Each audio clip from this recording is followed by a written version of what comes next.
Legitimacy, and Revolution.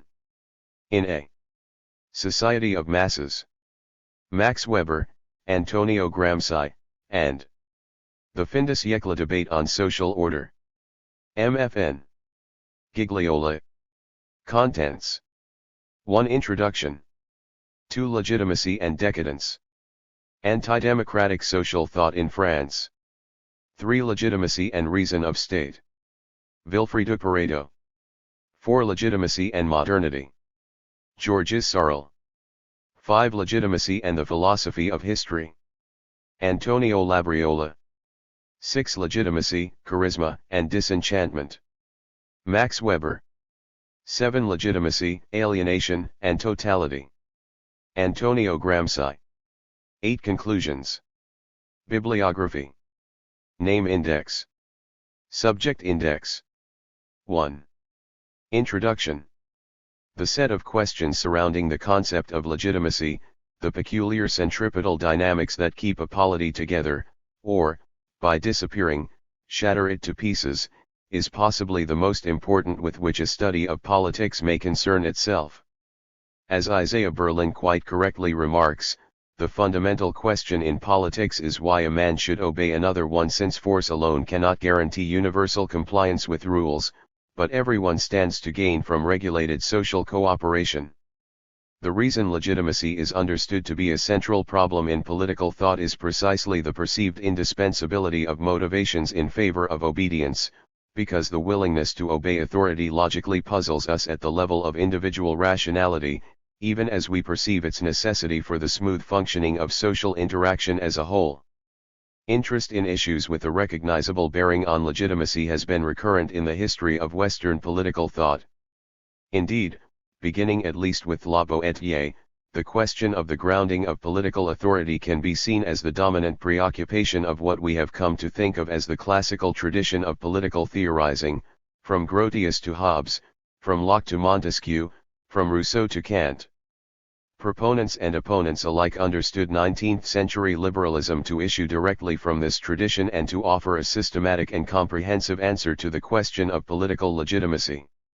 However, beginning with the last decades of the 19th century, increasing challenges to the liberal image of legitimate order emerged and new formulations were sought for the concept. One of the chief outcomes of the process was the contemporary theorization of legitimacy within the social sciences, which has decisively shed the link between the normative and descriptive, or the motivational and the behavioral, aspects of legitimacy. Such a transformation, I claim, was the consequence of the historical encounter with the new society of masses. The present work is an attempt to contribute to the intellectual history of the concept of legitimacy during this crucial phase. It takes the form of an investigation into reflection on the concept in continental Europe during the half-century or so following the Paris Commune. In those years, I claim, three major European countries, France, Germany, and Italy, underwent momentous changes in social and political conditions that on the one hand ushered in a new, modern world, recognizably similar to our own, and on the other brought the legitimacy issue into dramatic, real-world focus. The period preceding the First World War was a phase of crisis in the political structures of European states. Issues related to legitimacy became salient in the interests of many leading political thinkers of the age. The fin de siècle crisis is admittedly not the only historical instance of an intellectual debate centering around a vast social upheaval, but it possesses characteristics, both material and spiritual, that make it especially valuable as a case study for those who seek insights on the role of legitimacy in the modern world. Let us explore each in turn. In terms of socio-economic developments, the end of the 19th century saw the consolidation and spreading to the whole European continent of the vast shift in productive processes springing from the Industrial Revolution. The changes in the balance between city and countryside and the rapid development of communications and transportation ushered in a completely novel society, characterized by its mass dimensions, on an altogether different scale of magnitude from the past. At the same time, these years saw the apogee of the modern nation-state form. The rapidly expanding public bureaucracy undertook the regulation of ever wider spheres of social interaction as it attempted to carry through the first systematic nation-building projects.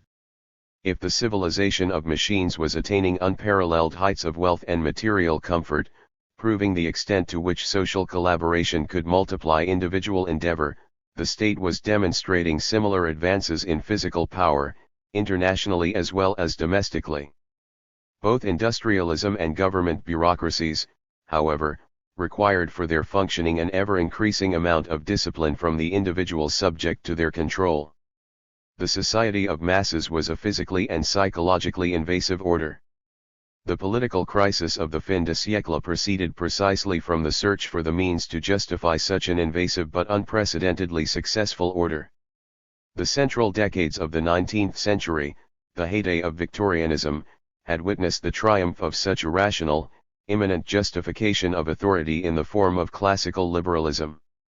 Therefore, in terms of the history of political thought, the fin de siècle crisis can be interpreted as the reaction to the end, or the eclipse, of the hegemony of liberal theory and practice. From the perspective of the ruling classes, the crisis was experienced as an untethering of rational political discourse from collective action.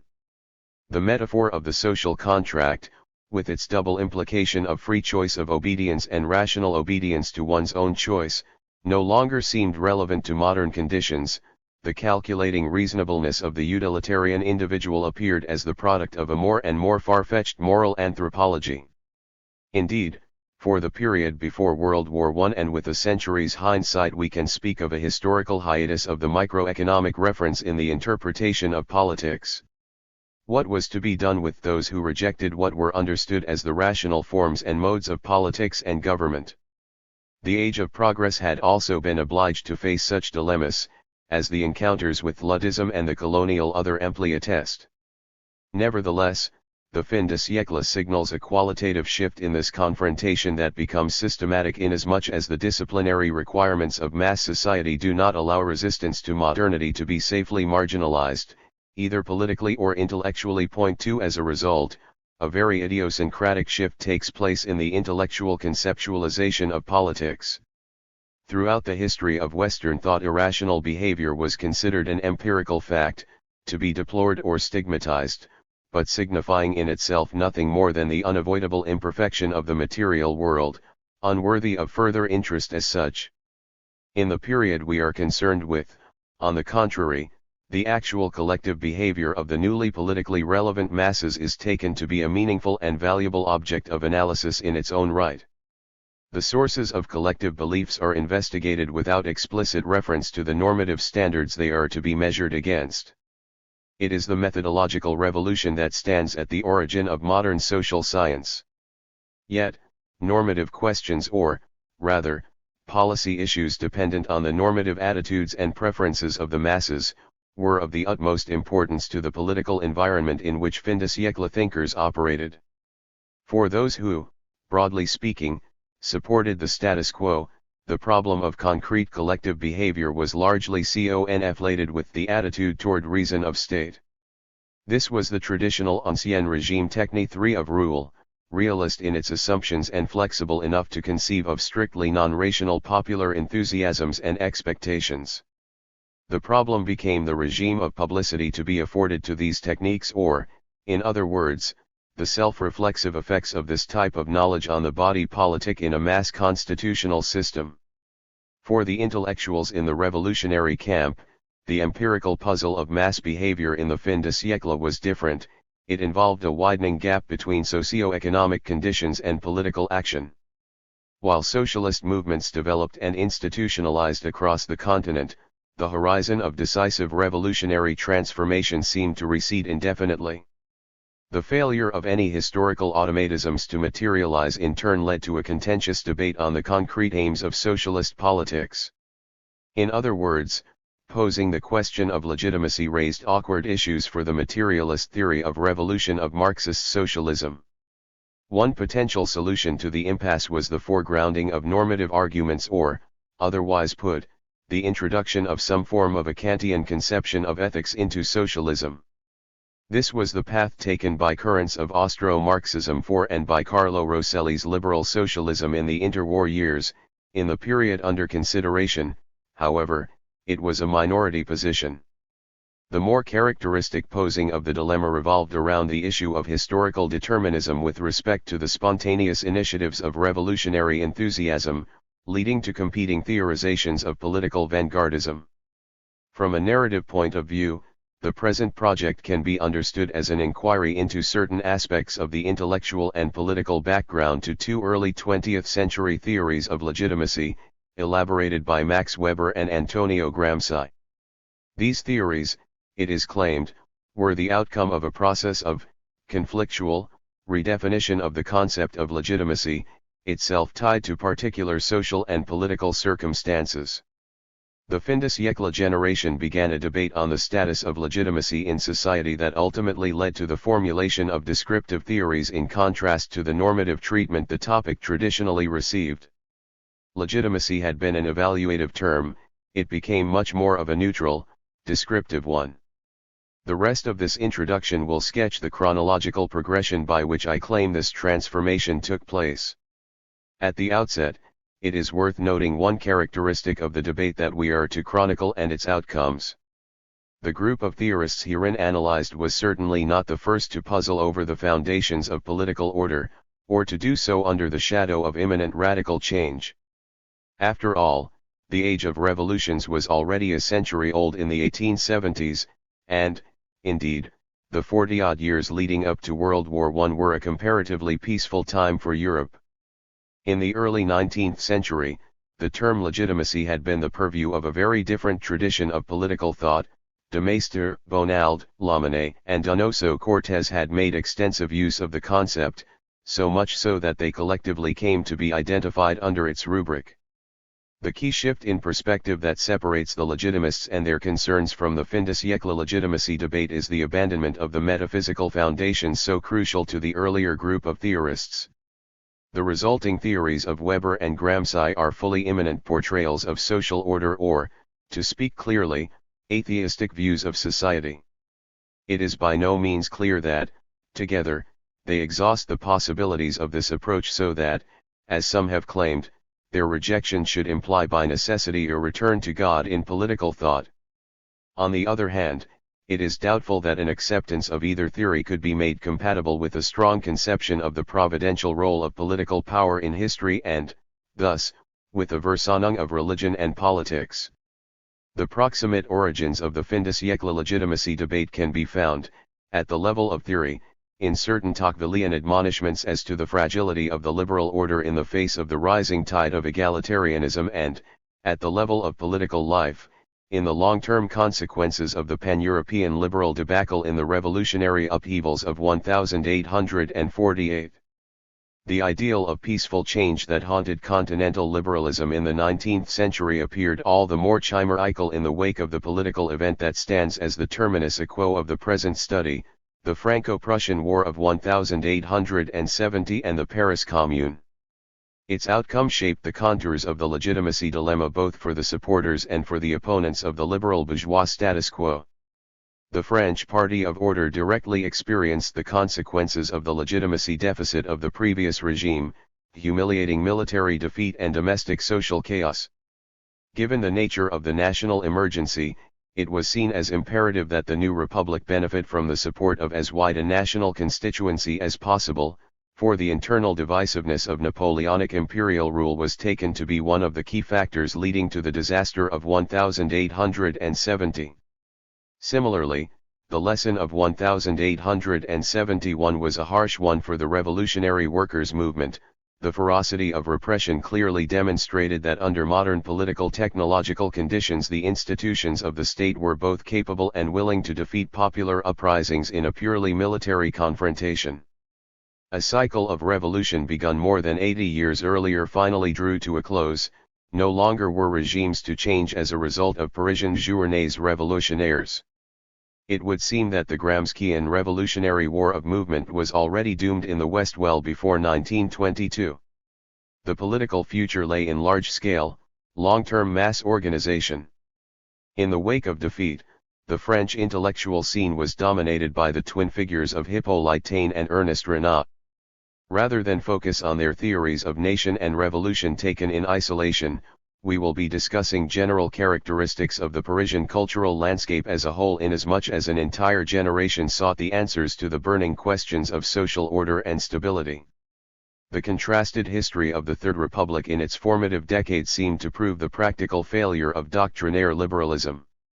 Specifically, the notion that society could, at least at the level of juridical fictio, be understood as an association of equally free rational individuals agreeing to mutually beneficial limitations on their liberties was severely compromised by the rise of militantly anti-system mass movements. How, then, was the social question to be conceptualized? How could the bounds of the polity be redrawn to permit solid social cooperation? One may isolate three ideal typical attempts to do so, each challenging one of the premises of the traditional liberal account by offering a determinist dominant factor explanation. Theories of social psychology, mass behavior, and criminology attempted to relax the rationality assumption in their redescription of deviance as a social pathology of the lower classes. Thus political protests were denied any agency and reduced to pure instinct channeled by situational constraints. 5 Theories of geographical or biological determinism, whether they followed an aesthetic literary approach or a pseudo-scientific one, instead targeted the equality condition of liberal theory. Political disagreement was once more naturalized by a reductionist, determinist explanation. Political arguments used to justify colonialism were reimported to deal with the domestic social question. 6 Finally, theories of nationalism questioned the harmony of interests aspect of liberal theory. The defense of the fatherland, which for these theories assumes transcendental dimensions as the standard and metric of interests and morality, demanded complete obedience to the social hierarchy, but this ideal could never be achieved as long as a domestic fifth column was present, in the form of cosmopolitanism and free thought, at the very apex of the institutions of government themselves. These different forms of theorization, which shared the goal of redefinition of the polity to expel conflict toward the exterior, can furthermore be placed within a cultural field, structured notably according to a methodological polarity between positivist scientism at one end and literary aestheticism at the other, and a professional polarity, depending on the degree of acceptance of the theorists within the institutions of the academic world. 7 Chapter 2 retraces the development of anti-democratic thought in France from the viewpoint of the cultural preoccupation with decadence. The first genuine step forward in the legitimacy debate was the work of what has since come to be known as the Italian School of Sociology. Their substantive contribution was the theory of elites. The theory, by positing an empirical regularity in the structure of all human societies, namely their hierarchical nature, or the separation of governing and governed strata, attained a superior level of abstraction with respect to dominant factor accounts. In the process, it recovered a measure of autonomy for the human sciences, previously condemned to irrelevance by competing deterministic reductionisms. A key part of the theory was the analysis of political thought as ideology, Pareto's derivations and Mosca's political formulas, that is, as an instrumentum regni. The same dynamics of hierarchism, bureaucratization, and the instrumental use of doctrinal dogma were then revealed by Robert Michaels to be at work in party organizations as much as in the polity as a whole, thereby uncovering one of the main weaknesses of the theory, namely, its inability to account for the recursive nature of the legitimacy problem. Further, the clear-cut distinction between a fully conscious, cynical, and deliberately instrumental ruling class and a completely unsuspecting, credulous mass of followers had always appeared artificial and not in line with practical political experience. Further refinements of the theory had to be added to explain the channeling of orders from the commanding heights to the masses through the bureaucratic core of the state, Mosca, and to account for the elite's belief in its own ideology and thus to introduce a dynamic principle of growth and atrophy of ruling classes, Pareto. Chapter 3 centers on the figure of Pareto and the potentially contradictory role of the theory of elites as a modern version of reason of state for a society of masses. In historical terms, however, it was the indeterminate nature of the theory of elites, born of its comprehensively realist conception of society, that was exploited by those in the revolutionary camp willing to seize on the centrality of the leader's followers' distinction. Georges Sorel's contribution was of major significance both for the theory and praxis of politics in the fin de siècle generation. He co-opted the idea of elite, turning it on its head by transforming it into the notion of revolutionary vanguard, and used elitist arguments to denounce the workings of parliamentary and party democracy, indeed condemning the concept of representation itself. At the same time, he inherited from his Parisian milieu the discussions of mob irrationality. With an audacious evaluative shift, he claimed irrationalism, that is, mythopoeia, as a legitimate strategy for revolutionary politics. The explosive mix of revolutionary spontaneity and vanguard organization would profoundly shape the 20th century. The radical politics of armed insurrection, both on the left and on the right, drew amply on Sorel's intuitions. Chapter 4 is dedicated to the exploration of his thought, stressing in particular the reliance of his concept of direct and unmediated action on the revolutionary tradition of the working class, and of the consequent problems of cultural assimilation posed by modernity. In parallel with the development of elites theory and its Sorelian critique, two events in the socialist camp profoundly affected the intellectual development and political implementation of Marxism. The 1890s were a period of crisis not only for liberalism but also for the revolutionary workers' movement. The resiliency of capitalism even in the face of the Great Depression of 1873 to 1896, the consequent postponement sine die of revolutionary action, and the concurrent parliamentarization of socialist parties created a theoretical and political rift within the movement. In Italy, the figure of Antonio Labriola is exemplary of the possibilities and limits of fin de siècle socialism in a politically and economically peripheral country. The local social and institutional realities profoundly affected the ways in which it was possible, theoretically, to interpret Marxian predictions of historical development and, practically, to shape the attitude of the nascent socialist movement with respect to the nation-building policies of the new unitary state. The form the revisionist crisis of Marxism took in Italy is itself instructive. Historical materialism faced a direct attack on its intellectual credentials led by the neo-idealist philosophers Benedetto Croce and Giovanni Gentile.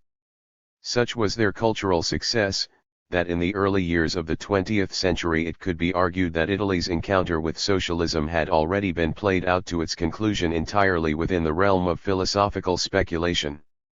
This new cultural hegemony, in turn, was of fundamental importance in the intellectual development of Antonio Gramsci. 8 Chapter 5 details the theoretical and political itinerary of Antonio Labriola and his critics within the chosen field of their dispute, the philosophy of history.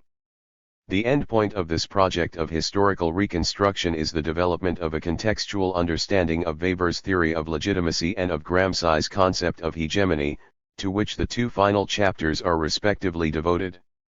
The two thinkers are separated from the narrative developed thus far by the gulf of the First World War and the drastic redefinition of political categories and forces it caused.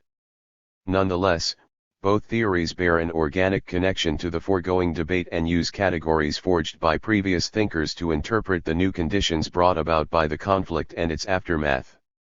Both theories reveal a central preoccupation with the nature of individual agency in modern society.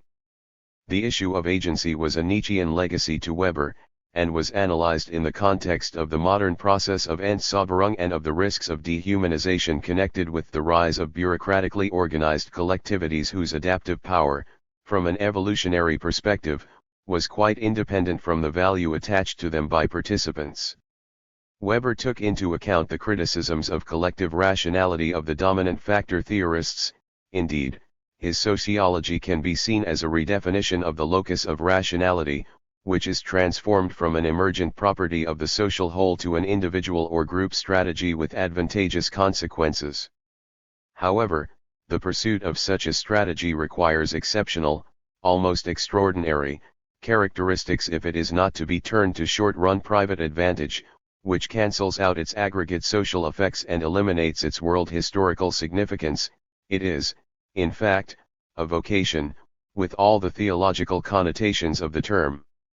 In this sense, the same brand of stoic determination characterizes the task of the scientist and of the politician, so that, as has been remarked, Weber transfers the political pathos of traditional normative accounts to the rigor of his methodological choices. 9. For Gramsci, the relation between agency and method was determined otherwise. In order to respond to the neo-idealist challenge while preserving the notion of Marxism as a scientific study of society, it was necessary to develop a reflexive theory, or, rather, a meta-account of ideology and its material determinants. Gramsci's signal contribution was the linking of this theoretical problem with the more directly political issue of regime legitimacy. The problem of agency was likewise integrated into a general account of social praxis, whose main metaphor was the development of language. 10 Thus, ultimately, Gramsci's theory of legitimacy may be interpreted as a vision of collaborative production of social formations of consciousness, albeit in an uneasy relation with the all-important directive role of the political party. Notes. 1. Berlin, 2006, 10. 2. This can be considered a transitional equilibrium in that the juridical and police methods of the colonies and the crowd control mechanisms of industrial relations were not held fit to be used as they were to be so drastically in the 20th century on the generality of the population in the metropole, cf. Traverso, 2002. 3. In Bartelson's terms, 1997, 337, the reason of state theorists were the political technologicians of the 17th century. 4. Especially Max Adler, cf. Bottomore and Good, 1978. 5. It should be noted that such a position amounted to a wholesale adoption of the legitimists' analysis of mob behavior, and indeed goes at least as far back in the history of political thought as some remarks on the collective irresponsibility of crowds contained in the 6th chapter of Hobbes' Deceive. The fascination with crowd behavior was a constant of the age that lasted well into the 20th century.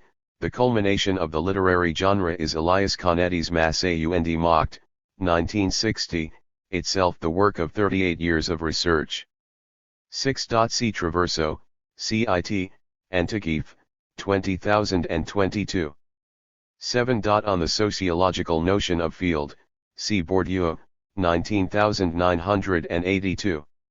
8. On the reaction to positivism across the continent in the early 20th century, see Hughes, 1958. 9. Strong, 2002. 10. It is worth noting, however, that the association of the theoretical question of legitimacy with language appears as early as the Legitimists, Holmes, 1982, 168. 2. Legitimacy and decadence. Anti-democratic social thought in France. On avait bien vu jusqu'alors de gens qui haïssaient les nobles, qui déclamaient contre les prêtres, qui conspiraient contre les rois, on avait bien cru contre les abus et les préjugés, mais ce fut un grand nouveau que de voir le peuple en sourire. S'il passait un noble, ou un prêtre, ou un souverain, les paysans qui avaient fait la guerre commençaient à hoquer la tête et à dire, ah! Celui là nous l'avons vu en temps et lu, il avait un autre visage. Et quand on parlait du trône et de l'autel, ils répondaient, ce sont quatre de bois, nous les avons cloués et décloués. Et quand on leur disait, peuple, tu es revenu de erreurs qui t'avaient intégré, tu es rappelé tes rois et tes prêtres, ils répondaient, ce n'est pas nous, ce sont ces bavards là. Et quand on leur disait, peuple, oublie le passé, labour et obéis, ils se redressaient sur leurs sièges, et on entendait un sourd retentissement. C'était un sabre roer et ébréche qui avait remoudans un coin de la chaumière. Alors on ajoutait aussitôt, reste en repos du moins, si on n'était nude pas, ne cherche pas honneur. Hellas. Ils contentaient de cela. Alfred de Musset, Confession d'un enfant du siècle. In the 3 or 4 decades before the First World War, a series of ideas related to crowds, race, irrationality, and ascriptive nationalism were developed, debated, refined, and popularized in European political discourse. I argue that these ideas were the clearest starting point for many of the new conceptualizations of political obligation and stability that occupied European social thought in the fin de siècle. Paris, the capital of the 19th century, constitutes an ideal laboratory for the observation of the new intellectual trends that progressively diffused throughout the continent, for it was in reactionary circles in Paris after the Prussian War that they first emerged. In order to trace the origins of this debate concerning the general redefinition of political order, the present chapter will seek to account for the social and intellectual context within which the new ideas arose. Politically, it will be necessary to discuss regime instability in 19th-century France, the peculiar nature of the Second Empire, and the political contingencies and social alliances that shaped the birth of the Third Republic. Such a discussion will be complemented by an analysis of the ideology of the Republicans, their political myths, and their methods of governance, as well as the social oppositions they faced. Institutionally, developments will be traced in the field of culture with particular attention to dynamics of professionalization and interactions with the world of politics. Finally, the anatomy of French public life thus developed will be used to shed light on the different types of novel arguments deployed by adversaries of the regime, arguments I consider to be the first innovative expression of, and reflection on, the fin de siècle crisis of legitimacy. French politics in the 19th century took place in the shadow of 1789, and any study of the theory and practice of legitimacy that wishes to comprehend the French context is inconceivable without reference to the system of oppositions that the Great Revolution introduced. The most notable legacy of this tormented period in the political history of France was, in Fabrice Bouthelon's words, the destruction of legitimacy and the proliferation of legitimisms. All the forms of government that succeeded each other in power after the revolution attempted to resolve the basic fracture in the polity caused by 1789 through different combinations of social forces and political ideologies, each forcible overthrow and succession crisis, however, not only reinforced the basic revolutionary and irrevolutionary cleavage but also created a new, separate group of nostalgic dogmatists determined to compete for restoration in the next convulsion. Public opinion thus grew extremely fragmented and factionalized, with all groups being associated with mutually exclusive institutional preferences not only in the abstract but also in terms of historical memories and traditions. The clearest symptom of this political dislocation can be observed in the development of the concept of regime, for the word experiences a key semantic shift during the Revolution. In 1762, according to the Dictionary of the Académie Française, regime merely referred to, a. the medical sphere, a rule of conduct, such as a diet, b. grammar, the case required by verbs or prepositions, c. religious organization, the length of time superiors served in a monastery, and d. court life, the administration of certain financial resources of the king. In the 1798 edition, however, to the foregoing meanings were added two further, explicitly political connotations: the manner of governing states, example harsh, arbitrary, enlightened, despotic, etc., and an administration, a government in the more general sense of the term. The example given, naturally, was ancien versus nouveau régime. The French 19th century was an era of regimes. More than a specific government or set of policies and less than a polity or a political culture, by regime we intend a somewhat contingent synthesis of political ideologies, dominant social groups, methods of rule, symbols, traditions, and governmental personnel. In the notion of regime, the lack of unanimity is implicit.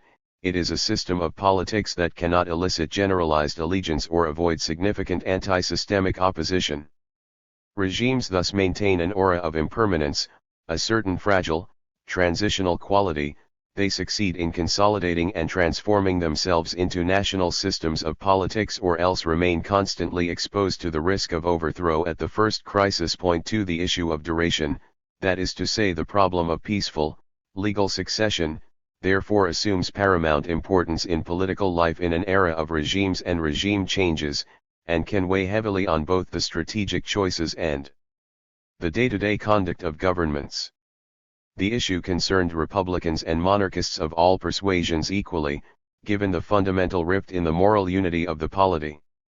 The Bourbon Restoration, the July Monarchy, and the Second Empire all engaged in some form of dynastic politics and diplomacy.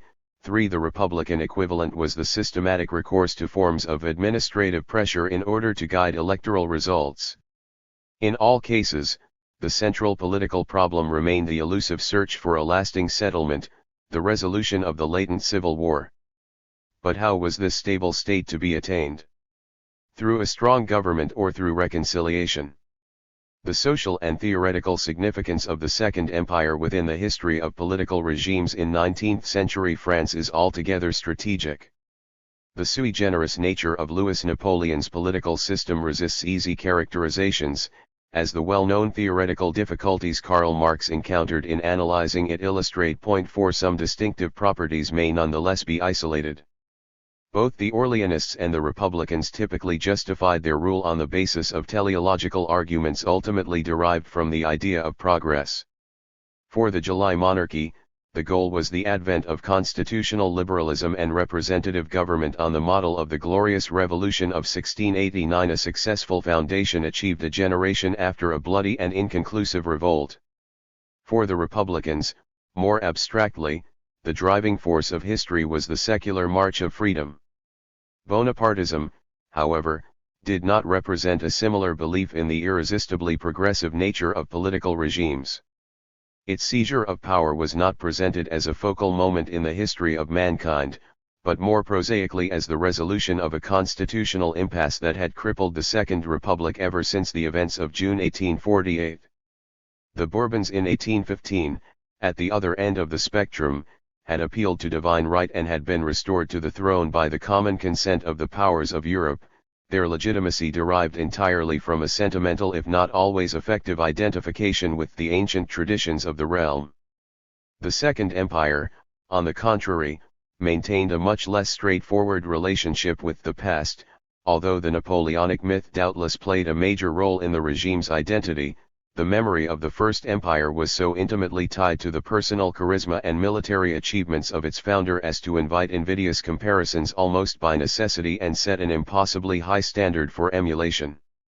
Neither Napoleonic Empire was a dictatorship in the classic sense of the term. Louis Napoleon, in particular, was obliged to enter into an innovative, complex relationship with public opinion and civil society. Rejecting the liberal government of public opinion that represented the minimum common denominator between Republicans and Orleanists, he inaugurated a politics of personal identification of mass and leader through the instrument of the universal suffrage plebiscite. This populist approach, as Pierre Rosanvallon V has pointed out, was a break with the Jacobin tradition of disqualification of the corps intermédiaires, since the disqualification applied only to the political, not to the social realm. In the former, though, the Second Empire contributed to a general devaluation of the electoral process in public consciousness.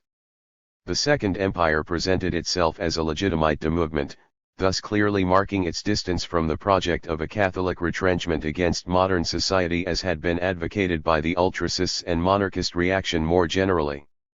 Nonetheless, in a fundamental way Bonapartism banked on a fatigue with regime change present in the French body politic, or, at least, in its most politically conscious part, a laissez-faire cynicism that led to public apathy rather than long-term ralliement and pacification. 6. The anti-political tendencies introduced in French public culture by 20 years of Napoleonic rule must be kept in consideration when analyzing the advent of the new republican regime.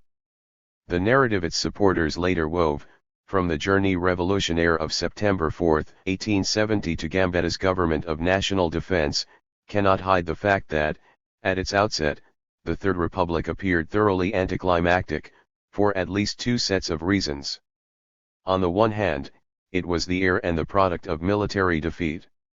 Bismarck had requested the election of a representative body to legitimate the ratification of the peace treaty, given the collapse of the Second Empire. The provisional government, however, was hardly favored in the eyes of French public opinion by this foundational association with the foreign foe. On the other hand, the bloody epilogue of the Communard uprising, obtained with the participation or connivance of the Prussian army, severed the political tie between the Republican bourgeoisie and the working class. As in 1848, two key elements of the French revolutionary tradition had been defied: the progressive alliance of republicanism and the people of Paris and the identification of a revolutionary patriotism with the army and the defense of the homeland. International passivity and a negative principle of identification, opposition to working-class radicalism, thus lay at the base of the Third Republic. The circumstances and mood were much less reminiscent of previous republican experiments than of the Restoration of 1814. But could a counter-revolutionary republic survive?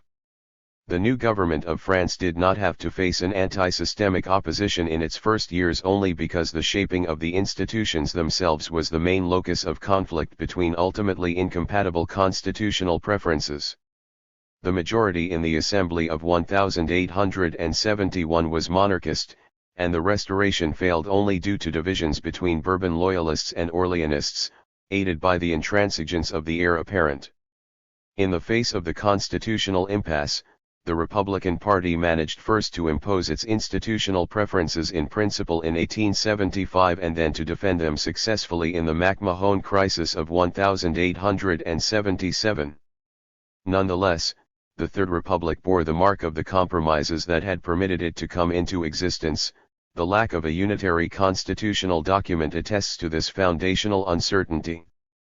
Politically speaking, the physiognomy of France in the 1870s exhibited certain specificities worthy of mention. The extreme left had been decimated by the repression of the Commune. The working class played little or no part in the consolidation of the regime. The real political problem, given the unavoidability of maintaining universal, male, suffrage as inherited from the imperial regime, was represented by the peasantry and the rural population more generally. A battle for the hearts and minds of the French countryside was waged in the press and on the stump. Throughout the country, for a decade, the outcome was a narrow victory for republicanism and free thought over Catholic monarchism. As a consequence, the Republicans occupied the institutions and set about nationalizing their political culture. In response, a genetic shift took place on the right in political ideals, methods, and identity. The monarchists had fought in the 1870s for values whose most comprehensive restatement had been developed by the counter-revolutionary thinkers of the early 19th century, such as de Maistre, Bonald, and Chateaubriand. In those years, the ultramontanism of the ordre moral could find little or no new and creative guidance from Rome. The Catholic Church was still anchored to the complete rejection of modernity formulated in the previous decade by Pope Pius IX in the Syllabus and the encyclical Quanta Cura, only timidly inflected by the attention to social matters present in thinkers such as L.E. Play. The political worldview of the Legitimists, thus, had proven particularly ill-suited to the realities of a modern, industrializing mass society with universal male suffrage. 7 New rallying cries were needed to mobilize reactionary forces against the Republic under changed conditions. In this context, a new right began to take shape. Its ideas animated all major anti-system movements and campaigns up to World War I and beyond. In the course of its historical development, the Droit révolutionnaire, as Zeev Sternhell has famously termed it, acquired its own specificity and internal consistency. At its origin, however, it drew on numerous, pre-existent anti-democratic elements in French society and culture variously derived from the experience of Bonapartism or the first years of the new republic. In order to acquire visibility, the new movement relied on the politicization of several latent cleavages in the French body politic. In addition to the old antagonisms, monarchism, republicanism, Catholicism, free thought, a set of new potential sources of conflict emerged or were revived during the fin de siècle. The cleavage between different areas of the country, which followed the pattern of earlier linguistic, rural-urban, and internal migration generated antagonisms. The new definition of nationalism along anti-universalist, ascriptive trait lines, i.e., as the obverse of the traditional popular patriotism 9, and finally the never-resolved question of the integration of religious, namely, Protestant and Jewish, minorities in the state. 10. The political importance of the Droit revolutionnaire derived from its ability to attract and radicalize certain sections of the working class, thus operating a conjonction de extremes against the centrist, bourgeois republic. Ideologically, however, it was elaborated in conservative circles. The most innovative developments in the radical political thought of the age took place on the extra-parliamentary right. Such, then, was the political space of the new anti-democratic worldview that developed in France beginning in the 1880s. Its rhetorical form and ideological content, however, were shaped decisively by the intellectual climate of those years and the conditions under which the development and exchange of ideas operated. It is to the analysis of such preconditions that our attention must turn. First, though, a more detailed account must be given of the Republican strategy of government and regime consolidation, especially with regard to its deviations from political liberalism in its classical form. 2. French republicanism in the late 19th century was a political ideology deeply influenced by the challenge of a concrete experience of governance. 11 At the center of its worldview lay a fundamental allegiance to the principles of 1789. The shared revolutionary legacy was a minimum common denominator on the basis of which the unity of the Republican Party could be recreated in times of crisis. 12 As Clemenceau had famously stated, the revolution could only be judged en bloc. 13 In terms of political action, the two dominant modes of operation were, tactically, the practice of opportunism and, strategically, a project of nation building. Opportunism, or the attempt to advance Republican ideals gradually, as circumstances allowed, on the basis of transient parliamentary majorities, was a necessity in the 1870s when the monarchist factions still were in a majority at the National Assembly. The system maintained itself, though, even after the advent of the République des Républicains. In the absence of a centralized, national political party, capable of controlling its parliamentary delegation by imposing electoral candidates on local constituencies and challenging the power of the notables, it was not possible to enforce parliamentary discipline in the modern sense.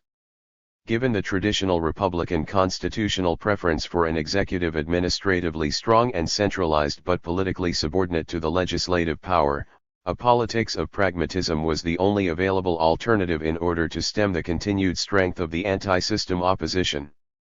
Therefore, an ambitious program of national renewal and institutional overhaul could only be developed by seizing the occasional confluence of opinion on specific issues.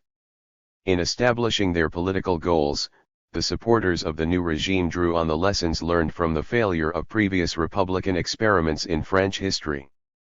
Most importantly, they recognized the necessity of molding a Republican society to match the Republican state. 14 A representative democracy could not flourish without an adequate level of popular support, as the fate of the First and Second Republics attested, and consent in turn required from the people a basic understanding of modern society and a sense of belonging in the national community. Such requirements, further, were only magnified by the change in social conditions brought about by industrial development and the advent of mass society. Therefore, the Republicans' interventionist nation-building policies were aimed at linking the processes of social and political modernization in explicit contrast with the Second Empire's approach. Crucially, however, in this linkage the primacy was to reside with the political element. The guiding role of the state in the process of modernization had deep roots in French political thought. The statism of the Republicans was a Jacobin, even an absolutist, legacy. It relied on the notion that the state, or at least its ideologically favored institutional configuration, was above factional political dispute, in some sense separate from the civil society it presided over, greater than the sum of its societal parts, and devoted to the good of the whole. The paternalism of this view was naturally magnified by the centralized system of administration and the unitary form of the state. The problematic aspect of this modernization project, as Rosenvallen relates 15, lay in its relation with liberalism, for the principles of 1789 were, ultimately, liberal ideas. The potential clash of values touched on the purpose itself of political order. Was the regime to gain its legitimacy by defending society as it already existed, as was the case, for instance, under the July monarchy, or was it progressively to build its legitimacy inasmuch as it was able to bring about a different, better society? The governmental policy that, in the eyes of the Republicans, was to square the circle and resolve the inherent contradiction of interventionism and liberalism, thus reconciling ideology and empirical reality, was mass public education informed by a general belief in progress. Education was a traditional concern of political thought and a commonly used device for assuming a way in future society present political contradictions. What made the experience of French republicanism in the late 19th century unique in this regard was the fact that an actual implementation of a mass public education system was carried out. The democratic ideal was put to the empirical test. 16. The nationalization of education held out the hope that the basic attitudes of the French body politic could be shaped, in the medium run, in such a way as to foster durable attachment to new values while at the same time providing the skills required by the necessities of modern economic and military organizations, which in turn became two key social sponsors of public education policy. Control of education was necessary not only at the primary level, that is to say, for the mass of the population. The political and administrative personnel of the new regime also needed to be formed. The necessity of efficient higher education was all the more pressing for France, since, unlike all other European powers, it could not count on a loyal aristocracy to provide candidates for top-level bureaucratic posts. Opposition to the Third Republic was a mass phenomenon, at least in certain areas of the country, but it was prevalent in a part of the social elite as well. Therefore, a British-type mode of recruitment of administrative personnel, in which the candidate's skills were acquired privately through work experience in civil society, would not have been a viable option for France. 17. The Republic was obliged to create its own ruling class, thence projects such as the establishment of an École libre de sciences politiques, the forerunner of Sciences Po, in 1873.18. In reality, the École libre was more of an exception than the norm. The system of grandes écoles, which produced narrow specialization for particular technical fields, polytechnique, mines, charts, ponts et chaussées, etc., was a legacy of the Napoleonic period and was reasonably efficient in fulfilling its assigned tasks. The main effort of renewal was directed instead toward the generalist universities, beginning with the Sorbonne Nouvelle, which officially opened in 1889. The comparison with Prussia played a key role. In the aftermath of defeat, it had become commonly accepted knowledge that scientific discoveries originating in purely academic settings, i.e., basic scientific research, could strengthen the power position of the state as a whole, for instance, in the strategic area of weaponry innovation. In short, a narrow administrative specialization of the bureaucratic elite was an insufficient knowledge base for a competitive modern nation-state. This held true beyond considerations of efficiency. Education, understood as knowledge transfer and training, does not strengthen political regimes per se. A more educated and informed public will not necessarily change its basic allegiances. In the Republicans' educational project, therefore, an ideological center of gravity was needed, a vision of the world broad enough to encapsulate and systematize the projects of social change the regime was promoting. The institutional setting for the development of such a general worldview could not but lie in the generalist university. It alone possessed the separation from political power required to project an image of impartiality and authoritativeness. The philosophical content of the worldview derived, as has been mentioned above, from the organizing concept of progress. In its fullest expression, in the doctrine of positivism, it was organic to the entire Republican project. 19. The initial elaboration of positivism preceded the Third Republic and was by no means a political ideology with strong democratic connotations. Enlightened despotism was just as compatible with it. Nonetheless, it became the cultural referent of the Republican ruling class, for various reasons. Chief among these was that the heirs of the tabula rasa of 1789 could not but be political constructivists, and positivism was the most thoroughgoing restatement of political rationalism, understood as a logical deductive science of government. 20 The convergence of instrumental advantages and ideal values in the endorsement of positivism by the Republicans is clear. The scientific study of society held out the hope of unlocking the mysteries of collective action. Society was to be made visible and readable to its administrators. At the same time, positivism appeared to grant a moral sanction to the changes progress wrought. The great 19th century project of a rational science of population informing a utilitarian politics, the ultimate goal of Bentham and the classical political economists, was revived in the France of the Third Republic in a peculiarly statist version. 21. The myth of a scientific politics is itself a recurrent trope in the history of social thought, and one that was endorsed by wide sectors of public opinion left, right, and center in 19th century France. However, by the closing decades of the century, ideas of progress had taken a new form in response to the particular direction in which the natural sciences appeared to be headed.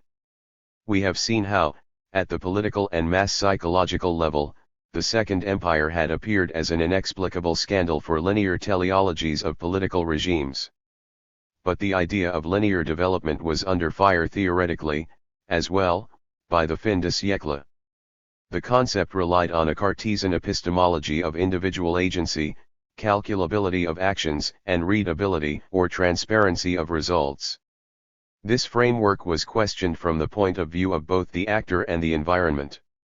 In terms of the former, the trend pointed toward an ever greater insistence on determinism. A scientific worldview dominated by the laws of thermodynamics conceived of the cosmos as a closed system, entirely governed by necessity. The fruitful tension present in mid-19th century social thought in Kant, the utilitarians, and even Marx between aggregate forces and individual free will seemed to dissolve in favor of fully objectified, monistic systems. In terms of the environment, a parallel process could be observed, which tended, in line with Darwinist conceptions, to remove the locus of rationality from the individual actors to the aggregate level. Rationality became the emergent property of a system, thus devoid of any humanist ties. 22. Politically, these epistemological shifts did not fail to produce consequences. The scientific and intellectual respectability of determinism seemed to suggest the desirability of downplaying the classical liberal emphasis on autonomy. However, inasmuch as legitimacy is the political locus of autonomous free choice at its most basic level, the new cultural mood dovetailed admirably with the legitimation difficulties of the new regime. As for rationality, the success of Darwinism exposed one of the key ambiguities in the cultural analogies and epistemological referents of classical liberalism. The French version of liberalism had always insisted on freedom as best guaranteed by a political rationalism that was constructive, geometrical, and aimed at producing a new, fundamentally artificial constitutional order. On the other hand, behind the new scientific success of Darwinism could be seen the old logic of British politics, evolution by accretion and incremental trial and error, inherent rationality of the system taken as a whole, following an organic metaphor. It is not useless to point out that this vision of a liberal, free society was also the environment in which the invisible hand of the market operated best. In conclusion, despite the obvious convergence between the Republicans' outlook, their cultural formation, their political goals, and the intellectual ideals of scientific politics and progress, the fin de siècle cultural climate, in primis in the natural sciences, contributed to the activation of latent contradictions in their worldview, with a high potential for politicization. 3. Who could speak authoritatively on politics in fin de siècle France, and what forces shaped public opinion? Having discussed the structural weaknesses of the political regime and the nation-building policies the Republicans enacted, it is necessary to turn to the public sphere in order to complete the panorama of the environment in which to situate the rise of novel forms of anti-democratic social thought. Interactions between the fields of politics and culture were of even greater importance than customary in the late 19th century, because a weak regime actively sought allies in its attempt to shore up its legitimacy. At the same time, the social role of the intellectual was undergoing a dramatic redefinition as a consequence of broad changes in the economic structure of mass media. 23 Political instability interacted with the consolidation of the cultural field. An attempt will be made to illuminate these issues by considering the economic and social conditions that structurally constrained how individuals could operate in the public sphere and the strategies at the disposal of intellectuals to maximize their influence within these constraints. The relevance of the structural dimension of cultural life was highlighted, even in the eyes of contemporaries, by the new conditions of mass society, urbanization, generalized literacy, universal male suffrage, free market, press, and organized social movements. In order to reconstruct the societal constraints on the field of culture, it is useful to focus on two main issues: the way in which individuals acquired the intellectual tools that allowed them to participate in the public exchange of ideas, and the economic arrangements that remunerated their efforts and ensured their sustenance. On both counts, the period witnessed major shifts, leading to an overall restructuring of the role of culture in society. In terms of the generational transmission of specialized knowledge, that is to say, the training and socialization of new intellectuals, the last decades of the 19th century saw the triumph of earlier trends toward change. The traditional, independent varieties of instruction were progressively marginalized, and increasing centralization took place in specialized professional institutions, such as the universities and grandes écoles, under the control of the state. One of the casualties of this development was the solitary savant, working in near isolation from a private library or from personal access to archives and documents, who was supplanted by the university-trained chercheur, funded with public resources and coordinating his activities with his professional peers. 24 The professionalization of intellectual training was one of the consequences of the Third Republic's educational policies. On the one hand, the emphasis on universal elementary education as a vehicle of civic consciousness and an embodiment of the meritocratic ethos of the regime opened new avenues for advancement, especially to ambitious provincials of limited means. On the other hand, the freeing of the university from the stifling control of state censorship and church interference allowed professors to take an explicit interest in public affairs, where previously they had been confined to the narrow boundaries of their specializations.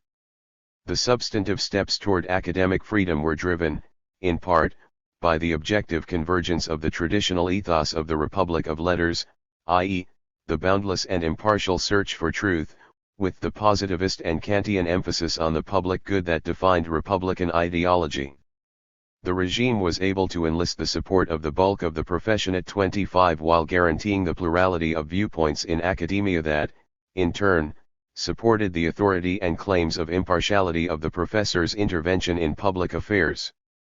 In sum, Republican political power and university institutions to a large extent mutually sustained each other's authority, as evidenced by the show of allegiance during major crises such as the affaire Dreyfus, but in a mode of openness at variance with the dirigisme of the Second Empire. The culmination of this trend occurred in the interwar years, when the universities lent a significant number of their personnel to the political sphere. When we shift from the training to the career of intellectuals, the foregoing picture of university predominance becomes more nuanced. The educational policies of the Republic did create a series of new positions, especially at the base of the pyramid: the figure of the public school teacher, at once disseminator of the values of the Enlightenment and progress at the grassroots level and, more or less indirectly, propagandist for the civic virtues of the Republic, became the symbol of the nation-building project itself and one of the forerunners of the public intellectual. 26 However, it soon proved apparent that the system was also producing a dangerously large number of higher education graduates who could not all be accommodated in the public administrative functions that were traditionally their purview. The cyclical fear of cultural overproduction. 27 was revived, with a focus on degree inflation. Where could the graduates who did not manage to secure public sector employment, in the central bureaucracy or in education, make their living? In short, on the open market. The fin de siècle years witnessed the exponential growth of fields traditionally associated with intellectuals, namely the press and the publishing business.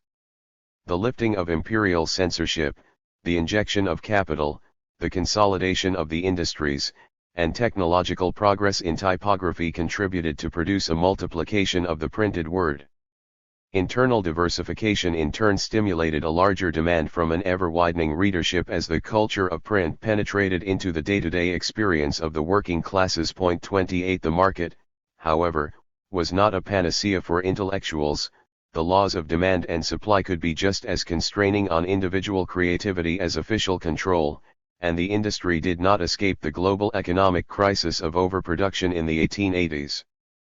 As a consequence, fierce price wars were triggered with writers' royalties as the primary casualties. 29 These were also the years in which the term intellectual proletarian was coined. 30 As the century drew to a close, two developments can be observed in the publishing world. On the one hand, concentration in the industry brought about an oligopolistic market dominated by few large groups. Manipulation of public opinion became a realistic possibility, thanks to concerted newspaper campaigns, on a scale previously inconceivable for private actors. Many contemporary observers remarked on the new phenomenon of the impuissance de governments à diriger l'opinion. 31 As the loss of a once undisputed ability. On the other hand, a series of publishing ventures with only marginal responsiveness to the market were launched by organized political and social interests mainly, but not exclusively, in working-class circles as a standard propaganda tool to secure the allegiance of their constituencies and work out the day-to-day application to current affairs of their Weltanschauungen. The growing organizational prowess of these groups allowed such publications a much larger diffusion than the Parisian-centered revolutionary broadsheets of earlier decades. In sum, the era in which the government had been the main source of ideologically slanted information had definitively passed. Both developments boded ill for the traditional conception of the intellectual's role as detached, impartial, and disinterested, and of the press as a loyal provider of neutral information on the basis of which public opinion could freely be formed. In a society of masses, the formation of public opinion was a locus of contestation in which the power of organization was quite openly acknowledged to be the key factor. Within this structural context, it is possible to analyze the strategies set in motion by different groups and individual intellectuals in order to gain influence in the public sphere. The search for a position of authoritativeness in public discourse shares, as has been remarked, 32 several important characteristics with the search of a regime for political legitimacy. Both hinge, at root, on a problem of recognition, and in both the rhetoric and the content of claims to authority are closely tied to a definition of the boundaries of the constituency of concern. The stakes of the institutionalization of the intellectual's public role were precisely, a. who could speak with authority on politics, b. saying what, and c. to whom. The lack of a natural class of rulers in the Republican regime opened up the possibility for intellectuals to intervene in the political field, to provide the public with a viewpoint of moral expertise. However, as the stakes grew, the problem of the authoritativeness of intellectuals received greater scrutiny. 33 The dynamic of institutionalization in academia provided one possible answer to the problem. The methodological paradigm of the natural sciences offered a convenient benchmark for the evaluation of forms of discourse on society, both because of the cumulative, comparable nature of knowledge and because of the homology with traditional intellectual aspirations to an impartial truth.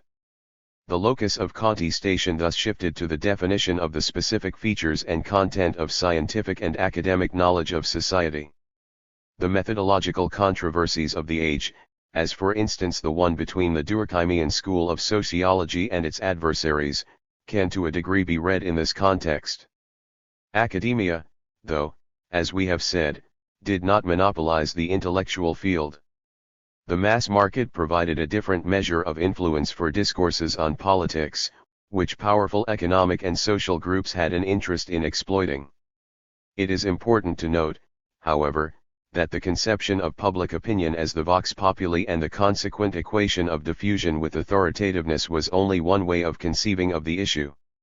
Just as the literary scene was split between a mainstream production, competing in volume, and an avant-garde, adopting the aesthetic norm of inversion, Kieper-Gagne 34, So too could a view of politics also draw its legitimacy by restricting the public to which it was addressed. 35 A typical example of the latter strategy was the young Maurice Barrès. 36 Whether within the universities or employed in the productive economy, the intellectuals of the fin de siècle were confronted with the issue of the redefinition of their social role. The rise of the ideological politics of mass organizations threatened the traditional profile of the man of letters while also offering new possibilities for influence. 37 The pressing problem for the intellectuals of the age could thus be identified as the search for a mode of engagement in public life that preserved the universalistic aspirations of the intellectual sphere and, thus, their claim to public authoritativeness. 38 The operation of structural constraints upon intellectual life may be grasped more vividly by comparing certain representative biographical trajectories, which serve as examples of strategies of adaptation and legitimation. An indicative baseline is provided by Gobineau, the friend of Tocqueville and father of French racial theory, whose essay Sur l'inégalité des races humaines was published before the advent of the Third Republic, in 1855. An aristocrat by birth and a diplomat by avocation, Gobineau fit the traditional figure of the independent savant, facing the pressures of neither the university nor the literary market. Consequently, he was comparatively freer to articulate an idiosyncratic worldview in relative isolation, disregarding the received ideas in the field both methodologically and substantively. He thus founded no school, but acted as an indirect influence on the political speculation of an entire generation driven by images of miscegenation and decadence. The cases of Hippolyte Taine and Ernest Renan, the two intellectual guiding lights of the first years of the Third Republic, illustrate the dramatic shift wrought by the crisis of 1870. Both thinkers were marginalized under the Empire. A bureaucracy fearful of his liberal views blocked Taine's progression through the cursus honorum of the academia, while Renan was confined to a narrow specialization in an esoteric discipline, Semitic languages and literatures. Taine sought refuge in the market, choosing, like Balzac's generation before him, to live by his pen. His reconversion was successful in that he managed to establish himself as an influential literary critic and essayist. He did, however, try to differentiate his appeal by seeking teaching positions, first at the Military Academy of Saint-Cyr, then at the École des Beaux-Arts. Both men seized the occasion presented by the establishment of the new regime to intervene in the political sphere, in word, la réforme intellectuelle et morale de la France, chu en nation, or indeed, by collaborating in the creation of the École libre de sciences politiques. The conquest of the intellectual mainstream was sanctioned by the traditional public institutions, the Collège de France, the Académie Française, and the Légion d'honneur. The path of Maurice Barrès was substantially different. A provincial rentier, he did not have to face the discipline of the workplace or the academy. 39 His relationship to culture could thus be economically disinterested. His strategy drew notions of exclusiveness and unconventionality from the literary avant-garde. The doctrine of his early years, the culte du moi, was the prototypical example of a generational politics explicitly aimed at the young, socially unattached, and irresponsible rentiers such as himself. The politics of movement and coups de théâtre that characterized his involvement with Boulangism was intimately consistent with his aestheticizing of political practice as an artistic pursuit. No less coherent with the social trajectory of the inheritor was the shift of his later years to a more traditionally palatable version of conservatism 40, which allowed him to become a mainstream politician despite his organicist, exclusionary conception of nationalism based on an extremely virulent form of anti-Semitism. 41. The constraints imposed by the process of cultural institutionalization were much more pressing in the case of Barrés's contemporary Gustave Le Bon. 42 Originally a medical school graduate, Le Bon attempted various different careers as an inventor, a scientist, and an ethnographer. He was sent by the government on a photographic assignment to India until he finally found his niche as a writer of popular science works, which, as in the case of La psychologie des foules, often were bestsellers. 43. He was, however, perpetually shunned by the academic establishment, which refused to accept his methods in psychology as legitimate scientific research. He was thus obliged to resort to indirect strategies of influence on the world of professional scholarship, for instance, through his editorial control of the social science collection at Flammarion, a major Parisian publishing house, or through a series of private networks, the so-called Dîners du Mercredi. Point 44. Less fortunate, or less enterprising, than Le Bon, Georges Vacher de Lapouge, the sometime socialist racial theorist, anti-Semite, eugenicist, and author of works such as L'Arien, Son Rôle Social, 1899, was never accepted by the Academy and was obliged to make a modest living as a university librarian in the provincial town of Montpellier. 45 His attempted reconversion as a leader of the working class movement, in analogy to the Darwinian socialism of Ludwig Woltmann or the British socialist eugenicists, also failed, and his theories enjoyed a measure of success only abroad, in Germany and the United States, where he conducted several lecture tours. By the turn of the century, the cultural field had reached a certain stability in its new configuration, and Lapouge's insistence on the legitimating discourse of science, he held a strictly materialist, atheistic, and rationalistic worldview, was not sufficient to gain him access to professional intellectual circles. His became a shrill, isolated voice of radical political denunciation whose cloaking in the mantle of science did not achieve its purpose. The obverse of Lapouge's trajectory is represented by Charles Richet, physiologist, Nobel Prize winner, 1913, and eugenicist racist. He successfully reinvested the intellectual credibility of a remarkable scientific career in reactionary political discourse. His 1919 work, L'Homme Stupide, is a biologically driven account of collective action failures. 4. We have, so far, sought to describe the political, institutional, and cultural environment of late 19th century French society with a view to highlighting the factors that made possible the burgeoning of a new form of anti-democratic discourse on politics and legitimacy.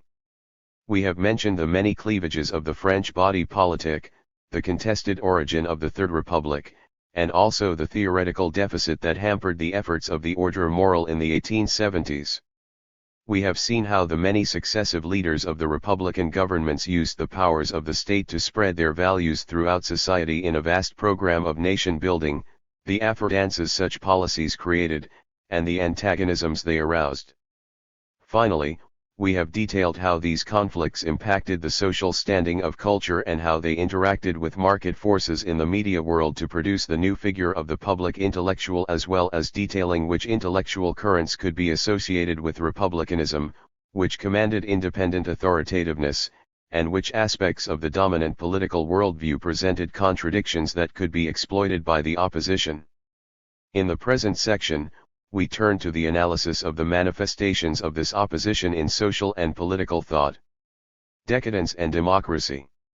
The enemies of the Republic drew support from significant strata of the population and areas of the country. 46 In the 1870s, public attention was focused on the Catholic Church and the peasantry. 47 In the period following the Ralliement, and with specific relation to the cultural dynamics we are studying, historiographical attention 48 has been amply afforded to the social class of rentiers, whose economic importance in a context of deflation was considerable and who loomed even larger in coeval. Bourgeois mentalites. Urban shopkeepers formed another oft-mobilized social group. 49 What ideas and catchphrases, passions, and social imaginaries could unite these groups in anti-systemic political agitation? The content of the anti-democratic worldview contested the core itself of Republican doctrine, namely, the attainability of social progress and the appropriateness of state intervention in society to that end. One of the most significant expressions of anti-democratic thought focused on the concept of decadence, in various forms and areas of application. The discourse of decadence proved capable of unifying the dispersed social-cultural field that the political institutional developments had delimited in opposition to the Republic. By focusing on decadence as a slogan, it was possible to appeal in one way or another to all groups and tendencies antagonized by the Republican agenda, all those who wished for a generalized retour à l'ordre against liberal and social progressivism. Decadence could be sensed and feared in the fin de siècle by those concerned with demographic stasis, the relaxation of mores, the passing of social deference, a democratic politics of greed and corruption, the weakening of military prowess, lack of economic competitiveness, or the growing fascination of artistic sensibilities for the morbid and extenuated. Many symptoms could be unified in a diagnosis of a generalized French malaise. The way in which this critique of progress was voiced, however, was significantly modulated by the rules and expectations governing the field of culture. The development and academic institutionalization of certain methods of studying society, structured along positivist lines and following the logical deductive scheme of the natural sciences, tended to impose certain barriers to a reactionary discourse, but offered opportunities as well. At the same time, the scientistic paradigm could be eschewed in toto, and an alternative vision of politics and society could be shaped on aesthetic grounds from the standpoint of literature. 50. A panorama of the different contexts of application and connotations of the concept of decadence in fin de siècle France yields a very composite image. In some sense, it can be argued that it constituted the defining trait of the zeitgeist, as long as we acknowledge that it was an elite cultural construct that did not correspond to the lived experience of wide sections of the population. 51 If we limit ourselves to the intellectually active strata, the pervasiveness of images of decadence is remarkable. This insistence, however, should not be wholly surprising. The changes in European life during the Industrial Revolution had been immense at all levels of society and in all fields of endeavor. The negative consequences of such a titanic civilizational shift were bound to come into focus and receive theoretical attention, especially once the heyday of mid-century technological and economic euphoria had passed. There was broad cultural consensus on the perception of change, its speed, its magnitude, and its relevance for all forms of social life.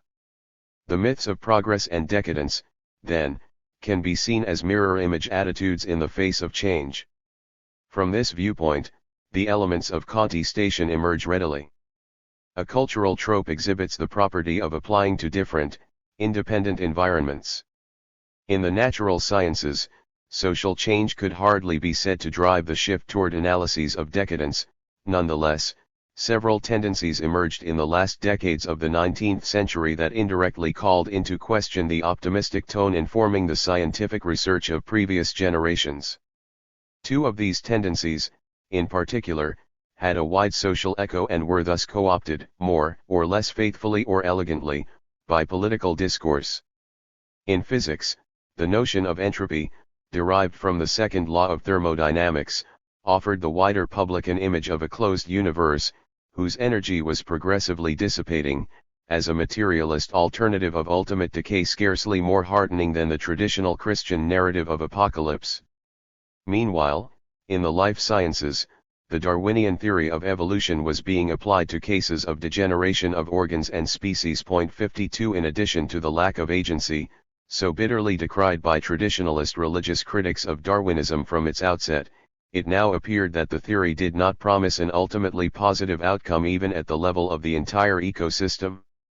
The rationality of the evolutionary process resided neither at the level of the individual, nor at the level of an emergent property of all individual interactions considered as a whole.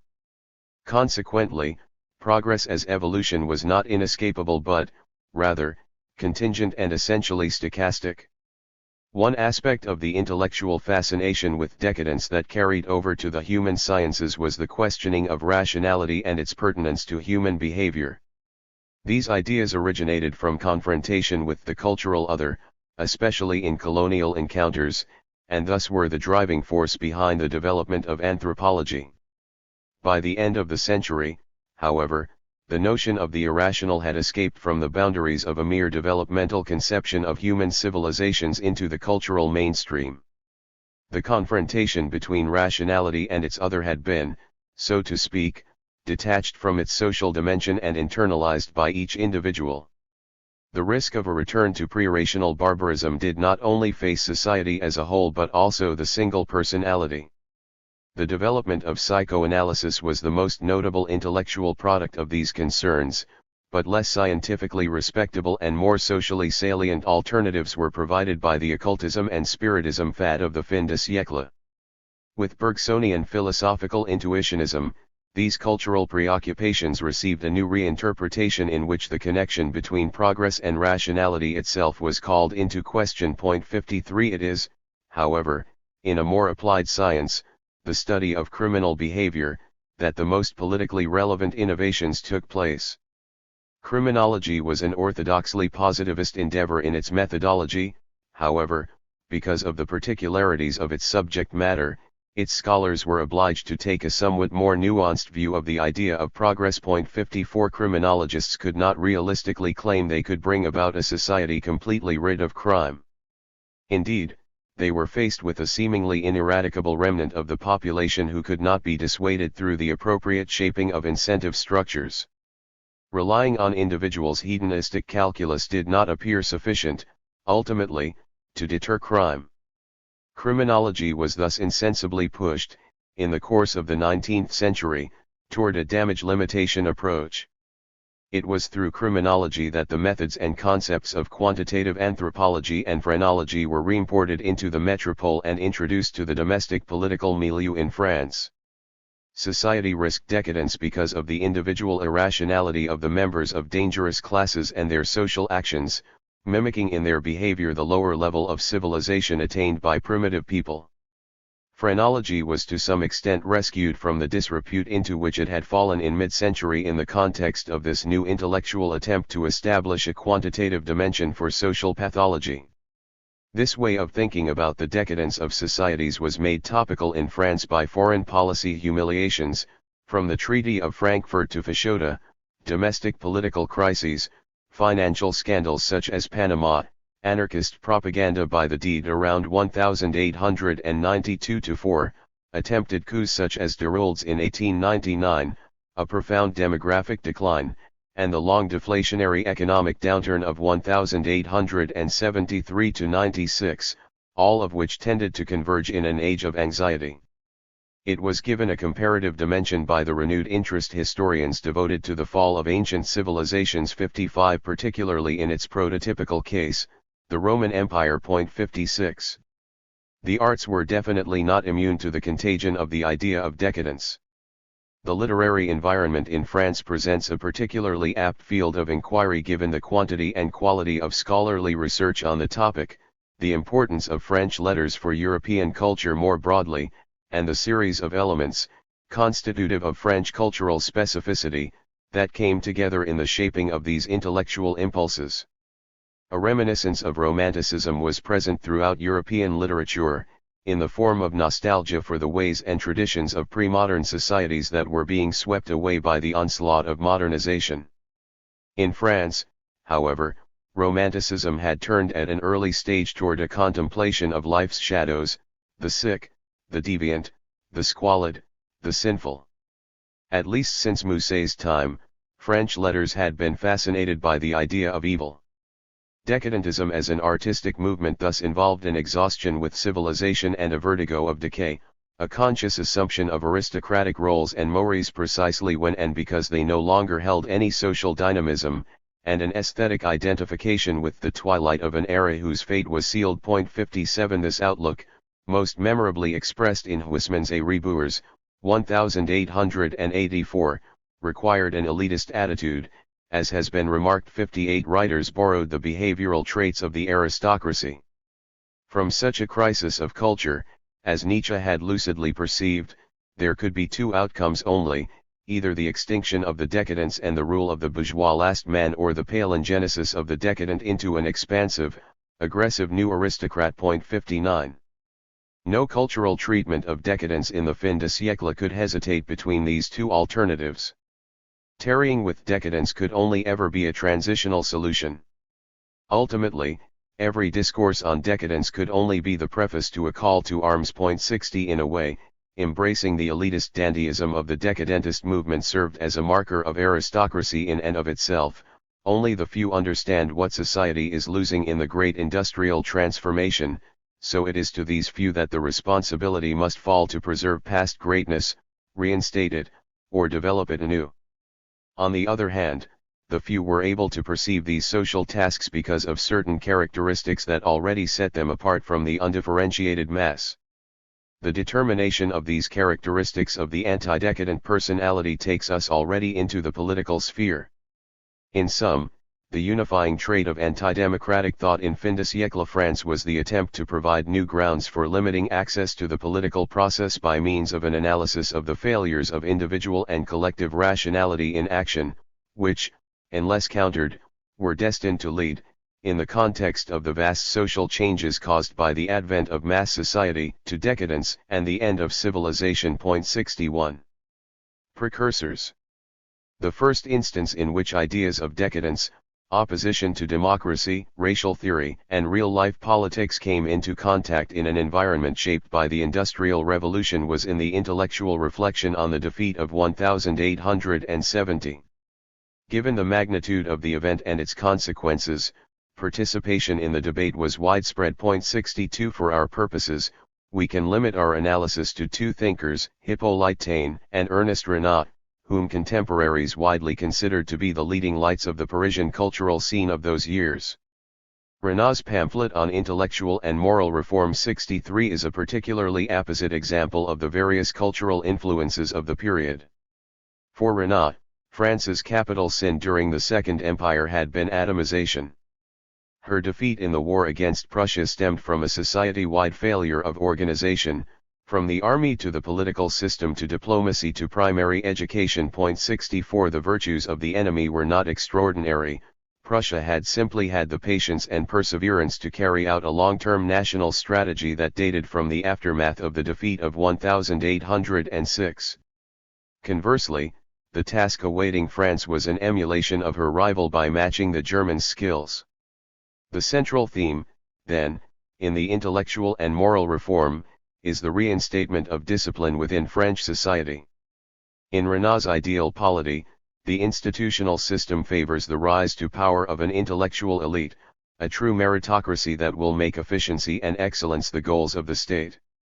At first, the picture converges with the Republican's own technocratic ideal, but Renan is careful to show that as far as his project is concerned the ultimate choice of regime type is largely indifferent, thus incidentally sowing the seeds for the post-institutional, or rather a-institutional, political discourse of the radical right in later years.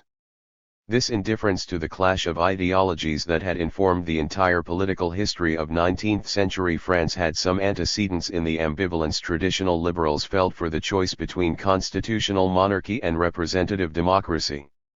Indeed, Renan's professed and positivistically motivated anti-clericalism represented the minimum common denominator of any alliance between the moderate liberals and the more progressive republicans. Nonetheless, Renan's position in the intellectual and moral reform was even more indeterminate, leaving the possibility of significantly more heterodox readings of his thought. First of all, his analysis of the causes of decadence, anomie, and defeat, while not resting wholly on racial theories, certainly made a place for them and for consideration of genetic characteristics more generally. After all, Renan's insistence on notions of collective psychology could easily shift from the level of cultural invariances to hypothetical biological foundations, albeit tempered by the continuing influence of Lamarck's organicism. Moreover, his focus on the sources in the national tradition for overall renewal tended to run contrary to the Republican belief in the possibility of social palingenesis or of any broad, purposive, voluntaristic social engineering in general. Finally, his opposition to universal suffrage and to any measures aimed at promoting effective mass participation in politics signaled the exclusionary side of Renan's elitism. The response to mass society, according to him, lay in a Bismarckian policy of development of new means and institutions for social control and compression. The final goal was the strengthening of the state. 65. In the catastrophe of 1870–71, Taine's attention was drawn more to the events of the Commune than to military defeat. His response was as strong as Renan's but took a different direction, orienting his research interests toward a long-term history of French political instability. 66 Taine felt obliged to trace the defeat of 1870 to its logical origin, the dissolution of the country's ancient orders in the Revolution of 1789. Liberal thought had attempted throughout the 19th century to parse the phases and moods of the events of 1789, to separate the modernizing effects from the bloody and chaotic means, and to selectively appropriate the parts of the revolutionary heritage that it could claim as foundations of a pacific, stable, modern bourgeois order. For Taine, this historiographical and ideological enterprise was misguided and inevitably doomed to failure. His 6-volume magnum opus, Les Origines de la France Contemporaine, published between 1876 and 1893, set out to prove that the same mindset lies at the heart of the entire revolutionary movement. The argument is structured around the whole panoply of conceptual characteristics that the anti-democrats of the fin de siècle would come to employ extensively against the Third Republic. The organizing metaphor was clinical. Taine set out to diagnose the French illness 67, the critique of the abstract rationalism of the Jacobins, their ignorance of empirical reality, and their prejudiced disrespect for tradition qua tradition drive the narrative. The descriptions of the irrationality, gullibility, and violence of crowd behavior appear at times almost a rationalization of a deeply ingrained phobia. The racial theme is not absent, indeed, it is one of the 3 parts of Taine's general method of historical explanation, la race, le milieu, le moment 68. In a context of generalized cultural pessimism 69, the conclusion is that, the revolution by now having developed a tradition and the ancien regime having faded into an irretrievable past, the only hope for French recovery and renewal lies in the wholesale importation of foreign, i.e., British 70, customs and institutions of government. Even this hope, however, is dimmed by the constitutional differences in the national character of the two peoples. 71 The entire political history of the 19th century, therefore, is nothing but a series of variations on failure and the exploration of a blind alley, in a word, decadence. 72 From the foregoing, it appears obvious that, while ostensibly working toward a consolidation of the national fiber, if not of the regime, Taine and Renan in fact left a poisoned legacy to the Third Republic, by offering their intellectual credibility to radical critiques of some of the Republicans' key doctrines. These critiques could be, and were, reelaborated under different historical circumstances in much more radical political directions, and in this filiation lay the key aspects separating them from the ineffectual and anachronistic theoretical discourse of the ordre moral. 3 Strategies. What were the basic analytical elements of the arguments of those who opposed the rise of the masses and their integration into the democratic political process in late 19th century France? It is possible to isolate 3 main strategies of argumentation, 3 ideal typical versions of anti-democratic discourse, that in actual empirical polemics were mixed and recombined by publicists and pamphleteers to voice principled opposition to the Republican regime. The first line of argument at the disposal of adversaries of democracy was to deny the possibility of equality between individual citizens.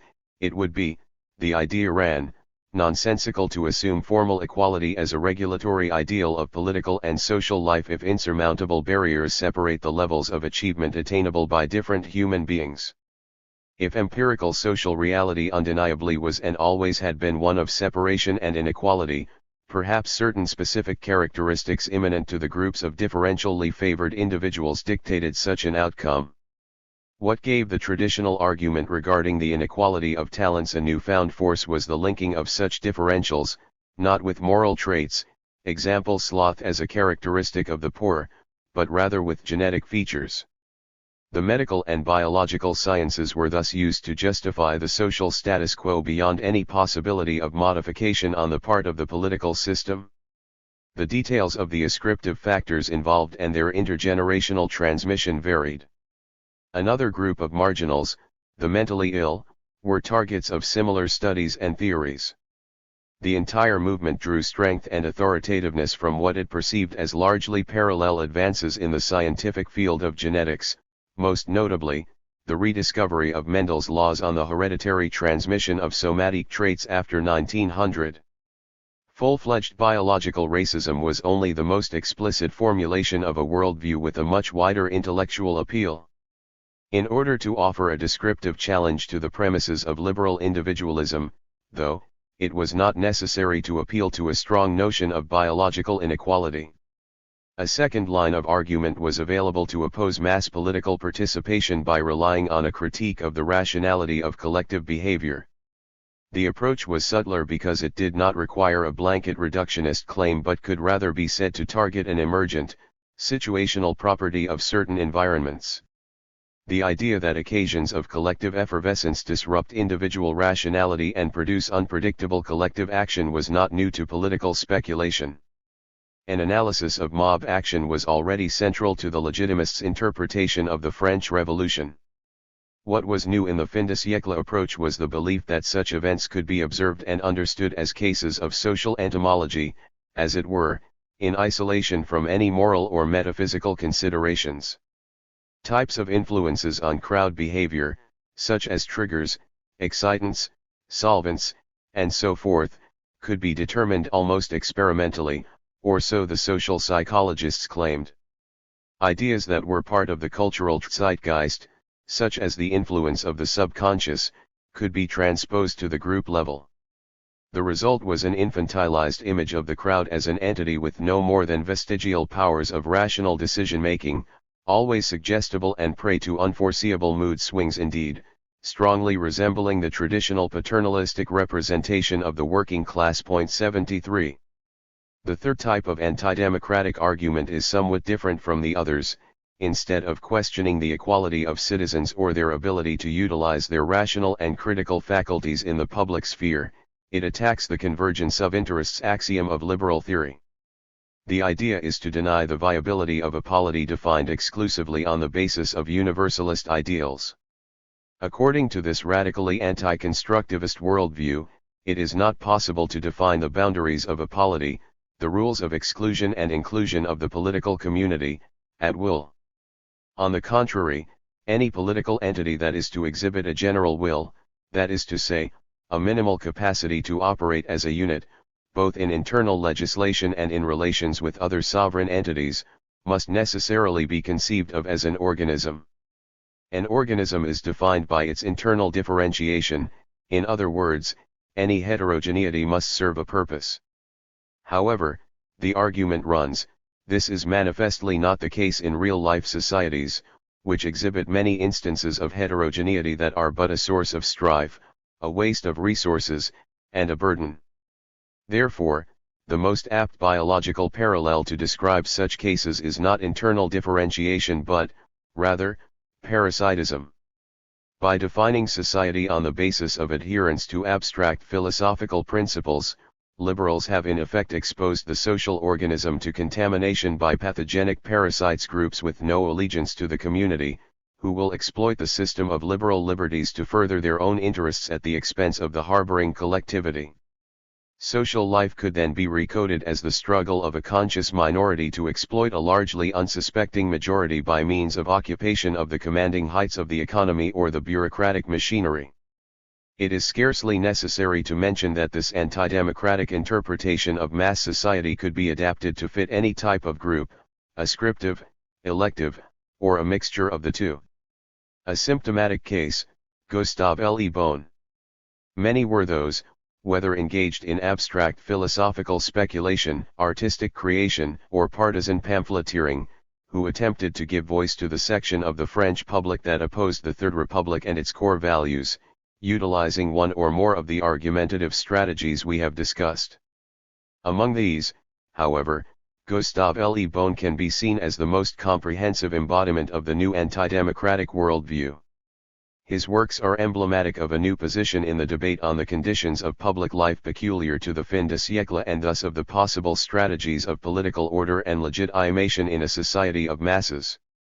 We described in Section 3 the peculiar position Le Bon occupied within the cultural field and the strategies he enacted in furthering his career, the use of social capital to compensate for the lack of academic recognition, the transfer of the conceptual apparatus of the medical sciences to the description of social phenomena, and the reintroduction in France of methods of anthropological analysis previously reserved for the study of colonized peoples. 74 These traits, in conjunction with an assertive personality, fashioned an intellectual persona of considerable forcefulness, a model of the worldly polymath that was still able to fascinate the likes of a young Raymond Queneau in the early 1920s. 75. Le Bon's success, albeit sui generis, is undeniable, in spite of the fact that, as several studies have established, 76 he was, in essence, nothing more than an intellectual plagiarist. We now know that the central concepts of crowd psychology are taken, through the mediation of Henry Fornile and Gabriel Tarde, from the Italian school of criminology and, in particular, from Scipio Siali's book La Folla Delinquente, 1891. However, as the present study concerns itself with questions of social and political influence, rather than of intellectual creativity or integrity, and since contemporaries widely considered Le Bon the founder of crowd psychology, a focus on his ideas is warranted, despite their questionable originality. Indeed, it would seem that the reason Le Bon was given undeserved credit for the creativity of others, becoming an influential voice among the more reactionary elements of French public opinion in the fin de siècle, might be found in the mix of structural factors that we have been at pains to reconstruct, or, in other words, in his fit with the social and cultural environment. The Italian criminologists operated in a very different context. While their empirical studies of the deviant personality were oriented toward the discovery of correlations with the somatic traits of criminals, their main pragmatic goal was to comprehend the new social reality of a unified Italy, especially with relation to the significant popular opposition to the centralized state that had developed in the South, taking the form of brigantagio and of organized crime, mafia, camorra, etc. It should be noted that several leading members of the group, such as Cesare Lamrasso and Enrico Ferri 77, joined the Italian Socialist Party in the 1890s and eventually occupied positions of responsibility in left-wing politics. In this light, the insistence on crowd effects over determining individual action, as in Siali's book 78, is best understood, contextually, as a determinist argument in favor of limited liability for those held legally responsible in street protests. Though perhaps some would suspect as orthodox socialist doctrine, this was by no means an unheard of position in the fin de siècle 79, or one that carried a straightforward reactionary connotation. Finally, it should be noted that the consistency of the policy recommendations to be drawn from the research of the Italian criminologists had already come into question in the last years of the century, following the publication of Lamrasso and Lasca's Il delitto politico, 1890, where the linear model of the natural-born criminal, first elaborated in Lombrosso's L'uomo delinquente, 1876, was significantly nuanced in order to explain violent but organized working-class protests. 80 In order to account for the most characteristic phenomena of modern society, it became necessary to combine biological determinism with some type of situational factor. At the heart of Le Bon's major works, especially the Psychologie des Foules, 1895, and the Psychologie du Socialisme of the following year, lies a similar intertwining of ascriptive and situational sources of collective action. The analysis, however, leads to radically different political conclusions. As we have mentioned above, Le Bon's crowd psychology is, first and foremost, a medicalization of politics. Following Taine, Le Bon presents his research from the discursive standpoint of the social physician. In describing the predictable aptitude of the masses to be swayed into irrational collective behavior, he makes a broad use of racialist explanations.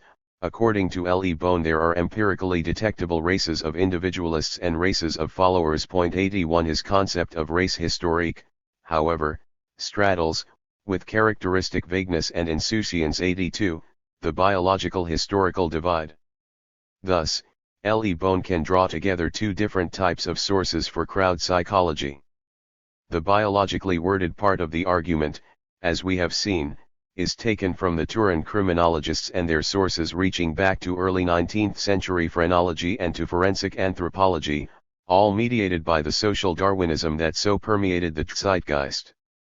The humanistic sources for racial theory, on the contrary, relied on a strong domestic tradition stretching from Boulainvilliers to Thierry and Gobineau. 83 itself one of the two main branches of reductionism in the canon of French social thought, alongside the other dominant factor explanation, the climatic theory of Montesquieuian origin. 84 Whatever the origin of the ascriptive trait, the racially motivated susceptibility of the people to herd-like behavior becomes, in turn, the precondition for the situational element to whose analysis most of the Psychologie des Foules is devoted.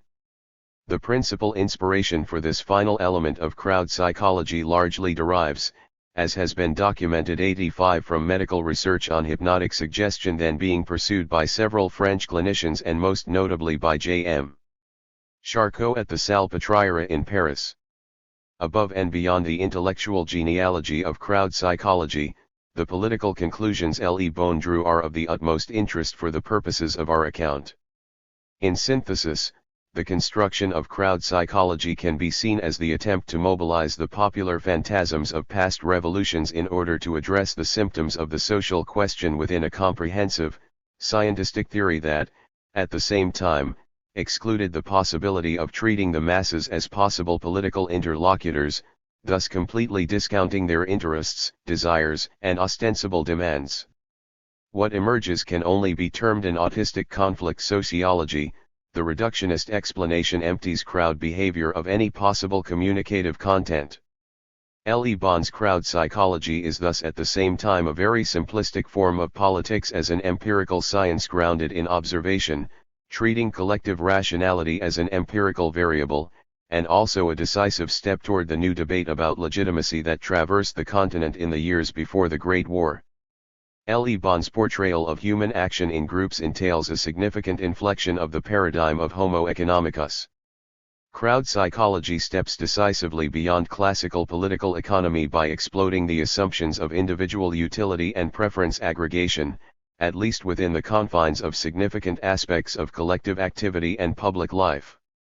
If a considerable portion of individuals in society is suggestible and prone to act irrationally in common, harmony of interests is far from being the natural outcome when barriers to freedom are removed. What differentiates Le Bon from Taine at this juncture is the type of policy recommendations that flow from the analysis of social facts.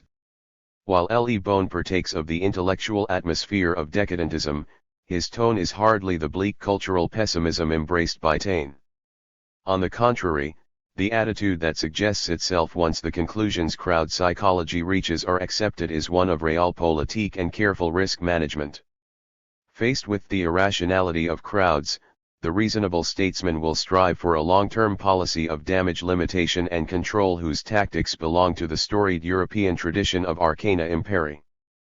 Crowd psychology thus presents a way of thinking about politics that completely sidesteps institutional questions and democratic constitutionalism. Such a flanking maneuver with respect to the political fault lines and with a specific conservative agenda can be observed in Le Bon's social relations, as well. An insider in Parisian society, Le Bon was a personal friend of many leading politicians, from President Sadi Carnot to Clemenceau. He was, furthermore, influential in important circles, such as the Army High Command. 86 On the other hand, as the affaire Dreyfus demonstrated most clearly, Le Bon was quite willing to embrace radically anti-system positions. In particular, we can observe his polemical involvement, in one form or another, in all the major wedge issues that called into question the political ideological cohesiveness of the Republican regime, the social question and the relationship with the working class, of course, but also the problem of war preparedness and the antagonism with Germany, the integration of domestic religious minorities, the nature of France's responsibilities to the inhabitants of the colonial empire, and the question of public morality, evidenced by the recurring financial scandals that weak governments and parliamentary opportunism encouraged. On balance, it can be stated that, despite or perhaps precisely because of his urbane and not overtly partisan persona, Le Bon's practical political commitments were fully as inimical to the basic tenets of the Third Republic as those of a Drumont, a Maurras, or a Dérault. In order to appreciate the full subversive potential of crowd psychology, however, it is necessary to complete the picture sketched above. As a reflection on the collective action failures of a racially predisposed multitude, the theory naturally pointed toward a conservative goal of damage limitation and risk management. Its empirical generalizations are prudential and rather straightforward. There is, however, an element in Le Bon's view that changes the entire balance of implications, allowing crowd psychology to become the basis for actively subversive politics. This element is the figure of the meneur de foules, the man of exceptional, esoteric ability who has the power to charm the crowd into doing his bidding. The superficial parallels with Max Weber's notion of charisma are not difficult to notice, although the entire substratum of comparative religious sociology is, of course, lacking. What is more interesting for the aims of the present account, though, is the convergence between two modes of discourse about decadence and the malaise of modern society that the figure of the meneur afforded. Thanks to it, Le Bon was able to include within the fundamentally scientistic framework of his theory an essentially aesthetic preoccupation with romantic genius, individualism, and the arcane nature of creation, which in those years in Paris was represented most forcefully by the Wagnerian craze and the contemporary reception of the thought of the later Nietzsche. 87. The consequences of the introduction of the meneur de foules into the theory of crowd psychology are far-ranging. Such a deus ex machina, the sources of whose influence upon the crowd remain obscure, affords a significant freedom of initiative to appear in an otherwise deterministic framework, but at the price of a wholesale acceptance of irrationalism. In marked contrast with traditional accounts of the political world, from Plato to Hobbes, the theoretical understanding Le Bon offers of politics explicitly admits that it has no bearing on potential success in political practice, at least as a transformative endeavor. In this sense, I believe it is incorrect to state that Le Bon's crowd psychology is empowering and directive of anti-democratic charismatic movements, such as the interwar dictatorships, for its independent empirical contribution to techniques of mass suggestion is scarce indeed. Its effect is more in the nature of an ex post facto justification of their inevitable recurrence. Along these lines, it must be noted that Le Bon's variety of reactionary politics is by no means traditionalist as, for instance, Mora's aspired to be. Tradition has no normative value for crowd psychology and has limited, and decreasing, instrumental value as a social control mechanism in the age of crowds. Ultimately, what Le Bon offers is a political science for decadence or, to be more precise, a political worldview that forgoes the idea of progress. V. In conclusion, why did anti-democratic theories find an audience? Because, I would claim, of a convergence of pessimisms, political, in the aftermath of defeat, renewed political instability, and continuing social unrest, scientific, with the destabilizing of physical certainties at the turn of the century and the development of genetics and the study of degeneration, and economic, due to the Great Depression of 1873–96. Why did anti-democratic theories appear in a novel, social scientific guise rather than in traditional reactionary form? Because, I would claim, of the crisis and redefinition of the cultural field in France following the Prussian War and the change of regime, which opened new possibilities for intellectual interventions in public discourse voiced in the language of scientific expertise. Subjectively, the anti-democratic current in French thought at the end of the 19th century may have been nothing more than an inchoate aesthetic sensibilite or social ressentiment in search of political expression. Nonetheless, the critiques of the liberal order it voiced were sufficiently persuasive, in the unstable political context of the Third Republic, to set the stage for further, more intellectually vibrant contributions to the fin de siècle legitimacy debate. 88. 3. Legitimacy and reason of state. Vilfredo Pareto. La lucha es la vida de los pueblos y las razas, del crisol de la lucha sale el progreso, lo que sin lucha se impone es porque vale poco. Señor. Dios de los ejércitos. Danos la guerra franca y abierta, para que sobre sus ruinas edifiquemos nosotros, los hombres, el palacio de la paz. Danos, Señor, la guerra cruel y sangrenta, para que después podamos establecer la guerra sabia de las ideas. Danos la guerra, señor, que nos hagamos en este ambiente denso, no de paz, sino de muerte, en esta charca donde el silencio es espso, donde nadie hace nada, donde se abandona el poder público a la ineptitud, donde solo algunas voces lastimeras salen pidiendo rey, como las ranas de la fábula, y para hacer lo mismo que ellas a los 2 días. Francisco Ayala, Tragicomedia de un hombre sin espíritu. I. Vilfredo Pareto was born at the epicenter of the European Year of Revolutions in Paris in 1848. His family belonged to the aristocracy of Genoa, a Tyrrhenian seaport and ancient city republic annexed to the Kingdom of Sardinia by the Treaty of Vienna. His parents had moved to the French capital, following the democratic exiles of Mazzini's movement, in the mid-1830s. Pareto's family bequeathed him a high social rank and a first-hand acquaintance with the political ideals of democratic radicalism. The cultural ties of the Italian Northwest with France were historically strong. Pareto's upbringing in the cosmopolitan atmosphere of Paris placed him in a line of continuity with Italian intellectuals of the 18th and early 19th century, from Cesare Beccaria and the Verri brothers to Vittorio Alfieri, Giovanni Berchet, and Alessandro Manzoni, all of whom had visited the French capital for inspiration and networking. Pareto was effectively bilingual and wrote fluently in both French and Italian. However, while his intellectual milieu was continental in scope, given the linguistic hegemony of the French language in cultured European society during the 19th century, his political allegiances and ambitions always gravitated south of the Alps. By the time Pareto was 18, Italy had emerged as a newly unified country in the boundaries it was to retain until the First World War, with the small but crucial exception of Rome, annexed in 1870. Equipped with a degree in engineering from the Turin Polytechnic, Pareto moved to Tuscany, where he found employment first as a manager of the railroad company Società Anonima del Strada Ferrate, then as the director of the Società del Ferriere Italiane, a steel concern, both key sectors for the economic development of Italy. In 1876, he began to contribute articles to Italian and French language scholarly journals in the field of economics, example Journal degli Economisti, El Economista, Journal de Economists, etc. The Florentine years present an image of symbiosis between analytical speculation and practical commitment.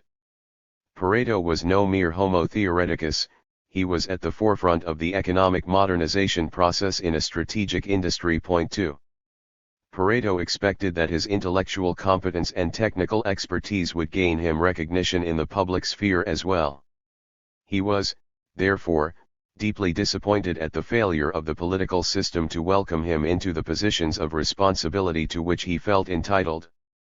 His fairly dogmatic Cobdenism of this period, however, ran contrary to the prevailing political consensus, especially after the so-called parliamentary revolution of 1876 that brought the left, sinistra storica, the heirs of the democratic wing of Italy's national revolutionary movement, to power and began the series of events leading to the rift with France and the birth of Italy's colonial ambitions. As a consequence of his exclusion from the country's decision-making elite, Pareto gradually adopted the role of the external commentator and censor of social and political mores.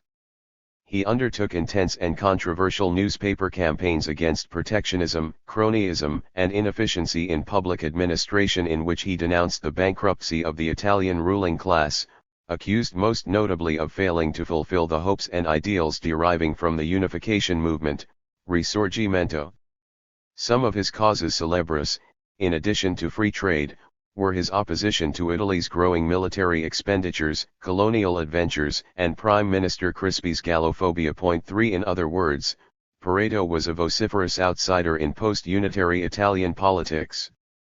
Ideologically, he could be described as a radical Democrat, but at the same time the convergentia oppositorum occasioned by the theme of the moralization of public life drew him toward the free trade right. 4.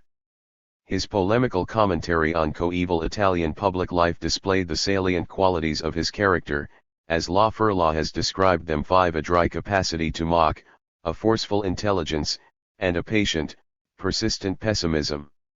In his articles, he struck a tone of biting humor, a sense of outrage transmuted into irony, a rhetorical device reminiscent of Marx. 6 He kept few friends and exhibited a remarkable ability to cultivate enemies. 7 His scientific career was to prove more successful than his political one.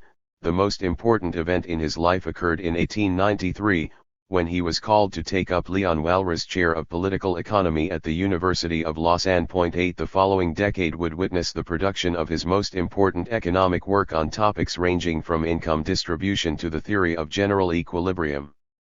Meanwhile, from the more detached vantage point of his self-described Swiss exile, Pareto never ceased to fulminate against the Italian political system from the pages of the journal degli Economisti, where he was a regular editorialist on Italian politics from 1891 to 1897, or any other publication that would care to open its columns to him.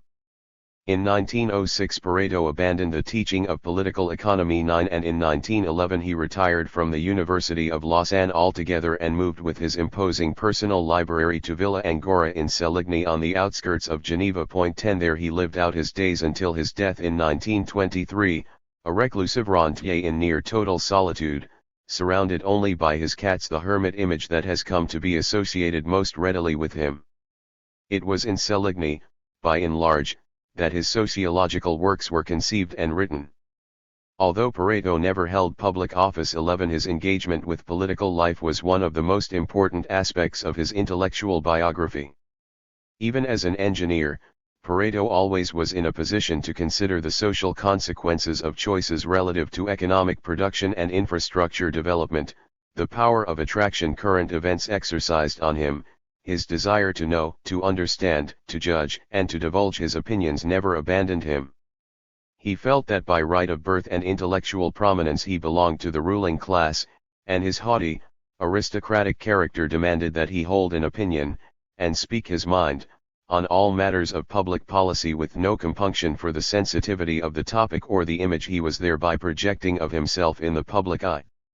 Pareto's extensive web of newspaper articles and letters covering Italian and European politics in the 4 decades around the turn of the century thus reconstruct a unique and fairly complete image of their author, intimately juxtaposed to his fin de siècle world. In order to appreciate the peculiarities of Pareto's political commitments and the themes he considered salient, it is necessary to bear in mind the specificities of the Italian institutional context. 12. The Kingdom of Italy in its first decades as a unitary state faced daunting challenges, both domestic and international. 13 The country was divided economically, bureaucratically, even linguistically, and was in deep financial crisis due to the new regime's decision to honor the considerable sovereign debt of the various pre-unitary governments. It lagged behind its counterparts in Europe on most measures of economic and infrastructural development and was still a largely agricultural society at the century's end.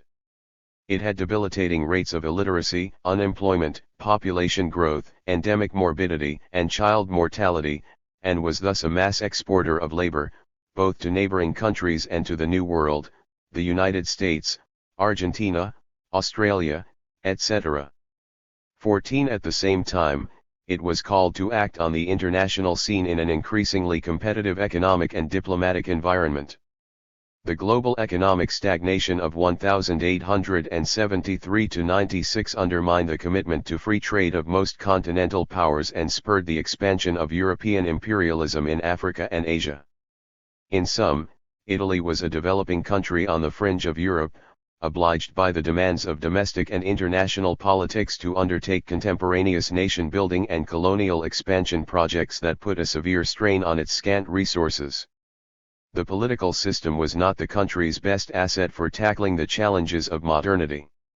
Imported directly from the institutional structure of the Kingdom of Sardinia 15, itself reminiscent of the moderate liberal constitution of the French July monarchy and of Belgium, it was based on a representative government in which the executive was de facto, by constitutional tradition, accountable to a popularly elected parliament, but with several limitations and counter-majoritarian checks. First of all, the electoral system incorporated strong property requirements. Only the richest 5% of Italians were granted the suffrage in 1861, and even after the 1882 electoral reform introduced alternative literacy qualifications, resulting in a progressive broadening of the electorate, the system remained significantly skewed until the First World War. The democratic process was further weakened by consistently low electoral turnouts, due in no small part to the boycott on the political process imposed by the Catholic Church after the conquest of the Papal States. Second, the Crown retained a significant amount of de jure power on the basis of the 1848 Constitution, power which it was to bring to bear in certain specific crisis situations, such as the reactionary spiral of 1898 or the entry of the country into the Great War in 1915. Third, the Prime Minister and the government disposed of several statutory means of influencing parliamentary dynamics, from life appointments to the unelected Senate to prefectural pressure in the single districts during election campaigns. 16. As a consequence of the systemically narrow base of popular support, the party system and institutional politics operated in a rarefied, artificial atmosphere, cushioned against much of the social development of the country. 17 Given the insulated nature of the institutions of government and the preeminence of the executive over the legislative, the political system evolved away from the traditional confrontation of right and left, the heirs of the two political tendencies of the Risorgimento. The moderate, liberal faction led by Cavour and the radical, democratic one following Mazzini, respectively. A new system of power developed, commonly referred to as trasformismo, based upon a fluidity of political allegiances in parliament, variable governmental majorities, ad hoc coalitions, and a system of corruption emanating from the cabinet and reaching the electoral process through the practice of nominating official candidates who received organizational support from the government prefects and the police. Trasformismo made peak-level agreements between well-connected special interests easy to implement and hard to sanction, for the responsibility of the government came to be confused with the nature of the constitutional regime itself. The main opposition, the Catholic Party, being extra-parliamentary and anti-system. It was, in short, the optimal institutional environment for protectionism and crony capitalism. Its counterpart in the population at large was a widespread sense of estrangement and disillusionment, ranging from apathy to alienation to pockets of armed resistance. 18 In the context of a broad feeling of generational anticlimax, as the prosaic routine of government followed the momentous times of national struggle and political unification. 19. It is precisely in opposition to the system of power embodied by trasformismo that Pareto fought his most passionate political battles. For the engineer and theoretical economist, trasformismo epitomized the perversion of economic rationality and efficiency in order to generate rents for the unproductive classes. Historically, it may well be the case, as Bizano has argued 20, that in the 1870s free trade was a dogmatic position with little or no connection to Italian social reality. Given the economic backwardness of the country, and especially of its southern regions, and the strength of anti-system sentiment in the polity at large, it was perhaps unavoidable that trasformismo would prevail as the only possible mode of governance acceptable to local notables, much like opportunismo was adopted faute de mieux by the partisans of the French Third Republic. Nonetheless, Cobdenite agitation was the perfect political habitus for Pareto. It dovetailed with the sense of righteous indignation that was so easily evoked in him and with the very positivist belief of his early years in the role of economic science as a guide to political action. Pareto, in his first political incarnation, was a liberal and scientific extremist, a liberal, but not a progressivist. 21 The comprehensive defeat of the cause of free trade in Italy left a permanent impression on him. 22 He was thereafter to remain a disappointed liberal and to reserve his most bitter criticism for those whom he perceived to be the natural allies of the liberal cause, i.e., the Italian bourgeoisie, and consequently its most infamous and unjustifiable traitors. The neurosis of defeat, which plays such a notable part in his political theory, can be seen to have origins in this experience. His taking up of the study of theoretical economics and then his departure for Switzerland coincided with a search for a new stance of detached impartiality that would not require him to give up his irony or his polemics but that would aid him in the psychological process of acceptance of his political marginality. 23 From a position of passionate partisanship, albeit in an outsider and underdog role, thus relatively free to maneuver, he gradually shifted to a position of equal disdain for the victims and perpetrators of political wrongdoing, the ignorant and misinformed masses and those who exploited them. The development of his sociological theory, as an inquiry into the causes of the defeat of free trade liberalism in Italy and of rational politics in general, 24, can be seen as a further step in this process. Upon moving to Lausanne, Pareto in a sense resigned from any membership in society. His goal was to become the perfect, objective observer. This Olympic indifference extended to the sphere of nationality. In isolated, neutral Switzerland, Pareto could secede from any national identity and claim as his own the ideal of cosmopolitan individualism. In truth, Pareto was never much of a nationalist, even during his Florentine years. 25 His Cobdenite allegiances, for instance, dictated his opposition to militarism and Italian colonial expansion. 26 Although in the decade before World War I he collaborated with the Italian periodical Il Regno, promoted by young nationalists such as Papini and Prezzolini, little can be made of the connection except as yet another example of Pareto's graphomania and willingness to be published in any newspaper that would carry his articles. 27 He was not at home in the irrationalist and decadentist intellectual climate of Belle Époque nationalism and cannot be grouped with D'Annunzio and the new wave of vitalist and proto-fascist Italian intellectuals. He was too much of a positivist, and besides, unlike Taine, whom he otherwise greatly admired, he could never bring himself to reject the ideals and achievements of 1789 in toto. 28 If Pareto cannot be assimilated to the new nationalist currents active in Italy after 1900, it is nonetheless true that in his years at Lausanne and then at Seligny his targets of invective shifted. While previously trasformismo had been his chief polemical fixation, he increasingly came to believe that the greatest threat to liberalism lay in the growth of the socialist workers' movement.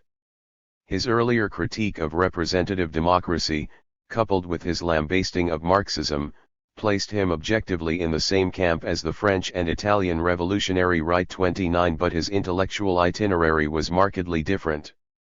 It would appear to be an exaggeration to state, as Fritz Borkenau does, 30, that Pareto's entire sociology is a violent manifesto against democracy. More simply, his social thought derived from the observation of the eruption of class conflict. 31 He was particularly contemptuous of schemes designed to reduce class strife and reach negotiated agreements in industrial relations disputes through the patronage of the state. The main reason for his fascination, and grudging admiration, for Marxism was its proven ability to rally the strength of the workers on the basis of a position of doctrinaire intransigence. Pareto always held a very liberal preference for freedom, including the freedom to make mistakes. 32 As the basis of responsibility, he was therefore always averse in principle to any corporatist project for social insurance and solidarity, agreeing with Machiavelli that the health of the polity required the possibility to express passionate internal dissent. The great social transformations wrought by the First World War ushered in the last phase in Pareto's political analysis. The crucial text of the period is Les Transformations de la Démocratie, which develops the study, begun before the war, of the political split in the bourgeois camp caused by the clash of two forms of moneyed interests, rentiers and speculators. In the Transformations, Pareto centers his analysis around the concept of demagogic plutocracy as a stage of the degeneration of representative democracy toward populism. Over the confusion and moral bankruptcy of the post-war years in Pareto's reconstruction, looms the shadow of Catiline, the strong man of an authoritarian coup. 33 In this context one should also interpret his few, circumspect references to the fascist movement in Italy. 34 Pareto's personality as a scholar and an intellectual is as distinctive as his political positions. He stands at the origin of the process of institutionalization and professionalization of both economics and sociology, yet his own theories and method escape easy classification. Thanks to his engineering background, he was at the forefront of the process of mathematization of economics, but the application of the same techniques to sociology often results in an obscuring of his arguments rather than a clarification. He was exceptionally prolific and fantastically well-read. His was an encyclopedic culture, but characterized by what has been termed intellectual anarchy. 35 His manner of research and exposition, which tended to transcend disciplines, giving no thought to the exigencies of the reader, was, in essence, anachronistic in the academic and intellectual context of the fin de siècle. It appears that he ultimately wrote only for an imagined public of men such as himself, aristocratic dilettantes possessed of universal erudition and ample spare time. Pareto was not wont to quote his sources, and indeed operated as if he were in a historical and theoretical vacuum, preferring examples from antiquity to contemporary cases for the illustration of theoretical arguments, and dialoguing with himself rather than his colleagues. 36 In the field of economics, relations were strained even with Walras, his predecessor at Lausanne.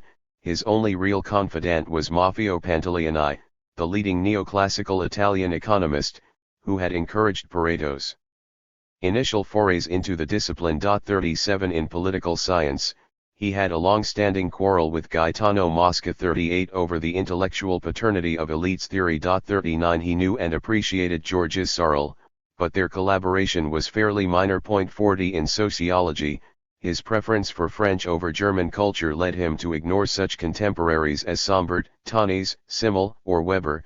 41 At the same time, he had few good things to say about Durkheim. 42 Or Comte. 43 As for British authors, he famously turned on Spencer, who had previously enjoyed his approval. 44 In short, Pareto occupied a central, potentially highly connected position in the intellectual field and certainly kept abreast of scholarly and political debates, but he steadfastly refused to engage with his peers directly. He founded no official school of thought, had few disciples, and indeed, for all his positivist outlook, was very poor at institution building and the grounding, or pursuit, of a sociology based on incremental knowledge accumulation. His model of the intellectual life combined the traditional emphasis of detachment from worldly matters and scholarly ascesis in the search for truth with the status of neutral, impartial observer assumed by the modern natural scientist. Nonetheless, despite his protestations of indifference, his prose was anything but serene. Ultimately, ideas as such held little fascination for Pareto. He had no interest in purely academic debates. His specific genius, at least in sociology, lay in the analysis of thought as it becomes ideology, that is, a spring for social action. 45. 2. Despite the several interpretative difficulties surrounding Pareto's project, and in part precisely because of his problematic ambivalence toward real-world politics, his theorizing is of great importance for the history of reflection on the problem of legitimacy in fin de siècle Europe. In limiting our analysis to the parts of the Paretien corpus related to the legitimacy debate and in order to understand in what sense Pareto's contribution was historically significant, it is necessary to query his texts by juxtaposing them with four general themes that any political thinker of the time was obliged to take into consideration. First, we must ask how Pareto spoke to the political conditions of the time, namely, whether and in what way the political agenda of contemporary European polities, and especially the dilemmas connected with the social question, entered his conceptual world. It is thus necessary to contextualize his analytical puzzles, approach, and findings. Second, attention must be paid to the institutional constraints in which the political systems he experienced operated, and thus to the boundaries defining the perception of issues and potential range of proposed solutions. Specifically, one must gauge Pareto's evaluation of an interaction with the theory of the modern, liberal representative, state and the nexus of mass democracy and socialism. Third, it is essential to establish how the author viewed the link between the practice of intellectual investigation into political matters and the progression of political history itself and, consequently, what he understood the purpose of his work to be, in other words, in what rhetorical mode his works were intended to be received. Finally, it is necessary to connect the theoretical sketch of Pareto's position to the wider cultural debate of the time. Most particularly, links must be drawn to other discourses, both scholarly and political ideological, so as ultimately to perceive the position of Pareto and his thought in the fullness of the interrelations with the life of his time, and render a unitary image that coalesces all four interpretative themes. In attempting this reading, we may well discover that on several counts our author would most likely have resisted the linkages and parallels we propose. The most immediate issue is already apparent. Pareto was a professed misanthropist who refused contact and association with others, especially in the realm of ideas and in politics. It is our aim, however, to read him in his time and through his time, and to show how he had much of interest to say about the world surrounding him, how he spoke more to the political issues at hand than to a transcendental ideal of universal social science, how he mattered to the cultural climate of the age, and how this interpretative stance permits us to draw a more compelling image of the man and even to explain his quest for solitude and separation from society.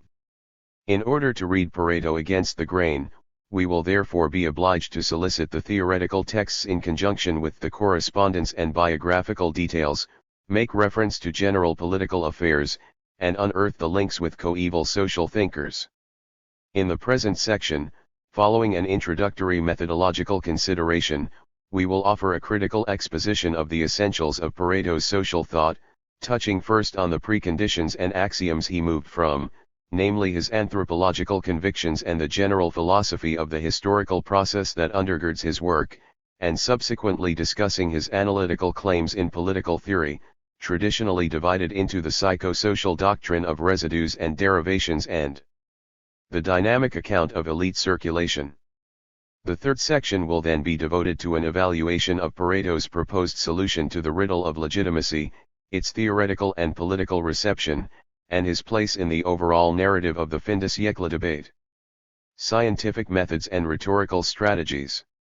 A nuanced and robust understanding of Pareto's political thought requires that two preliminary issues be tackled before attempting to provide a substantive interpretation of his social theory. Consequently, we shall devote attention first to the formal aspects of the corpus, its methodology, literary style, and sources. Then, we shall focus on the pragmatics of Pareto's sociology, its purpose, its driving animus, and the implications for its use in political life and for the public role of the social researcher. Pareto's oeuvre is of imposing dimensions. To limit ourselves to his sociological writings, the Traité de sociologie générale, 1916, alone is a monstrum of more than 1,700 pages and 2,600 sections, heavily cross-referenced and annotated, to which must be added the equally imposing earlier work, Les Systems Socialistes, 2 volumes, 1902-3, as well as a plethora of additional short essays, articles, polemics, etc.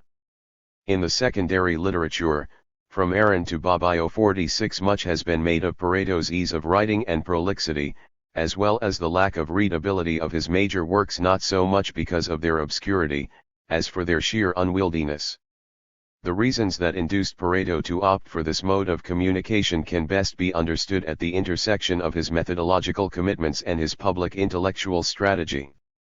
Scientifically, as we have noted, Pareto endorsed positivism and was thus, by the century's end, somewhat of a holdout in favor of a way of conceiving the unity and evolution of knowledge that was no longer an inspiration for the cultural avant-garde.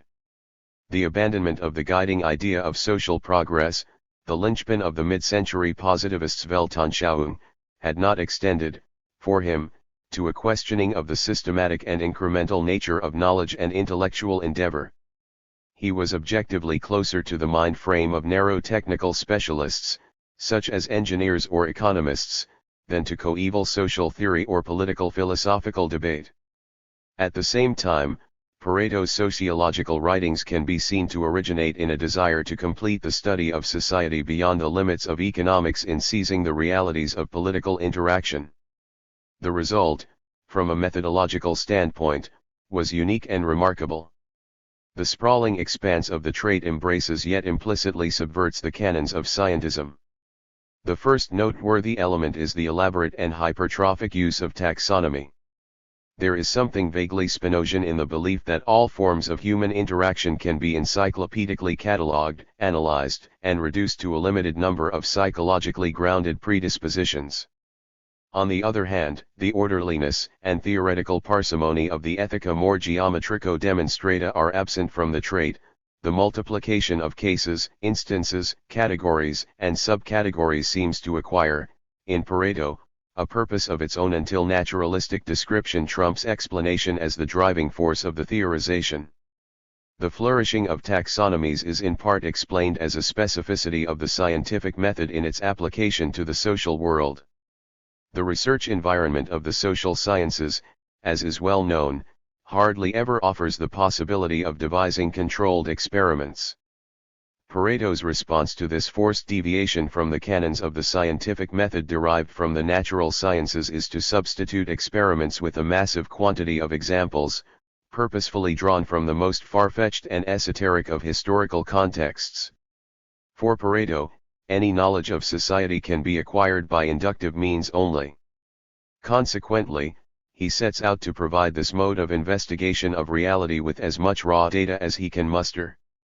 This luxuriant display of historical erudition serves to underscore Pareto's commitment to a belief in the unity, from an epistemological point of view, of social facts across time as well as his disregard for disciplinary barriers. 47. The wealth of material from which he drew in illustrating his analytic categories contrasts sharply, as we have said, with the lack of consideration for the theoretical literature in the social sciences of the 19th century.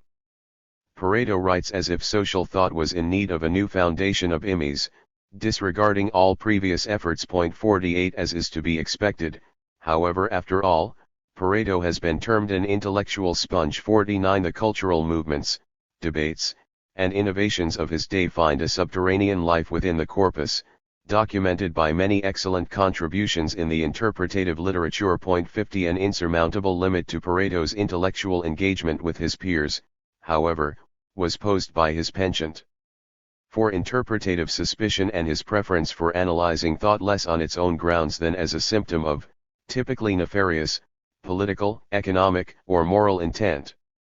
As La Furlaw notes. 51. Pareto utilizes nominalism and relativism throughout his works as polemical weapons rather than neutral research heuristics. This polemical trait in his style of social analysis can, I believe, be linked to the obscurity of his overall theoretical construction, or, more specifically, his militant opposition to clarity.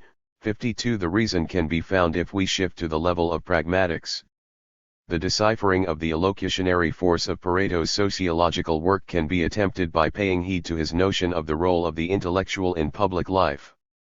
We have already mentioned the ideal of absolute Apollinian detachment that Pareto considered indispensable for the pursuit of truth, especially when the study of ideologies was concerned.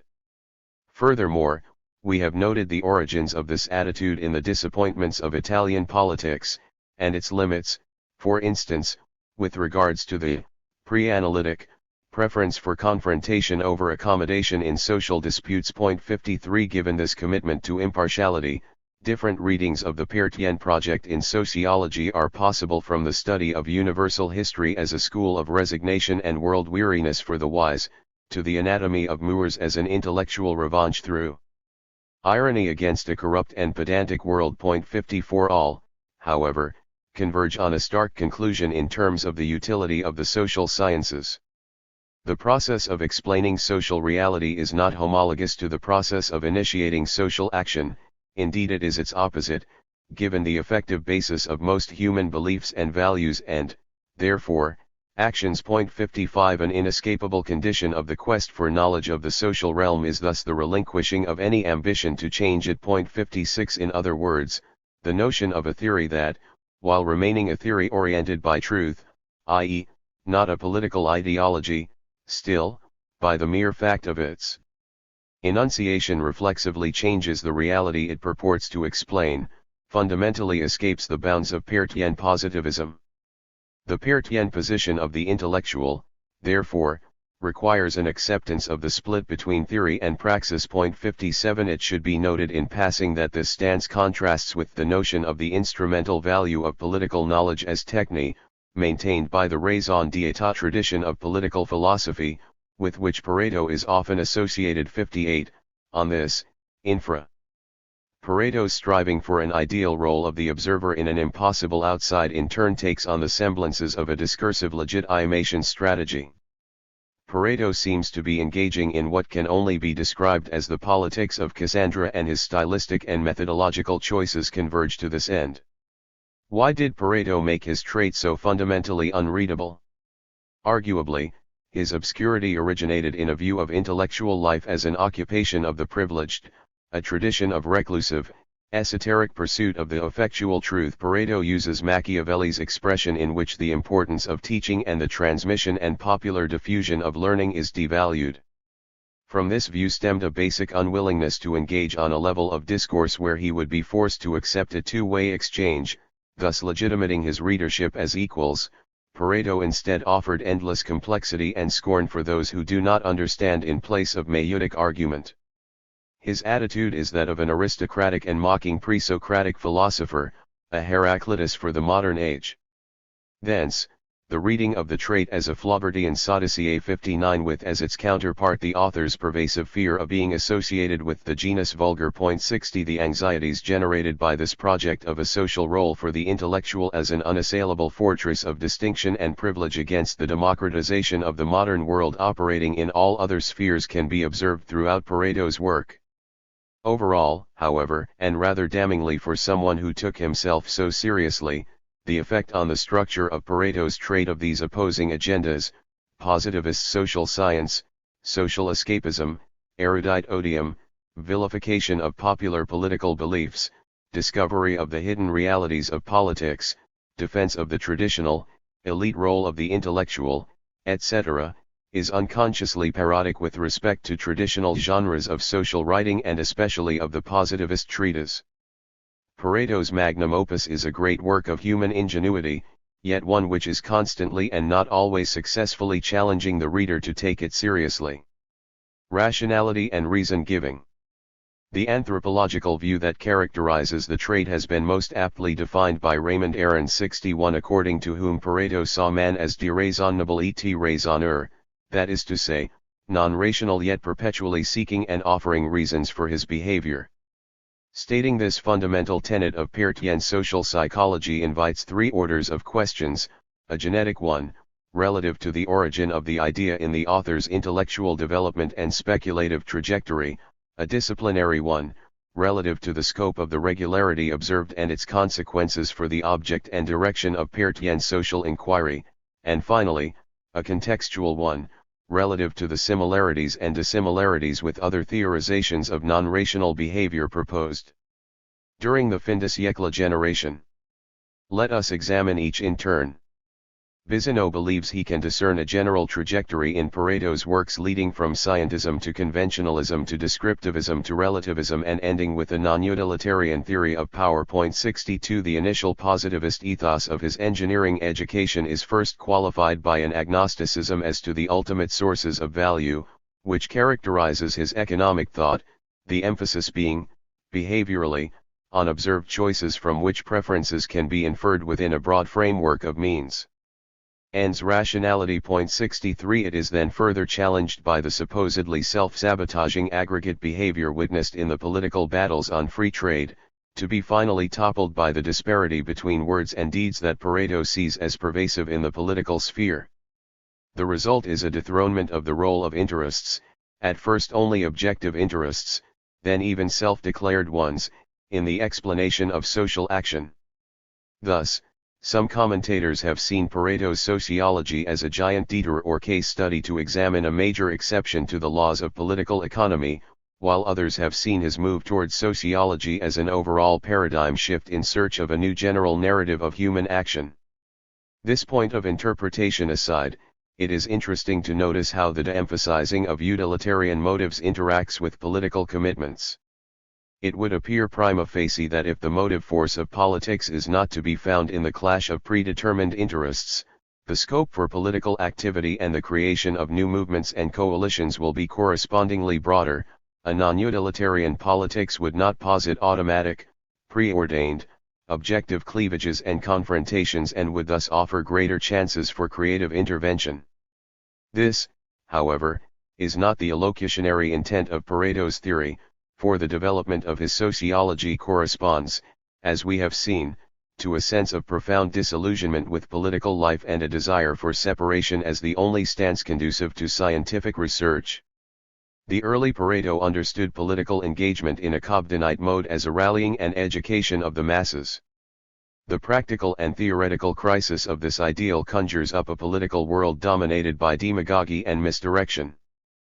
Pareto, as opposed to Mosca, did not place his trust in the virtues of technocracy, supported and shrouded by mobilizing ideologies. 64 He deemed ideological manipulation unworthy of a scientist, and a gentleman, and thus felt obliged to confine himself and his social science to pure external observation.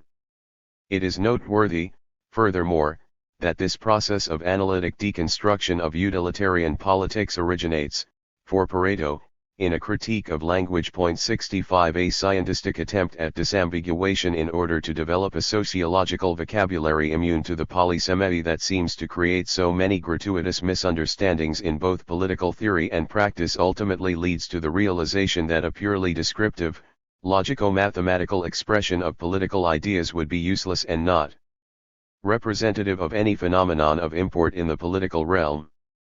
The logical incongruities of discourse are not treated as something to be solved through rational analysis.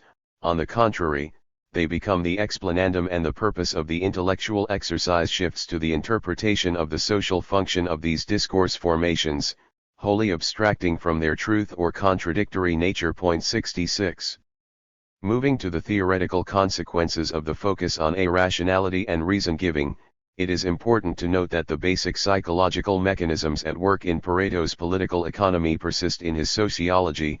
On the one hand, a fundamentally individualist premise that discounts the causal significance of collective, impersonal actors of any type, whether transcendent or immanent; on the other, a basic pessimism, indeed a pre-analytic disposition against the possibility of principled action in politics. 67 What has changed, with respect to economics, is the casting aside of the unitary view of human personality. 68 Prediction in the wider social realm is made much more difficult by the competing faculties and allegiances at work within each of us, and it is precisely this constitutive ambivalence between different goals and different motives, producing constantly different outcomes in different people at different times, that leads to the study of ideologies.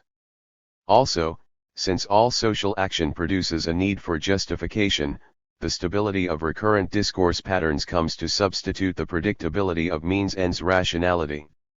In analyzing the non-rational aspects of human behavior, Pareto broached a theme that attracted the attention of many in his generation.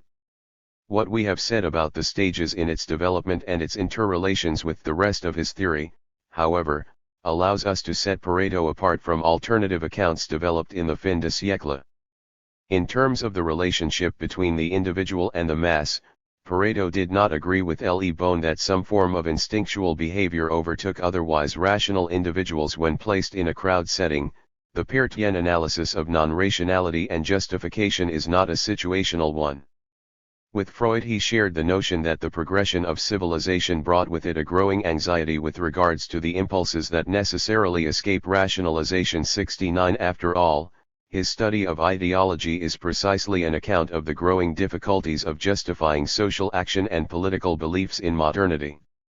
While the urge for justification is an empirically observable universal, the complexity and pervasiveness of ideology reaches a peak in mass, industrial societies, especially since they affect to be animated by strict means-ends rationality and thus cannot be honest with themselves about the mythical basis of their social beliefs rooted in psychological constraints. 70 On the other hand, Pareto did not concern himself with the research questions leading to Freud's general theories about the structure of the self and psychological life, nor did he believe in the clinical aspects of the Freudian project, least of all in the capacity to intervene in man's non-rational cogitations or decision-making processes. 71.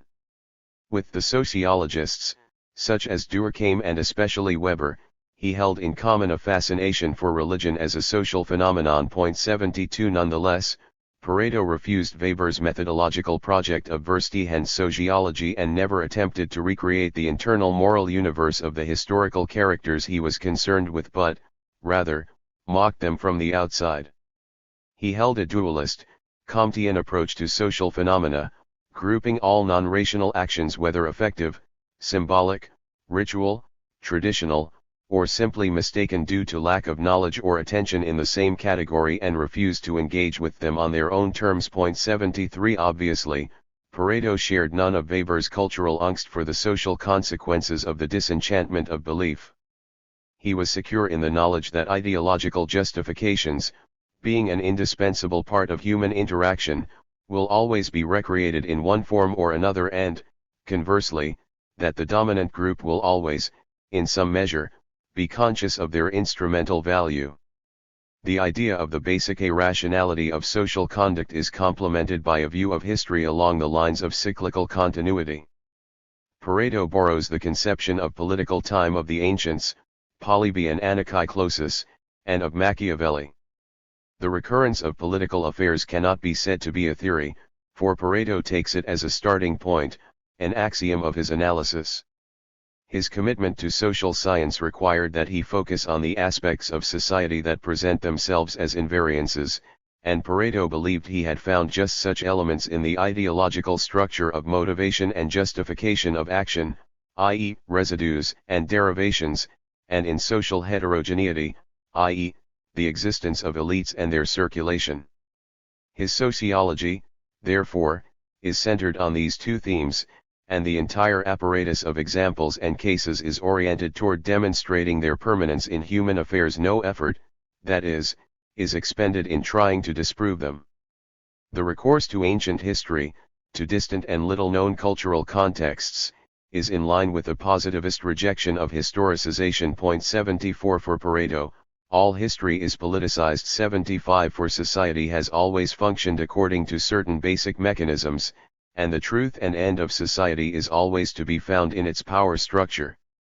This primacy of the political and this endless recurrence of power relations, therefore, represent the essence of what Pareto, had he not been prejudicially opposed to such metaphysical abstractions, would have recognized as his philosophy of history. 76. Some scholars 77 state that in Pareto it is possible to find a reflection on decadence. The claim is based on his last published works, following the Great War, in which the degeneration of liberal democracy into demagogic plutocracy and the bitter conflict between rentiers and speculators in the context of economic crisis and working-class uprisings are analyzed. If this reading were to be accepted, it would significantly qualify the image of Pareto's views on the cyclical course of history, inspired by classical conceptions of recurrence, and would tend to associate him instead with the various modes of speculation on decadence developed, especially in France, at the end of the 19th century. I believe that such a reading of Pareto's thought is ultimately less persuasive than the one offered above. The fact that political history witnesses moments of crisis and decomposition as an elite weakens and another group prepares to take its place does not detract from the overall cyclical movement of the process. In fact, the strongest argument against the interpretation of Pareto as a theorist of decadence is his own avowed aversion to the idea of progress. A view of history focused on decadence is homologous to a progressivist one in containing, in nous, a teleology. Pareto, on the contrary, wished to maintain his stance of impartiality and detachment.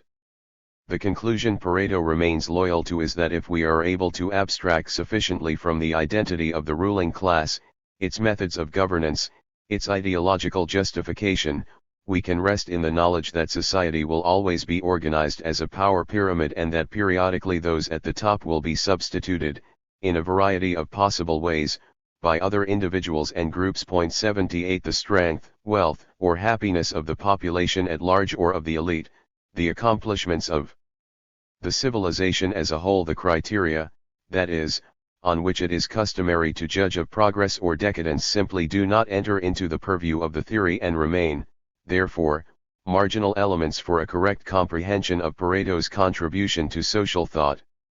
Decadence as a theme in Paretian speculation is confined to an appreciation of the historical circumstances at the end of his life rather than an overall reflection on Western civilization. Pareto is no Spengler. Similar considerations may be offered with regards to the role of violence. Pareto was far from being ironic on the topic. He understood the necessity of coercive means for any social system. It would not be correct, however, to make him into a theorist of violence, an advocate of preemptive aggression and brutality in the fight for power. In Pareto one may find neither the belief in violence as an expressive and unifying factor, such as held by Searle, nor the Stoic view of conflict as the proving ground for the vocational politician, as envisaged by Weber. Pareto held a thoroughly economic, realist, one may say, Machiavellian, view of coercive power. Furthermore, the Paretian analysis of violence uncovers a historical regularity that places it within the general framework of the circulation of elites. Violence is nothing more than a marker for the change of ruling classes as the power of the old elite wanes and is no longer credible enough to deter deviance and subversive intent. Violence, therefore, is conceived as an integral part of the practice of power, but one with no special symbolic or moral significance. The workings of ideology. The main theme of the Traité de Sociologie Générale is the explanation of social stability, to be achieved through an analysis of collective action. The book begins with a basic distinction between logical and non-logical actions, claims, and theories. 79 Logical actions being conceivable through the categories of political economy. The main thrust of the trait lies in the exploration, classification, and systematization of non-logical actions. The framework Pareto devises for understanding the social phenomena not attributable to Homo economicus is well known. 80 From the profusion of accounts, reasons, motives, beliefs, justifications, and doctrines that are devised to complement social conduct, a series of fundamental motivating forces are abstracted that regularly recur in the most disparate settings. To these forces, expressed in the most schematic and general terms, preservation of aggregates, instinct for combinations, etc., Pareto gives the name of residues, for they are obtained by stripping discourse of all embellishments and idiosyncrasies.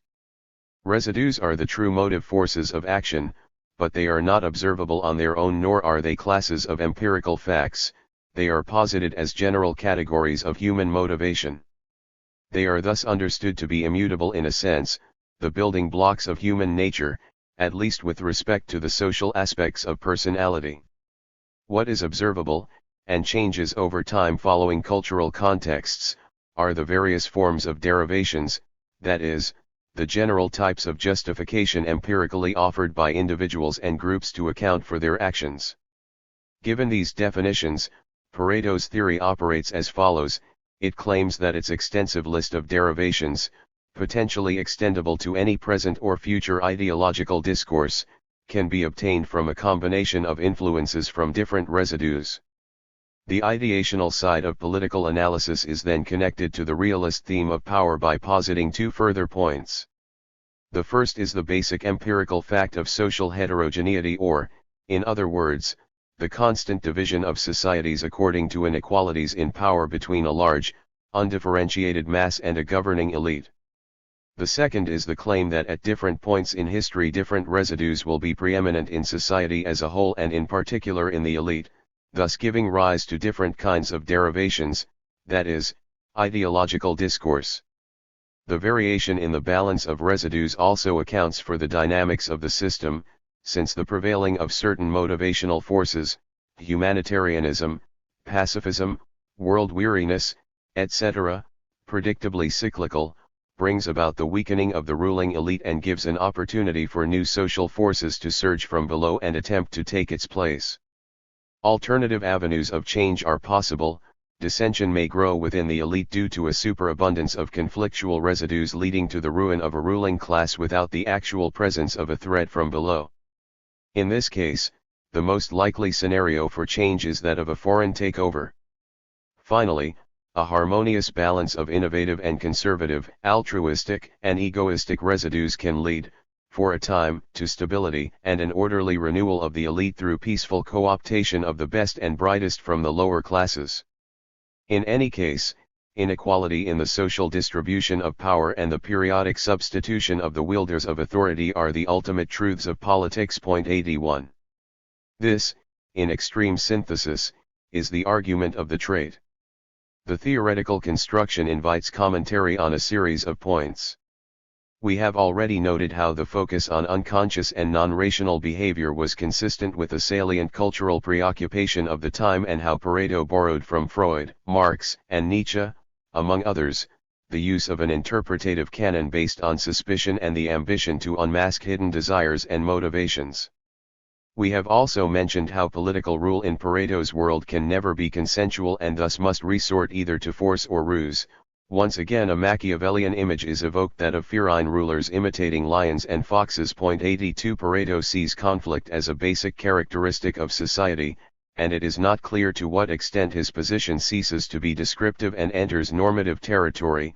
He was, as one of his most insightful commentators has put it, 83, always an enemy of theories and doctrines of unity. To this we may add that for Pareto, politics, though in a parasitic relationship with the productive economic forces in society, always retains its primacy, its needs ever trumping the normal working of economic laws. The main historical fact emblematic of this tendency is the plundering of public and private savings.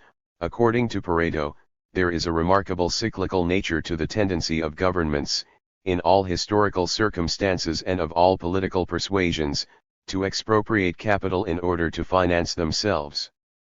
Pareto even goes so far as to conceive of universal history as the endless recurrence of the spoliation of those who set money aside. 84. Finally, we have mentioned the linkage of the issue of decay with the closure of the elite to change and the advent either of a new social class from below or of a conqueror from outside.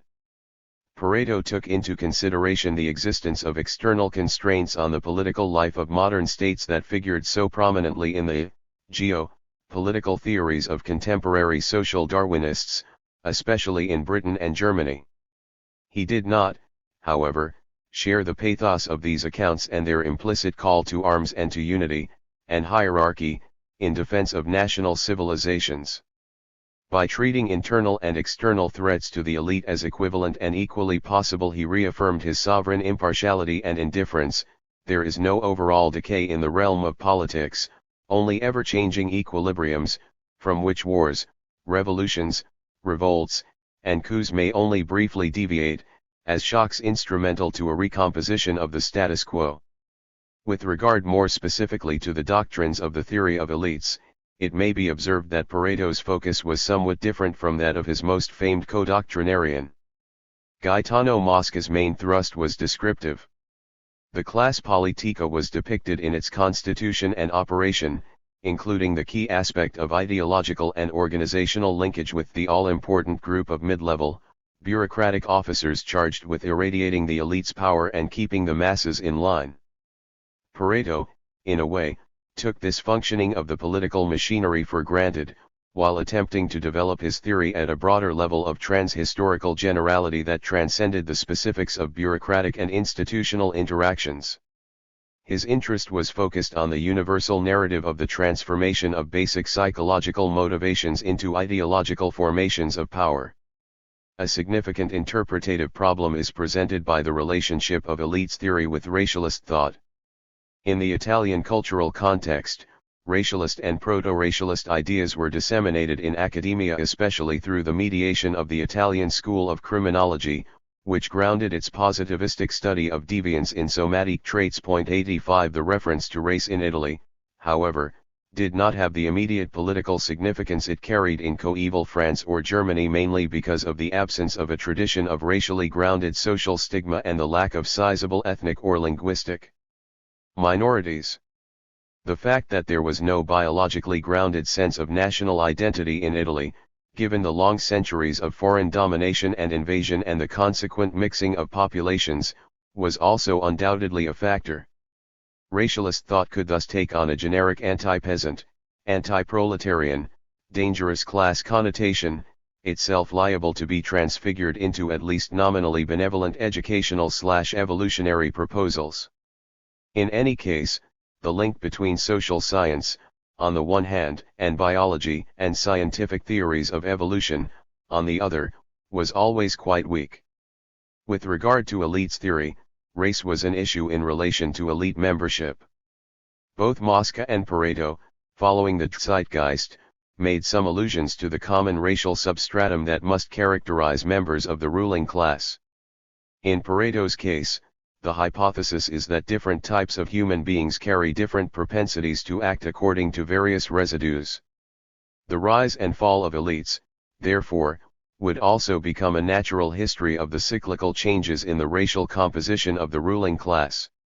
It is superfluous to point out that, given the hypothetic, axiomatic nature of residues themselves, a demonstration of their biological origin was not attempted in any way by Pareto because it was, strictly speaking, impossible.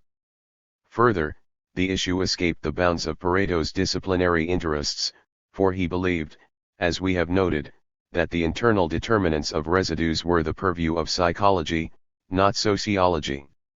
Besides, Pareto's very high self-esteem would scarcely have tolerated such indirect commentary on his own biological aptitude, so much so that he expressly devised the category of a non-governing elite to comprise those, such as himself, that, as Machiavelli had put it, 86 do not lack any of the characteristics of the prince except for the Principato. The panegyrists of the Italian fascist regime in the 1930s saw fit to resurrect these aspects of elites theory for propaganda purposes within the context of a profound shift in the ideology of fascism itself, required by the new exigencies of the Axis alliance, ultimately leading to the approval of the racial laws of 1938.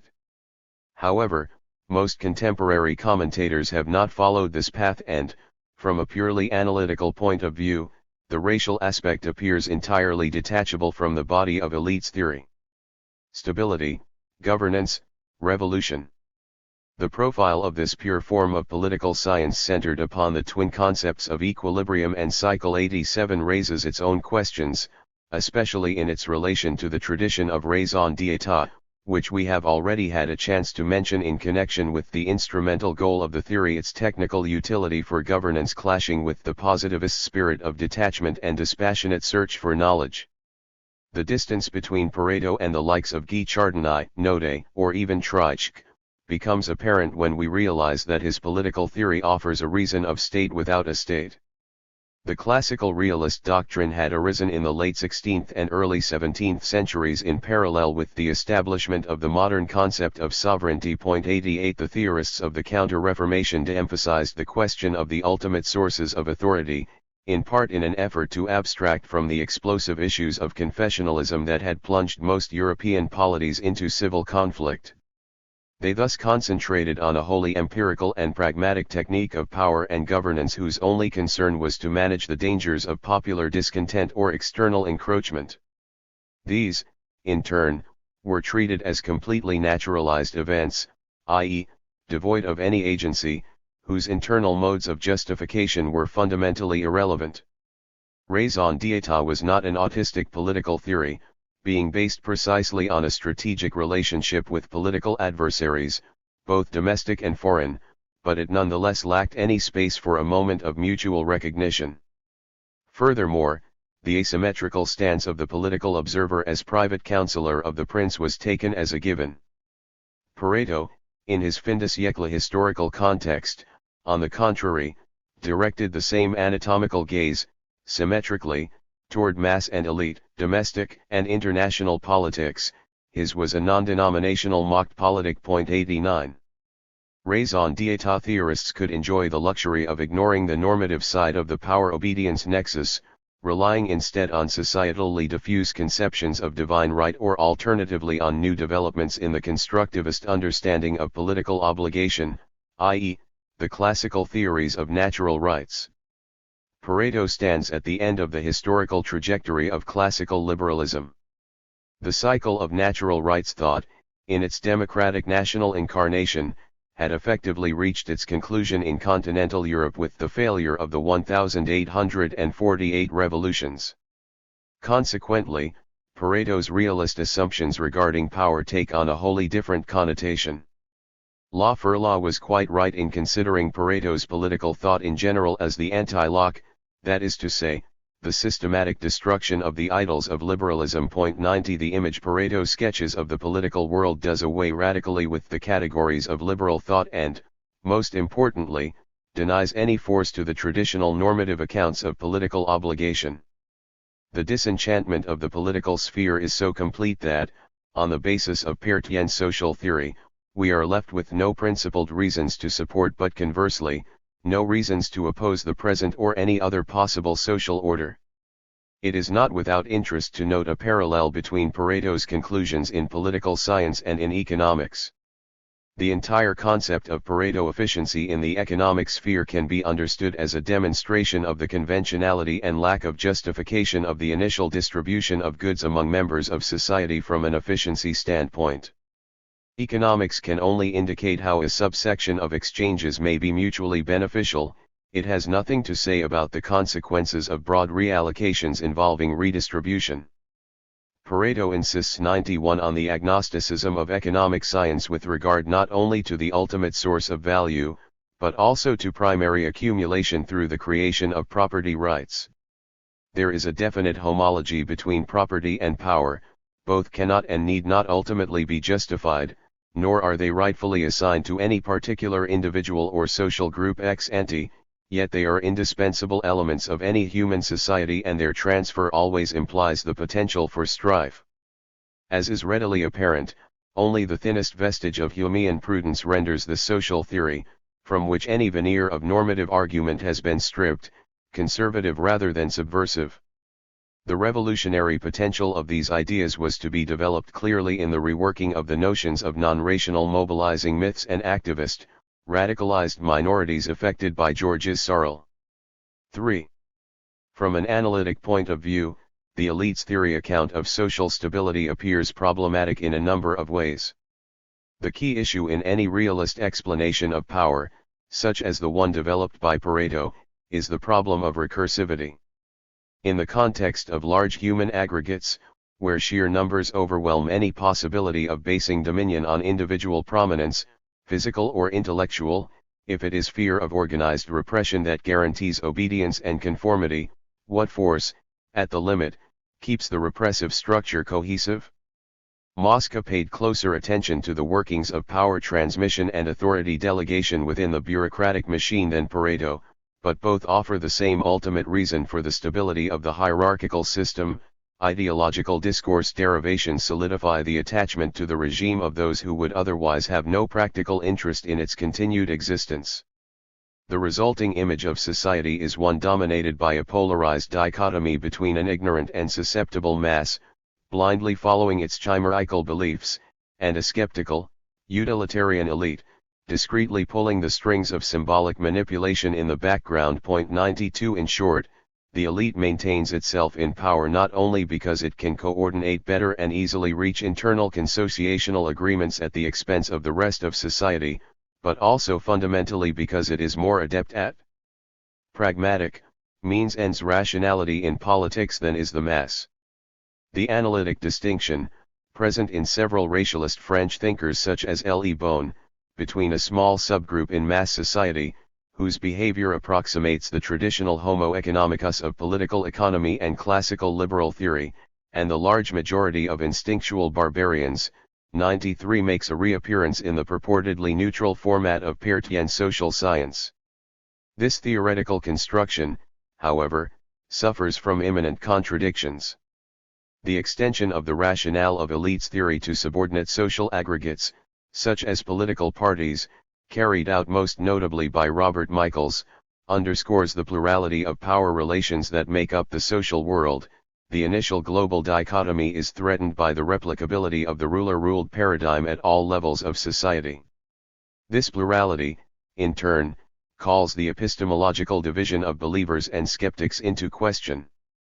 Thus, in Pareto's formulation, the elite itself is in some way invested in the belief structure that supports it. What difference, then, makes the elite stand out from the mass, if, as Pareto intended, social Darwinism, i.e., the fit of individual characteristics with social environment, wholly devoid of agency, is to be rejected as an explanatory strategy. The same problem represents itself at the methodological level. What sets the scientific, rational observer apart from the rest of society that is under the spell of its derivations to such an extent that even the diffusion of sociological research and the unmasking of ideology has no influence whatsoever upon social dynamics? This dilemma may be traced to the clash of the secretive logic inherent in the reason of state tradition and its doctrine of arcana imperii with the public logic of justification entailed by the mass politics of modernity. Ultimately, the theory implies no involvement with the internal logic of belief systems, excluding the sophistic and useless divertisement of debunking them. For this reason, elites theory does not, properly speaking, contain a doctrine of legitimacy if we understand the concept as requiring a linking of descriptive and normative elements. Such an analysis is considered superfluous, unnecessary, because any polity will eventually produce as a matter of social physiology a belief system justifying the status quo that, whatever its specificities, will share with all others the characteristic of being indemonstrable by means of experimental science. Pareto's theory is correct in supposing that this is the only possible analytical stance available in order to maintain impartiality, for there exist no neutral theories of legitimacy. On the other hand, the dynamic part of the theory, the circulation of elites, is significantly weakened. Elites theory cannot say anything non-parametric about revolutions, for the elements that account for the decadence of elites, the subtle shifts in the composition of residues, are fundamentally not operationalizable. Their identification can happen, at best, post hoc. The problem of the relationship between individual freedom and historical determinism is not successfully resolved. Elites theory, in both its strengths and weaknesses, is the mirror image of Marxian thought on revolutions. What is crucially lacking is a way to conceive of principled political involvement. There are, in other words, no possible grounds on which to voluntarily adhere to the system of power without thereby being objectively exploited by the elite.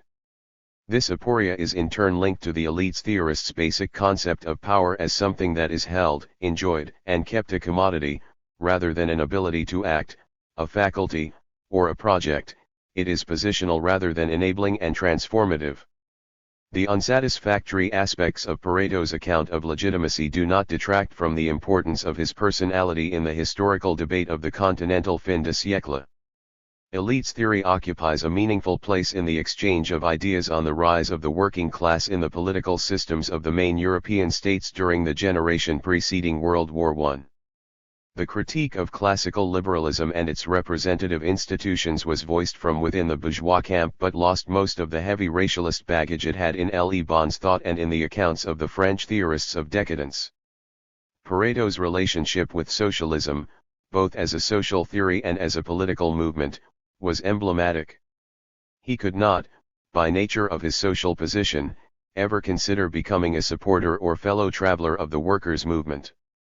He considered Marx's economic thought to be incorrect and misleading and developed a technical framework to disprove his arguments. At the same time, he admired the mobilizing capacity of socialist ideology and the spirit of sacrifice, ruthlessness, and resolute solidarity animating socialist parties, especially when confronted with the pusillanimity and scruples of bourgeois politicians. He was morally outraged, but confirmed in his sociological convictions, by the discovery that the workers' movement was being utilized by political operatives as a vehicle for individual social ascent and personal gain. The most interesting aspect of Pareto's analysis of the social question, however, relates to democracy. A useful heuristic in distinguishing ideological positions and predicting future trajectories in the political and theoretical debates of fin de siècle Europe is to track the reactions to the quite widespread claim according to which democracy would inevitably lead to socialism. This, of course, was both the prediction and the normatively preferred outcome for orthodox Second International socialists such as Georges Orturati or for the British Fabians. Conservatives such as Taine agreed descriptively, although they decried the fact. The same assessment was made by Central and Eastern European reactionaries in the chancelleries of Berlin, Vienna, and St. Petersburg and, indeed, used as ideological justification for maintaining autocratic or imperfectly accountable political systems. Liberals such as Tocqueville 94 and, in part, Max Weber feared the truth of the prediction but ultimately believed or, at times, willed themselves to believe that it was not a foregone conclusion. The Italian elites theorists, and Searle, took a different tack on the matter.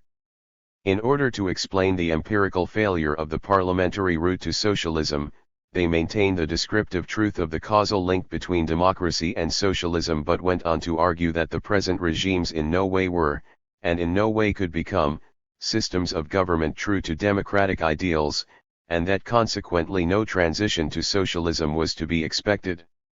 Socialism was impossible because a meaningful version of democracy was impossible. The perpetrators and victims might change, but the basic processes of spoliation and hierarchy would persist, unaltered. There was no possible historical end to domination. The discussion of socialism raises an additional, final element, the impact on Pareto's thought of the category of modernity and the attendant specificities of mass society. The ambition of Paretian social science, as we have repeatedly claimed, is to embody a trans-historical account of the political sphere, applicable indifferently to any and all cultural environments. Pareto, therefore, is not a theorist of mass society, per se, but his thought is inevitably influenced by his political and social surroundings. In particular, it is difficult to locate the line of demarcation, in the demonstration of the impossibility of democracy, between the argument from the constant will to power of a small ruling elite and the one stemming from Michael's iron law of organization. Bureaucracy permits a jump in magnitude in the deployment of social power with respect to pre-bureaucratic societies. The growth in the power of social aggregates is a pervasive characteristic of the fin de siècle, both a consequence of the integration of the masses in nation-building projects and a key anxiety linked to the potential for their seizure of power. The heightened ability for social control, internally, and devastating conflict, externally. In other words, the theme of the iron cage represents a central subtext running through Pareto's social thought. Similarly, while ideological justification has always been a component of government, it is only in the world of industrial revolution, mass urbanization, and universal male suffrage that the symbolic dimension of power has required conscious amplification and reworking.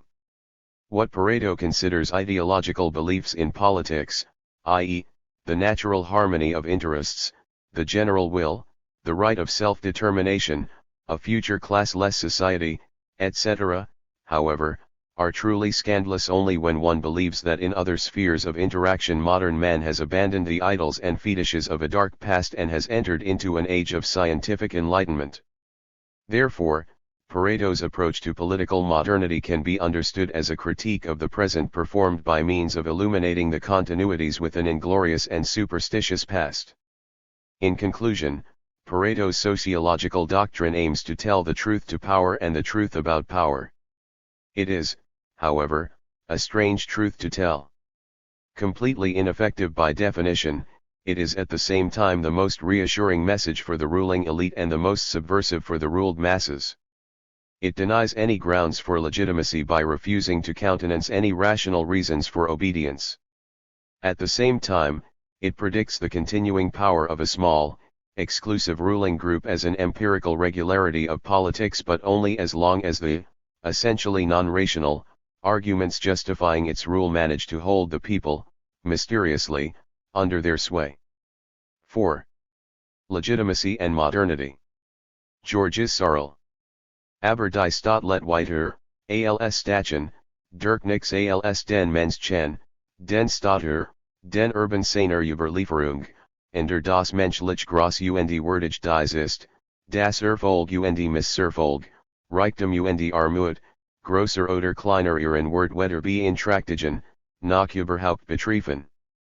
Die Gottlichkeit der geschichtlichen Stadtbegriffs, lebend in der strengen Pietät seiner Soni, fast als heilige Person oder personifizierbarkeit empfunden, ist aus der politischen Tradition der antiken Mittelmeerländer überkommen und unangefochten weitergegeben worden.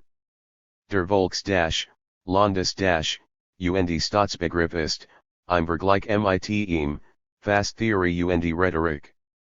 Was man in diesem Staatervolke ist man vor allem andern und zunächst als Staater, obals Romer, obals Voltairaner, macht in der Sache keinen sehr wesentlichen Unterschied.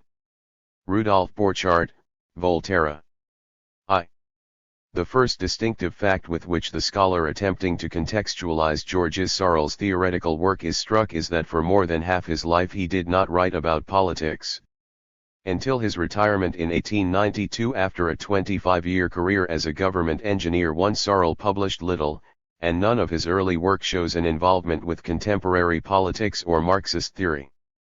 The creation of a public persona, which he then undertook, by moving to a suburb of Paris from the provinces where he had been stationed with the Ponts et Chaussées, contributing regularly to a wide variety of newspapers and journals, entering into protracted epistolary exchanges with some of the leading minds in European social thought, to animating debates, at gatherings in the library of Charles P. Guy and in other forums, and participating in the great political and theoretical debates of his day, forms a marked contrast with the quiet and uneventful life of a government employee, a life he had led into his mid-40s. It is difficult to disagree with Pierre Andrew that it is most unfortunate for the Sorel scholar to possess so little information on the successive steps that marked his initial intellectual development. In the 3 decades he spent as a publicist, Sorel remained, as is well known, far from consistent in his ideas and allegiances, and the charting and sequencing of these shifts has occupied much of the secondary literature. Little, however, is known of the genesis and early structuring of his most durable political and moral convictions. Indeed, the biographer is at pains even to reconstruct, from reading habits or personal encounters, the path that led a conservative bourgeois who, while in school, had exhibited pronounced legitimist sympathies to espouse Marxism at the outset of his public life. Sorel's own autobiographical sketches, fairly few in number for a rather prolific writer, are not particularly illuminating in this respect, and, in any case, should be taken prudently, being somewhat Rousseauian in their careful depiction, or crafting, of an ideologically suitable personality. Suffice it to say, then, that, in its mystery, the palingenesis of Sorel as writer and thinker was, in many ways, the real-life counterpart of the sudden episodes of regeneration he was culturally fascinated with, and politically an indefatigable and ever-enthusiastic proponent of, throughout the many ideological permutations of his public life. The late flowering of his vocation can be considered emblematic of his belief in the endless possibilities open to human development in the presence of a strong, focused will. When we move from the psychological plane to the economic and social conditions that made possible Sorel's full-time involvement in political writing, however, the radically voluntarist picture sketched above becomes somewhat more blurred. In fact, what allowed Sorel to quit his engineering career after receiving the Légion d'honneur, a standard recognition for a successful public sector cadre, was the death of his mother and, as a consequence, the inheritance of a small fortune that was to provide for his sustenance, honorably, if austerely, almost to the end of his days. 5 Thus, Sorel essentially belonged, throughout his years as a radical social theorist, to the rentier class. In an article that appeared in the special issue of the Journal of Contemporary History on the notion of decadence 6, Eugen Weber linked the social history of héritiers and rentiers in 19th-century France, especially in the economic context of the deflationary crisis of 1873–96, to the intellectual history of notions of cultural decadence. 7 Sorel never expressed anything but contempt for the aesthetics and morals of the literary bohème, nor did he succumb to the various Übermensch temptations of fin de siècle culture. Admittedly, he demonstrated a recurrent and deep preoccupation with the theme of decadence, but in the France of the Third Republic, indeed from Renan's or even Baudelaire's time onward, such an interest can readily be ascribed to a generalized zeitgeist, rather than to individual economic conditions. 8 Nevertheless, upon inspection, a series of tensions emerge between the political and moral ideals Sorel advocated and the social realities of his private life and personal environment. To cite only the most obvious, he was often virulently anti-statist but spent his entire working life as a public employee. He was a champion of self-reliance and independence and yet long made his living as a functionaire. Indeed, his securing of a dependable public sector income can be juxtaposed to the entrepreneurial failings of his father. He strongly supported the ideal of a society of free producers but argued their case as a rentier who lived in retirement for more than 30 years. In the political sphere, his profound engagement in both workers' struggles and theoretical debates on Marxism clashed with his professed anti-intellectualism. In the realm of morals, his stern views on conjugal fidelity interacted awkwardly with the juridical status of his relationship with his life companion, Marie David. 10. Our purpose in highlighting these characteristics of Searle's background is to make the claim that, taken together, they narrowed the potential stances credibly at his disposal when intervening in infra-socialist debates on Marxian doctrine or in defense of the revolutionary struggles of the proletariat in the court of public opinion. In short, the argument is that, given Searle's upbringing, former profession, means of sustenance, and so forth, the role he could play as a theorist of the workers' movement and, a fortiori, as a political actor in his own right were necessarily limited. Indeed, much of Searle's political engagement was devoted to castigating those left-leaning intellectuals who believed they could bridge the gap he had been careful not to cross between fellow traveler and leader of the revolutionary movement. 11. The resulting figure of public writer and thinker that Searle developed from the 1890s onward was distinctive in its adaptation to a seemingly marginal position. In many ways, he acted like an exile in his own land. Far from institutionalized centers of knowledge in the universities, he felt no compulsion to obey their rules for the treatment of ideas and the diffusion of knowledge. He appears to have traveled little outside of Paris. His was a life of reading, writing, correspondence, and especially of conversation and debate. Searle was, by all accounts, a stunning speaker, which, coupled with his nonconformism, won him the title of Socrates of the Latin Quarter rather ironically, considering the subject matter of one of his earliest books. 13. In common with an earlier age of philosophical inquiry, he commanded the loyalties of a small group of personal disciples, mainly men of a younger generation, such as Hubert Lagardelle, Georges Valois, and Edouard Berthe, who were all to have stormy political careers in the interwar years and under the Vichy regime. 14. Through them, Searle was able to project his political and cultural ideas into the wider public sphere, although none of the members of his inner circle exerted particular influence on mainstream socialist political or cultural life. In short, from an anthropological point of view, Searle, as an organizer of culture, exhibited all the traits: social marginality, extremist leanings, lack of personal links to power politics, refusal to participate in existing working-class organizations or organize new ones, sway over a small, cohesive group of faithful disciples, etc., that would come to characterize what, in 1970s Italy, were dubbed cattivi maestri. 15. His lack of participation in active politics is perhaps the most startling of these traits for us who observe French history with the hindsight of a century dominated by public intellectuals. Searle never held any elective office or leadership position in a political institution. Indeed, even in the heat of the Dreyfusard mobilization, to which he gave his full support, it was, according to Giglioli, the only real event in Searle's life. 16. He seems not to have participated in as much as a street rally or demonstration, not to mention a strike or an election campaign. He turned this lack of direct militancy into an ideological asset, wholeheartedly embracing the limits of his role as a fellow traveler as the only possible deontology of the intellectual. 17. The lack of public responsibilities, he claimed, afforded him greater freedom in exploring theoretical and political alternatives that might otherwise have been precluded by tactical considerations. This stance of disengaged militancy, however, worked better in practice than in theory. Searle's writing, for all its ability to innovate and to shock, is riven by a fundamental tension on the issue of its epistemological value. Recurrently, the author appears torn between a traditional, philosophical commitment to the search for truth as a good in itself 18 and the political values and passions that fuel his entire theoretical project and mold his personality as a writer. The relationship of the erudite antiquarian of the earliest texts with the fiery political journalist and pamphleteer of the later works is only superficially a chronological one of evolution. Searle never quite finds a stable synthesis.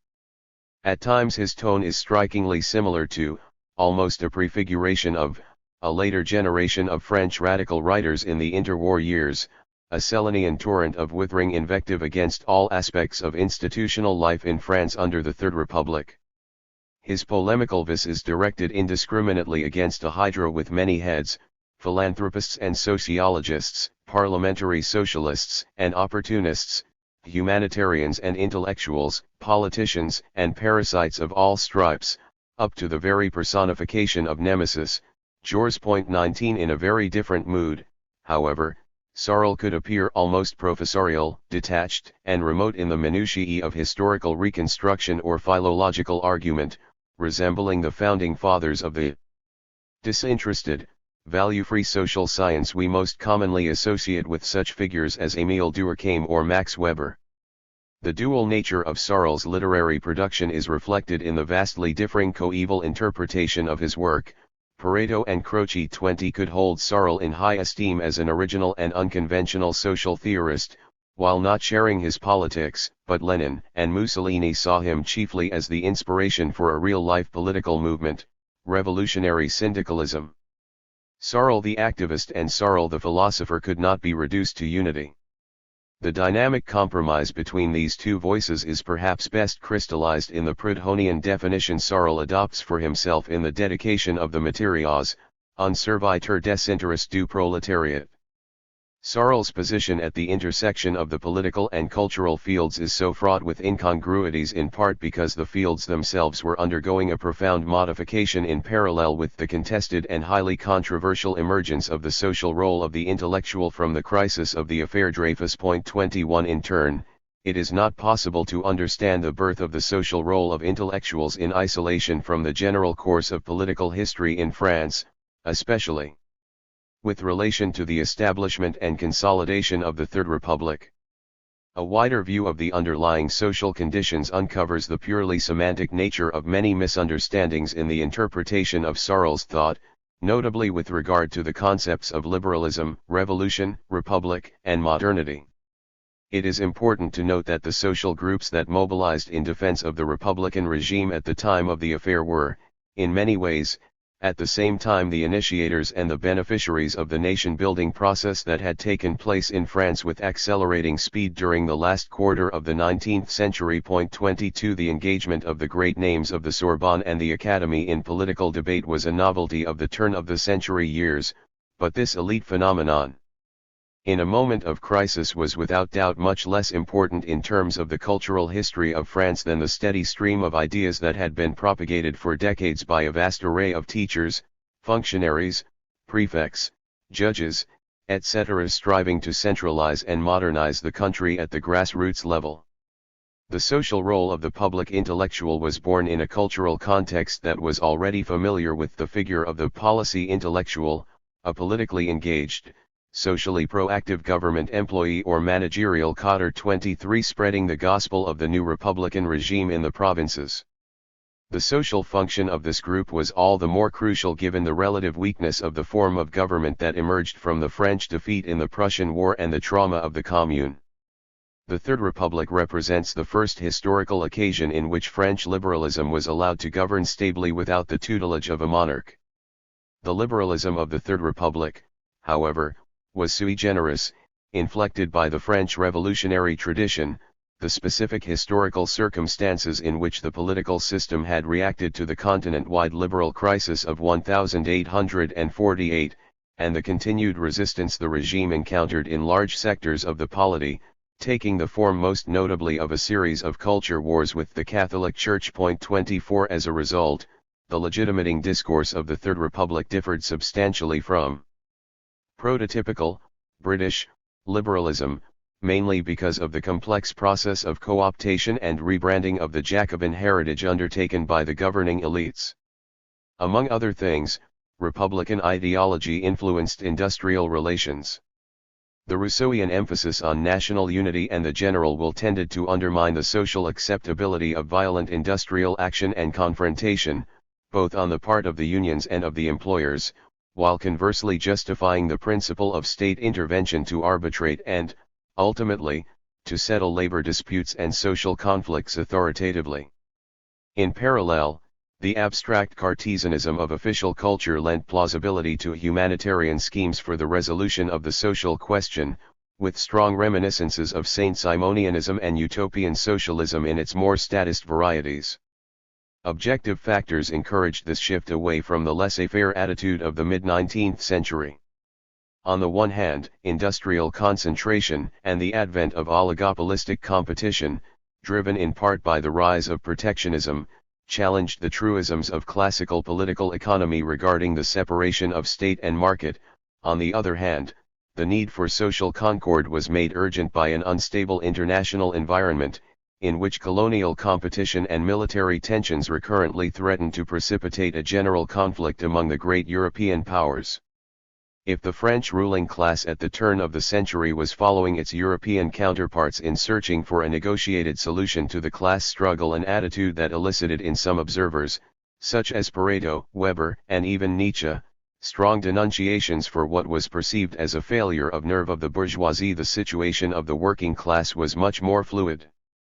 The socio-economic dynamics discussed above also affected the lives of France's working people in a process of ever-accelerating change. Whether the overall outcome was positive remained unclear, due in no small measure to the extreme political sensitivity of the issue, reflecting a fundamental lack of societal consensus. The types of discourse, descriptive and normative, surrounding the working class were a key point of contestation in both the social scientific and the political life of the time, and consequently provide a fascinating microcosm for studying the juncture of culture and ideology. On the descriptive side, the debate revolved around the anomic versus the integrative aspects of working class life. Images emphasizing the pauperization, atomization, and anomie of the proletariat had a long literary tradition, from Balzac through Hugo to Zola, which tended to represent modern city life as a desert of individual degradation bereft of any primary ties of solidarity. The correlative of such a view in the social sciences can be found in certain currents of criminology, claiming to study the emergence of deviance in the new urban setting by interpreting social dynamics with the tools of epidemiology and Darwinian evolutionary theory. Against such characterization stood the opposing, democratic, tradition, underscoring the morality of ordinary people, Le Bon Peuple of the 1789 revolution, and stressing the fundamental importance of working-class culture for social integration. This second image of the proletariat, at times juxtaposed to aristocratic then bourgeois decadence, could in turn take two different forms.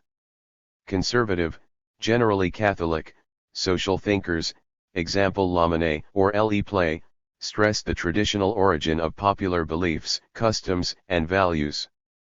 Progressives, both Republicans, such as Durkheim, and socialists, such as Fourier or Marx, insisted instead on the fundamental break caused by the advent of industrial society and on the new forms of solidarity arising from social relations on the factory floor.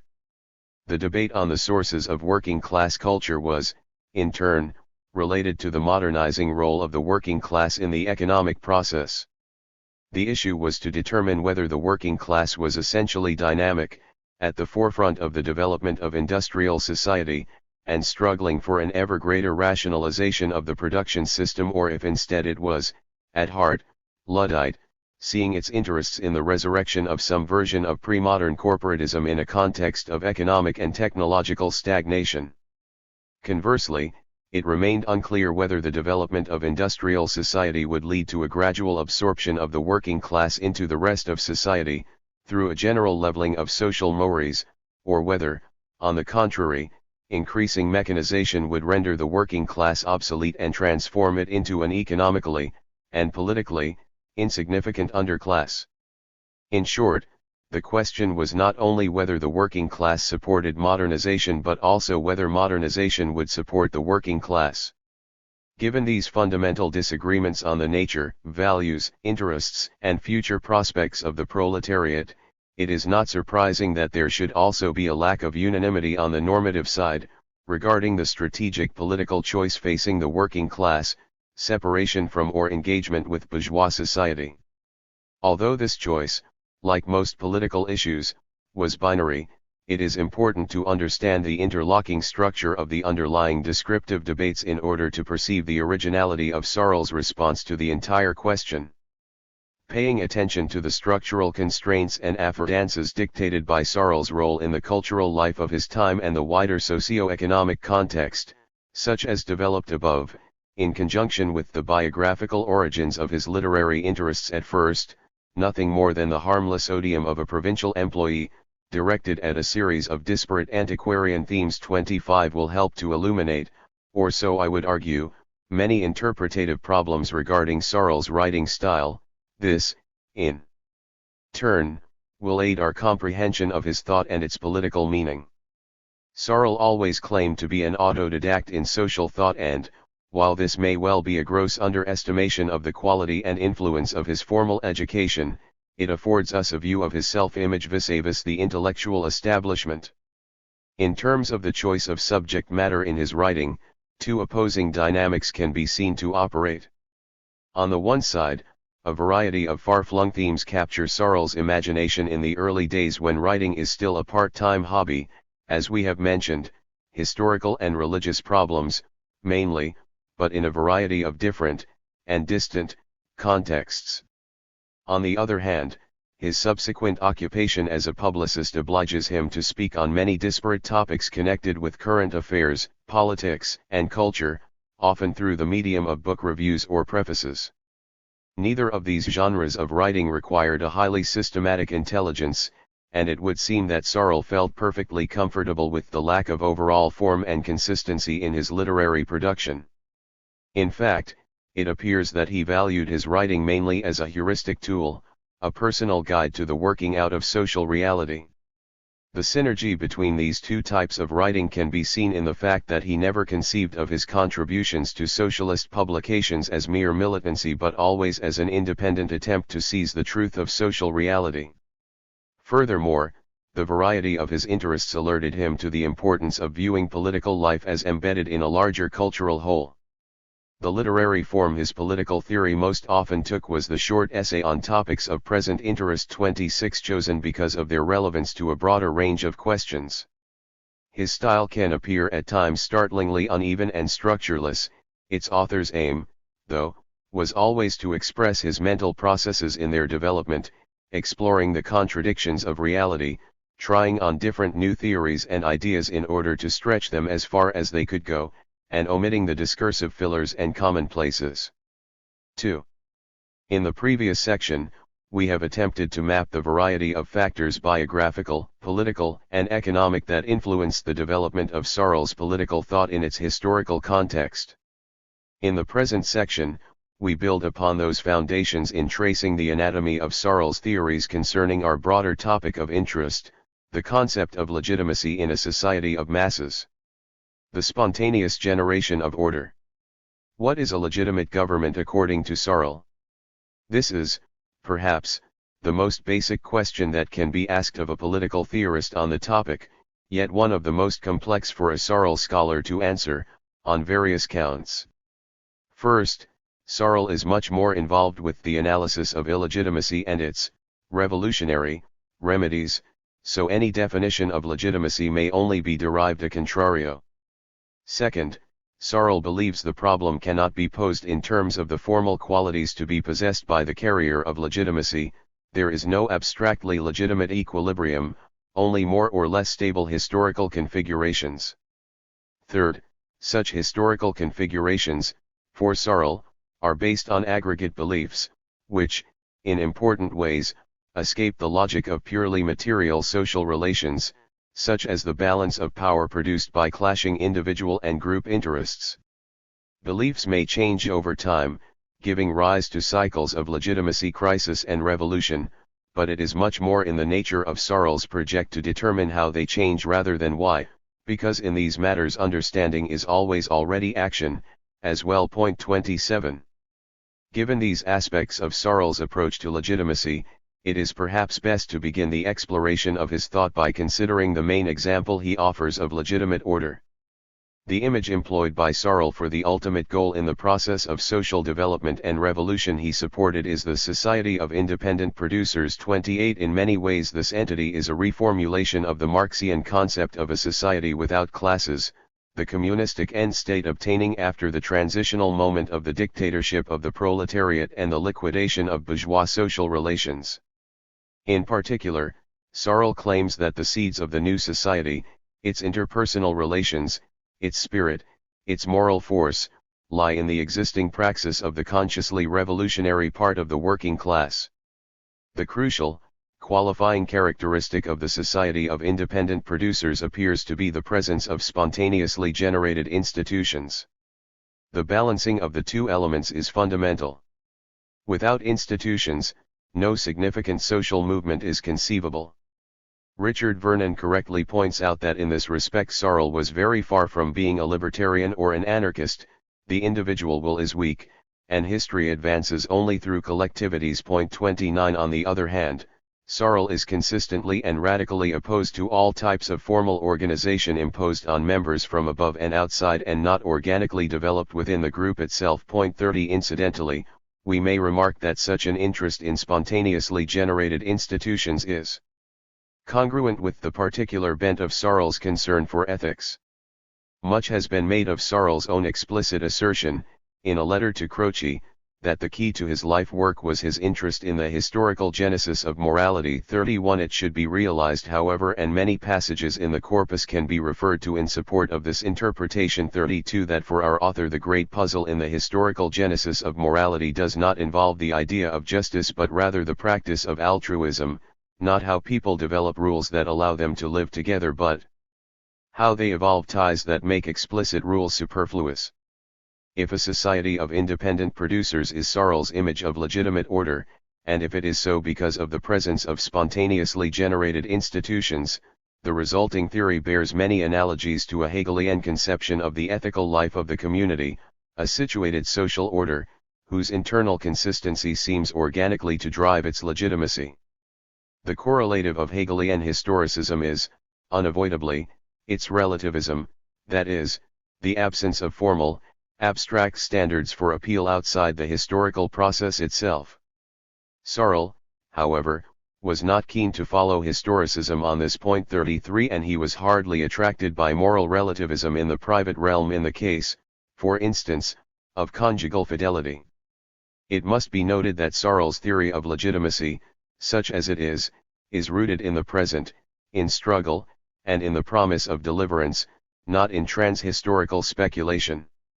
As a matter of fact, the general problem can be reformulated thus: how can a social order, which from the outside, i.e., considered as a structure, exhibits no special traits that identify it objectively as being the most legitimate among conceivable alternatives, come to possess subjectively for its member citizens the quality of being morally binding and, what is more, a specific emotional content that makes it the beneficiary of broad allegiance?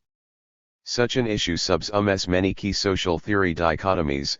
It concerns the relationship between individual conscience and aggregate behavior, and also the connection between the normative sphere of political values and the descriptive sphere of collective action. The solution Searle offers, in the absence of any external, transcendent criteria for legitimacy, necessarily rests on the prefiguring within the present life of the working class of future society's virtues. Spontaneously generated institutions of the working class are both the starting point for social action and the end goal of the struggle. They provide the moral compass for the individual participants and the bedrock of legitimacy for the movement as a whole. The community generates them naturally, which is why, according to Searle, they can receive the allegiance of all members without coercion. Conversely, the existence of these bonds is an externally observable phenomenon with fundamental political repercussions. Marx faced a similar problem in the analysis of the passage from the reasons that lead the individual proletarian to fight against the capitalist system to the political mobilization of a mass movement destined to topple existing societies. As is well known, the reason for which he believed that the proletariat embodied, in his time, the Hegelian universal class, i.e., the part of society that reflects in itself the whole and is thus destined to lead society and shape it in its image, stemmed from his economic analysis. Marx thus solved the problem of collective action, which is, exactly, the passage from the individual to the social and from the normative to the descriptive on the basis of the concept of real, or objective, interests of classes as such, with the attendant discussion of classes and sich or für sich and of false consciousness. For Searle, in the most characteristic configuration of his thought, i.e., paradigmatically in the Reflections, on the contrary, and herein lies a key specificity of his social theory, the mechanical, deterministic Marxian link comes to be substituted by a purely ideational construct, the social myth. 34. Unmediated politics and direct action. Before we delve into the topic of myths and mythopoeia, however, it is necessary to consider more closely the nature of the subjects wielding legitimacy. Revolutionary syndicalism in Searle's thought is the political form of mass mobilization that prefigures and ultimately enacts the society of independent producers. Its chief characteristic as a movement, as we have seen, is the spontaneity of its institutional structure. What this entails in analytical terms is a radical departure from the traditional framework within which politics in general and legitimacy in particular had been conceived of since at least the 17th century. Syndicalism rejects and wholly bypasses the concept of representation. The political world we find ourselves in, therefore, is outside the author-actor paradigm of modernity. For Searle, the unmediated unity of the active/acting group, devoid of any internal functional differentiation, is the necessary precondition for any meaningful political action. 35. This can be seen most clearly in Searle's description of the revolutionary moment. Taking exception to the Blanquist tradition of professional insurrectionalism, Searle, even though he calls the working classes predicament a war against society, 36 in practice describes the revolutionary transformation in terms more reminiscent of a natural phenomenon, such as an earthquake or a flood. From the outside, the crisis in the case of the Reflections, the general strike appears to have the force of a physical process because each participant at the individual level is animated by the same values, the same understanding of revolutionary ideals, the same faith in the goodness of the common cause. All explicit coordination, all organizational machinery is thus superfluous, indeed potentially harmful, in that it could hamper the spontaneous enthusiasm of the popular movement. On the day of the revolution, the automatic synchronization of the individual revolutionary consciousnesses alone will suffice to bring the country to a standstill, thereby destroying the capitalist system. The foregoing description may appear exceedingly utopian, especially in a historical context that already offered the example notably in the German Empire of a heavily bureaucratized working-class movement. Nonetheless, what Searle clearly understood to be a logical scandal, an impossibility, he also believed, in a certain phase of his career at least, to be an observable, real-life phenomenon in the empirical development of the French working class, most notably in the Bourses du Travail movement under the leadership of Fernand Pelloutier. The element of theoretical interest, therefore, is to be found in the analysis Searle offered of this most remarkable social construct. We will focus on two related issues: the construction of a collective identity, i.e., the genesis of the active group, and the problem of membership of the individual in the group. How does a social or political group come into being? Since the group, the revolutionary syndicalists, the independent producers, the working class, is the vector of legitimacy for Searle and possesses no legitimating institutional traits that can be artificially, analytically separated from its empirical life, that is to say, it is organically legitimate. 37 The question of legitimation can be reduced to the problem of group formation. Searle's position on this issue is, however, rather convoluted, and requires careful reconstruction. The first step in this process is to recognize that, for Searle, groups, understood at the basic level, and sich, as systems of oppositions between sets of fundamental interests in society, always already exist. The most important conclusion to be drawn from this is that the intellectualist attempt to create new identities from nothing in historical terms, The nation-building project of the Third Republic is both ultimately doomed to failure and normatively pernicious. 38 But if proactive identity creation is ruled out, how are identities forged? The second step is a revaluing of tradition, conceived of as a grassroots bottom-up process by which the working class develops its own peculiar, organic institutions. While the politicians and the parliamentary socialists strive to assume the leadership of the popular movement, and to define it by representing it, according to Searle, the proletariat is perfectly capable of taking action by itself with no political mediation. It already is an actor in its own right. The third step is to underline, on the other hand, the link between the traditions and institutions of the working class and the economic conditions in which it finds itself, in particular, because of modern factory life. 39 Thus, traditions are not static or stabilizing but, rather, reflect the underlying dynamics of the world of production. Searle the engineer firmly believed in the socially transformative role of technology. So far, Searle's position, if not completely based on Marx, is nonetheless largely compatible with his views. The step beyond Marxism occurs with the introduction of the notion of the social myth. Searle claims that the myth's value is tactical, as a mobilization technique and a useful summary of the socialist Weltanschauung. 40 Its theoretical status, however, is fluid and ambiguous from the very beginning. Is the myth reinforcing, expressing, or, perhaps, even creating the group as a unit? For a strict Marxist, of course, the myth overdetermines the historical movement because it sets up a parallel set of revolutionary dynamics. The trouble, in fact, lies in the relationship between revolution and myth. Adversarial interests in society may always be objectively present, but if revolutions only occur in the presence of mobilizing myths, the notion of class and sich tends to assume the contours of a potentially superfluous noumenon.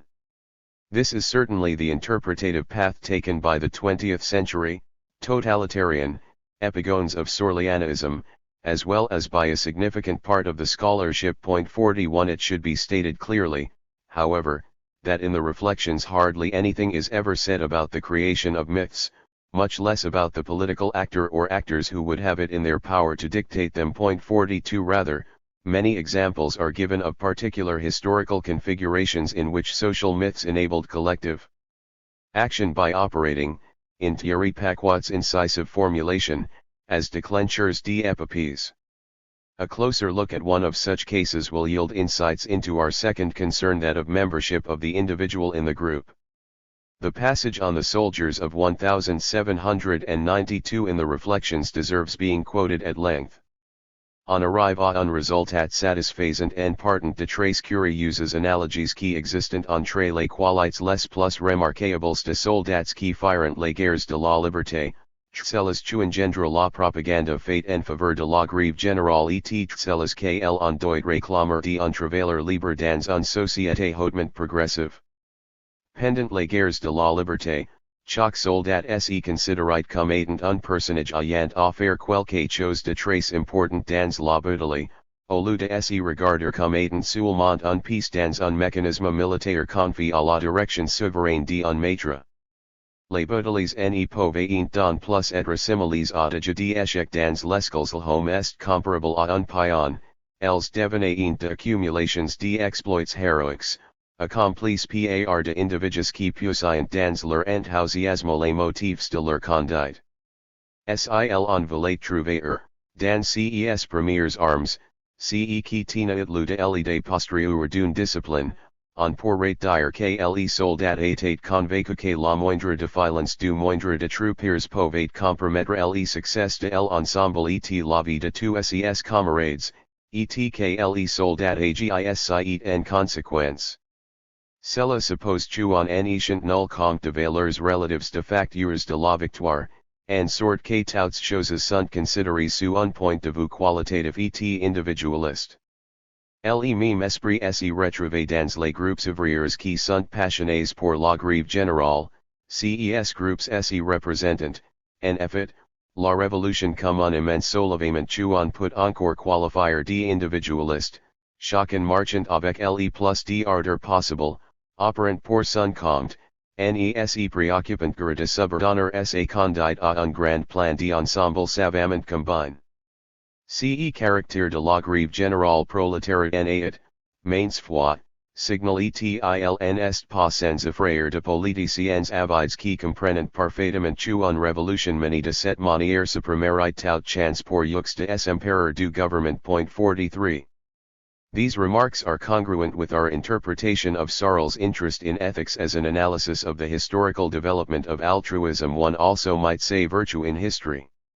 It is important to note, however, the time horizon of this image. Committed individuals in collective movements may well change history, but what makes individuals commit? In other words, Searle's attention is focused on social dynamics. His legitimacy crisis is the playing out of a struggle for mastery of the polity between mutually inconsistent legitimation claims organically present in conflicting social groups. In other slightly anachronistic terms, a legitimacy crisis erupts whenever there is no socially hegemonic group. He does not speak of, and perhaps considers unanalysable from the standpoint of social theory, the moment of anomie, the legitimacy crisis that comes with the individual's realization of the socially constructed nature of order and with the consequent search for a system of oppositions that will restore meaning to political involvement. To sum up, at the group level identities are not made, but evolve in step with economic and technological developments. However, at times the historical dynamic is quickened by the emergence of social myths, which coagulate collective action and orient political struggles.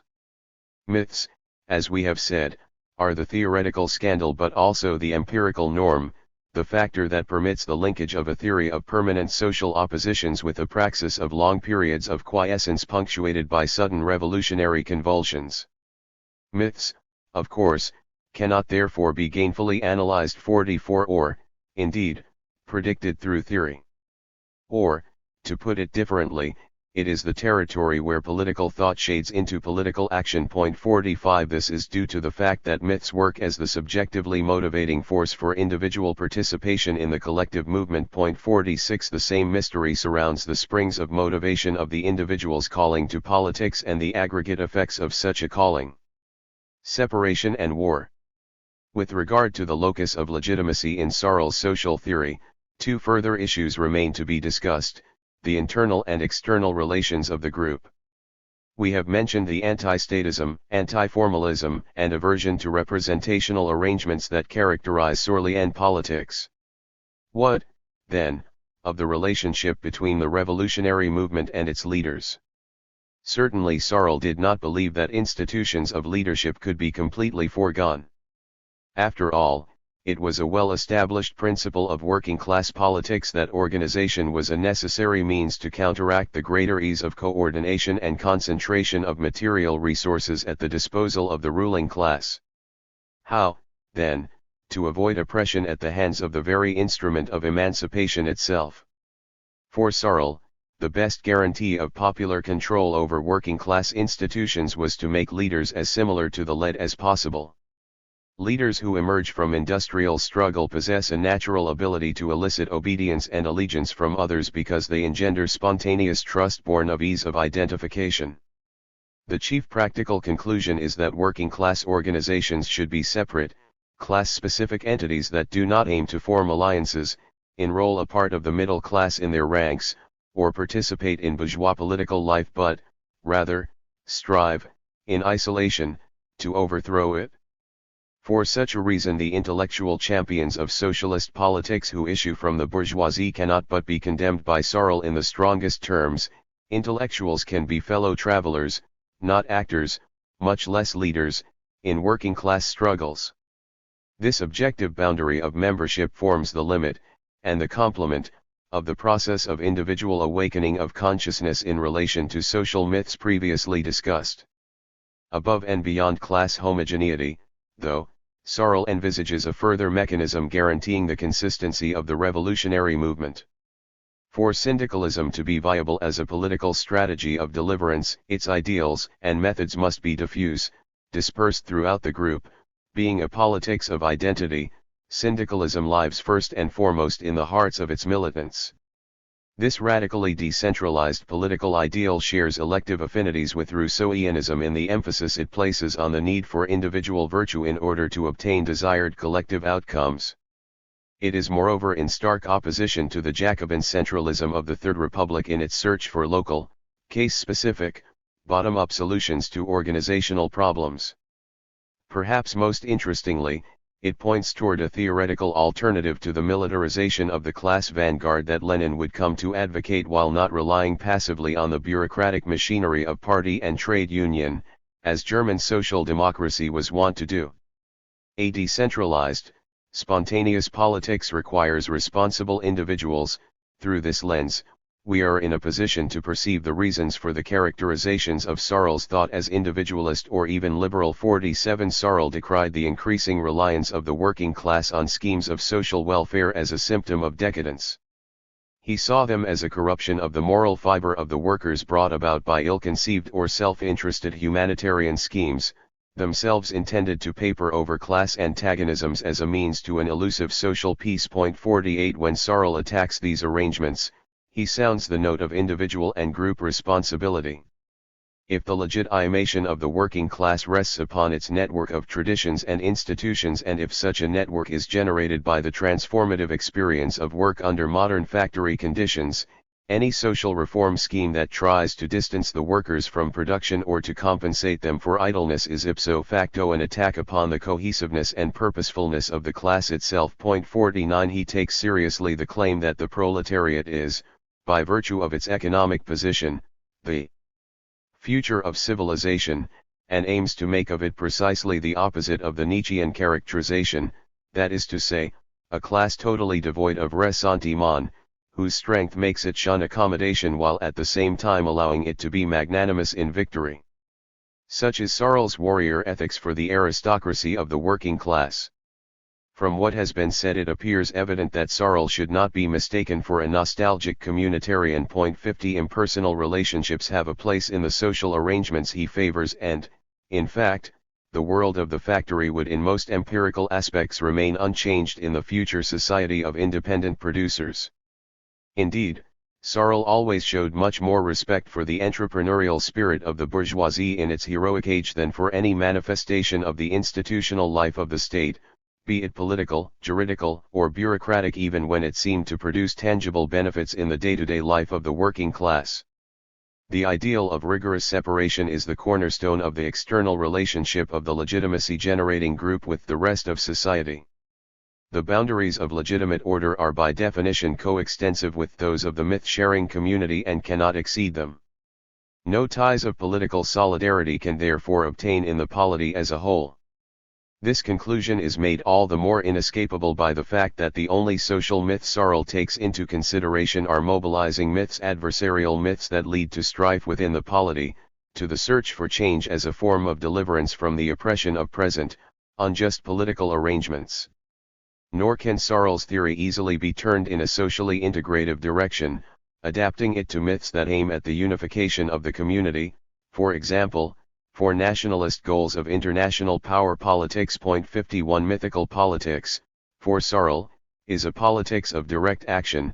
The tactics of spontaneity are adapted to conflicts such as industrial action, not the mechanized warfare of great power politics. 52 Warfare, in particular, would be directly contradictory to the practice of syndicalism. Herein lies a tension for Searle's politics, the figure of war, as the conflictual face of relations between entities that do not share any ties of solidarity, cannot but be evoked by the aspiration to total separation of the working class from the rest of bourgeois society. Modern war, however, is the negation itself of Searle's revolutionary aspirations. In effect, two different images of war are being conflated. On the one hand, in discussing the merits of proletarian violence as opposed to bourgeois force, 53 Searle condemns the French revolutionary, Jacobin, tradition of state terrorism in the eradication of dissent as infinitely more cruel and destructive than class struggle, because it uses the juridical and repressive apparatus of the state for what is a fundamentally illegal, because pre-legitimate, conflict. The alternative, proletarian violence, can thus be assimilated advantageously to war in that it is impersonal, not fueled by individual enmity, hate, or jealousy. 54 Not regulated by law or, consequently, linked to the moralizing crime punishment mechanism. It can, therefore, exhibit the best characteristics of the traditional conception of war as agon. 55 Complete incompatibility of values and allegiances manages therein to coexist with a form of respect for the prowess and courage of the enemy, leading to honorable competition. On the other hand, however, the historical process that led to the rise of impersonal warfare in Europe, and, consequently, to a limitation of the destructiveness of armed forces operating on European soil, was not driven by a romantic commitment to fair play. Rather, it developed following the evolving requirements of international politics in a Westphalian context of balance of power, plurality of sovereign entities, and the development of the modern state in its ability to exert authority within, and project power beyond, its borders. 56 Between states a limitation of warfare was conceivable and practical along the lines illustrated, for instance, by Rousseau's famous condemnation of the right of conquest, Contrat social I.4. However, such a view of the neutrality of war was predicated upon the existence of the modern, bureaucratic, impersonal state, in the service of which its agents, office holders, soldiers, diplomats, etc., could forego individual responsibility and thus embody the general will and its norms. It stretches the anthropological assumptions of the theory beyond belief to maintain that individual militants could achieve such detachment in the absence of any organizational structure.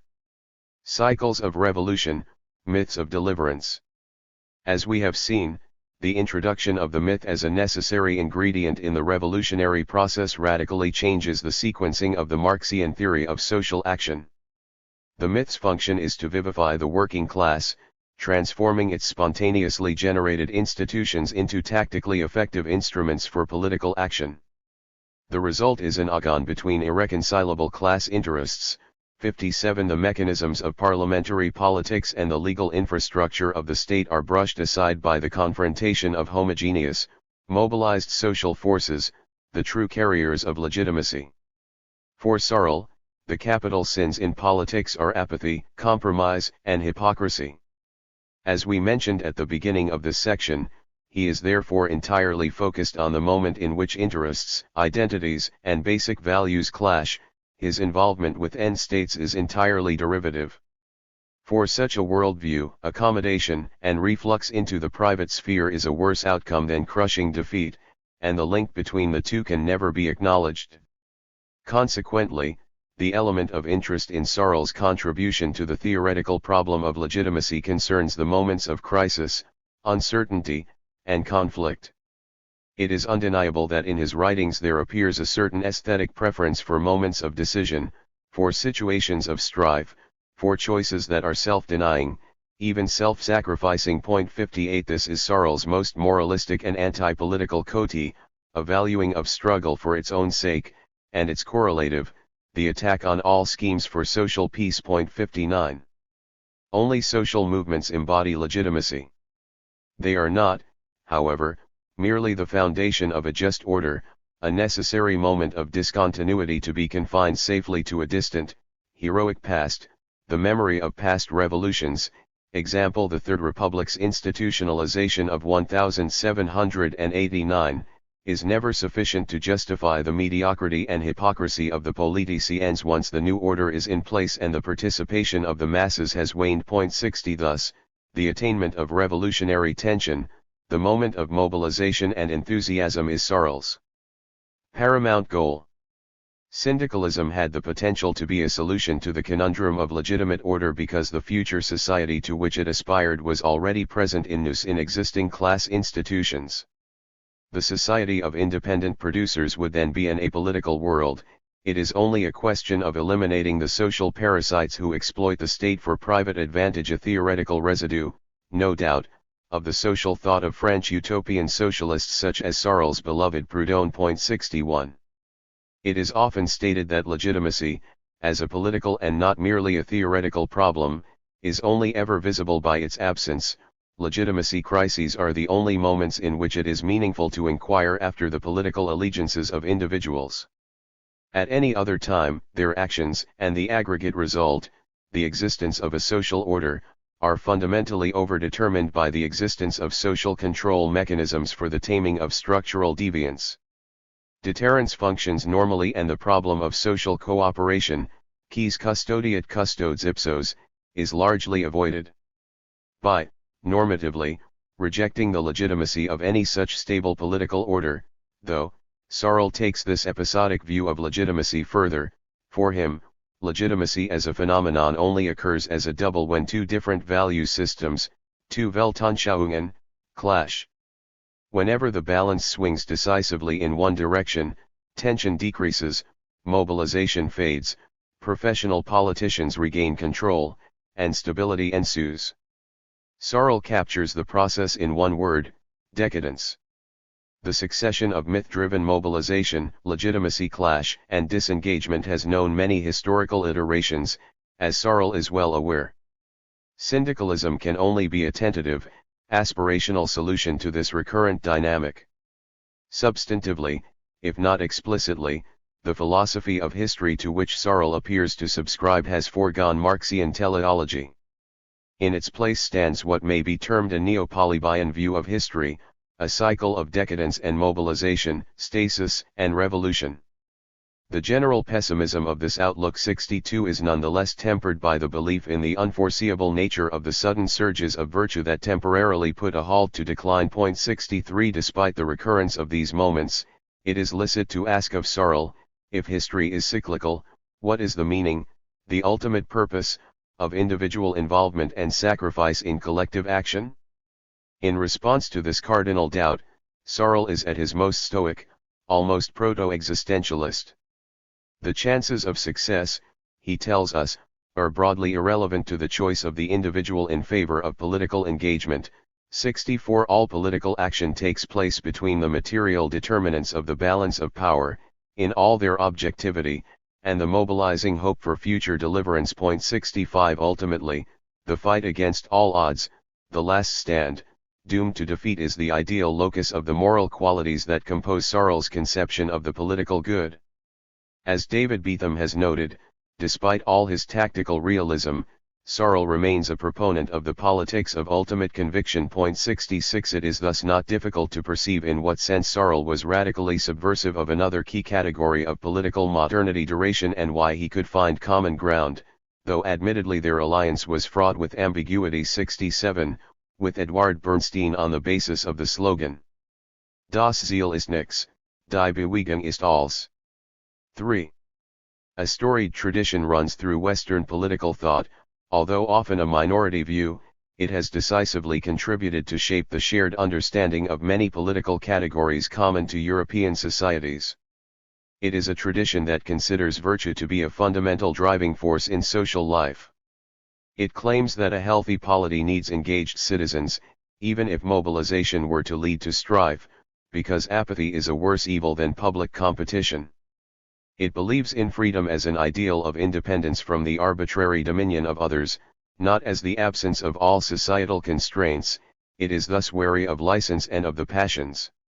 It does not shut its eyes before the social reality of warfare, which it at times considers necessary, though it never aims to juridify it.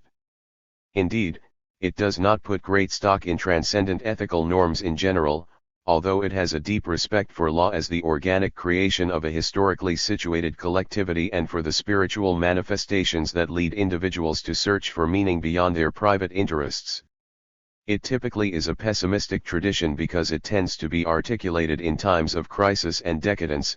It does, however, have a lasting faith in the regenerative capacity of communities through the cooperative action of ordinary citizens, while being extremely diffident both of charismatic leaders and of abstract speculation on politics. It is, in short, the tradition of those who, throughout the ages, have chosen Sparta over Athens. 68. In reconstructing Georges Searle's theoretical response to the crisis of legitimacy facing Europe in the closing years of the long 19th century, we have in many ways conjured up this stern image. But Searle is a protean character. In following this interpretation, we have downplayed or willfully neglected several key elements of his political vision. from his concerted attack on democracy to his redefinition of the classical dichotomy of civilization and barbarism. This should not be surprising given the arbitrary analytical orientation we have imposed on his reflections. No interpretative stance can, ultimately, aim to be a comprehensive account of so declaredly unsystematic a thinker as Searle. 69 There is, however, one aspect that must be emphasized as a corrective to the analysis conducted thus far in order to understand why Searle is specifically a theorist of modernity. Two citations will serve to define the issue. The first is the classical definition of the general strike as a social myth, la grève générale est bien, le mythe dans lequel le socialisme est enfermé tout entier, c'est-à-dire une organisation d'images capables d'évoquer instinctivement tous les sentiments qui correspondent auxiliary diverses manifestations de la guerre engagée par le socialisme contre la société moderne. 70. The second is a discussion of the social effects of a belief in deliverance. Avec le christianisme primitif nous trouvons un pessimisme pleinement développé et complètement armé, l'homme est condamné à sa naissance à l'esclavage, Satan est le prince du monde, il attend le retour glorieux du Christ qui brisera la fatalité satanique et appellera ses compagnons de lutte dans la Jérusalem céleste. Tout cette vie chrétienne fut dominée par la nécessité de faire partie de l'armée sainte, constamment exposée auxiliary embûches tendues par les supports de Satan. Cette conception suscita beaucoup d'actes héroïques, engendra une courageuse propaganda et produisit un sérieux progrès moral. La délivrance n'est pas mais nous savons par d'innombrables témoignages de ce temps que peut produire de grande la marche à la délivrance. 71. The first passage is striking in that it appears to suggest that socialism is constitutionally opposed to modernity, its struggle is against modern society tout court, and the formulation is as compatible with the reactionary worldview as it is with the radical one. For a myth that purports to encapsulate all that is fundamental in socialist doctrine, this is, to say the least, a notable oversight. The door is left open for a complete indeterminacy of the historical process, and revolutionary change may well be interpreted, then, as being exclusively for its own sake. The second passage, though, is even more surprising. The customary praise of heroism and devotion in the pursuit of a shared set of mythical values is unexpectedly linked to a notion of moral progress. For the author of Les Illusions du Progrès, this is quite a stunning position to take. What is the meaning of this expression? Searle's general argument against the notion of progress rests on the Marxian claim that the dominant ideas of an age are the ideas of its dominant class. Progress, therefore, is historically identified as the ideology of the bourgeoisie in the 18th and 19th centuries, i.e., the philosophy of Enlightenment and positivism, against which Searle defends the idea of an almost messianic pessimism as the most appropriate philosophy of history for the rising force of the working class. This view from the Illusions can perhaps be reconciled with the passage quoted above and with the rest of the analysis, if we are willing to accept, with Berlin, that Searle was committed to the trans-historical nature of virtue, that he was mainly interested in morality as altruism and selflessness, and that he believed in the possibility of sudden generation of virtue. The term progress would then come to denote this last phenomenon within a more broadly cyclical view of historical time. This, however, would amount to explaining the term away. In order to salvage the habitual meaning of progress, a different reading may be offered. The focus would shift to the process of discursive formulation that transforms a certain set of beliefs into a social myth.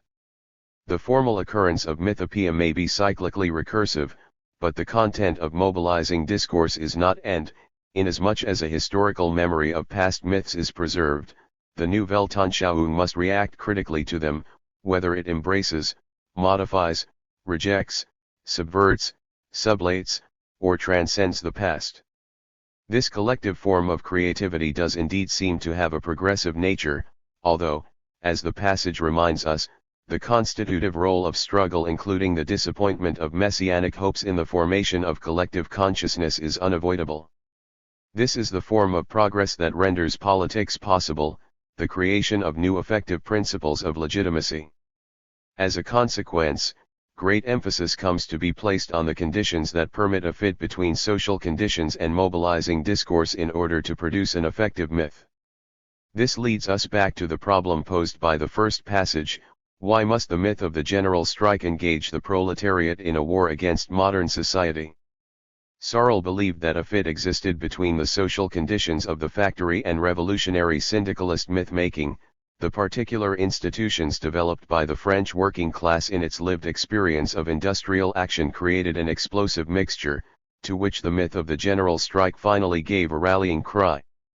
However, there was no reason, empirical or theoretical, to believe that this was a stable social equilibrium or that, given the circumstances, the revolutionary explosion was only a question of time.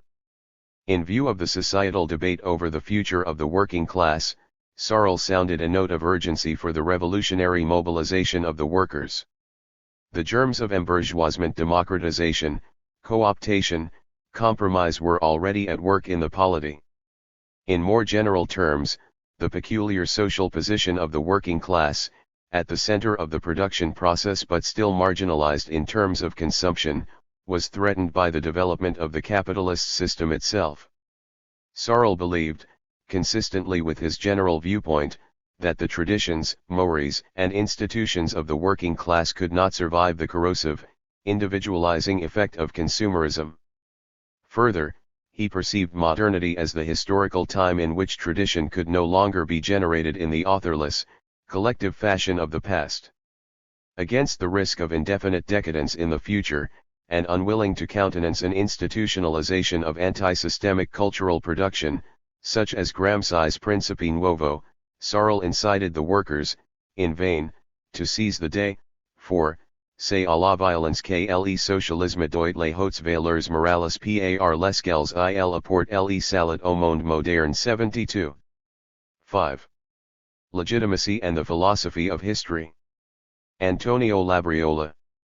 Nel farsi di ogni avvenimento che poi grandemente si configura se un conc orso de muti avvenimenti, tanto minuti da essere a volte impercettibili, che in un modo di attrazione e di aggregazione corrono verso un centro oscuro, verso un vuoto campo magnetico in cui prendono forma, e sono, insieme, il grande avvenimento appunto.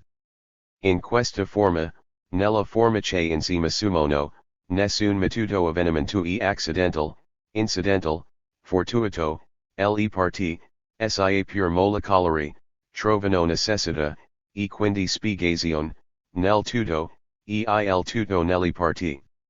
Leonardo Ciascia, L'Affaire Moro. I.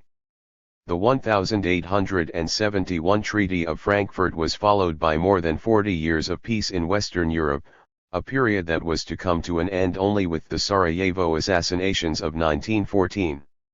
In the generation following the revolutionary convulsions that had led to the unification of Germany and Italy, the political agenda shifted markedly. Transnational agitation was no longer a significant political force. In the golden age of the state, all manner of social developments assumed a national perspective.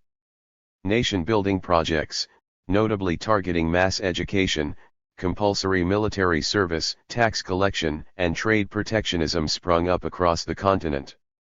Parallel social phenomena swept the several states: demographic explosion, urbanization, and other mass movements of people, industrial growth, and infrastructural development, railroads, telegraphs, electricity, etc. New institutional systems were put to the test in the era of mass politics, and new parties formed and grew. The development of socialism as a political force based on Marxist ideology was also a continent-wide development, and one only partially antithetical to the nationalistic zeitgeist. While the socialists of the several countries of Europe officially repudiated war and created mechanisms for coordination, resistance, and support across borders, most notably in conjunction with the Second International, founded in 1889, it was undeniable that the bonds of solidarity uniting the working class movement at the supranational level were of corporate, not individual, origin. The various national organizations affiliating themselves as sections of the International. 1 Each national organization sprang up independently, to coordinate the class struggle within a specific country and, if legal, to contest the national elections. Few if any decision-making powers were devolved to the International, which was mainly a forum for doctrinal debate and grand strategic speculation. Each of the national chapters in the unfolding European narrative of organized class struggle, which appeared inseparable from the development of industrial society itself, contained its own intellectual subtext. The process of systematization, popularization for propaganda purposes, adaptation to new political and economic conditions, and general development of Marxian thought and socialist doctrine proceeded side by side with the material task of party building and industrial organization in the various states. Such a process eventually benefited from the involvement of some of the more creative intellectuals of the age, as the waxing strength of socialism attracted an intelligentsia to the several national working class parties.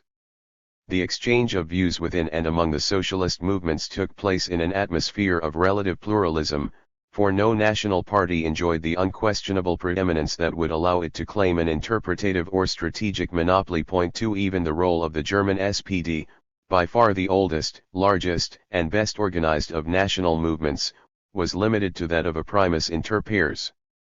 The debate on socialism within the organized workers' camp, to distinguish it, perhaps arbitrarily, from the polemics with the bourgeois press and the cultural and political establishment, occurred on several levels and in various media, from letters and editorials in the party press, to motions in party congresses or at meetings of the International, to book-length contributions. In the decade following Marx's death, Friedrich Engels provided a hub through which much of the debate passed, from Germany, Koski, Babel, etc., to France, Lafargue, Jors, etc., Britain, Italy, and Eastern Europe. While the debate was open and public, it clearly held fairly automatic political implications and thus was in no way separable from the context of struggle or the situation of the single national parties. The linkage of even the most remote doctrinal point to a concretely existing social movement lent the debate its pathos, its specificity with respect to the academic forms of social inquiry then being developed by Spencer, Simmel, Durkheim, and the like. The image of Antonio Labriola, the Italian philosopher and socialist politician, that we intend to develop here is liminal with respect to the general environment of European social democracy described above in two ways, which stem from his cultural and intellectual context. On the one hand, the position of a professor turned activist, attempting to bring his theoretical understanding to bear on the development of the workers' movement, that is, pursuing the elusive unity of theory and praxis. On the other hand, the position of a socialist in Italy, a newly unified country on the economic and political periphery of Europe, with significant internal divisions, feeble economic dynamism, and an atomized and depoliticized working class. The purpose of the exercise will be to show in what way the common political debates of the Second International were inflected, in Italy, by the political, economic, and cultural conditions in which Labriola operated. The biography of Labriola itself is profoundly tied to the history of Italy in the 19th century and is representative of a certain fashion of conceiving of the social role of the intellectual. Point 3. He was born in 1843 in the small southern town of Cassino on the border of the Papal States and the Kingdom of Naples. The town was to gain much greater notoriety in the English-speaking world almost exactly 1 century later, as the site of one of the fiercest battles in the Italian campaign during World War II. His was a family of modest means, who, nonetheless, encouraged Labriola to pursue his studies at the university level in the city of Naples. Labriola arrived in the capital of the Southern Kingdom during momentous times, for Garibaldi's expedition, launched from Quarto near Genoa in May 1860, with a lightning 5-month campaign had succeeded in toppling the Bourbons and unifying the south with the rest of the country under the Savoia dynasty of Piedmont-Sardinia. The events, allegiances, and debates of the unification movement, the Risorgimento, were to remain an important cultural reference for Labriola throughout his career, for this was all the more true since at the University of Naples he became a student and placed himself under the academic patronage of Bertrando Spaventat. The Spaventas were a significant force in Neapolitan intellectual and political life, Bertrando's brother Silvio was a cabinet minister in several of the first Italian governments after unification, which were led by the so-called destra storica, the heirs of the moderate, liberal Cavour. 5 Before 1860, the Spaventas had belonged to the faction of the Neapolitan notables that opposed the Bourbon regime on liberal grounds and had for this reason been persecuted and imprisoned, especially following the failure of the revolutionary upheavals of 1848. Consequently, they were perfect allies for the new national elite, itself in search of consolidation through co-optation of sympathetic local notables that would offer the new regime an image of inclusiveness and fair representation of regional specificities. The intellectual basis of their opposition to the despotic practices of the Bourbon kings is also crucial. The Spaventas were among the leaders of the so-called Neapolitan school, the movement of Hegelian revival in Italy, which began in the 1840s. 6 The resistance of the Neapolitan school to the Bourbons' pre-modern absolutism stemmed from a conception of the rational, ethical state, resting on a bureaucratic general class and the rule of law, as the universalistic embodiments of the national Geist, a conception drawn from liberal, left Hegelian readings of the Grundlinien der Philosophie directs. Bertrando Spaventa was one of the few jailed conspirators of 1848 not to recant under pressure from the Bourbon police or accept a royal pardon, and this aura of civic sainthood, combined with his influential family background, offered him enviable academic respectability and social clout in post-unification Italy. Spaventa was a school builder, and from his courses on philosophical idealism at the University of Naples sprung a generation of scholars who would keep the torch of Hegelianism burning even when the strength of positivism reached its peak in Italian academia, during the 1880s and 1890s. The strategic role of the successors of the Neapolitan school can be seen at work in Italian cultural history during the neo-idealist revival of the turn of the century, v. Infra, section 3. As well as in the birth of historical materialism, as we shall discuss. From what has been said, it is clear that the young Labriola was, perhaps without even fully realizing it, contracting a fateful cultural and political alliance in choosing Bertrando Spaventa as his advisor and mentor. The weight of the academic patronage of one's university professor was even more influential in the career trajectories of young intellectuals in mid-19th century southern Italy than it usually is. The underdevelopment of cultural institutions and alternative sources of employment coupled with the sheltered, insular, face-to-face nature of the professorial community placed the brunt of responsibility for the professional advancement of disciples squarely on the shoulders of their baroni. The feudal analogy in referring to professors perfectly captures the pre-modern, patrimonialist confusion of public and private roles and relations characterizing university life.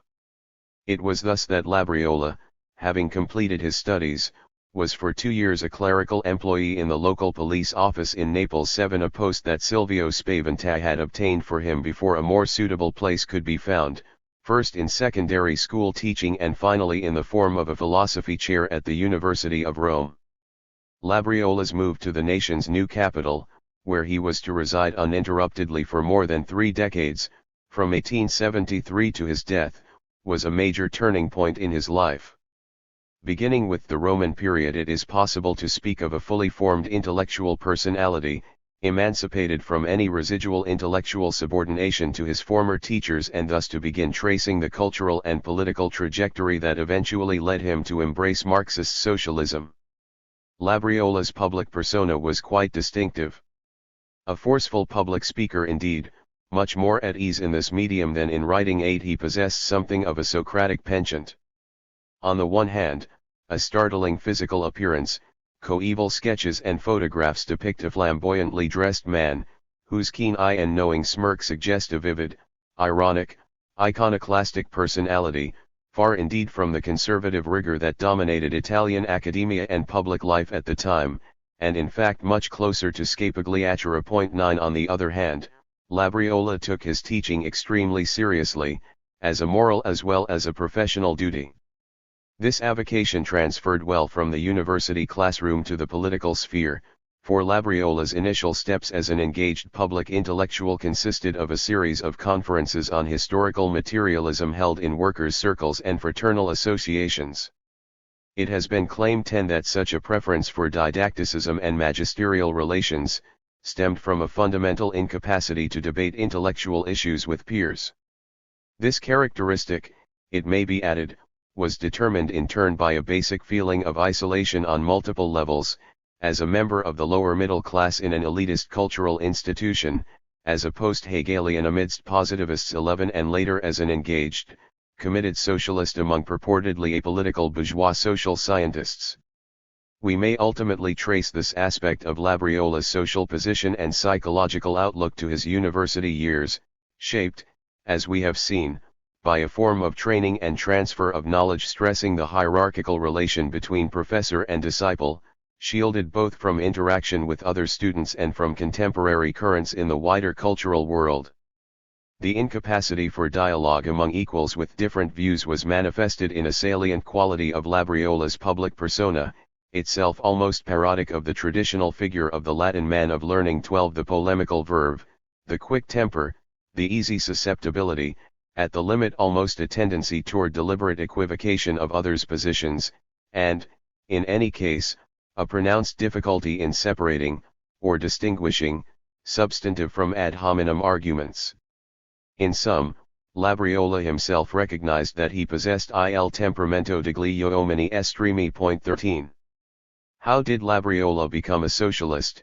14 We have several accounts of the process, from the one he himself provided to Friedrich Engels in his 1890 letter of introduction, which opened their correspondence, 15 to the story later told by Croce, to several posthumous reconstructions. 16 In short, we may ascribe the shift to a combination of theoretical speculation and empirical witnessing of political decay. The two processes, ideal and practical, occurred in parallel throughout the 1880s, with new theoretical certainties being reached long before any public commitment was announced or any political action undertaken. Upon his arrival in Rome, Labriola had begun to visit Silvio Spaventa and had quickly become a member of the inner circle of regulars in the salon held by the politician.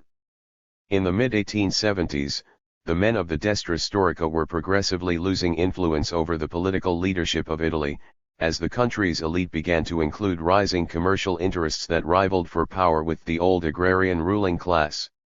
Therefore, the acquaintances Labriola may have made in this vaguely puritanical environment of old patriots, 17 staunch partisans of law and order, and doctrinal free marketers would have been keen to alert him to the public corruption that was progressively engulfing the machinery of the state. In any case, he was professionally well placed to observe such developments firsthand, as it is not exaggerated to claim, with guarantee, that he was set on the road to critical communism by the analysis of the failures of educational policy. 19. Labriola publicly professed his adherence to socialism in the late 1880s 20 and from then onward conformed his actions to the precept of the unity of theory and praxis. He thus was a respected professor of philosophy at the Royal University of Rome and, at the same time, one of the leading lights of the organized workers' movement in the eyes of the establishment, a dangerous extremist. It is necessary, however, to dispel an ambiguity. Labriola's social role in the cultural and political spheres cannot be assimilated to the contemporary German phenomenon of the Kathetersocialisten as represented most typically by Lucio Brentano. In order to perceive the distinction, more must be said about the particularities of the socialist movement in Italy and Labriola's role in it. The social, economic, and political institutional conditions of post-unitary Italy were not conducive to the growth of organized mass movements of the working class, either in the sphere of industrial action or in electoral and parliamentary politics proper, on the English and German models, respectively. The country was only nominally unified. Profound local and regional differences subsisted, beginning with the absence of a common popular language. 21 Economically, the Industrial Revolution did not take off in the country in any meaningful way until the beginning of the 20th century. The agricultural landscape was modernized and market-oriented only in the Po Valley in the north, the rest of the country's land was devoted essentially to subsistence agriculture and to the support of large absentee landowners, and was cultivated by sharecropping or even more regressive relations of production in the still fundamentally feudal South. As a consequence, the working class was dispersed, atomized, and lacking in class consciousness. Its more radicalized and proto-socialist elements in Rome at the time of Labriola's entry into active politics, for instance, were the construction workers who had been drawn to the capital in large numbers by the architectural boom caused by the establishment of the new national bureaucracy, clearly, not the workforce of a technologically innovative industry, representative of private economic activity independent of the state. Institutionally, the restricted suffrage did not encourage the political class to focus its attention on issues relevant to the masses. Official politics was effectively insulated from most concerns and opinions of the man in the street, which found expression only through sporadic outbreaks of collective violence. This being the Italian social landscape, it is not particularly surprising that socialism adopted a rather idiosyncratic form in its early incarnations in the country. 22 Certain early precursors can be identified in minority, extremist tendencies of the Risorgimento in much the same fashion as Babeuf or Buonarroti had been, or seemed to be, the socialist fringe of the French Revolution. Chief among the proto-socialists of the Risorgimento was the adventurer Carlo Pisacane, a disgraced officer of the Neapolitan army who was martyred in one of the many small Mazzinian uprisings dotting the mid-century years, the ill-fated Sapri expedition against the Kingdom of Sicily in 1857. Pisacane's socialism, as illustrated in his pamphlet, La Rivoluzione 23, did not follow from a scientific study of economic conditions which in any case were far from being shaped by industrial capitalism in mid-19th century Naples, but rather by a vague romantic aspiration toward human equality and an end to the dominion of man over man. The utopianism espoused by Pisacane continued to be a key factor in the ideological makeup of the extreme democratic left of the Risorgimento, especially after the success of Garibaldi's expedition validated the insurrectional tendencies of an entire generation. The Sinistra Storica, however, quickly adapted to parliamentary politics in the 1860s and 70s and was completely co-opted and supportive of the social status quo by the time it assumed government responsibilities in 1876, despite the exaggerated fears of the most reactionary members of the social elite, who termed its accession to power the parliamentary revolution. The torch of social agitation was taken up first by the so-called Estrema, whose leader was the flamboyant Milanese journalist Felice Cavallotti, better known for his habit of provoking duels with his political adversaries than for his insights into the social question, then by the first self-described socialists, chief among whom was Andrea Costa. Costa, the first socialist member of the Italian parliament, 188,224, is a significant figure in the social transition of working-class leadership. His was a composite, syncretic socialism with many Mazzinian and Republican influences. He hailed from Romagna, the easternmost region in the Po Valley, south of Venice, long a part of the Papal States. At the end of the 19th century it had become a hotbed of anti-clerical and anti-monarchical agitation. Costa, himself a Freemason, straddled the various identities animating the anti-establishment sentiment in Romagna. He was extremely successful in his personal political career and for a time was the face of Italian socialism on the European stage. He took part in the founding of the Second International in Paris in 1889. At the same time, his ideological approach was too eclectic and his political strategy too tied to local political equilibria to be viable as a general model for the growth of socialism at the national level. Ultimately, Costa was sidelined by the workers' movement, and his role in the founding of the Italian Socialist Party, SI, in the 1890s was no more than marginal. 25. The original political alliance that gave birth to the SI grouped together the small pockets of industrial factory workers in the north, the landless peasantry in the Po Valley and in the south, and the radicalized intellectuals in the large cities, and took place in the continent-wide context of the crisis of classical political economy and the onset of protectionism. The public face of this federative political project was another Milanese, a lawyer named Filippo Turati, but the strategic input from Labriola was considerable, so much so that he was considered the ideological eminence grise of the party at its founding. Because of Italy's practical socio-economic backwardness, membership in International Socialism's philosophical avant-garde carried much greater clout than elsewhere. On the basis of his ties with the most prominent members of Europe's socialist intelligentsia, Labriola gained standing with his own national party while at the same time arguably curtailing his ability to diverge from the international consensus on Marxist doctrinal issues, since the consideration of his intellectual peers was his chief political asset. The progression of events in Labriola's career as a socialist militant is quite remarkable and indicative of the tenor of Italian political life in the fin de siècle. 26 His first intervention in the public sphere was linked to the relationship of church and state.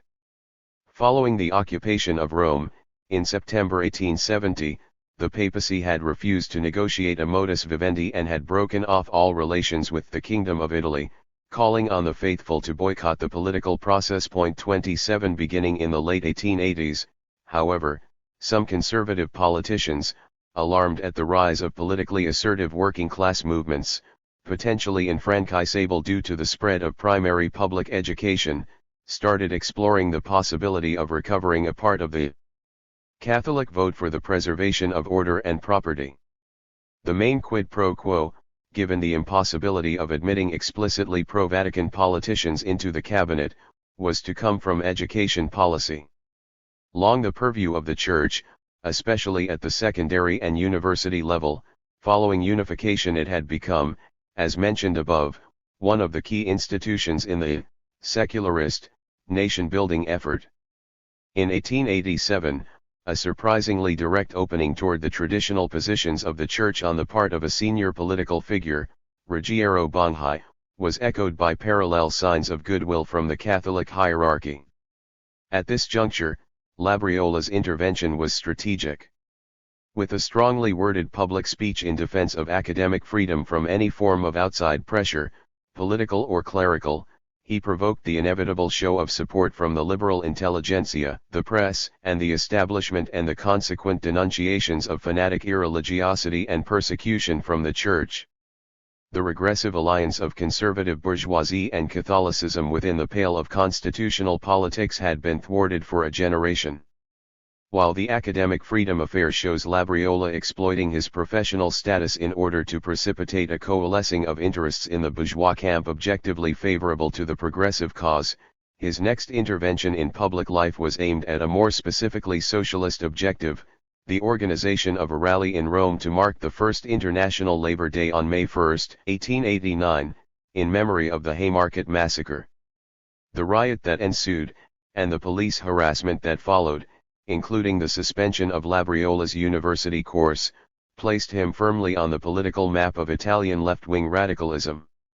In the early 1890s, Labriola was also instrumental in raising the lid on the Banca Romana affair, a financial scandal of considerable proportions that succeeded in bringing down the first Giglioli government. The details of Labriola's involvement are noteworthy. He obtained confidential information, unpublishable in Italy, and broke the news through the intermediation of Engels, who passed it to the German Social Democratic press. The network of the International was used to expose imminent contradictions in Italian capitalism. In these years, nonetheless, Labriola's attention was focused prevalently on the federative process within the Italian working-class movement. His correspondence with Turati and his companion, the Russian-born revolutionary Anna Kolyshiev 28 intensified, as did his relations with the leading lights of the international socialist movement, especially in Germany. This historical process culminated with the Congress of Genoa of 1892, in which the Unitary Party was officially born. 29 Labriola, however, was not present at Genoa and did not agree with the political program adopted at the Congress. He felt betrayed by Turati, who had disappointed him by choosing an expansive interpretation of socialist goals and tactics, a somewhat eclectic doctrine that was theoretically consistent with his positivist and evolutionist leanings and practically compatible with a wide umbrella movement of all sorts of groups with different ideological persuasions. 30 Labriola believed that an abandonment of strict ideological discipline in the party from its very outset, while it conceivably could lead to short-term tactical gains, in the medium and long run doomed the working class movement to the sort of unprincipled opportunism that sapped the credibility of the Italian bourgeois parties. 31 Furthermore, his own political specificity as the foremost interpreter of Marxism in Italy would be nullified in a party that opted for pragmatism and a malleable ideology. At heart, the dispute between Labriola and Turati centered upon the purpose of socialist politics and the role of the intellectual in public life. While Turati understood the mission of the party of the working class to be the satisfaction of its voters' grievances to the extent that this goal could be attained in the political game, both parliamentary and extra-parliamentary, Labriola believed such a strategy to be contrary to the purpose of Marxism itself. The difference between scientific socialism and bourgeois politics could be appreciated precisely through the former's refusal to embrace parliamentary bargaining. The role of the party was simply to awaken the class consciousness of the proletariat and coordinate its efforts in preparation for the revolutionary seizure of power. This fundamental disagreement was transposed into the issue of the relationship between the bourgeois fellow travelers of the workers' movement and the proletarian mass. In Turati's conception, the role of the non-proletarian party leaders was central, both in keeping together a heterogeneous interest coalition and in maximizing the party's institutional influence through parliamentary maneuvering. For Labriola, on the contrary, the role fellow travelers could play was strictly limited. They could demonstrate the contradictions and exploitation on which current society was founded, and they could illustrate the possibility for radical change through concerted action, nothing more. Their role was to be strictly didactic, not directive. The working class was perfectly able to resolve organizational and tactical issues on its own, with no external tutelage. 32. Turati's vision carried the day at Genoa and, perhaps, given the state of development of the Italian working class, the outcome was inevitable, it being the only realistic alternative.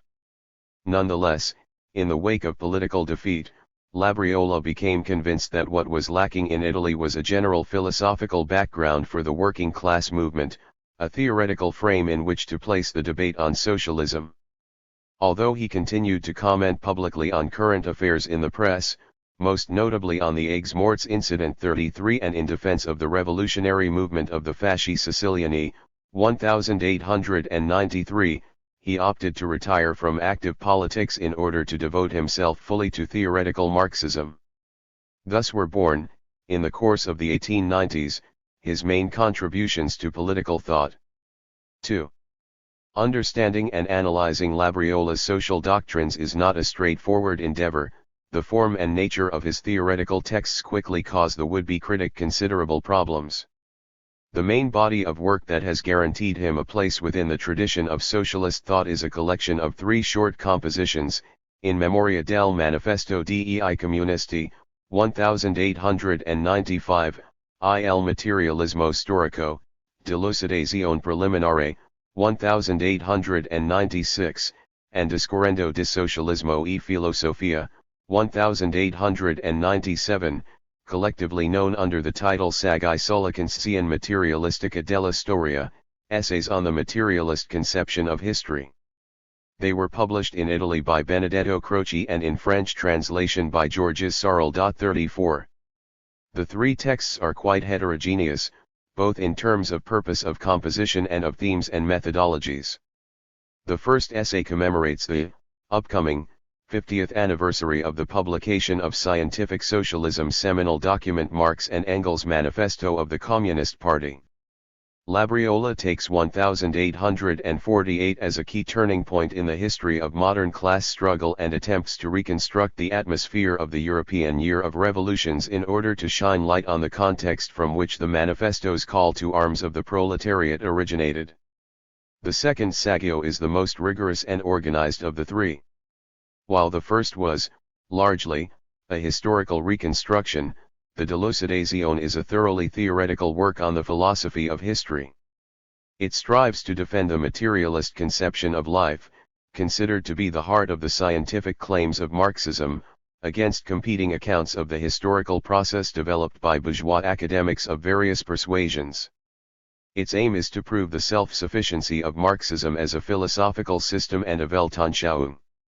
The last essay is couched in the literary form of a series of letters addressed to Sarl in response to some of the issues raised by the French thinker in his introduction to the edition of the first two essays, such as fatalism, the relationship of structure and superstructure, the rise of Christianity in late antiquity, and, most importantly, the metaphysics, psychology, and ethics of historical materialism. 35 The occasional nature of the three texts underscores their author's unsystematic approach to social theorizing.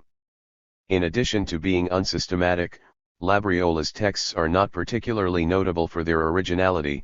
They certainly contain no claim to any major step forward or breakthrough in the doctrine of historical materialism. Labriola believed that his pursuits as a professional researcher and academic philosopher were methodologically separate from his political engagement as a socialist. Originality and creativity were qualities desirable in the former but unnecessary in the latter sphere. His coeval critics, even the more detached and even-handed, did not doubt or question this explicit lack of ambition, as they considered such a sacrifice to l'intellect a typical attitude of those bourgeois scholars who decided to become fellow travelers of the organized working class movement. They thus took his contribution to socialism to be limited to the exposition and discussion of Marx and Engels' thought, which he was the first to undertake with any degree of philosophical rigor in Italy. 36 As we are concerned with the developing historical narrative of legitimacy in the fin de siècle years, the elements of novelty in his outlook on the issues of politics and Marxist theory need to be teased out from often quite abbreviated and convoluted allusions. In essence, for the purpose of the present inquiry we must attempt to read the essays against the grain. The texts, however, have not aged well. Labriola, as we have remarked, was as passionate a lover of polemical writing as Marx, but his style of sarcastic invective fell well short of his intellectual model. In general, his flowery, redundant, late 19th century Italian prose can be irksome and hard to follow today. Most importantly, his frame of reference, the world of, chiefly German, professorial scholarship in the Geisteswissenschaften, has irretrievably faded into oblivion. Names such as Schaffel, Hellwald, Roscher, Lindner, Dietzel, Schuller, and the like are hopelessly obscure for most contemporary readers. Such, then, are the numerous shortcomings of the essays: lack of a systematic plan, of stylistic homogeneity, and, apparently, of originality. Our present task, however, is thankfully not analogous to the one Labriola's greatest disciple was later to undertake with respect to an earlier thinker, the act of separating what is living and what is dead in his philosophy. Our interest is driven, rather, by Labriola's vantage point, the strategic location of the philosopher from Cassino at the crossroads of many of the themes highlighted by our overall historical reconstruction. Indeed, the question we will be asking of Labriola throughout is, under the conditions he experienced, what could be thought, on progress, by a citizen of a peripheral European state such as Italy, and, what is more, a southerner, on the social question, by a socialist in a largely pre-industrial country that, however, had undergone a dramatic political revolution and was faced by a daunting nation-building project, on science, by a disciple of Hegelians and an adversary of positivists, on the liberal state and democracy, by a university professor who was also a proactive secularist and a radical political activist, on mass society and the age of machines, by a philosopher, and, finally, on legitimacy, by an untimely Marxist. 37. Antonio Labriola's fate was to live in interesting times, at the intersection of various cultural planes and near the fault line of many political cleavages, close enough to several of the most glaring contradictions in the emerging mass society of the fin de siècle to be unable to ignore them.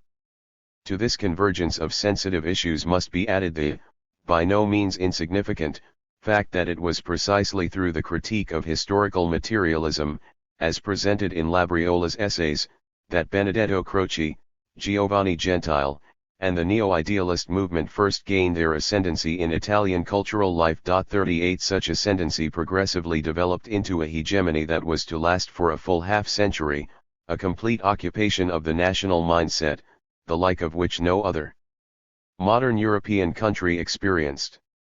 It was precisely the desire to break the iron grip of such idealist culture on the national psyche that led Antonio Gramsci, 35 years after the publication of the essays, to resurrect the themes and categories he found in Labriola. For Labriola, the question of legitimacy, or, in other words, the analysis of the preconditions of stability and authoritativeness of political regimes governing modern industrial societies, was essentially a question pertaining to the philosophy of history.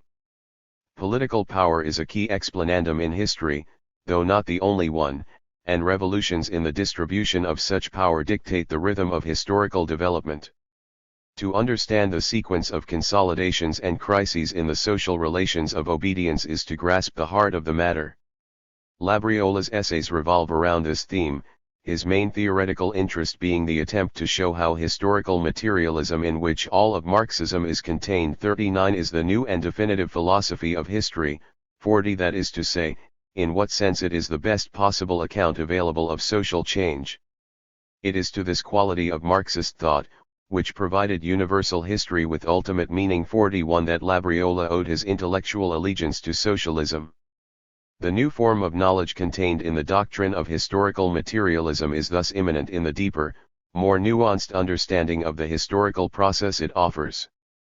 Indeed, some of the most vibrant passages of the essays deal with the reconstruction and analysis of historical situations as varied as the heretical movements of 14th century Italy, the early Reformation, the origins of the French Revolution, or the events of 1848-42. In turn, the richness of these descriptions pales into insignificance when compared to the masterfully vivid and eloquent historical portraits Labriola regularly sketched in the course of his academic lessons, as we learn from coeval sources, such as student memoirs and letters. In this environment, Labriola's oratory and narrative gifts perfectly complemented his scientific commitment to historical materialism. 43 A privileged point of access from which to penetrate the workings of Labriola's system would therefore seem to be an inquiry into the reasons for the doctrine's alleged success in comprehending the past, and into the nature of its claim to transfer the very same methods to the analysis of present politics and to the formulation of historical political predictions. If we inspect the texts from this perspective, we encounter the following types of statements, variously repeated.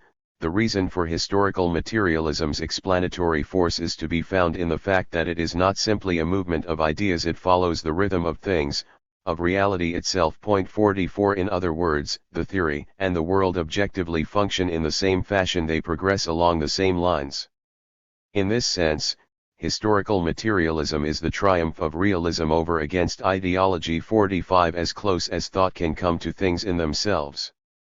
Further, it aims to give one unified account of the totality. 46 Of historical life, its philosophical inclinations lead it toward monism. 47 As far as prediction is concerned, historical materialism is taken to offer necessary, unavoidable conclusions deriving from its analyses. More than a prediction, it is a statement, a full recognition of the inherent inevitability of the historical outcomes it foresees. 48 It thus places itself on an entirely different epistemological plane with respect to the various social and political ideologies that purport to encourage and applaud certain directions of the historical process, or to judge certain situations, relations, and regimes to be preferable from an external, abstract point of view. In other words, normative theories of politics. 49 The first essay, in contrast, defines the view of the future offered in the manifesto as morphologic. 50 It is by determining the meaning of such elliptic, convoluted propositions and, foremost, by disentangling the implications of the equation of theory and reality, that we propose to comprehend the relevance of Labriola's social thought.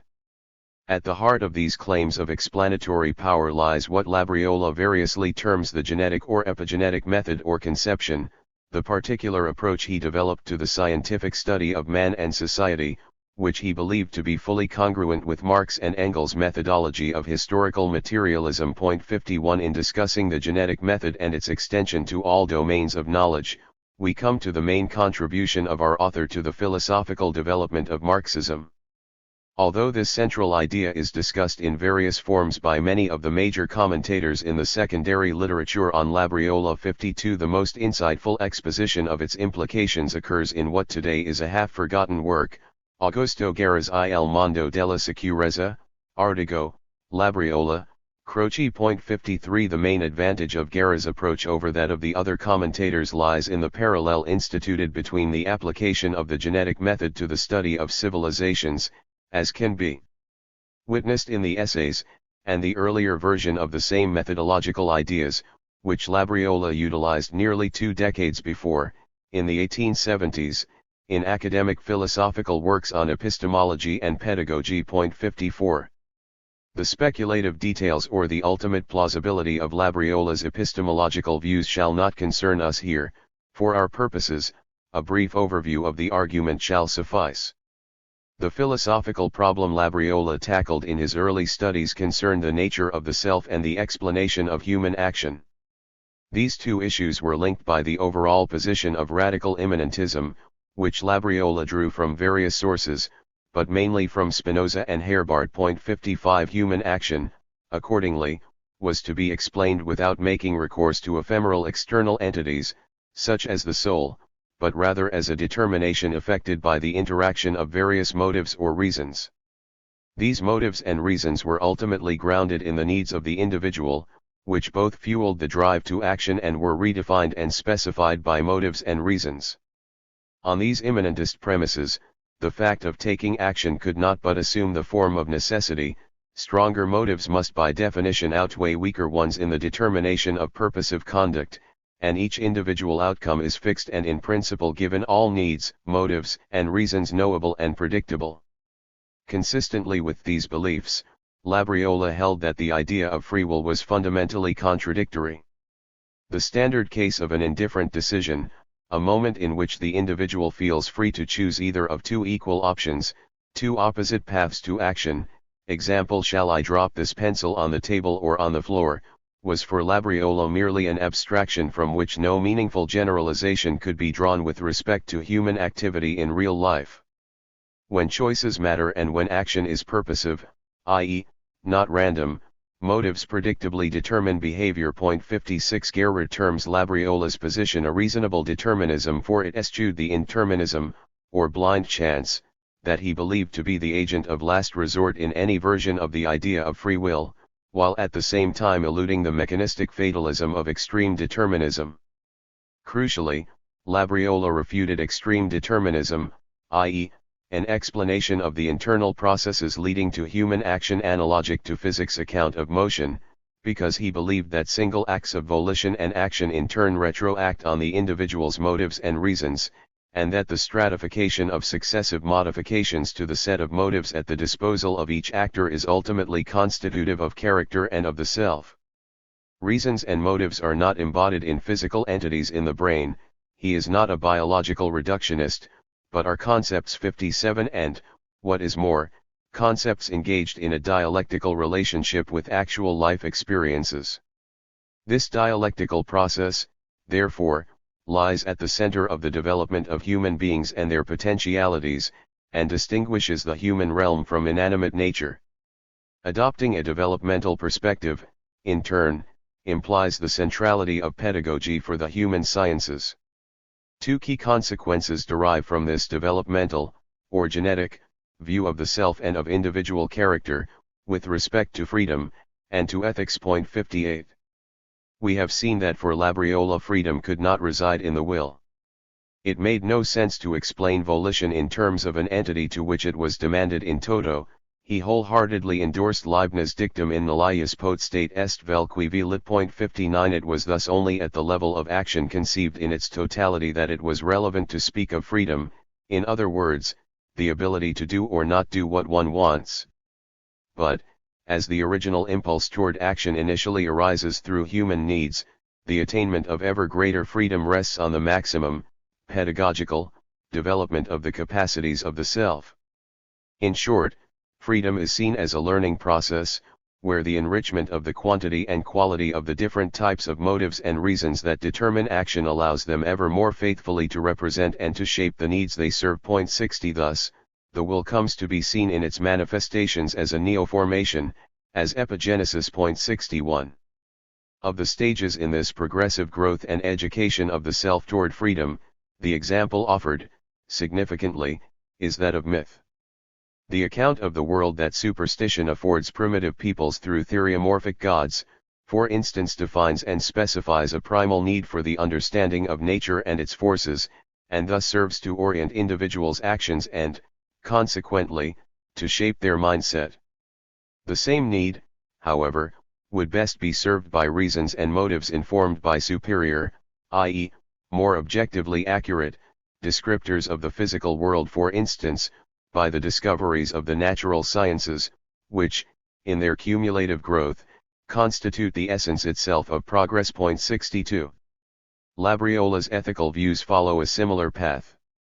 Much like Searle, he had very little interest in, or patience for, morality understood as a series of formal laws or abstract precepts to which individuals are expected to submit, irrespective of their internal convictions and experiences. 63. On the contrary, he was interested in the phenomenology of ethics, for he conceived of morality as the emergence from the living experience of a determinate, situated social group, of certain beliefs regarding the allowable, laudable, or blamable nature of particular behaviors.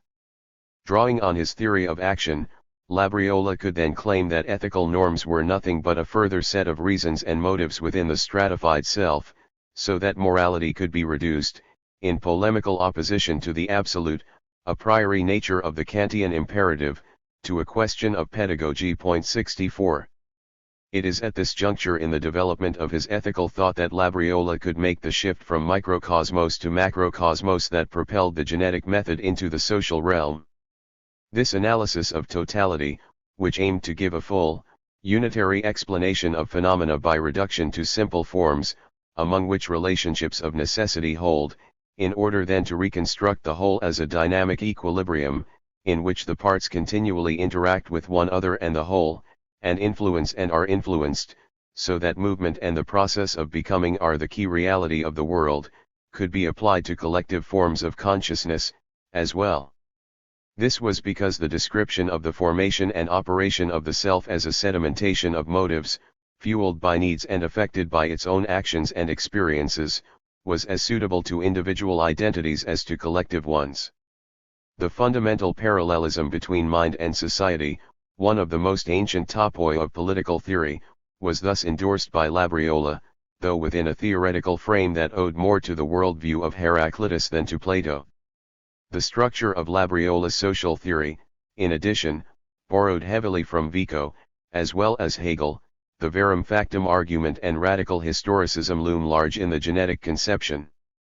Labriola argues that the two mirror-image methodological achievements of the doctrine he upholds are the naturalization of history and the historicization of nature. In particular, he speaks of the artificial terrain on which human life in society develops a space that influences and is influenced by human activity and thus cannot be analyzed in the same fashion as physical nature, that is, mechanically. 65. In concluding his reconstruction, Guerra claims that Labriola's political shift, which resulted in his public engagement with socialism in the late 1880s, can be observed and thus best understood from within his philosophical conceptions, in particular by focusing on a change in the nature of the social needs considered to be fundamental and in the identity of the key pedagogical agent. Having conceived of society as a collective identity, Labriola analyzed ethics as a natural development, fulfilling a shared aspiration toward peaceful coexistence, whose consequence and definitive reification was understood to reside, in orthodox Hegelian fashion, in the establishment of the ethical state, which was then to lead its citizens to freedom. This view was absolutely consonant with both the teaching of Bertrando Spaventa and the Neapolitan Hegelians and the declared ideology of the Destra Storica in the 1860s and early 70s. The actual conditions prevailing in post-unitary Italy, especially in Labriola's daily experience in the public universities, however, soon highlighted the gap between theoretical aspirations and concrete actions and quickly cured him of what now appeared the empty ideal of the impartial, Ethical state as the citizen's educator. 66 His disenchantment with official politics initially focused on corruption. When it then combined with exposure to Marx's analysis of political economy, it led him to an appreciation of the overwhelming importance of class allegiances and material interests in the determination of political action. 67 In Labriola's worldview, labor became the prototypical social action, powered by economic needs, thence the critique of the state's false universalism and the search for an alternative pedagogical entity. Labriola's embracing of socialism was intimately tied with the fight for a unified, independent workers' party, for this was the only form of general pedagogical actor suited to the conditions of post-unitary Italy.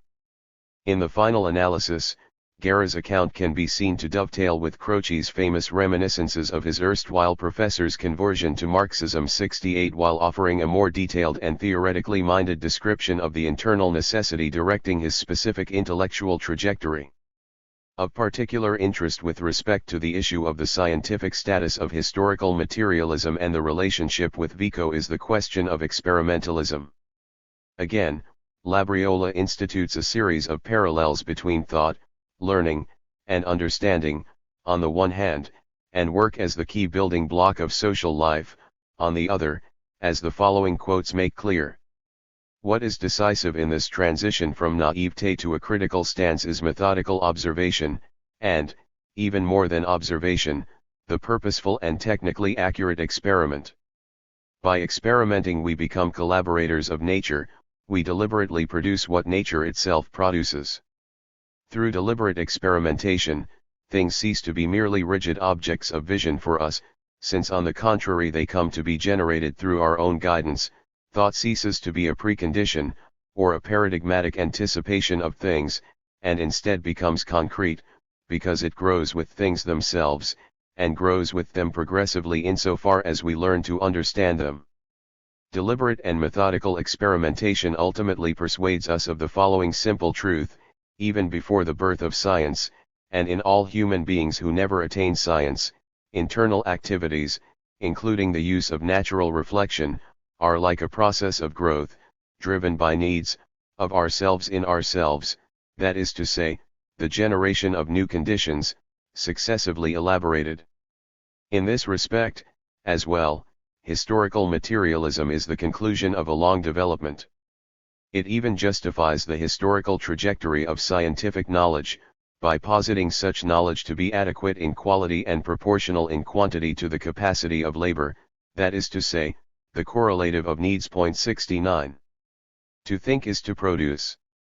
To learn is to produce by reproduction. We do not really and truly know something, until we are capable of producing it ourselves by thought, work, trial, and error, and always by virtue of our own powers only, within the social field and from the point of view that we occupy in it. 70. Such, then, is what Labriola calls, with the term destined to critical fortune, the philosophy of praxis. 71 Inasmuch as the entire human realm can be identified as a social construction, the methods used for building it are identified with those used to understand it, both as individuals and collectively. Thence the mixture of knowing and doing, the claim to explain the totality of life, the dialectical relationship with the material, physical world, and the centrality of change that keeps the doctrine's tendency to monism in check and decisively distances it from vulgar materialism and fatalism. 72 Thence, also, the conclusive proof of the critical power of the doctrine, its ability to account, reflexively, for its own inception. 73 Which is the central reconstructive task Labriola undertakes in the first essay. The knowledge that historical materialism offers is thus an agent of freedom, for it permits one to see the world precisely as it is, in its process of formation, and then realistically to harmonize needs and actions with external conditions. 74 Its adherence to the process of becoming of reality is guaranteed by its experimental nature and by its focus on labor as the gateway to the understanding of society. It should be noted that this view is the polar opposite of the one Pareto gives of the system socialists, and of ideology in general, as an agent of obfuscation in the interest of maintaining or establishing power relations. No less distant does this ideal appear from the irrationalist power of Searle's mobilizing myths. 75 Labriola, instead, enlists science, but, we must remember, a dialectic science, far removed from the scientism of the positivists in the fight for radical political change. Knowledge of the truth does not result in the traditional detachment of the savant, but is instead a spur to action. Ethics and altruism in the present, Labriola claims, consist in wielding scientific thought to serve the proletariat. 76 Since knowledge results in the creation of a new consciousness. On the issue of the creation and raising of social consciousness, it is useful to confront two examples, one negative, the other positive, that Labriola discusses. An instance of false consciousness, or, in other words, of insufficient theoretical analysis leading to failure of action, is offered by the unsuccessful implantation of utopian socialist communities, following the ideas of Fourier, in America. 77 Based on an incorrect understanding of the functioning of capitalism, these experiments soon demonstrated the artificiality of their proponents' schemes for social palingenesis. At the other extreme, the great virtue of an organized, independent party of the working class whose program is grounded in Marxism, the prototype, naturally, is the German SPD, resided above and beyond its numerical and political successes in the ability to create a new form of consciousness among its members through the party press, satellite organizations, a capillary presence throughout the country, constant vigilance against the reactionary ploys of the state, and so forth. 78 On the basis of a correct understanding of social needs and economic processes, the SPD's case demonstrated that it is possible for a subaltern class independently to conduct even the mightiest processes of social pedagogy. If knowledge, freedom, and predictability are the trinity of goods in historical materialism, communist society will exhibit these traits in the highest possible degree. Labriola does not share Marx's reticence in speaking of the world that is to follow the revolution. In his several allusions, along with the standard socialist themes of the withering away of the state, the free development of technology, and the end of any form of dominion of man over man. 79 An idiosyncratic emphasis is placed on pedagogy. 80 Society is to be organized around rational principles of production and thus eliminate uncertainty. 81 But, most importantly, the worldview of the inhabitants of the new society will undergo a radical evolution, rights and duties will cease to be perceived in opposition to each other. 82 The philosophy of praxis combines the spontaneous democracy of working-class organization. 83 With education and experimentalism, this is Labriola's answer to the problem of intellectual and moral reform. 84 The catchphrase that runs through the age, from Renan to Gramsci, and encapsulates the core political problem of modern society: how to develop civic mores in the new urban population and how to make the masses fit for public life, active participants in society, and part of the rational citizenry. For Labriola, this shift in social consciousness is not possible without a social palingenesis. 85 In sum, the goal, the end state, is an overcoming of the expansive, conflicted world of capitalism and the creation of a homeostatic regulated society, to borrow the Gramscian term, a society in which, as Gerer rightly points out, the greatest emphasis is placed on the value of safety. Having described Labriola's analysis of modern society and the salient traits of the one that is to replace it, and having traced the contours of historical materialism in its retrospective and prospective claims, we are in a position to understand from what visual angle he could approach the problem of political legitimacy. Being a socialist, he naturally conceived of the issue in terms of the preconditions for revolution, the mirror image, analytically, of the legitimacy question, that is to say, for the destruction of the bourgeois state. Historical materialism provided him with an explanation of the stability of capitalist institutions of government, while showing how they were ultimately destined to be overthrown. Legitimacy, seen through the lens of the philosophy of history, therefore, drew its strength from the future, not the past.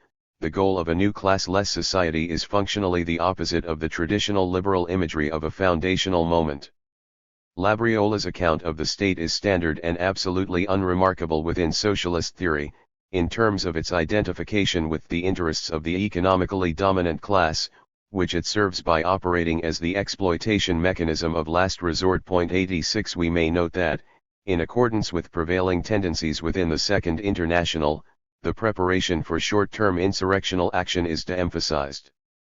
On the one hand, it is not considered to fall within the purview of the theory, critical communism, one more of Labriola's labels for his theoretical political doctrine, does not manufacture revolutions. 87 On the other hand, the evolution of military technology objectively discourages Blanquist adventures. 88 The minds of the masses must be won over for the revolution to prevail, since the authorities can easily deal with isolated coups. The pacific evolutionism of fin de siècle orthodox socialism was well suited to Labriola's emphasis on pedagogy, which both underlined the absolute need for strong organization and sketched the acceptable boundaries for the involvement of intellectuals in the working class movement. The foundational example of Marx himself was invoked to gain credit for this obstetrical image of the intellectual as the conduit for the initial awakening of class consciousness, that is to say, for the development of a theory that will truly reflect the needs of the working class in its concrete societal conditions. Thus had the founder of scientific socialism abandoned active politics after 1848, because, Labriola states, to understand the reactionaries' accomplishments was in those historical circumstances the way to continue the revolution. 89. The role of the philosopher, according to Labriola, was not directive, it was critical and prophetic. 90 A level-headed analysis of present conditions, political and economic, was to be offered to the proletariat along with the announcement of the path by which the contradictions of modern society could and would finally be overcome. A position not overly distant, it will be remarked, from Gramsci's pessimism of the intelligence and optimism of the will.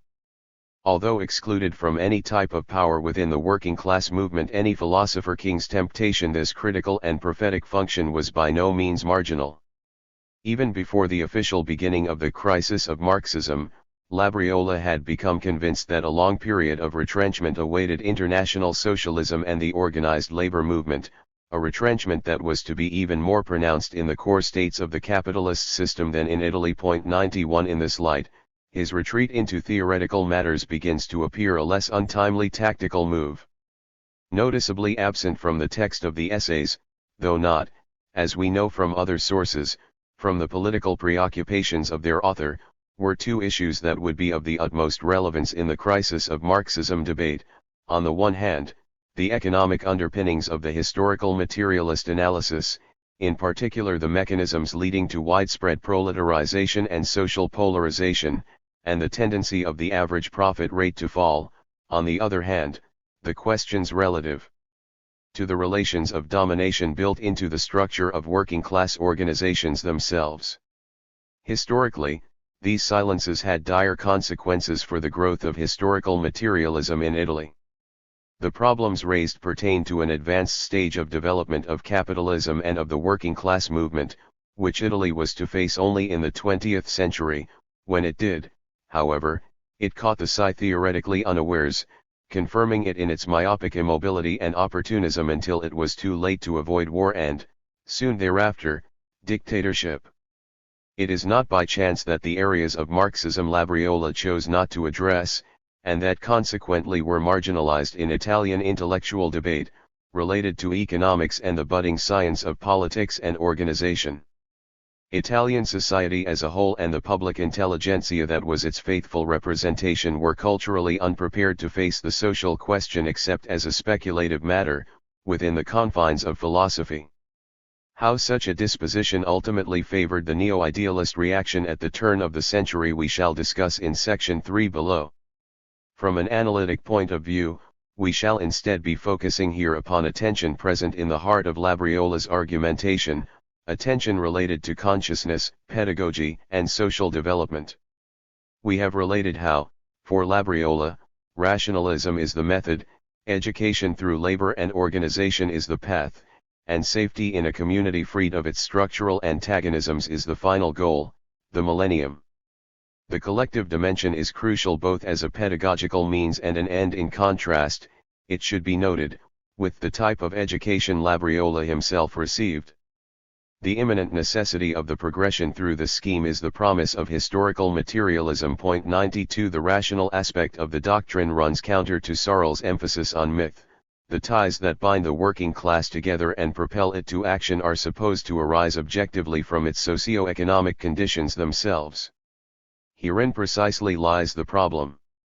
Labriola never envisaged that a passage to Gesellschaft might produce atomization rather than class solidarity. He never imagined that the Enlightenment fight against prejudices and superstition might sap the foundations of the very institutions of working-class sociability on which socialism depended for its diffusion, and that nothing might spring up to replace them, or that the masses might instead remain ensnared in state-initiated socialization efforts. In short, Labriola, despite his Marxist commitments, had a pauperistic, i.e., traditional, pre-modern, view of the plight of the proletariat, so that the concept of modern alienation in a mass society of machines had no place of note in his thought. It is Labriola's failure to appreciate the importance of alienation, I claim, that is constitutive of his dogmatism with relation to the process of social development, dogmatism that in turn drives some of his more objectionable practical political stances. If all societies must follow the same path to modernity, as Labriola maintained, endorsing in this matter the most orthodox, evolutionary, version of Second International dogma, then international relations of inequality, and even domination, can not only be explained but even justified from a socialist standpoint. A crude version of the master-slave dialectic is employed to justify the raising of consciousness of the colonial masses through conquest and forcible introduction into the capitalist world economy. 93.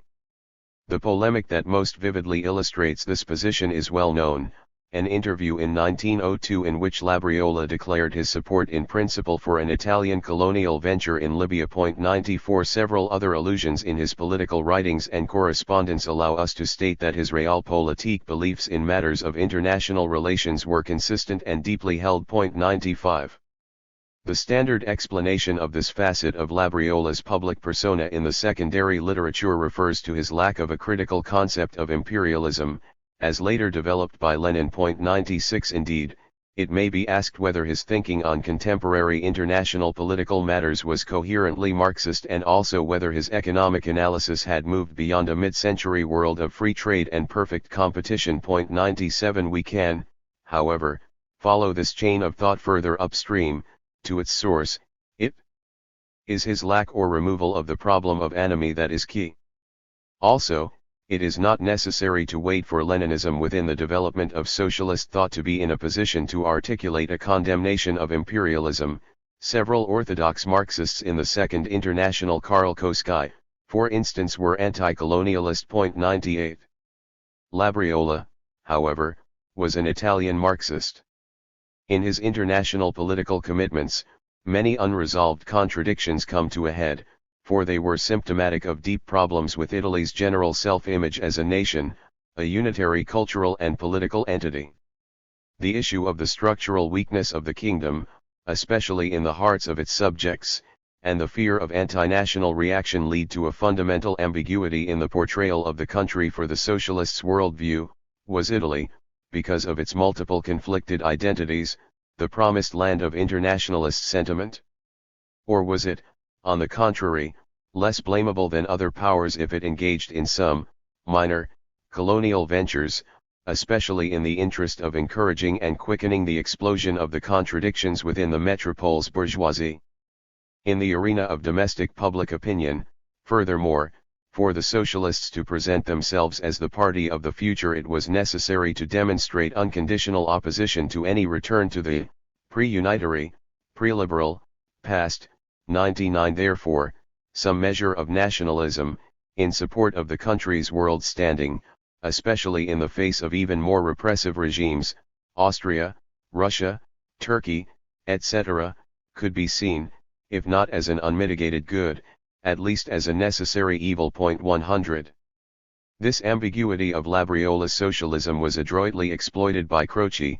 He could claim to salvage the intellectual, scholarly, philosophical part of Labriola's personality as his true nature over and against his socialist militancy, a reading corroborated by his being sound on Italy's national interests, v. Infra.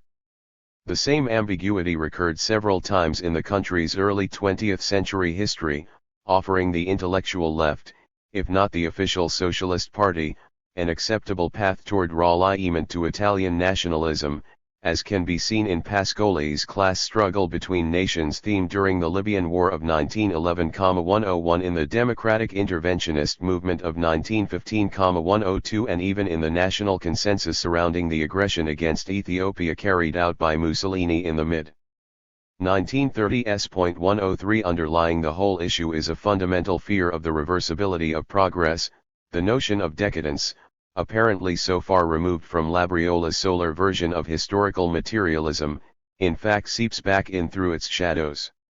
In order to exorcise the specter of decadence, 104 the dehumanizing, alienating tendencies of the modernization dynamic are downplayed, but with reliance on the automatic alignment of economic conditions, community bonds, and consciousness necessarily comes a measure of developmental dogmatism. This was a challenge Labriola's thought was unable to overcome. 3. The last 7 years of Labriola's life, after the publication of the third essay, saw the intertwining of 3 crises, political, ideological, and cultural, which together severely compromised his intellectual legacy. Politically, Italy experienced an authoritarian involution. At the ideological level, the fin de siècle years were the years of the crisis of Marxism, a violent polemic concerning the core doctrines of orthodox socialism, both within the organized working class movement and between the socialists and their class antagonists. In the cultural realm, positivist dominance was shattered by the rise of the neo-idealist movement, led by 2 philosophers who were to become the national maîtres à penser of the first half of the 20th century, Benedetto Croce and Giovanni Gentile. In this final section we shall consider each of the 3 crises, in turn. The so-called crisi di fine secolo was a thoroughly Italian affair, but it responded to common problems in late 19th century European politics.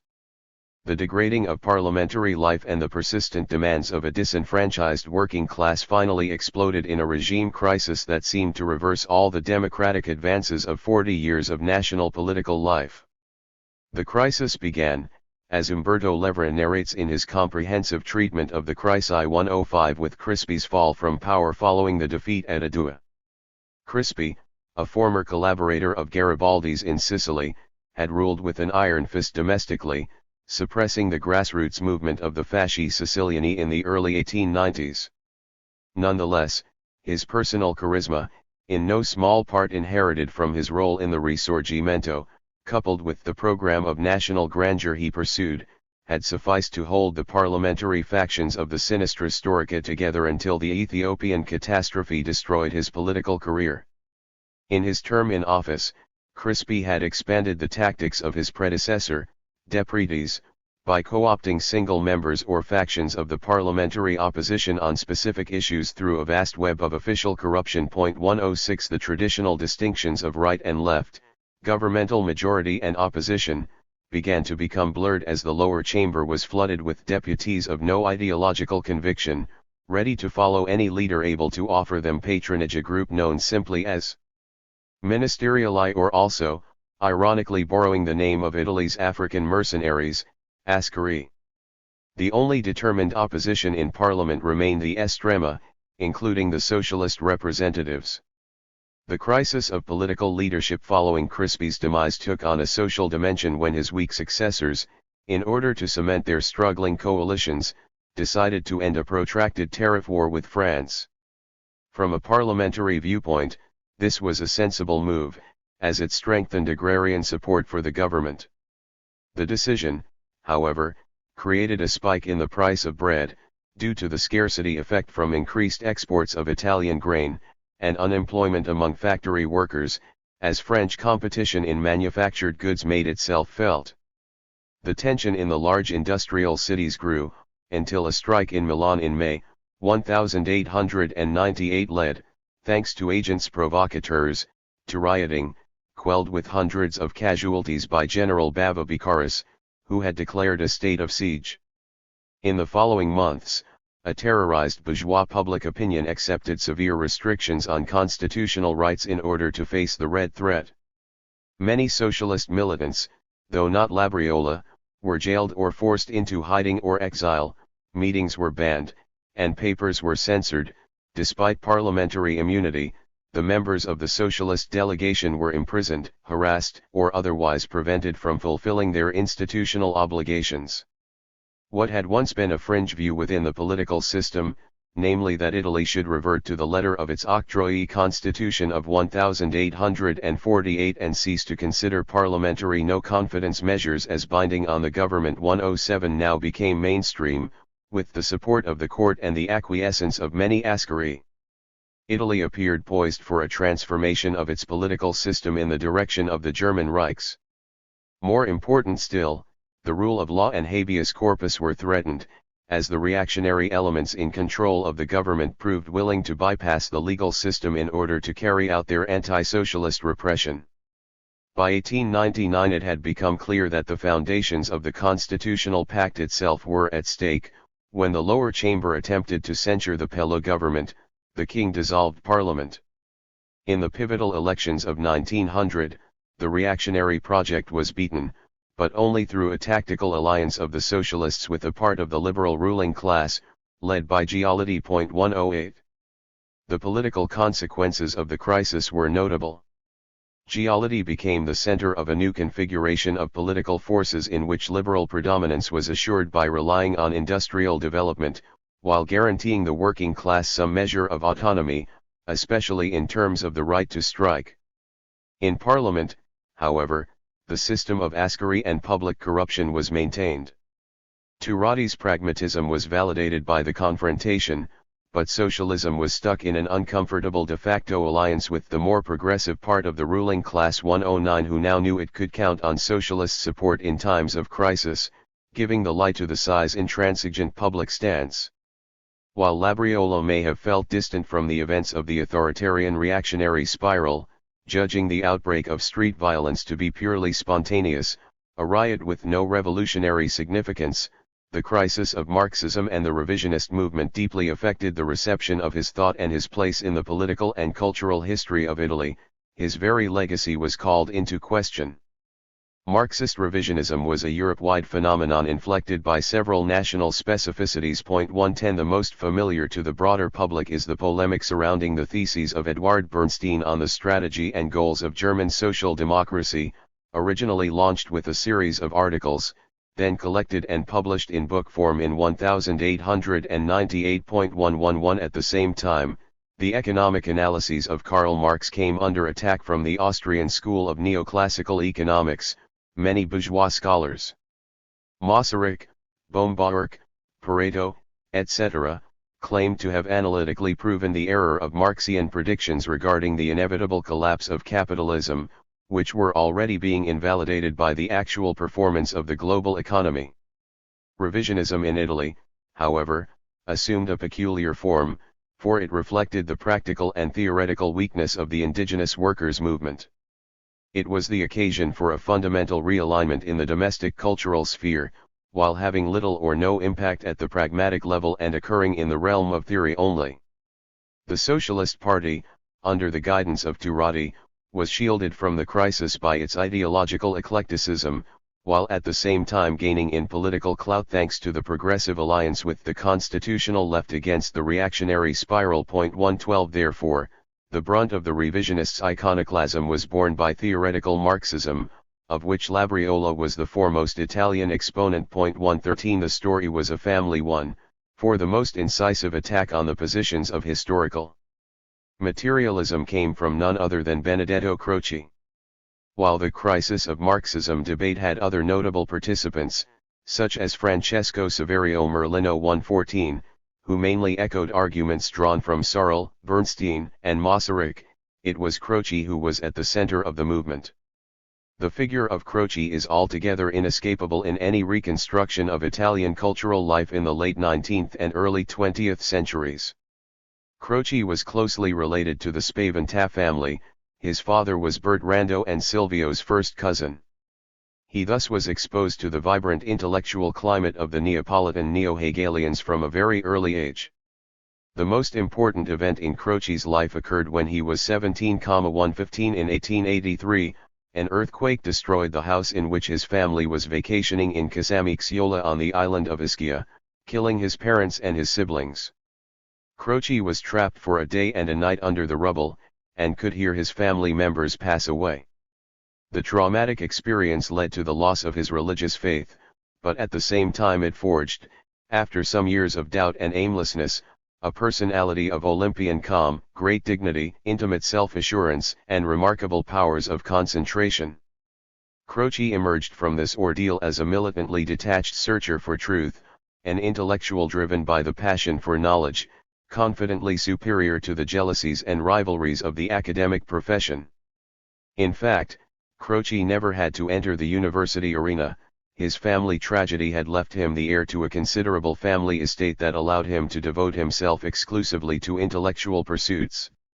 The Spaventas became his legal guardians, and it was Bertrando who suggested that Croce follow the philosophy lessons of his one-time disciple Antonio Labriola.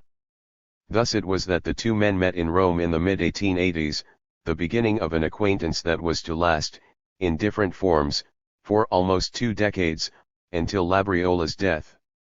Croce did not obtain a degree from the University of Rome, but his meeting with Labriola was a turning point in his intellectual development.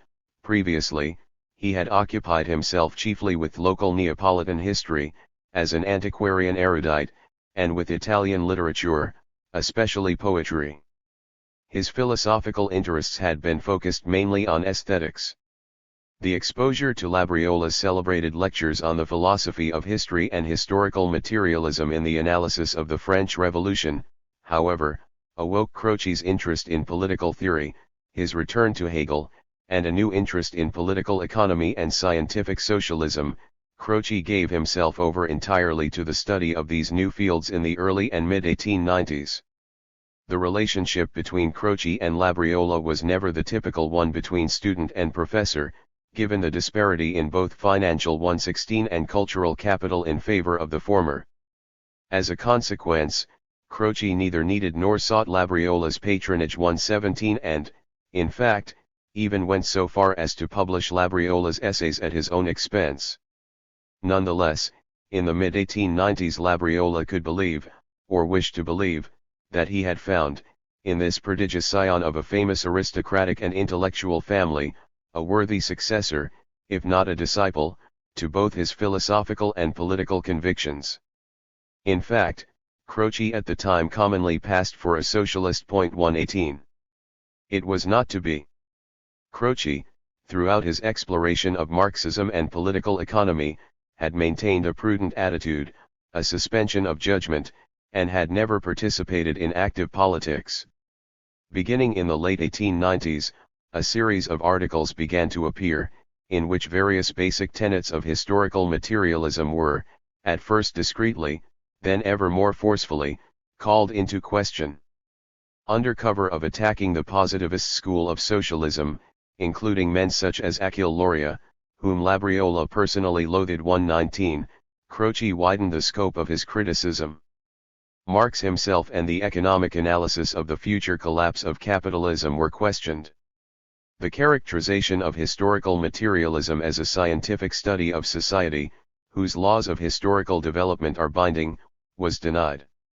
By the time the articles were collected in book form, under the title Materialismo Storico ed Economia Marxistica, scientific socialism was portrayed as a corpse lying in a coffin, in Croce's own expression. 120. When subjected to rigorous philosophical scrutiny, the doctrines of historical materialism failed to stand up. The alternative, Croce's neo-idealism, could then be presented as an instance of genuine dialectical progress, for it subsumed the Marxist criticisms of liberal politics and economics while overcoming the fundamental contradictions implied in Marx's pars construens. The historical function of the Marx revival in late 19th century Italy was thus to be seen as a stepping stone leading to renewed interest in Hegel. I shall not focus here on Croce's later theories of politics or on the philosophy of spirit. I shall instead delve further into the history of the fin de siècle on Marxism, given its importance in Italian cultural history as the moment of origin of the neo-idealist movement. Giovanni Gentile, another young philosopher from southern Italy, who was to play a key role 2 decades later in the intellectual legitimation of fascism and its educational policy, also wrote a refutation of historical materialism in those years, La filosofia di Marx, 1899. By comparing it with Croce's Materialismo, we are able to grasp the innovative nature of Croce's cultural strategy. Gentile's style is plodding and pedantic, his analysis is confined to pure speculative philosophy with no thought for socialist praxis, political economy, or the evolution of the working class movement. Historical materialism is confronted in a void. The guiding animus of the book, declared in the preface, is the traditional intellectual search for truth, but in explicit opposition to the beliefs dominating the instinctual mass of the populace. Gentile, in short, contrasts Marxism from the outside, as a professional philosopher and a bourgeois. Croce, on the contrary, engages in imminent criticism of historical materialism. His collection of short articles, the classical rhythm of his prose, and his clear argumentation and occasional, telling appeals to common sense all point to a much more subtle debunking strategy. One is reminded of Voltaire, but the irony is less biting and the pace more staid. Croce wishes to show that he is engaging with the theory, not dismissing it out of hand or trying sophistically to find fault with it. In fact, Materialismo storico ed economia marxistica is a perfect case of successful scholarly controversy. A study of the text from a rhetorical perspective shows Croce's technical ability, the choice of different tones, the partition of an argument in order to contradict the whole by disproving the part 121, the attacks on lesser figures in order to fight greater ones by proxy 122, the willful misinterpretations and verbal quid pro quos 123, the appeal at times to the solidarity of scholars, at others to the common knowledge of the man in the street 124, the deliberate toning down of the polemic in order to mark a difference in style with opponents 125, and so forth. Croce proves himself to be a master of argumentation. His dialectical skills are all the more necessary when it becomes evident that Croce is fighting a war on 2 fronts. Materialismo is definitely Croce's book contra Marx, but it also expresses his desire for autonomy from the economic sphere, and in particular from the dominance of Positivist 126, neoclassical economics as embodied by Vilfredo Pareto. Croce's mastery of political economy, despite his protestations of long and serious study in the field, can be doubted. His article on the diminishing rate of profit demonstrates a fundamental misunderstanding of the concept of marginal rate of substitution, which Pareto would not have failed to note. 127 Croce's humanist background did not equip him for the quantitative rigor increasingly overtaking economics at the end of the 19th century, a development of which Pareto was one of the foremost proponents. Nonetheless, Croce's broader point was that philosophy, and specifically idealist philosophy, still had something to say about modern society that economics could not fully explain. 128 Against Pareto's sociology, Croce offered his philosophy of spirit, which could, and this is the wager of materialismo, provide an independent refutation of Marxism and offer an alternative Weltanschauung, universalistic, not class-based, subsuming utilitarian political economy.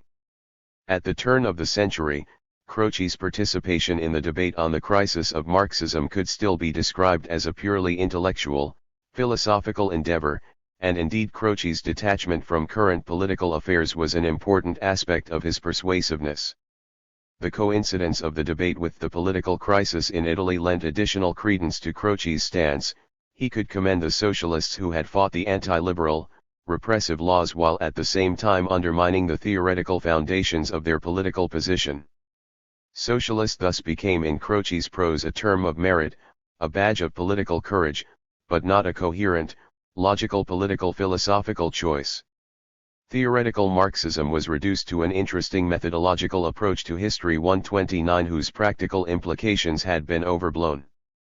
Its aspiration to be a self-sufficient Weltanschauung, a comprehensive philosophy of history, was roundly denied.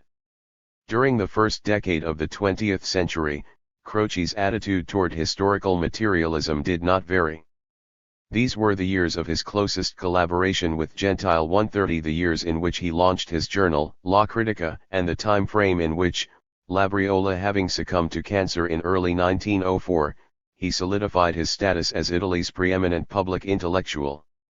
It is true, as Romano states, that this decade, known politically as l'età Giolitiana, was dominated in the realm of culture by the anti-Giolitians. 131 Scions of the old right around Giustino Fortunato, Southern socialists such as Gaetano Salvini, leftists turned nationalists, like Giovanni Pascoli, futurists under Marinetti.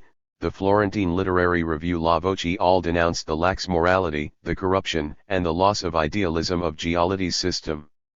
Croce, however, remained aloof, and his lack of involvement in national politics, especially when considered with the benefit of hindsight, was the measure of his acquiescence to the status quo. The war changed everything. Emilio Agazzi, in his work on the young Croce, has traced a clear evolution in the Neapolitan philosopher's attitude toward historical materialism caused by the changing political landscape of Italy. 132 Following the years of wartime isolation, 133 Croce became a minister in the last Giolitti government, in 1920, whose aim was to contain the explosive social forces unleashed by the implementation of universal male suffrage after the war. The failure of Italian liberalism, the advent of fascism in 1922, and its consolidation in 1925 pushed Croce, after initial hesitation, into the anti-fascist camp.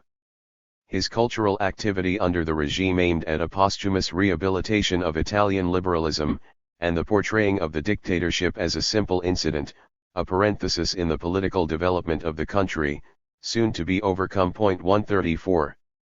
In order to buttress his position as historical arbiter and keeper of the liberal faith, Croce was obliged to mark his differences with respect to the only other active form of opposition to the regime, namely, communism.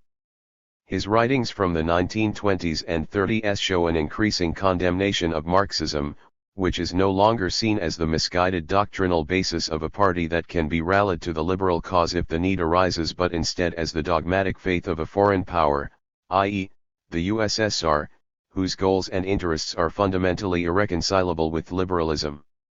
It was in this new environment that Croce returned, 40 years after their initial publication, to his studies on historical materialism and on Labriola. The essays were republished in the late 1930s along with the Correspondence 135 and Croce's Materialismo, but the elocutionary sense of the act had shifted radically. To underline the fact that Labriola's entire speculative and political career was to be taken as a cautionary tale, a mistaken path that Croce was helping others to avoid, he appended a brief autobiographical piece entitled Cum Nasci cum Mori il Marxismo teorico in Italia, The Life and Death of Theoretical Marxism in Italy. The crisis of Marxism was presented therein as a purely personal affair. 136 The moment in which the pupil had surpassed the teacher. Historical materialism was considered as a closed chapter in the intellectual history of Europe. Croce's definitive historical verdict on Marxism was published in 1937. By a curious coincidence, in the same year, in a private clinic in Rome under close surveillance by the fascist police, Antonio Gramsci died. 6. Legitimacy, Charisma, and Disenchantment. Max Weber. Instead of a modest family of slaves and freedmen, such as had contented the simple greatness of Augustus and Trajan, 3 or 4 magnificent courts were established in the various parts of the empire, and as many Roman kings contended with each other and with the Persian monarch for the vain superiority of pomp and luxury. The number of ministers, of magistrates, of officers, and of servants, who filled the different departments of the state, was multiplied beyond the example of former times, and, if we may borrow the warm expression of a contemporary, when the proportion of those who received, exceeded the proportion of those who contributed, the provinces were oppressed by the weight of tributes. The decline of ancient prejudice exposed a very numerous portion of humankind to the danger of a painful and comfortless situation.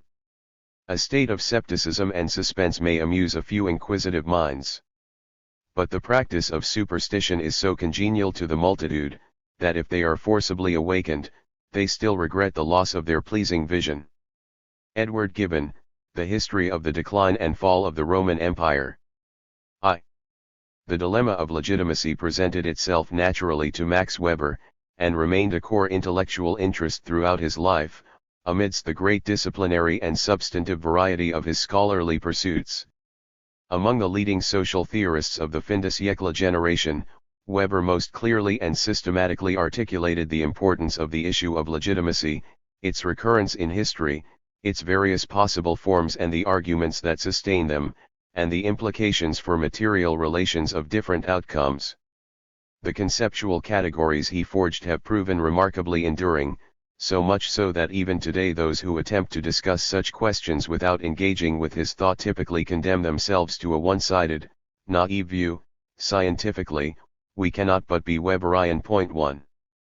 Weber's analysis of legitimacy has transcended its historical context, but one could hardly claim that its genesis was not vitally dependent on a particular configuration of intellectual and material influences. Legitimacy was a key problem for Weber, to a large extent, because his family and immediate environment placed him in intimate contact with politics and because the political climate in Imperial Germany in turn was uncommonly concerned with issues of power and its possible justification under the conditions of modern society. This was largely due to the domestic and international peculiarities of Germany's ascent as a unified state and great power in the late 19th century. Weber's entire personal trajectory was a passionate struggle within the institutional confines of Germany's incomplete political modernity. 2. As has been documented extensively in the secondary literature, Max Weber's family background, with its cosmopolitan connections and political commitments, was remarkably influential in shaping his worldview, his basic analytic preoccupations, his value orientation, and even his general demeanor. 3. His father, Max Weber, Sr., was a leader of the National Liberal Party in the Reichstag and the Prussian Landtag, as well as holding positions of responsibility in the Berlin city government. His mother was one of the heiresses of a transnational commercial and manufacturing empire and a prominent philanthropist. His extended family spanned the main economic centers of power of the continent. In France, England, or the United States, the Webers would have been members of the ruling elite, in a position to take part in operating the levers of the state. But in Germany, where the bourgeois revolution of 1848 had so comprehensively failed, the form of Bismarck's federal constitution and the interests of Prussia's military and bureaucratic aristocracy in general prevented the upper middle classes from playing a decisive role in the national government. Through the formal incompatibility of positions in the executive and the legislature, for the system guaranteed that the former would remain staffed by bureaucrats and courtiers, subjected to the influence of the monarchy and the armed forces, while condemning the party leaders in the latter to sterile negative politics, irresponsibility, and amateurism. Weber's academic training in law and economics, with what, at the time, was considered an indispensable historical and classical grounding, enabled him to begin an extremely successful university career. It is not hard to perceive, however, the dual use to which such knowledge could be put in the policy realm. His educational path would seem to suggest an attempt to close the credibility gap that had plagued the liberals of Max Weber, Sr.'s generation in terms of knowledge of real-world governance. Indeed, in the 1890s Weber appeared to be on the cusp of political engagement. But such a future was not to be. By 1897, it had become fairly obvious that he had failed to secure any meaningful space for himself within the electoral politics of the Reich V, and soon thereafter a nervous breakdown terminated his academic career. By the time Weber re-emerged, by stages, from his illness and forced inactivity, his social position had significantly shifted. Having renounced his university appointment, he was an academic outsider, subsisting on the investment income from his and his wife's family fortunes. As a capitalist rentier and a gentleman scholar, he led an unaffiliated existence that allowed him a double measure of indiscipline, free of the strictures both of the market and of academia. His relation to the cultural field bore a distinct resemblance to Benedetto Croce's, at least insofar as his financial independence, and thus his disinterestedness, was the bedrock of his influence in academia. 8 However, the German university was a much more institutionalized and self-confident environment than its Italian counterpart, and less prone to be swept by the influence of an outside voice, even one as well placed as Weber's. Weber also interacted with his intellectual and scientific peers in a much more collaborative and engaged fashion, as opposed to Croce's patrician high-handedness. In particular, Weber spent considerable effort in bolstering the institutional infrastructure of the discipline, notably through his editorship of the Archiv für Sozialwissenschaft und Sozialpolitik, the project of a basic textbook, the Grundrister Sozialökonomik, out of which economy and society would ultimately grow, and assiduous participation in congresses and professional meetings. In keeping with his views on calling and routinization, he was a dependable supporter of the professionalization of social research. One of the consequences of his material disinterestedness in academic matters was that Weber could articulate minority, anti-conformist views, which often were couched in a generational rhetoric espousing, or co-opting, the views of younger researchers against the established intellectual hierarchy. Thus, in spite of his inability to bestow traditional academic patronage, Weber, not least by such means as the informal social gatherings he regularly hosted at his Heidelberg residence, the Villa Fallenstein, was at the center of a web of influence connecting some of the best and most promising minds in the German intellectual world, from Simmel to Michels to Jaspers to Lukács. 11 Weber's position in the cultural life of Germany, in sum, was idiosyncratic but by no means marginal. Compared with the acknowledged role of public intellectual and critical conscience in 1919-20, or his post-mortem canonization 12, however, Weber was for most of his career a voice among many, albeit with important structural and situational attouts. As we have mentioned, politics held a lifelong fascination for Weber. His career was marked by several attempts to cross over into the fray and intervene directly in public affairs, from his involvement with the Naval League and imperialist agitation in the 1890s, to his relationship with Friedrich Naumann and the Christian social movement, to the Verein für Sozialpolitik in the years preceding the Great War. In his personal value orientation he was unable to accept the role of the perfectly neutral observer as sufficient. He could not reconcile himself to the abandonment of substantive value commitments, the retreat to Galapagos advocated by Pareto. 13 He saw in politics the prototypical example of passion. 14 And he considered the passionate devotion to a cause to be a superior way of orienting life, indeed the only one truly worth pursuing. For this reason, scientific impartiality for him was not the natural result of a detached, ironic character but an achievement brought about by heroic self-control and constant self-scrutiny. Between the unity of theory and praxis and the complete renouncing of any political attachment, Weber searched for a third way, a separate coexistence of spheres, languages, and arguments appropriate to the modern social role of the intellectual. Despite his attraction to politics and his being enmeshed in a policy-oriented milieu, all attempts to gain a foothold in public life failed while the political system of the Second Reich remained stable. However, since the exclusion Weber suffered was part of a broader sidelining of his class from the workings of the state in Wilhelmine Germany, rather than a merely personal échec, as in the case of Pareto, it can be hypothesized that it was comparatively easier for him to escape the neurosis of defeat so characteristic of turn-of-the-century liberalism. In Weber's context, it was possible, at least, to envision a social role for academics as providers of policy recommendations and parametrical arguments for public debate, if not of decisions. 15. Politics was a closed path to Weber for ideological as well as structural reasons, ultimately traceable to his insufficient attunement to the zeitgeist. The liberal domestic policies that had been championed by Weber Sr. were oppositional forces of declining political relevance in the face of the protectionist, paternalistic, and militarist trajectory of the Second Reich at the turn of the century. Weber Jr. shared some of the value commitments of his age, and in politics his focus of interests was most timely, as early as his much-discussed research into East Elbian agricultural relations. 16 In particular, he shared the desire of large sections of the German public in the last years of the 19th century for an expansion of foreign policy from the continental focus, which had allowed Bismarck, through a tangled web of treaties and alliances, to establish the Reich as the linchpin of the diplomatic system of powers, to a fuller participation in colonial expansion and global political intervention. As a consequence, Weber's political stances on specific matters and current affairs always reflected an awareness of the interconnections between domestic and foreign policy. This is true of the demographic question in the East and also, for instance, of the stock market writings, and can perhaps be seen most clearly in the analysis of the Revolution of 1905, for Russia, in this period as well as later, was always the fundamental strategic question for German policy.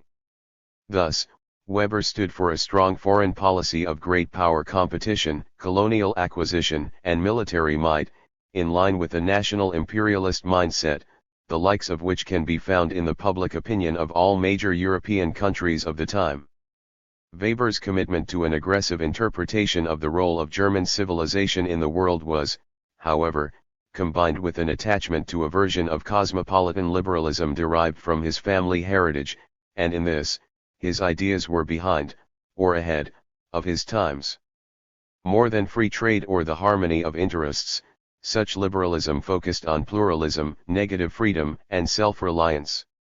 It was a liberalism of struggle, impatient both with the pre-modern structures of Prussian aristocracy and officialdom and with the chiliastic expectations of socialist revolutionaries. Like Pareto and Sarl, Weber was opposed to attempts by the state either to muzzle industrial action or to buy off the working class with corporatist arrangements that would create unproductive rents. However, conscious of the realities of political action in a society of masses, he turned to imperialism as a means of attracting widespread public support to a third way between the Junkers and the SPD. But this political space could not be occupied by a mass party with an aspiration for governmental responsibilities, at least not until the war upset the consolidated political equilibria. Trade and rights liberalism alienated conservative and, increasingly, industrial interests, while bellicose nationalism made an understanding with the, at least officially, pacifist socialist masses unattainable. Therefore, the position Weber represented in fin de siècle German public opinion could not develop a mass political expression. His dabbling with Friedrich Naumann and the Christian social movement offers ample illustration of the state of affairs. In parallel, Weber's main value commitments and methodological outlook decisively separated him from the worldview of classical liberalism. He was similar to Pareto in that he was a liberal who had exploded all the theoretical preconditions of liberal doctrine. Anti-utilitarian, anti-Kantian, anti-eudemonist, not committed to free trade, not believing in the harmony of interests, dismissive of natural rights, convinced of the centrality of power in politics, believing in natural inequality and the inescapability of subordination in social relations, Weber belonged to the very particular variety of national liberalism that was characteristic of turn-of-the-century Germany. 17 As a political theoretical position, Weber's liberalism of 1895 only owed its consistency to the sphere of discourse, quite particular to post-Bismarckian Germany, in which it was immersed. A quarter of a century later it was very much torn asunder by its antinomies.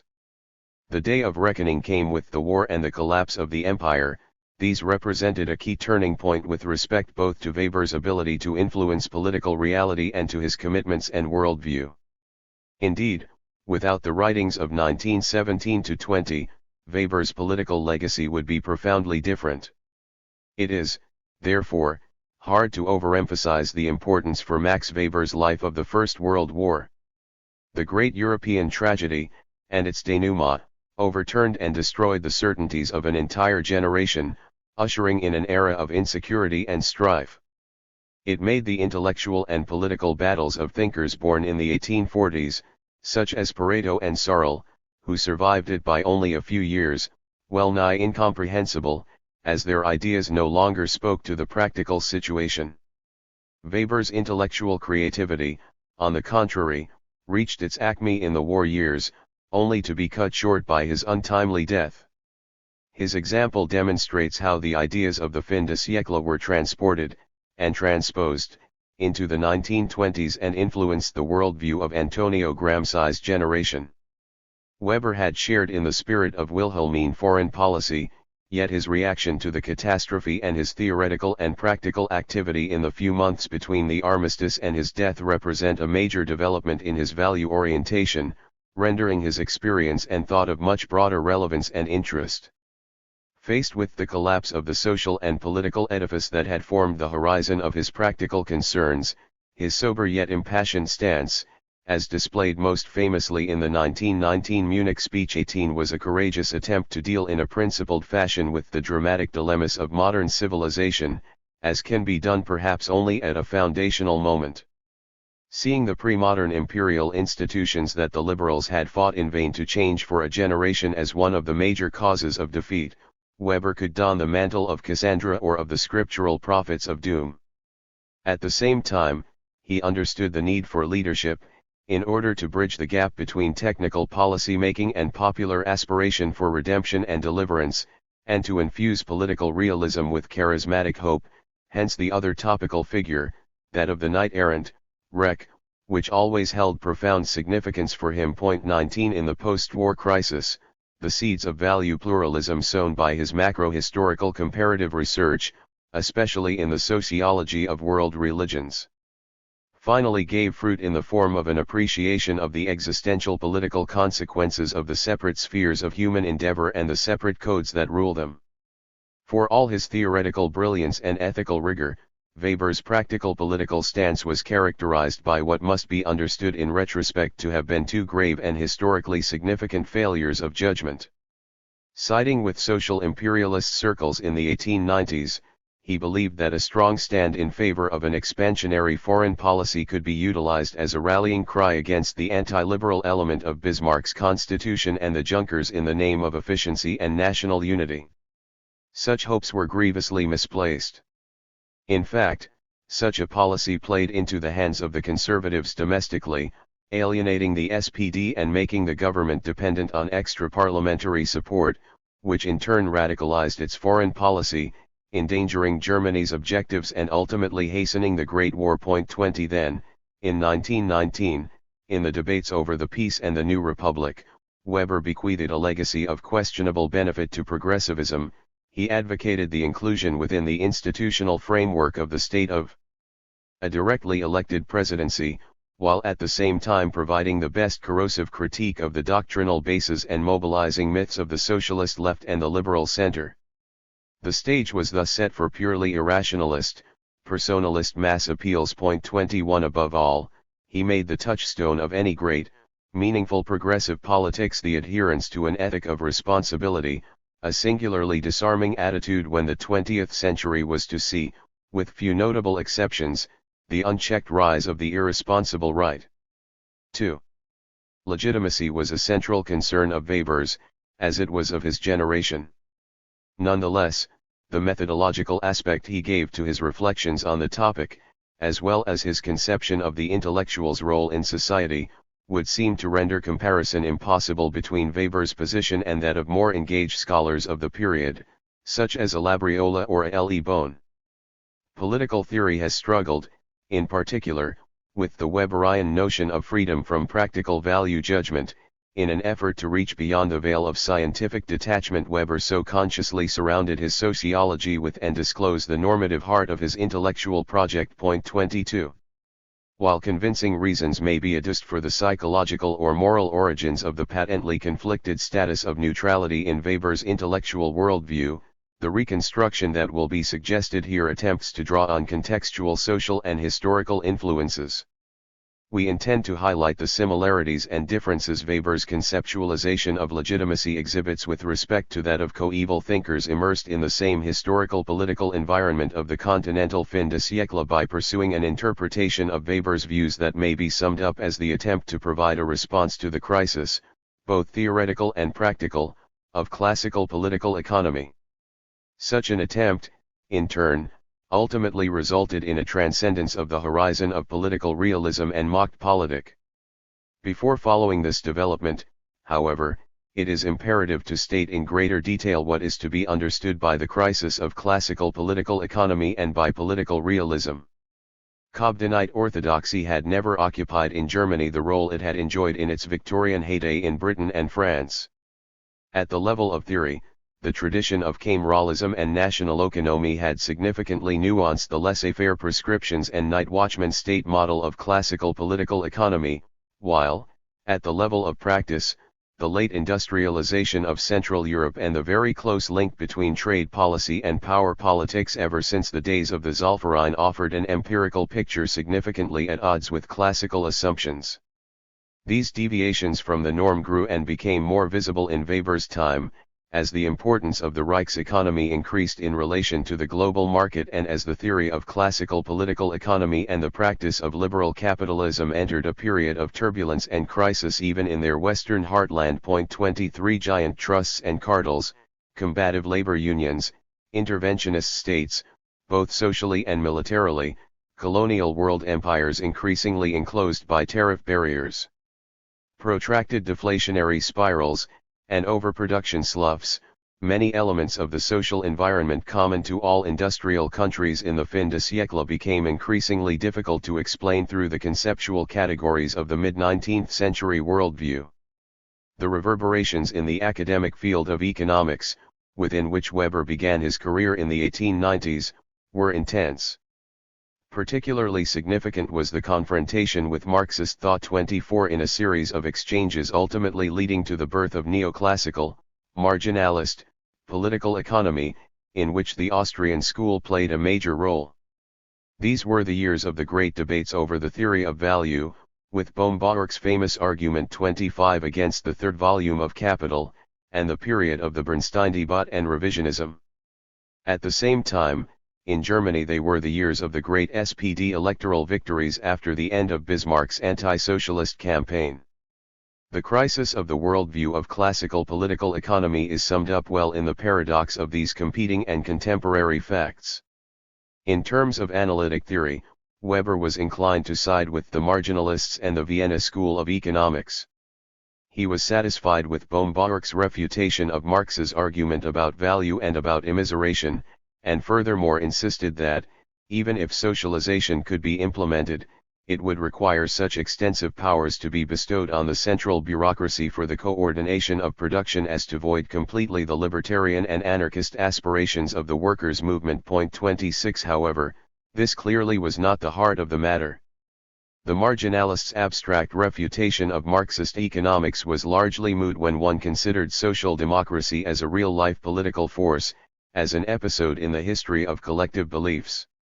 There was, in fact, an ironic parallelism between the inability of the Marxists to change through theory the facts of modern bureaucratization and the evolution of capitalism, and that of the bourgeois economists to exorcise through mathematical modeling the mass appeal of the SPD. From a narrow disciplinary perspective, the achievement of the Austrian school in economics was the refutation of a dangerous systemic critique of theoretical orthodoxy, a renovation that set the discipline on firmer methodological ground and enhanced its scientific and positivist credentials. From a broader cultural perspective, however, the move from classical to neoclassical political economy was a retrenchment, the shedding of any vestige of the original intellectual relation with moral philosophy, and, crucially, an abandonment of the hegemonic role political economy had occupied as the dominant and self-sufficient account of modern social interaction in the age of Smith, Ricardo, or Mill. The intellectual challenge that arose in the wake of the new marginalist economics thus was how to furnish an explanation of human action occurring beyond the pale of the abstract rationalist assumptions 27 of the theory. The social question lent a sense of political urgency to the problem. In this light, the theoretical paths of a Bohn, a Pareto, and a Weber can be seen as following a common pragmatic impetus. Social science was discovering its raison d'être. The spirit of the times impelled bourgeois intellectuals as well as socialist ones, in their own way to re-examine notions of rationality and utility in collective action. The directions in which their reflections led them, however, were quite diverse. Thus, the Parisian intellectuals of the late 19th century explored the more or less pseudo-scientific possibilities of racial determinism, degenerescence, and crowd psychology. Pareto examined the workings of ideological obfuscation from a positivist and realpolitik standpoint. Weber, while initially incorporating elements from both these positions, evolved beyond them to a comprehensive historical account of society, which incidentally also became the dominant methodological paradigm for a new scientific discipline. The political realism of the early Weber's research premises is evident in texts such as the Freiburg Inaugural of 1895. Elements of this speech, such as the relativization of free trade capitalism as a specific and completed stage of great power competition 28, the ethnic component of its nationalism 29, and, not least, its anti-eudemonistic stoicism 30, place it squarely in a line of continuity with the European tradition of reason of state. In the Prussian context, moreover, the strategic and anti-metaphysical mode of political thought of a Guy Chardin or a Naudet had been transformed from a semi-esoteric pragmatics for chancelleries into a public and ideological account of national destiny by the historical school of von Treitschke. The great Bismarckian triumphs of the 1860s and 70s lent respectability to such an interpretation of the political world. Given the prevailing mood of the age, it is unsurprising that any non-naive account of politics should be thought to require the exclusion of references to natural law, rights, transcendental justice, and the other accoutrements of liberal doctrine. 31 In this light, Weber's position, to which he was to remain true, in its basic orientation, throughout his intellectual development, is fairly unremarkable. The realm of politics is defined by, and limited to, power, and specifically it is linked to the means of physical compulsion.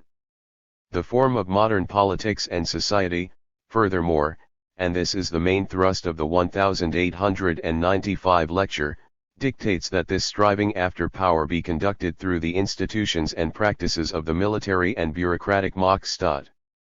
To be sure, the human and ideal costs of this narrowing and regimentation of political praxis were always evident to Weber.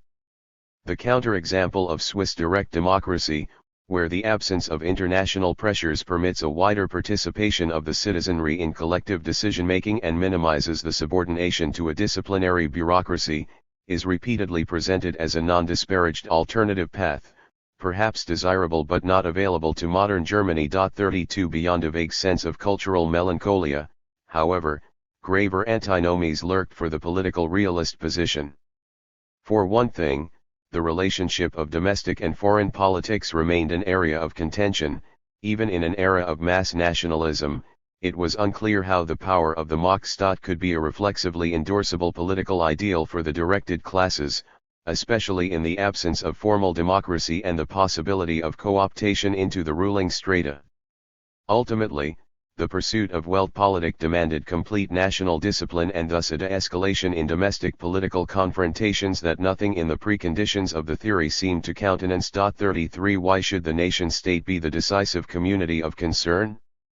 What force would impel the lower classes to embrace the cause of German Kultur, and to curtail their struggle for domestic political power accordingly, so as not to harm the national interest? Further, the conduct of international relations often set up the goal of political action to be the accrual of prestige for the state. However, prestige is a positional good. 34 For which, by definition, there is no optimal distribution that can satisfy all actors or stake a claim to fairness. Permanent conflict is thus built into the structure of political interaction, making power fundamentally non-fungible with the world of material goods and of political economy.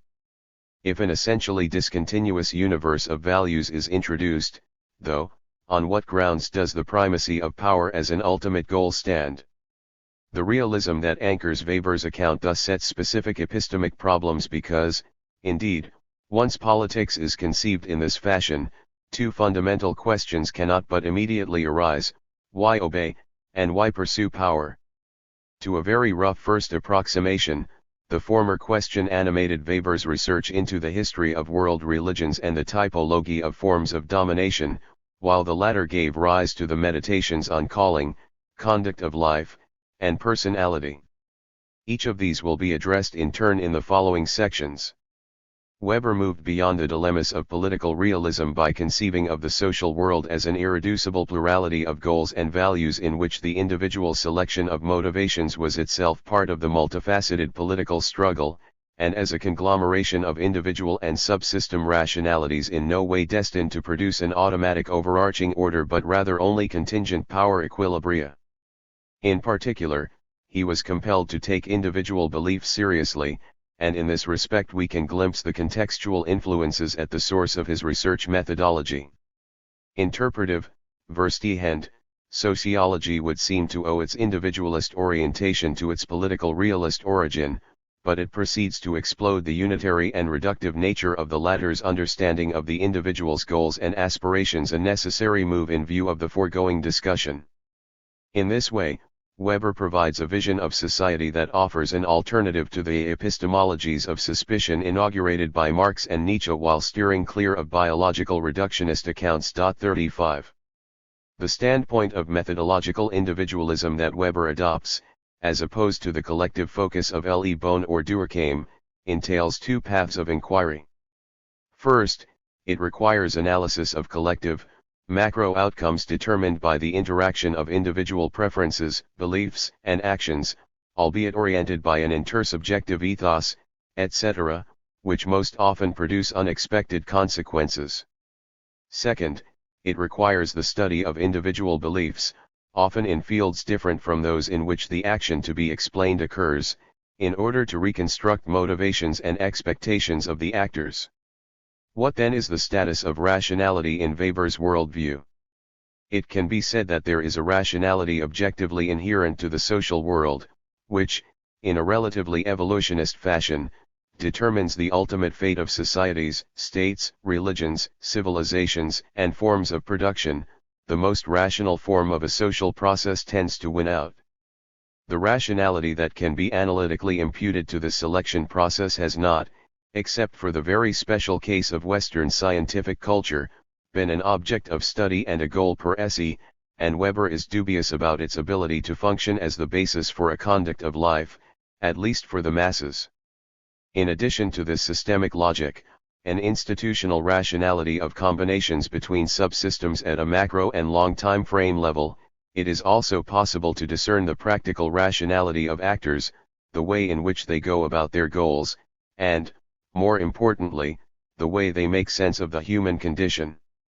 In search of this latter form of rationality, Weber is drawn toward a depiction of human types, that is, toward a taxonomy of internally consistent ethical stances. The analysis cannot but be comparative, and its results necessarily incorporate the pluralism of possible rational conducts of life, the choice among which cannot be arbitrated by reason. The interplay between these two historical dynamics, centripetal and centrifugal, the tension between them and their clash in modernity is the aspect of the Weberian view of politics we shall focus on in the present inquiry. 3. In the previous section, we argued that Weber's political interests and commitments oriented his research agenda toward a methodological approach that attempted to investigate the individual motivations of actors in their social interaction, so as to account for the many distinct and not necessarily congruent processes of rationalization present in modernity. The crisis of classical political economy and the contradictions of democratic politics within a mass society raised questions with regard to traditional liberal teleologies of rational progress, which however still seem to account reasonably well for such areas as technological development or widespread dechristianization. Weber's social theory indeed can be seen as an attempt to address the latest disquieting developments in Kulturpessimismus while maintaining a clear perception of the irrevocable sea change wrought by the Industrial Revolution, all within a comparative historical perspective allowing broad civilizational comparisons on a grand scale. The current section will be devoted to the developmentalist, modernization aspect of Weber's thought. Subsequently, the antinomies of such a process, in conjunction with the world historical variety of forms of rationalization, will be discussed. The final section will then analyze the consequences at the level of political praxis and value orientation for legitimacy in modern society. Max Weber always had an interest in historical change, as his early studies of East Albion agriculture and of the demise of the ancient world demonstrate. It was only with the Protestant ethic and the spirit of capitalism, however, that he tackled what he, following a widespread conviction of his time 36, considered the decisive historical development, the special path of modern Occidental civilization. The arguments regarding Puritan inner-worldly asceticism and the development of a capitalist mentality in business made Weber famous in his own time, and they can be seen to be topical in a number of senses, responding to key questions of the age, joining battle in a debate with weighty ideological consequences, presenting an innovative reconfiguration of traditional problems, incorporating distinct areas of knowledge in a novel unity, and ultimately founding and legitimizing a new research agenda within distinct disciplinary boundaries. The aspect that will retain our attention in these pages, however, is what Weber describes, with recurrent emphasis, as the inhumanity 37 of the Puritans' approach to economic activity, rooted in the type of conduct in everyday affairs required by the Protestant ethic. This aspect is strictly connected, in the causal process sketched by Weber, to the notion of selection, Auslese, 38, a regulatory concept that can be seen to run throughout his sociology. Indeed, the specific contribution of the Protestant ethic lies in the juxtaposition of an internally consistent, historically attested way of life, drawing its motivations from a particular interpretation of religious incentives, and the external, objective, and given requirements that make up the ideal type of rational capitalist behavior in the market. Value assessments of the ethic of the Calvinist sects may differ, Weber implies, but its world historical significance derives uniquely from its congruence, within a specific social configuration, with the objective necessities of nascent capitalism. The rationality of historical development, therefore, is encapsulated in external models, ideal types, which scientific analysis can posit, and which real-life developments have approximated, typically as unintended consequences brought about by social forces with quite distinct value orientations. To generalize, that which gives human groups a competitive advantage over others has thus not normally been desirable and pursued on its own, but rather as a result of unrelated commitments and passions. While the fundamental mechanisms and structures of such rational, external selection remain relatively stable, the configuration of human desires and aspirations, the human type that best suits the process varies with historical contingencies. That such a process of selection did not always favor what was commonly, or according to other value scales, considered the culturally superior type was already clear to Weber in 1893 in discussing the Polonization of the East Prussian countryside as an anthropological rush to the bottom. 39 What is more, this is true even if subjectively the Polish peasantry does not embody any of the characteristics of rationality of the system as a whole. As for Weber's later research, it is possible to isolate a shift in focus from the origins of the modern world, axed around the Reformation and the personality of the Puritan entrepreneur, to the contemporary realities of mass society and its new dominant human type. The key aspect of modernity, according to Weber, resides in the development, in all walks of social life, of processes of bureaucratic rationalization. In parallel, the personality type that becomes predominant, as best adapted to the conditions of a bureaucratic age, is the one that displays the greatest ability for discipline and rule-based action. The focus on phenomena of bureaucratization and the bureaucratic personality in the evolution of Weber's thought belongs to the final years of the first decade of the 20th century 40 and coincides not only with the first drafts of economy and society, but, significantly, also with the study on the psychophysical state of workers in modern large-scale industry. In bureaucratic rationality, Weber finds a concept suited for broad generalization across fields, which becomes apparent in the parallels drawn between economics, law, and politics. In all these spheres, Weber demonstrates that similar processes are at work, with predictably similar outcomes in terms of the organization and stratification of these areas of social life, for instance with regard to the separation of the producers from their means of production. The readings of Weber that have painted him as a prophet of the march of rationalization have drawn such a narrative mainly from this part of his corpus. In particular, political rule, as detailed in the section on the sociology of domination in economy and society, can be read through this lens. Weber's analysis of the taxonomy of forms of legitimation on the one hand sets out to draw the implications for the social structures governed primarily by each different type of domination: patrimonialism, the charismatic community, the bureaucratic state. On the other hand, it implies the prevalence in the modern world of forms of rule that draw their legitimacy from legal rational norms. Running in parallel with the various forms of the process of rationalization, from the Protestant ethic to modern bureaucracy, is the process of Entsäuberung, variously translated as disenchantment, demystification, demigification, or also as spell-breaking. 41 For instrumental rationality to govern human conduct, it is necessary that the world become a known, or in principle knowable, quantity, with which relations can be purely objective, sachlich, because it is freed of any mysterious or esoteric elements. For Weber, this evacuation of any spiritual dimension of the world as such is inseparable from the path of rationalized modernity. In fact, it has become a necessity and thus no longer depends on the will of any social actor. 42 The march of rationalization has incorporated within the process of Auslese an internal disposition toward disenchantment. However, it is in conjunction with such a view that the central metaphor of the cage, or shell 43, Gehäuse, is introduced. Modern society, with its automatisms, its bureaucracy, and its preference for the disciplined and pliant, appears as the result of a process of rationalization that cannot be subjectively endorsed by those destined to inhabit it, at least without the loss of what Weber considers essential cultural values. In short, disenchantment destroys any possible basis for a subjective endorsement of rational conduct, except for rank philistinism, within a world where it is universally necessary.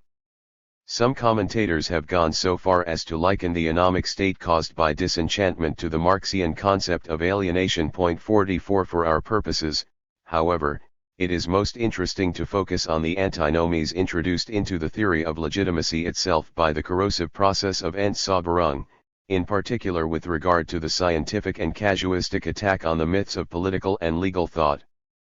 Weber describes rational legal domination as the form of rule best adapted to the realities of the modern bureaucratic state. However, the triumph of such a conception in the modern world goes hand in hand with the destruction of the centrality of natural rights doctrines in legal theory, doctrines that had led the historical development of legal science and had served as the ideology of the bourgeois revolutions. The chapters of the sociology of law that sketch this historical trajectory read like a Nietzschean narrative of self-undermining. The most perfect, secularized, routinized, predictable, and rational legal system finally negates any possible account of the source of its own normativity. 45.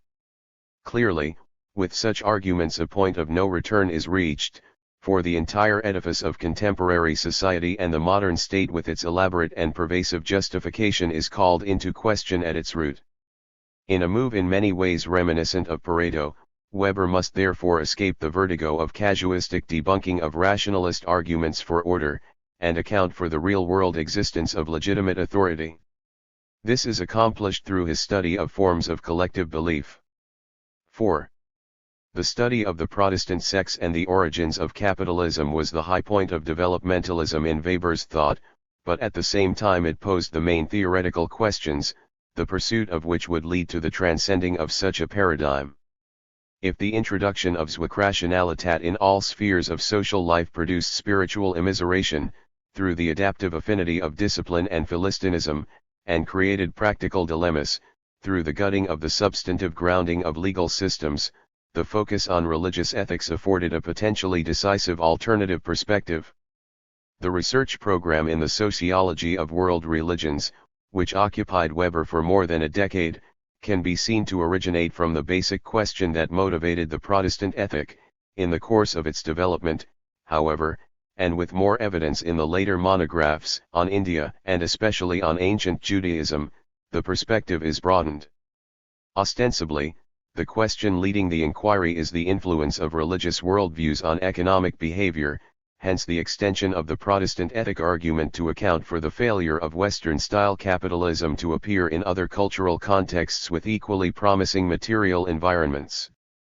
From workaday ethics, in the course of the extensive investigation of forms of religious experience, Weber shifts imperceptibly toward more metaphysically crucial topics. Theodicy takes central stage in Weber's typological reconstruction, as the Zwischenbetrachtungen 46 and the Wirtschaftsdichter Weltreligionen 47 attest. Focusing on questions of redemption and deliverance necessarily brings existential issues to the fore, and in Weber these themes always tend to be broached in conjunction with political experience. Theodicy is inextricably linked with domination and legitimate authority, the need for justification in the face of evils both inescapable and incomprehensible appears as an anthropological constant.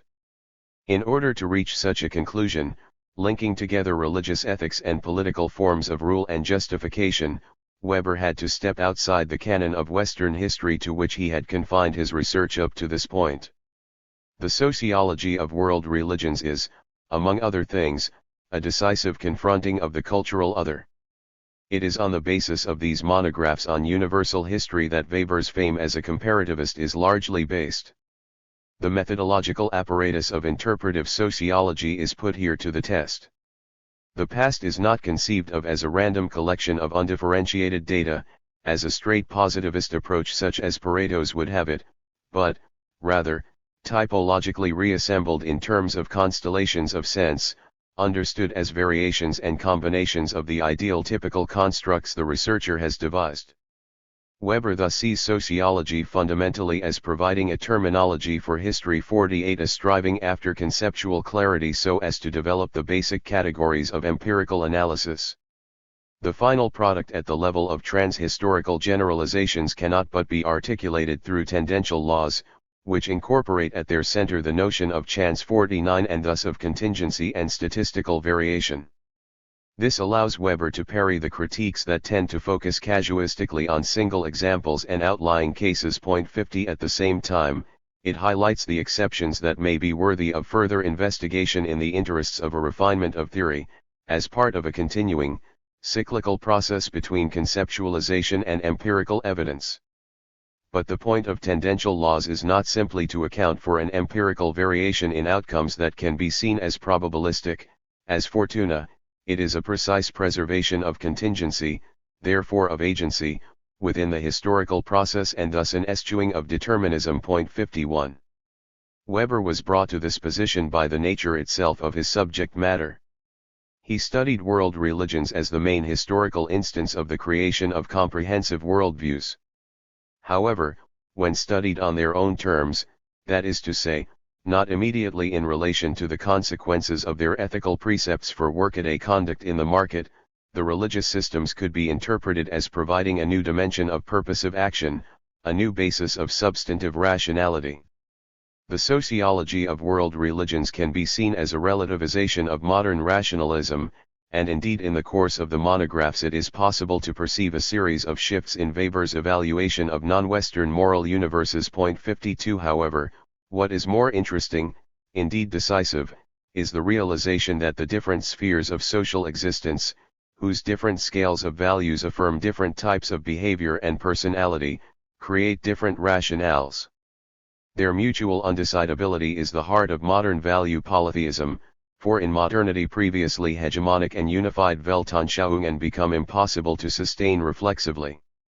In fact, the historical record Weber presents shows how only scales of values external to the Zweckrationalität of the modern world were able to infuse meaning into individual striving.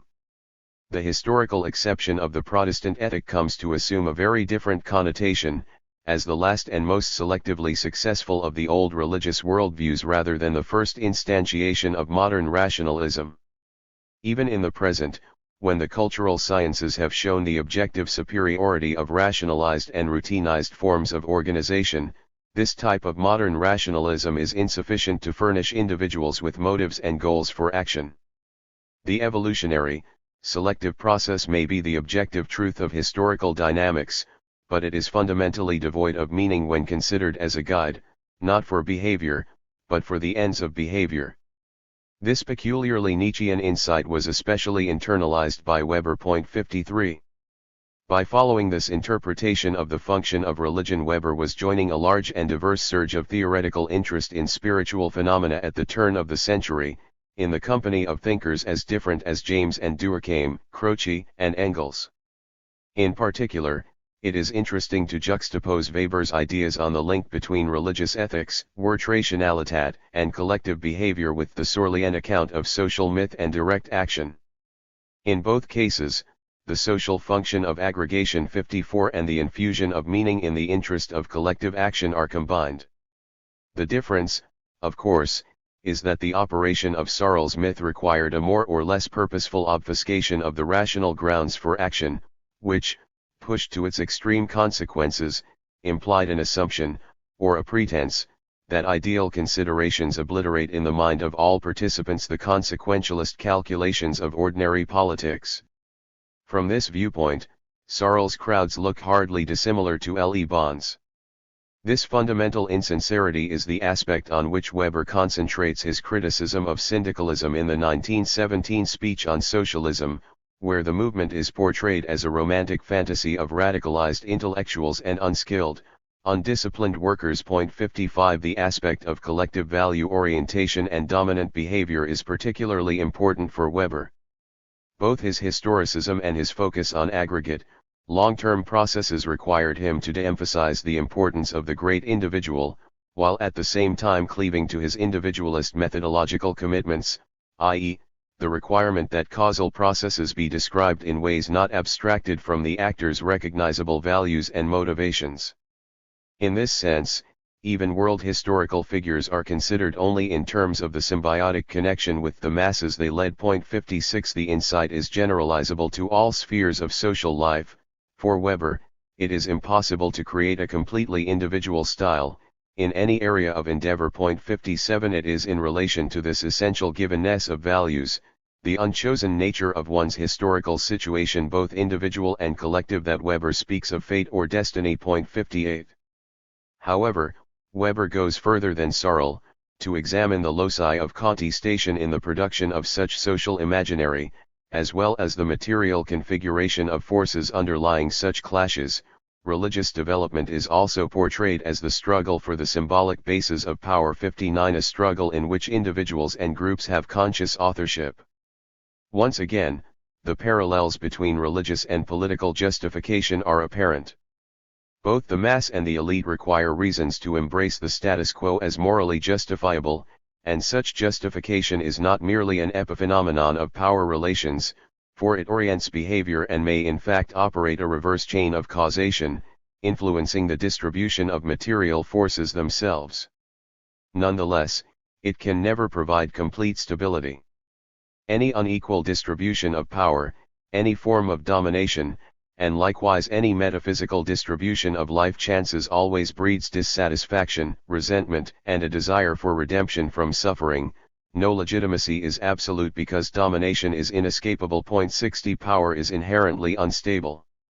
Therefore, Weber sees the desire for deliverance, Erlassungsbedürfnis 6.1, as a fundamental dynamic principle of history rooted in social psychology. 62 Such a passion, in the past, has always found expression in the varieties of religious conduct, whether seeking a solution within the world or fleeing from it.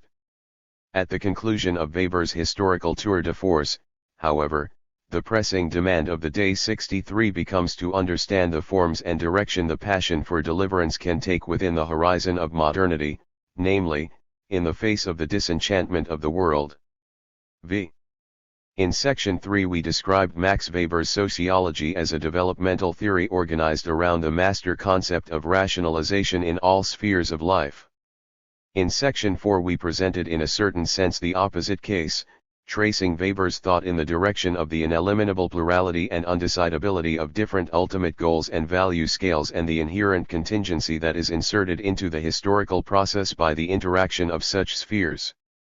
The goal of this presentation is not to argue in favor of the superior plausibility of one of the two readings. Wolfgang Mommsen's definition, the antinomical structure of Max Weber's political thought, 64 appears quite fitting. The ambition of the rest of these remarks, rather, is to draw the consequences of this theoretical clash for political and existential issues in contemporary society, the claim being that such reflections offer ultimately more pertinent insights for the issue of legitimacy in a society of masses than Weber's systematics and taxonomies. Modern society displays the antinomies Weber discusses to a heightened degree, for it is the locus of the greatest rationalization of social institutions and practices while at the same time developing a critique of overarching ideological narratives that lays bare the ultimate polytheism of values underlying social action. It is important to understand that the clash of different forms of rationality that reaches its climax in modernity is not taken by Weber to reflect a weakness, defect, or insufficiency of theory. The crisis of modernity is not, for Weber, an epistemological one. If anything, it is the drawing of ultimate consequences from scientific advances and philosophical speculation, in a Nietzschean mode, that is, an excess, a perfection of knowledge that sets the stage for the modern condition. This process appears irreversible. Transferred to the level of a general outlook on human destiny, or the philosophy of history, such a position signals a fundamental choice against any teleological account, which, in the German cultural context, ultimately meant an anti-Hegelian stance. Thus, for Weber, while the contemporary society of masses displays an uneliminable singularity and originality, which consequently bars any possibility of notions of cyclical recurrence 65 any sense of progress, or, conversely, decadence, and any direction of history is decisively evacuated. What remains is contingency, within which a series of constellations of sense, recurrent formations, similarities, and trends can be uncovered by the scientific observer without, however, arriving at any conclusive meaning of the whole human endeavor. Meaning cannot come from science, but modern science, a decisive carrier of Entzauberung, has barred the possibility for any other sphere of existence to provide overarching meaning. 66 This problem of the sense of sense, as Ricoeur has termed it 67 has recognizably Nietzschean overtones, despite all the positional differences and disagreements of detail between them. 68 In terms of fundamental viewpoints, it was necessary to choose between Hegel and Nietzsche, and Weber clearly made his choice. This narrative of modernity as the drama of conquering rationalism undermining itself in what becomes an ultimately anomic world riven by unsolvable antinomies is particularly important for Weber, however, precisely because he rejected the solutions the anti-political Nietzsche proposed, considering them naive and self-indulgently romantic. For Weber, a commitment to Sachlichkeit and a realist appreciation of social life dictated that existential and ultimate value issues be tackled in conjunction with political ones. Why politics at all, could not but be a pressing and crucial question in the context of modern value polytheism for anyone concerned with a systematic view of society and convinced of the inevitability of domination. The dilemma of the modern condition thus becomes the determination of the conditions of possibility of political action in a world dominated by bureaucracy and characterized by disenchantment. In other words, the problem is the creation of motivations for essentially inhuman but adaptively superior behavior, now that cultural critique has exposed the metaphysical beliefs that permitted such fecund workings of the principle of unintended consequences as the Protestant ethic. In this connection, Weber's attack on the last man 69, specialists without spirit, sensualists without heart 70, of modern mass society is undoubtedly a product of his anti-eudaimonistic pre-analytical moralism, but it is also born of the realization that such a personality type could not guarantee the creativity that was required to counteract the processes of institutional and human fossilization in ritual, whose appearance and effects were abundantly attested in the historical record of past civilizations. 71 In other words, the bourgeois Philistine is a transitional human category, and the signs of stasis through corporatist preemption of social conflict were already apparent to the careful observer at the dawn of the 20th century. The crisis of classical political economy and democratic representation was nowhere more evident than in the economically affected exclusion of the productive sector from public life. 72. Against such outcomes Weber is compelled to explore a different possible form of modernity, Politik als Beruf can in this sense be read as a modern adaptation of the medieval genre of speculum principiis. The heart of the argument revolves around personality. 73 What Weber needs to save from realist devaluation is the possibility of a principled involvement in politics, and here his perspective diverges radically from the worldviews of a Pareto or a Le Bon. Beyond the clash of interests and power positions, Weber recognizes the need for a practice of statesmanship as the embodiment of ethical convictions. Naturally, though, such engagement reaches historically, as opposed to personally, meaningful heights only when it is rendered operative by charisma. With tradition fatally undermined by rationalist critiques and rational legal domination ultimately beset by inescapable circularity, modern politics is seen to fall back on the most basic form of aggregation and loyalty. 74 The one binding the group of followers to the exceptional individual. While Weber declared himself to be religiously unmusical, he recognized the need for charismatic virtuosos to lead, periodically producing the transformative reconfigurations of values and rankings that could alone avoid social petrification. Only charisma could therefore embody the elusive meeting of hot passion and cool judgment. 75 That Weber sees as the personality type capable of breaking through modern disenchantment. There has been substantial debate in the secondary literature regarding the nature of Weber's reliance on charisma as the solution to the civilizational impasse of modern politics, especially with regard to the subsequent trajectory of German history. The more or less personalistic and authoritarian interpretation of charisma rests largely on the stress to be laid on the notion of charismatic community. 76 And thus of the function of charisma as symbolic representation of the group, rather than a merely personal gift. Rather than retrace the battle lines of the charisma debate, it seems more important for our ends to highlight, in closing, the irrational, external, and fundamentally unavailable essence of charisma. It was perhaps inevitable that a research agenda that tackled legitimacy in such a fashion as to evaluate normative arguments only pragmatically, without engaging substantively with them, that is, as a sociology, would in the last instance arrive at sources of political obligation not further simplifiable, ultimately axiomatic, irrational, or at least irrational as such. Causal chains must end somewhere. However, charisma is also characterized by its unavailability to conscious human production or control. Space can be left in a constitution for the extraordinary to emerge and command with more ease, but one cannot will the extraordinary genuinely to appear at the appropriate moment nor predict what shape it will take. More generally, charisma shares with Weber's taxonomy of power formations as a whole the characteristic of being a force, which, though by no means transcendent, is external to the polity, an outside element that can belong to and be used by specific social actors but which is scarcely ever portrayed as originating in a polity and never understood as the conscious creation of a group. Weberian legitimate authority is analogous to the classic notion of European sovereignty in its external, regal, and originally religious roots. 77 In this sense, it is rather significant that the form of political rule originating in a deliberate, practical pragmatic pact, the connuratio, unencumbered by the abstractions of sovereignty or representation, as seen in the ancient and medieval city republic, is specifically characterized by Weber as illegitimate. 78. In sum, charisma offered a problematic solution to the dilemma surrounding the justification of domination. It did, however, present the advantage, with respect to the world of the last men, of recovering a sense of the seriousness of political engagement.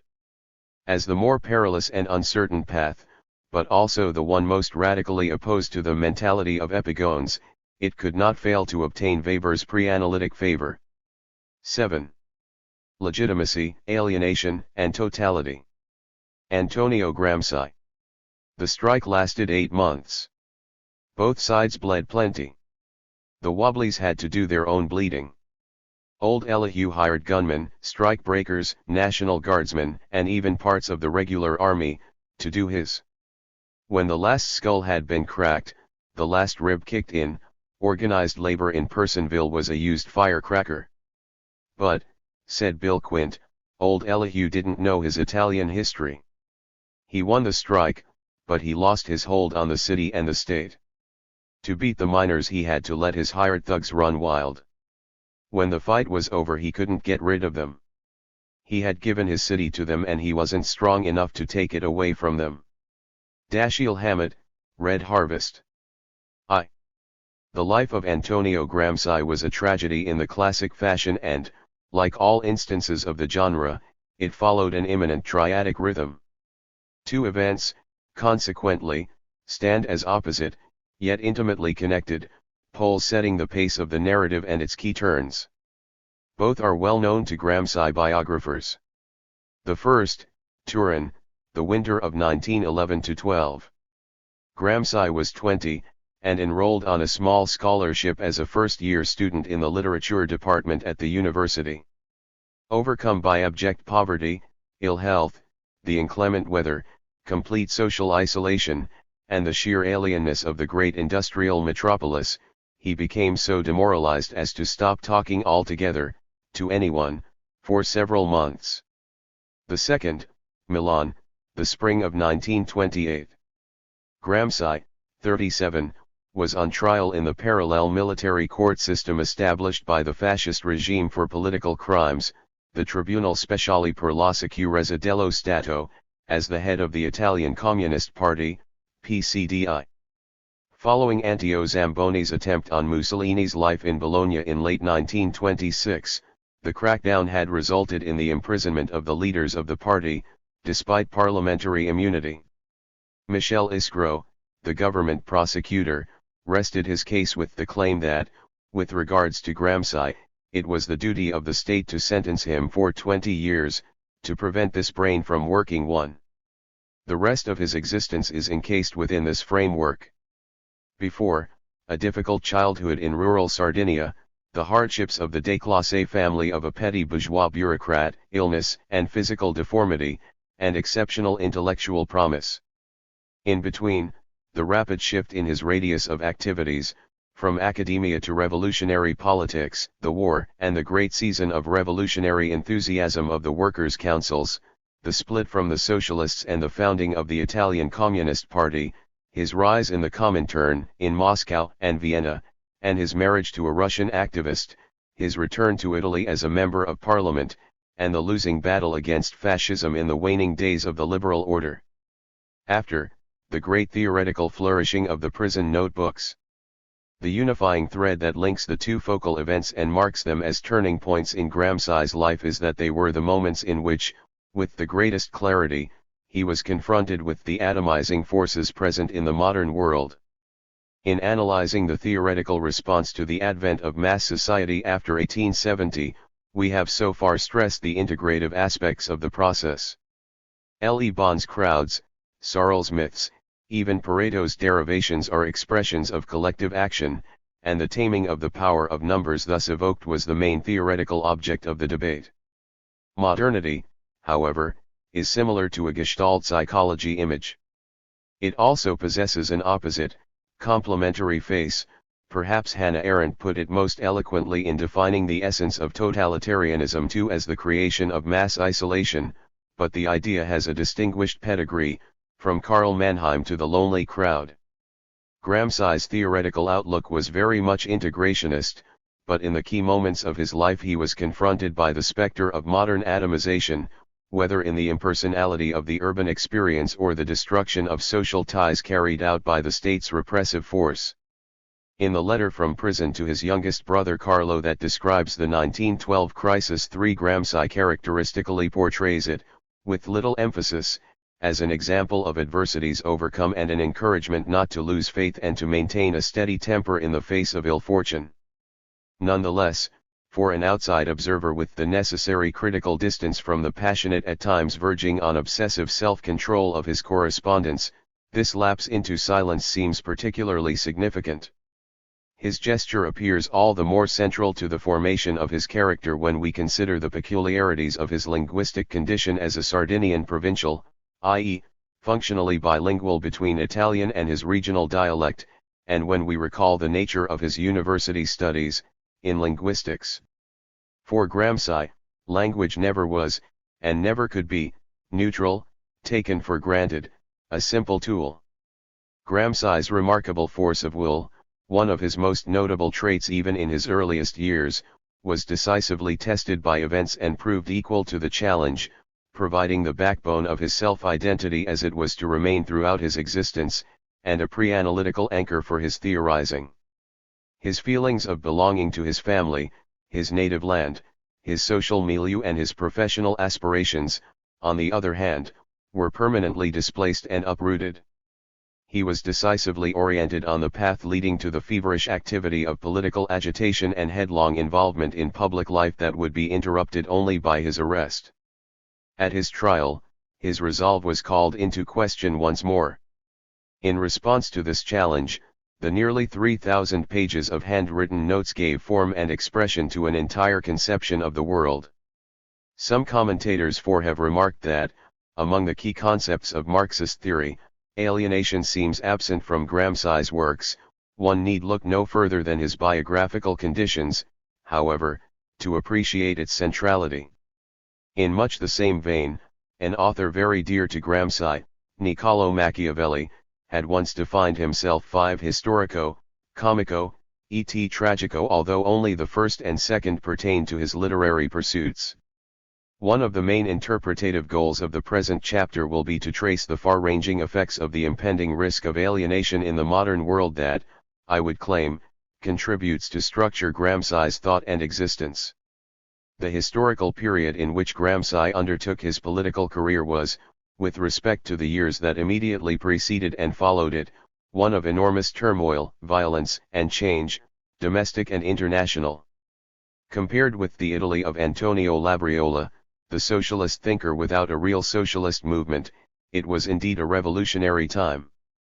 The central organizing experience of the age was war. The newspaper article traditionally considered to mark Gramsci's entry into the political arena addressed the issue of Italian and socialist neutrality in World War I. Through the experience of Bolshevik uprising and fascist repression, civil war, exile, and confinement, the worldview of war, its categories, its way of conceiving of collective action and motivation permeate his thinking into the prison writings. 7. Italy's liberal regime, never a paragon of stability, was constantly and increasingly under strain in the years 1914 to 26, confronted with formidable enemies, reactionary and revolutionary at home and abroad, which would ultimately attain its overthrow. The liberalism Gramsci experienced was the imperfect and idiosyncratic variety of giallitismo, with its constitutive compromises and imbalances of North and South, agrarian oppression and industrial negotiation, what is more, at the time of the final crisis and dissolution of the system. Extra-parliamentary agitation for aggressive foreign policies, court intrigue, selective law enforcement, wartime corruption, pervasive censorship, street violence, and economic chaos were its most salient characteristics. The cornerstone of a polemological conception in conditions of structural upheaval, as we shall see, was the notion of politics as a terrain, not of equilibrium and dialogue between different, independent forces, but of constitutive asymmetry. The steady state in social matters was represented by the prevailing of one social element over the others, the relationship of directive and directed strata, whether within a homogeneous group or between groups. 9 Such hierarchical rule was only occasionally punctuated by strategic clashes for dominion in which antagonists would either prevail over the old order or else be liquidated as autonomous agents. Military metaphors, such as the famous war of movement versus war of position couple 10 recur repeatedly in Gramsci's prose, both in the prep-written writings and in the notebooks and letters. 11 His were not particularly heterodox views. In fact, given the generational emphasis on war as the fundamental defining event of the age and the all-encompassing realpolitik view it entailed, which veritably dominated public discourse, it was the moment of politics as consent that stood in need of a rediscovery and theoretical reformulation. In a way, Gramsci's weaving together of the two in the theory of hegemony was just such a reformulation, but no correct understanding of his position is possible without recognizing its origins in a deeply agonistical worldview. 12. Along similar lines, Gramsci's political outlook was also shaped by a second distinct set of personal and social experiences, his almost constant relation and involvement with large, structured, invasive bureaucracies. His imprisonment was, obviously, crucial in this respect, but it should not be forgotten that he was also the son of a civil servant jailed for embezzlement, 13 that he met his wife in a sanatorium, 14 that he worked his entire life within monolithic, top-down political organizations such as the Comintern, and that his original escape from Sardinia, 15 inasmuch as it had been possible, had occurred through the state education system. 16 Gramsci, in short, lived the encounter with the high modernist disciplinary society and its total institutions in most aspects of his life. His character was shaped in large part in relation to them and, in a sense, he could scarcely conceive of a social or theoretical space outside the iron cage. 17 It may thus be stated that the pathos of his insistence on the need to prevail at all costs in the strategic clashes of the political sphere was born of the realization that the contemporary world entailed the definitive foreclosure of any alternative separation, escape, or utopia. Because human emancipation in a society of masses could not be located in any illusory outside, the political predicament called forth the seriousness of a total solution. 18. Any interpretative venture into the prison notebooks must begin with the basic acknowledgement of the fact that the book, in the form in which we now know it, was never intended for publication as such by its author. The fact, therefore, that it shares with many great works of the 20th century an unfinished/unifinishable nature, the status of a ruin with no previous unity, an explosion of the systematic form of exposition, and so forth cannot be attributed to an active, individual intention. It is a modernist masterpiece malgré soi. The genesis of the notebooks offers readers a fascinating natural experiment, a social psychological lab in which to observe the microphysiology of intellectual creation and political theorizing. 19 The possibility to trace the single intellectual inputs and the almost daily progression of reflection provides a unique source of captivating insights, although the elements of voyeurism involved in such captivation, for the character of transparency of the entire endeavor of composition was a function of the desperate condition of Gramsci's captivity itself and of his dependence, albeit in very different ways, on both his jailers and his correspondents, are seldom acknowledged by the scholarship. The greatest element of interest deriving from the peculiar history of the notebooks is the possibility to separate out, almost anatomically, the intention and preoccupations of the author, the features and material distinctiveness of the text itself, and the history and politics of the reception.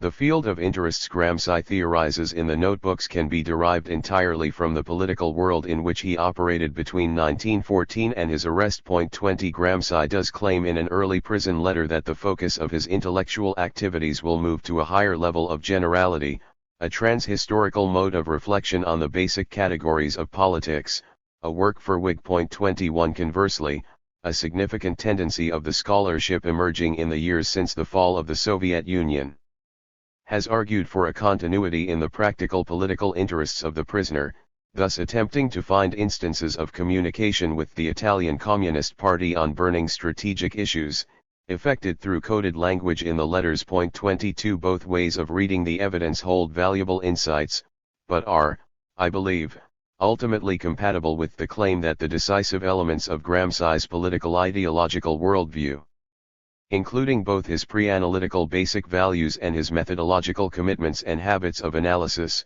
developed well before his incarceration and form the backbone of the prison writings.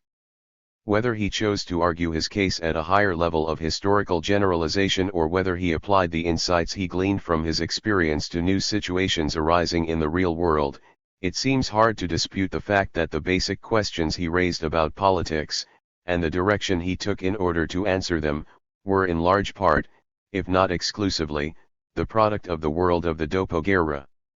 This, in turn, is but the world of ideas of the fin de siècle, the world of Pareto and Sarl, Croce and Labriola, Durkheim and Weber. 23 As warped and deformed by the radicalizing and destabilizing effects of the gigantic eruption that was World War I.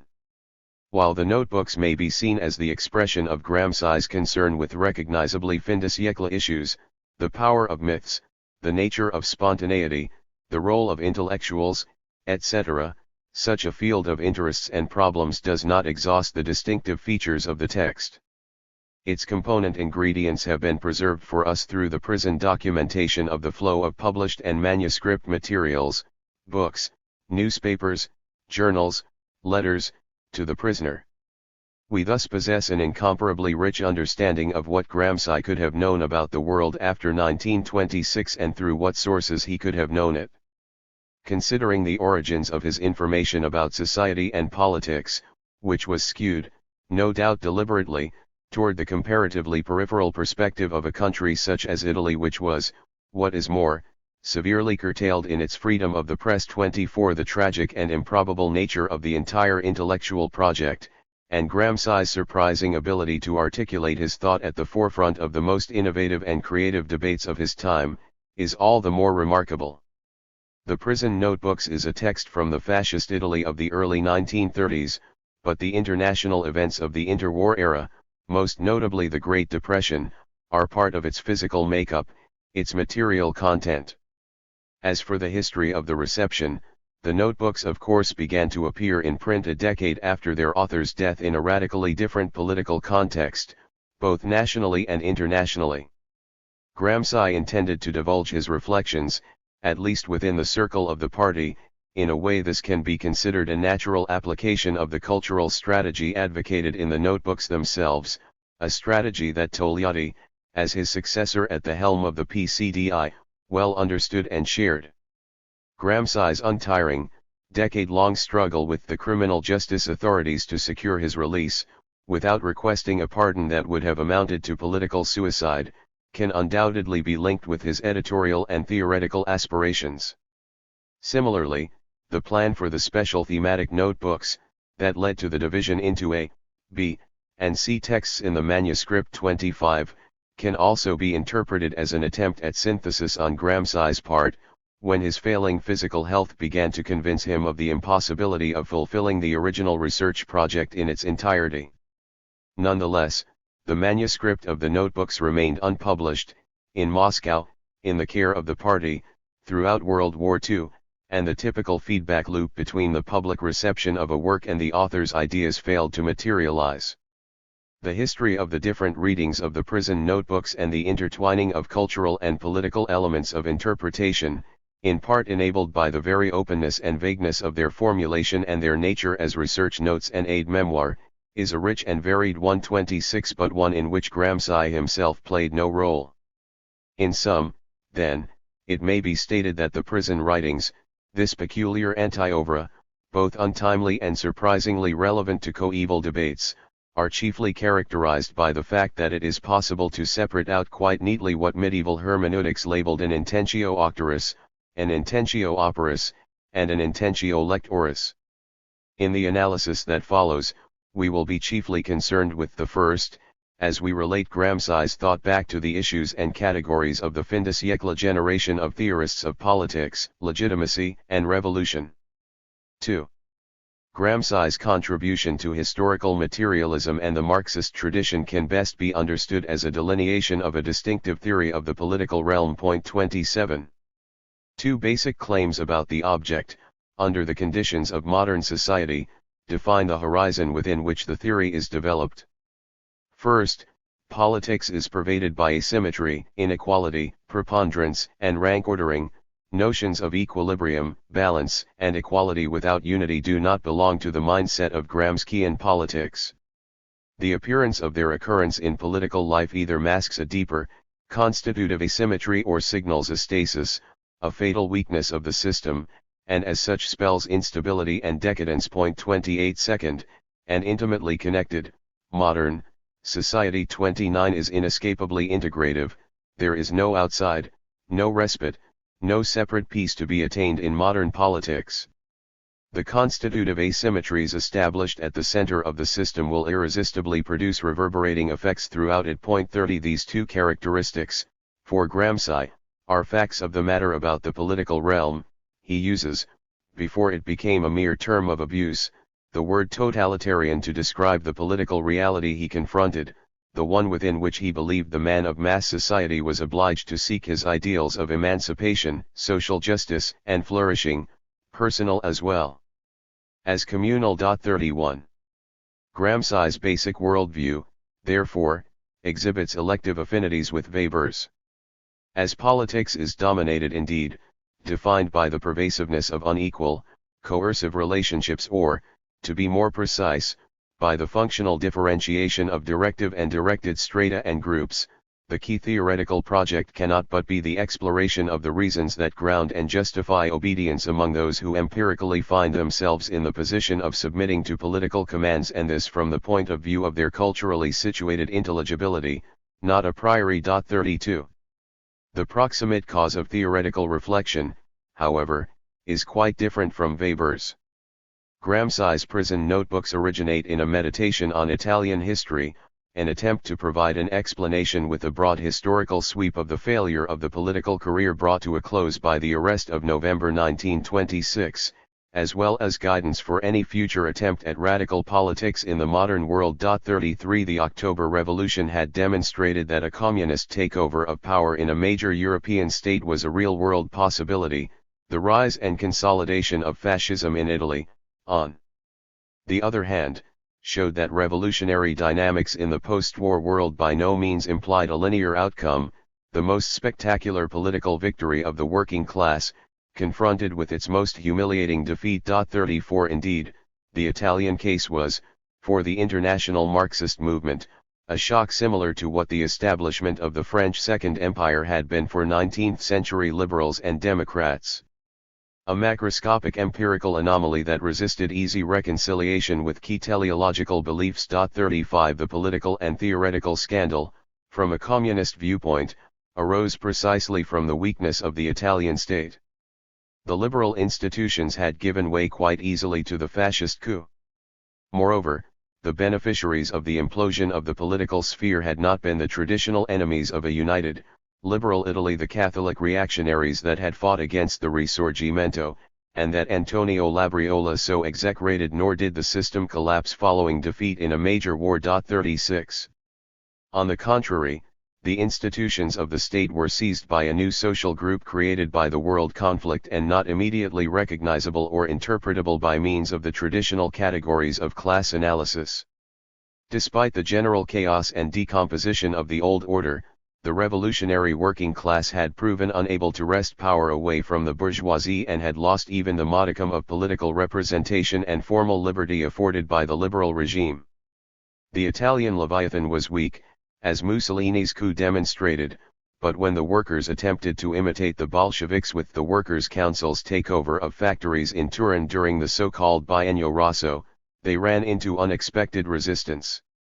Gramsci's theory of politics is intended to provide the wider framework within which the defeat of the Italian Revolution, a defeat he was personally involved in through the activities of his broadsheet, L'Ordine Nuovo in Turin, becomes comprehensible, despite the weakness of the Italian liberal regime.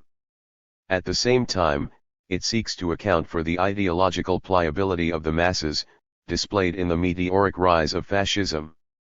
More abstractly, Gramsci's project can be identified with a search for the motivating causes of the stability of social relations, even in situations of revolutionary effervescence, or of the lack of a popular uprising under objectively favorable conditions of crisis, upheaval, and broad-based disaffection with the existing regime. This formulation of the explanandum naturally leads to a broader conception of power. It is to the idea of hegemony which unifies the two main characteristics of his political worldview, integration and asymmetry, as outlined above, that Gramsci turned, as is well known, to interpret this political predicament. 37. When considered from the standpoint of hegemony, social relations exhibit the salient trait of naturalization.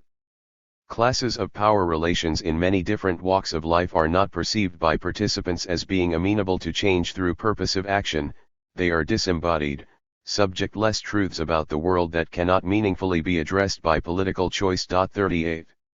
Hegemony as a system of naturalization tends to prove consistent throughout a society, especially when it is relatively uncontested and stable. 39. However, when a crisis causes a rupture in the chain of social order, typically not all elements of the hegemonic system are automatically called into question at the same time, so the regime can appeal for support, for a price, from a broader constituency, and often manage to regain stability by crushing or co-opting its antagonists. 40 Therefore, a successful subversion of the dominant hierarchy requires that the instantiations of power in society all be tackled and replaced with new arrangements or otherwise harmonized into the new system. Thus, the attempt by the Workers' Council's movement to bring Bolshevism to Italy by focusing exclusively on the state and its political institutions, that is, by attempting to storm its own Winter Palace, can be shown in retrospect to have been naive and to have underestimated the historical task at hand. The study of hegemony at this point of crisis yields important insights for the potential future strategy of the revolutionary movement, by illustrating the shape that a communist solution to the legitimacy problem must exhibit in order to avoid the dispersal of popular energy. The opposite perils between which the successful revolution must navigate are, on the one hand, the spontaneous outbursts of rebellismo 41, i.e., subversive violence for its own sake, or private violence 42, i.e., crime, in a word, the myriad permutations of enemy, and on the other hand, the regressive escape from a stalemate in social conflict and mobilization represented by passive revolution 43 and /or Caesarism. 44 Economic violence is a dead end for the working class because in its very foundations it embodies an individualist worldview fundamentally at odds with the interconnected, integrative realities of politics. 45 Reaction and passive revolution, then, become merely the inevitable consequence of social strife. The next section will consider Gramsci's answer to the question of revolution, through the figure of the modern prince. The subsequent section will detail its relations with the concept of hegemony, through the mediating role of intellectuals. In the final sections we will then examine how the proposed solution addresses the risks, respectively, of enemy and spontaneism, and passive revolution and imperialism. 3. What form must revolutionary activity take in a war of position for hegemony? 46 That is to say, under the conditions prevailing in Western 47 industrialized countries. The solution that Gramsci proposes in order to steer the political crisis of modern mass politics toward a radical denouement emerges from his dialogue with Machiavelli, a dialogue that more broadly structures much of his political thought. Gramsci's interlocutor is not, however, the Machiavelli of the Discorsi. 48 His reflection focuses on the political party, which, in his central organizing analogy, becomes the modern version of the prince. 49 As the organizer of the hegemony of the working class, the modern prince is thus the solution to the riddle of obedience and legitimacy in contemporary society in the crucial phase of transition to post-capitalism. 50. As Azarosa has remarked, 51 Gramsci's theory of power and the Revolutionary Party incorporates and subsumes many of the great political and theoretical debates of the fin de siècle generation. In particular, it represents the nexus between institutional organization and the creation of a new, alternative worldview. 52 Furthermore, by virtue of this position it is capable of acting efficaciously on the political scene, in other words, it possesses a collective, political subjectivity. 53 From an institutional point of view, the main challenge of the modern prince is the creation of a new relation between leaders and followers, between the masses and the directive group. Gramsci recognizes the need for organization and therefore for internal differentiation within the party, at least for the present. 54 In particular, he understands the need to confront the issues raised most forcefully by Rosa Luxemburg. 55 On the dialectics of spontaneity and organization, as well as Michael's realist critique of party hierarchies, the iron law of bureaucracy. 56 At the same time, he searches for an alternative to Searle's 57 diminutive solution of relying on organically developed traditions of solidarity within the working class, a solution all the more unpalatable in the context of a war of position and for a political actor that accepts the conscious task of shaping a worldview in collaboration with all its members. 58 Gramsci himself had experienced the failure of institutions of the working class in supporting an emancipatory agenda, the Socialist Party, SI, and Trade Union Congress, CGL, who in 1919 to 1920 had been instrumental, with their caution and immobilism, in the failure of the Workers' Council's movement supported by L'Ordine Nuovo in Turin. 59 The theoretical couple of bureaucratic and democratic centralism 60 developed in the notebooks reflects this experience, as well as pointing to some of the early degenerations of Stalinism, which Gramsci had anxiously observed in his last months of freedom. 61 The distinction between these types of collective discipline is twofold. On the one hand, democratic centralism is based on the centrality of political action, as a leveling, energizing activity that enacts the unity of theory and practice, thus subjecting the strategic ideas of the directive group immediately to the critique of the real world. On the other hand, the Democratic Centralist Party engages decisively with pedagogy, v. infra, section 4, which naturally cannot be a unidirectional activity. Gramsci here refers to Marx's third thesis on Feuerbach, on the education of the educators 62, and whose stated goal is the intellectual progress of the mass, 63, and thus the substitution, replacement, and integration 64 of the directive group. The collective creation of a new worldview 65, to which all constituent members of the modern prince are called, is intended to transcend the relationships of ruler and ruled and, consequently, the antinomies of organizational theory.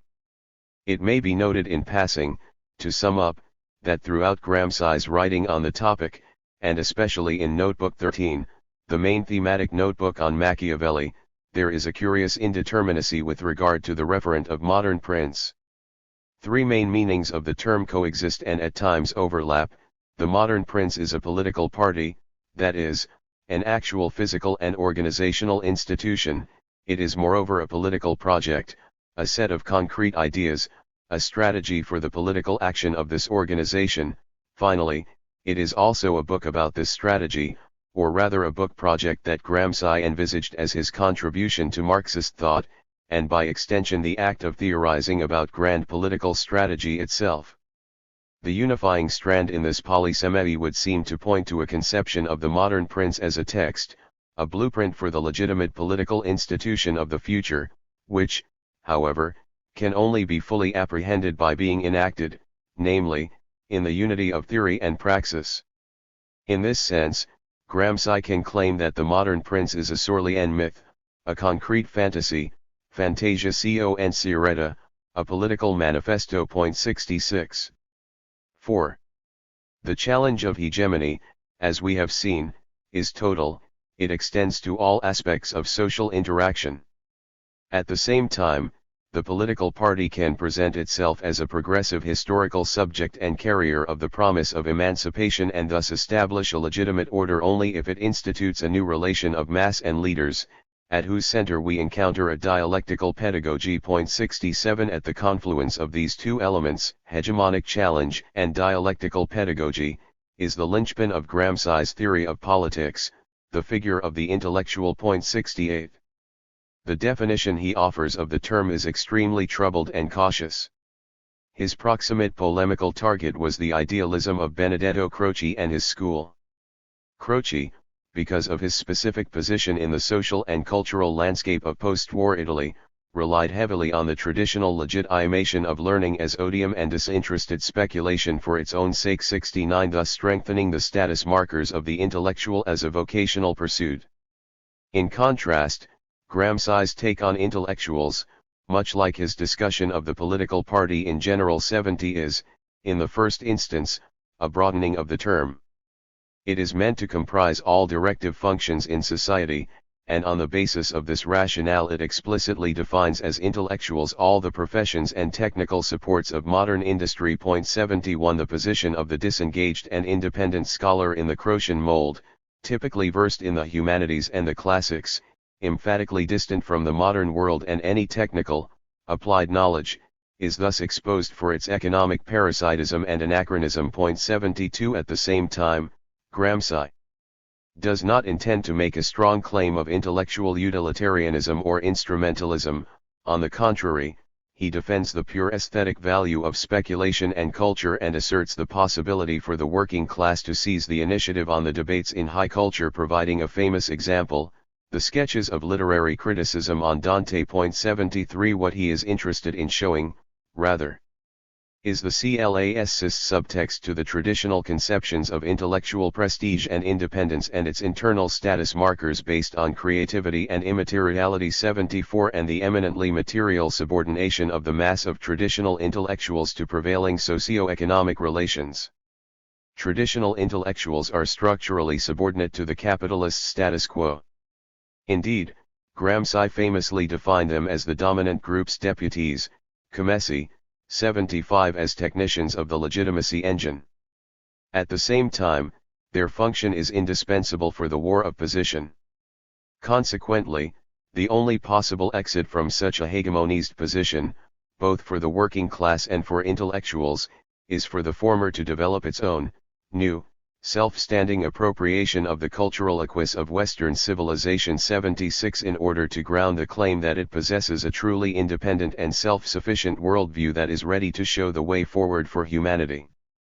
Gramsci's theoretical discussion of intellectuals is premised on, and fully incorporates, the sociological 77 analysis to which the category had been subjected by the pre-war generation. He therefore is perfectly conscious of the social dynamics of traditional intellectuals' interaction with the public sphere, the pathologies of corporatism, parasitism, over-reproduction and unemployment, rootlessness and migration, and the constant attempt to capture and patrimonialize parts of the state or party machinery. 78 Gramsci's definition of intellectuals is sufficiently broad to encompass Weberian bureaucracies, Sorlean politiciens, Michelschian party bosses, Peirtian ideologues and demagogues, as well as Croatian savants, and even Le Bon's rabble-rousers. The trait d'union is represented by their directive social function, within the group or stratum to which they belong, expressed through the production of culture or collective ideas broadly conceived. 79. The analysis of different social positions of intellectuals, as detailed in the fin de siècle debate, leads Gramsci to interpret the pathologies as stemming from the tendency of intellectuals to conceive of themselves as a social class instead of belonging to the several classes from which they individually issued. He notes in particular the connection between rank and file traditional intellectuals and that most insecure and self-hating of social classes, the producers of savings, that is, the rentier petty bourgeoisie. 80 The separation of social spheres and the false consciousness associated with status pride are in turn seen as key contributions to the reigning hegemony. 81 Thence, the molecular co-optation of single intellectuals by the status/corporative group into a worldview ultimately instrumental to the reproduction of the dominant social order. Gramsci's solution, therefore, requires a new type of intellectual for a new type of party. The modern prince will afford an alternative source of prestige and legitimation, a new center toward which individual intellectuals can gravitate. The intellectuals, that is to say, individuals with directive functions who issue from the working class, will no longer be obliged to submit to the co-optation rights of the traditional intellectual hierarchy who, while trumpeting its independence, is in fact beholden and subservient to the established power structure. They will instead have the opportunity to contribute to the ongoing creation of the alternative, independent, and self-sufficient worldview 82 of their own class. In the war of position for hegemony, the modern prince thus finds the non-commissioned officers of its army. In other words, the party does for civil society what the state does for the polity, it welds together organic and traditional intellectuals, thus transforming party members from an indistinct economic group into qualified political intellectuals. 83. The striking feature of this analytic and strategic formulation is that it doubles down on two key issues and problems of the fin de siècle debate on politics in a society of masses.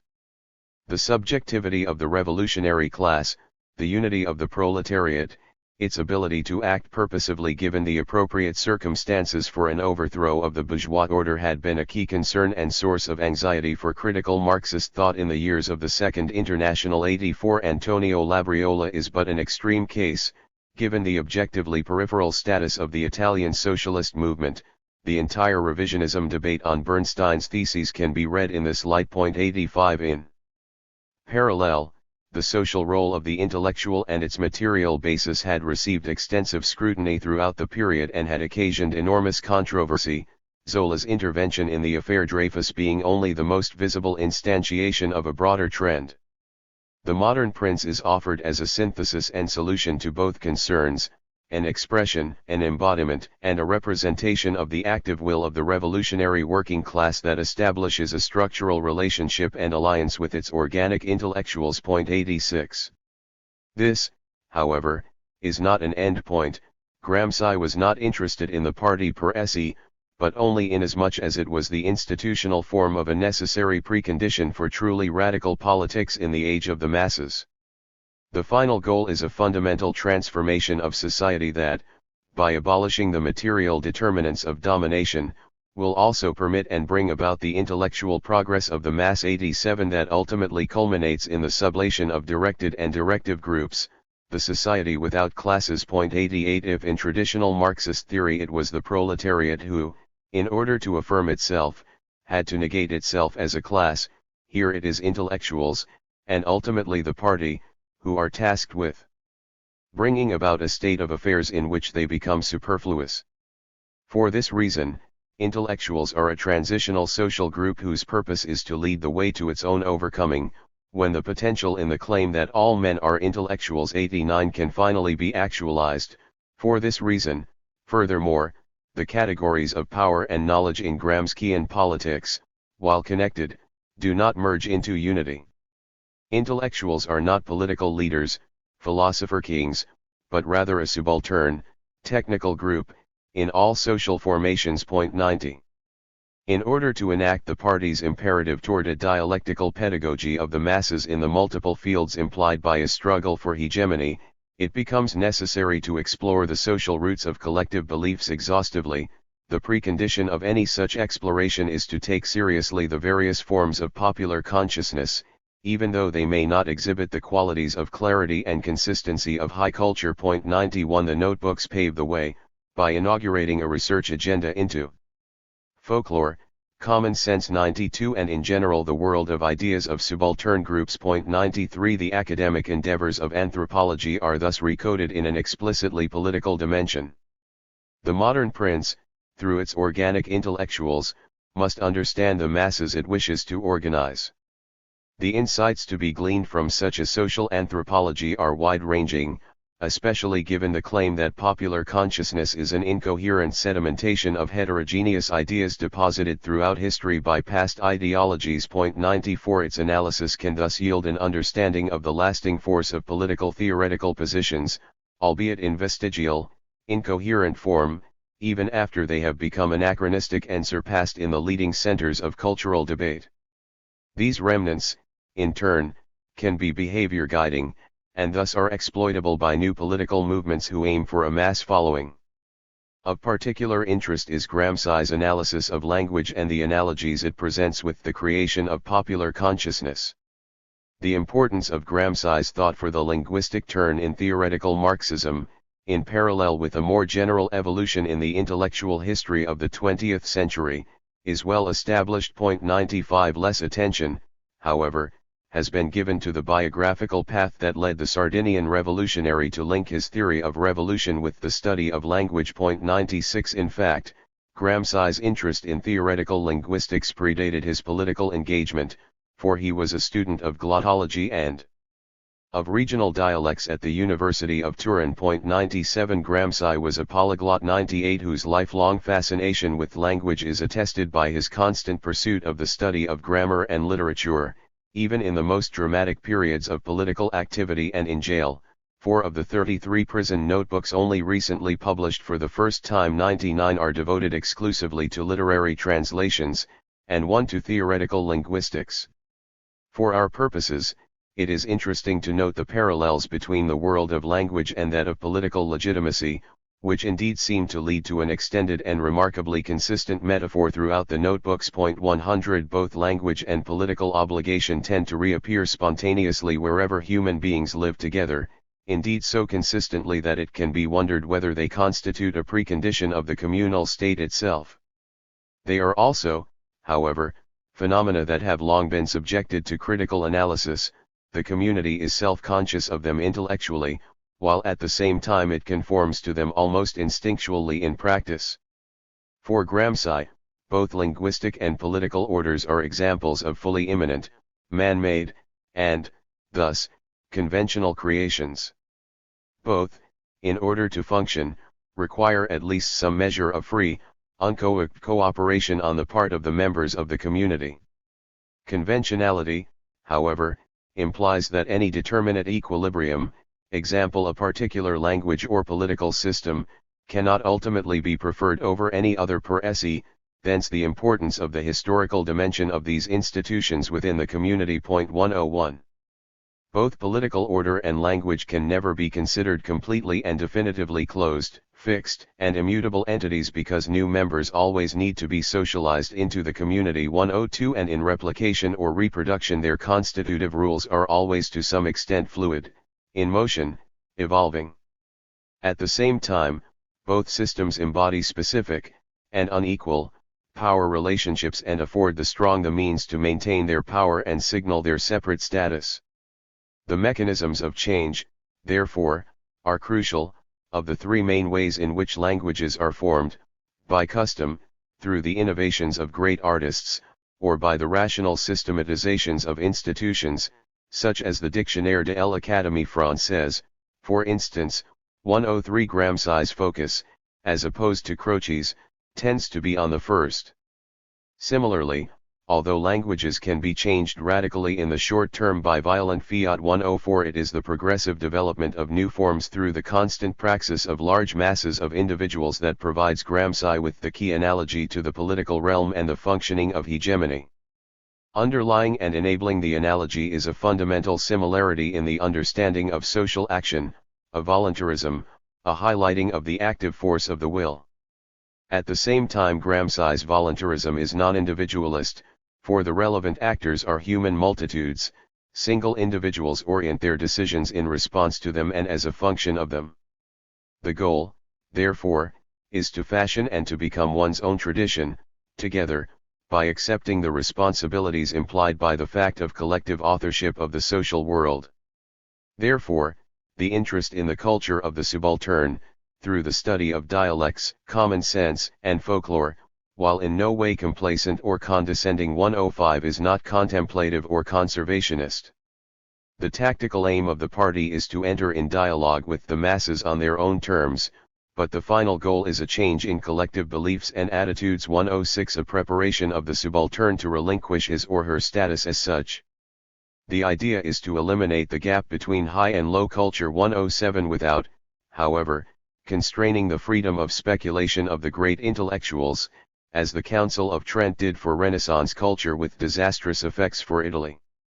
Thus, Gramsci conceives of this paradigmatic shift in collective consciousness as a reformation. 108 Or also an intellectual and moral reform, an expression that, beginning with Renan, recurs as a leitmotif throughout the cultural political debates of the fin de siècle generation. 109 Gramsci, coherently with his premises, ties the possibility for such reform to the capacity of the masses to organize and act as a group. The party can be the proclaimer, banditor, of reform. 110 And its active operational expression, but ultimately it is the people, the working class, who embody a new hegemony, by establishing the political and cultural unit of a historical bloc. 111 The only possible form of a stable and legitimate political order. V. The system of Marxist politics that has been sketched so far contains a collective subject and a strategy aimed at bringing about, in the long term and through a war of position for hegemony, a stable, legitimate, post-capitalist order or regulated society. 112 One of the key polemical targets of the notebooks, requiring the development of a specifically political theory for the communist movement, is the tendency of Soviet orthodoxy to embrace a vulgarization of Marxism relying on economic determinism within a mechanistic conception of historical causation. This tendency, with its theoretical roots in the economismo of the Second International, was embraced by Bukharin, Gramsci's proximate foe, in his Historical Materialism, a System of Sociology, 1921. Indeed, most commentators concur in judging Gramsci's theoretical contribution as being fundamentally concerned with the role of the will and individuality, with voluntarism and commitment in the political struggle of the working class. Given the structure of political action, then, what impels the individual to participate? Otherwise phrased, what is the link between individual action and structural achievement in mass politics? As Giuseppe Vacca has pointed out 113, one of the key elements for the understanding of Gramsci's theory of hegemony is the problem of prediction. Gramsci's critique of vulgar materialism's determinism revolves around what he sees as an erroneous assimilation of Marxism to the paradigm of the physical sciences. 114 The two fundamental passages on this issue are from Notebook 11, the main philosophical notebook. In 1115, Gramsci argues, on the basis of Marx's theses on Feuerbach, that the only prediction that historical materialism can make as a science is the persistence and inevitability of class struggle. The outcomes of the struggle can never be predicted in the same fashion because of the phenomenon Engels called the transformation of quantity into quality. In dealing with outcomes, predictions cease to be the result of scientific quests for knowledge, but rather become the practical means for creating a collective will. In politics, according to Gramsci, one predicts only inasmuch as one takes action. Such action is, no doubt, bounded by objective necessity, especially in terms of structural constraints, i.e., technical means of production, but the subjective adoption and affirmation of these limits within a collective political process intended to transcend them historically recovers a fundamental space of liberty for human action. In 1152 Gramsci goes on to analyze the origin of the idea of necessity with reference to Ricardo's formulation of economic laws. 115 His radical contextualization of social scientific regularities rests on a specific conception of rationality. The presence of economic regularities is inextricably linked to the diffusion of an awareness of them in society. In other words, science doesn't only find regularities in society, it helps to form them. The cultural dimension of the invariance observable in social behavior is thus emphasized, and the reflexivity of social knowledge is highlighted with obvious strategic implications for politics. The main practical conclusion to be drawn is voluntarist. In 965 Gramsci claims that, since reality is always the outcome of a contradictory set of forces, one's practical political aim should necessarily be to become the preponderant one. If this is not possible quantitatively, the focus should shift to the qualitative nature of one's political actions in order to become the determinant force, the one that tips the scales. Spirit of initiative, sense of timing, and a state of continual tension of the will are key in this pursuit. Gramsci remarks that we always tend to be on the defensive against chance, always shy of contingency. But the best defense may well be to attack, by acting. Human beings transform chance and brute nature into purposes, goals, and ends. This call to action is quite similar to Machiavelli's encouragement 116 in The Prince. In fact, Gramsci gives a voluntaristic reading of his notion of fortuna 117 following the interpretation of Rousseau. The concept of fortuna is seen to unite two distinct entities, the causal force of events, which can be mastered and shaped by grasping causal links, and transcendent power, which Machiavelli first displaced from the heavens to the collective action of human societies, thus, knowledge and will. Machiavelli therefore becomes, for Rousseau and Gramsci, a forerunner of Vico's Razionale Provvidenza and of Hegel in his recognition of the radical immanence of human history. Gramsci had already developed this conception of organization as a creation of order and thus as a potent antidote against the sway of historical contingency in a 1917 article for the one-issue Manifesto La Città Futura, entitled Indifferenti 118. Here, a clear link is posited between the feeling of anomie, of alienation that the politically unaligned experience with relation to public life, and their inability to give a satisfactory explanation of the evolution of history, one that does not involve the decisive role of fortuitous events. For Gramsci, as more people join in a conscious effort to steer politics in a particular direction, i.e., participate in the determination of a collective will, the possibility itself of events and developments that occur over the individual's head, with no chance for purposive intervention, necessarily diminishes up to a vanishing point. While today's political consensus is perpetually fearful that even a momentary break in popular political apathy will upset carefully calculated equilibria and usher in the bête noire of instability, Gramsci held a Machiavellian belief in mobilization as a crucial support for social order. Ultimately, he defined politics as requiring passion and aiming to lead popular sentiments to a catharsis of modern civilization. 119. This perspective allows Gramsci to distance himself as much from deterministic theories of history 120 as from nihilistic conclusions about the dominance of chaos and blind chance in human affairs. The power, the challenge, and the opportunities of human volition are strongly affirmed. A third boundary, however, needs to be drawn in order to distinguish Gramsci's thought from other voluntaristic tendencies in early 20th century Italian cultural life, which he despised. 121 No individual human action, either at the practical political or at the theoretical cultural level, necessarily restricts the scope of historical contingency or brings about a new rational political order per se.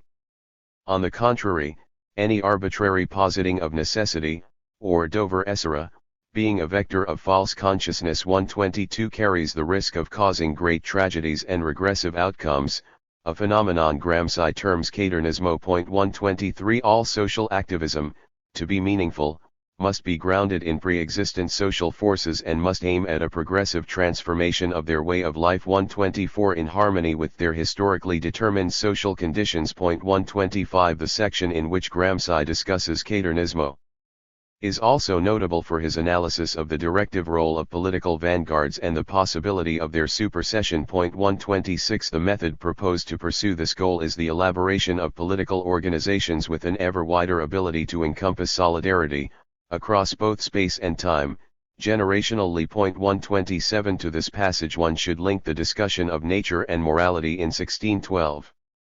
Beginning with the definition of human nature as the set of social relationships that determines a historically defined consciousness, and reflecting on the unavoidability of the heterogeneous and indeed internally contradictory nature of social relationships and thus of human consciousness, Gramsci reaches the conclusion that naturalness can be a useful defense mechanism for subaltern groups. 128 But that all progressive political movements must aim at a new shaping of human nature. This process is equated with the formation of a new moral principle, and its evaluation, in a Machiavellian mode, cannot be judged on its own grounds or on those of the moral norm that preceded it but simply on its success, its potential durability. 129. At the same time, although Gramsci is the Marxist theorist who lays the most stress on the function of the intellectual, his system demands a final sacrificio dell'intelletto. Only the party and its discipline can lead the way to the advent of a regulated society.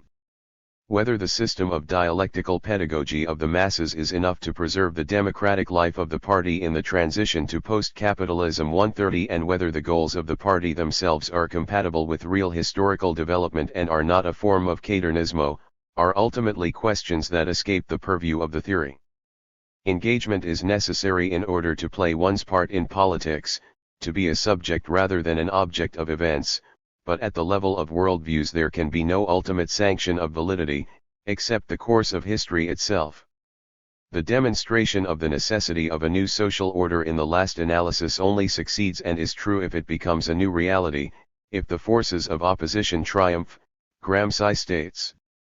In the immediate, it is developed in a series of ideological, religious, philosophical, political, and juridical polemics, whose concreteness can be estimated by the extent to which they are convincing, and shift the existing disposition of social forces. 131 Engagement offers the only escape from alienation and, without collective mobilization, there is no possible legitimate order. Whether the modern prince will win its battle for hegemony is a question that Gramsci, consistently with his critique of economismo, cannot answer. What he can say, on a Marxian basis, is that if it does not, the contradictions that originated the conflict will remain and will lead, sooner or later, to a new crisis. 132. Within this long-term perspective the question of passive revolution arises. 6. The cultural dimension of the war of position and the emphasis placed on individual mobilization and voluntarism tend to locate the struggle Gramsci describes firmly in the historical and social context of single nation-states. 133 On the other hand, the theory of politics of the notebooks has a global scope, the ambition to unify the realm of the political, in its various manifestations. The present section will attempt to account for the connection between the two moments of the system. According to Gramsci, the main feature of politics, the disequilibrium of power relations, holds at the international level, as well, and, indeed, in a heightened form. Gramsci's views on the matter are deeply influenced by Lenin's theory of imperialism 134, a debt explicitly acknowledged in the notebooks. In this context, it is helpful to recall that Gramsci is engaged in a critique of imperfect liberalism, of a political economic system in need of massive international disequilibria in order to reproduce itself, and that this critique is at the same time aimed at a re-evaluation of Marx's catastrophist predictions. The disproportion of power embodied in imperialism expresses itself principally as a division of social labor, a permanent distinction of centers and peripheries. In this sense, Gramsci sees a constant dialectic of norths and souths that loses its initial geographic connotation, the proximate occasion being a description of the dual development of Italy's north and south 135, to become the ideal typical label of all struggles in the international arena between exploited areas and centers of exploitation. This geopolitical understanding of the world implies a relation of domination between center and periphery that typically belongs to the category of dictatorship rather than hegemony. 136 In other words, although each form of socio-economic power tends to develop its own superstructures of culture and to justify its own acts to itself on such a basis, and Gramsci's analysis of Americanism and Fordism is precisely such a study of a waxing collective form of life and worldview, the links of power at the international level remain naked, purely factual, non-superstructural, and even the new worldviews diffuse among countries only through the mediation of local elites. This being the analytical premise, the task of the Revolutionary Party according to Gramsci is twofold. On the one hand, it must engage in a war of position that can only be conducted at the national level, because the grounding of hegemony claims requires the elaboration of some prior shared cultural experience on which to base the new Weltanschauung. From this goal springs the attention devoted to the new category of Nazionali Popolari 137, namely the aspects of national culture that, by virtue of their incorporation of popular views and their mass diffusion, are apt to form the building blocks of a new culture. The development of a new hegemony as the discursive, constitution of a community can be seen as an argument for legitimacy in the form of an agonistic challenge. The progressive elements of a culture are drawn together to show that it contains in itself, in nous, the source of its own overcoming and the transcendence of its class structure. Thus, the worldview of the traditional national intellectual is turned on its head. It may be the case, however, that the source of the power of the ruling elite depends ultimately on the international position of the state in the global order, that is, the distribution of power. An understanding of competition in great power politics interacts in a conflictual manner, in Gramsci's analysis of this issue, with the knowledge of the essential interconnectedness of the global economy derived from traditional Marxism. 138 In part, this dualism is advantageous for radical politics because it holds the promise of the eventual demise of regimes issuing from passive revolutions.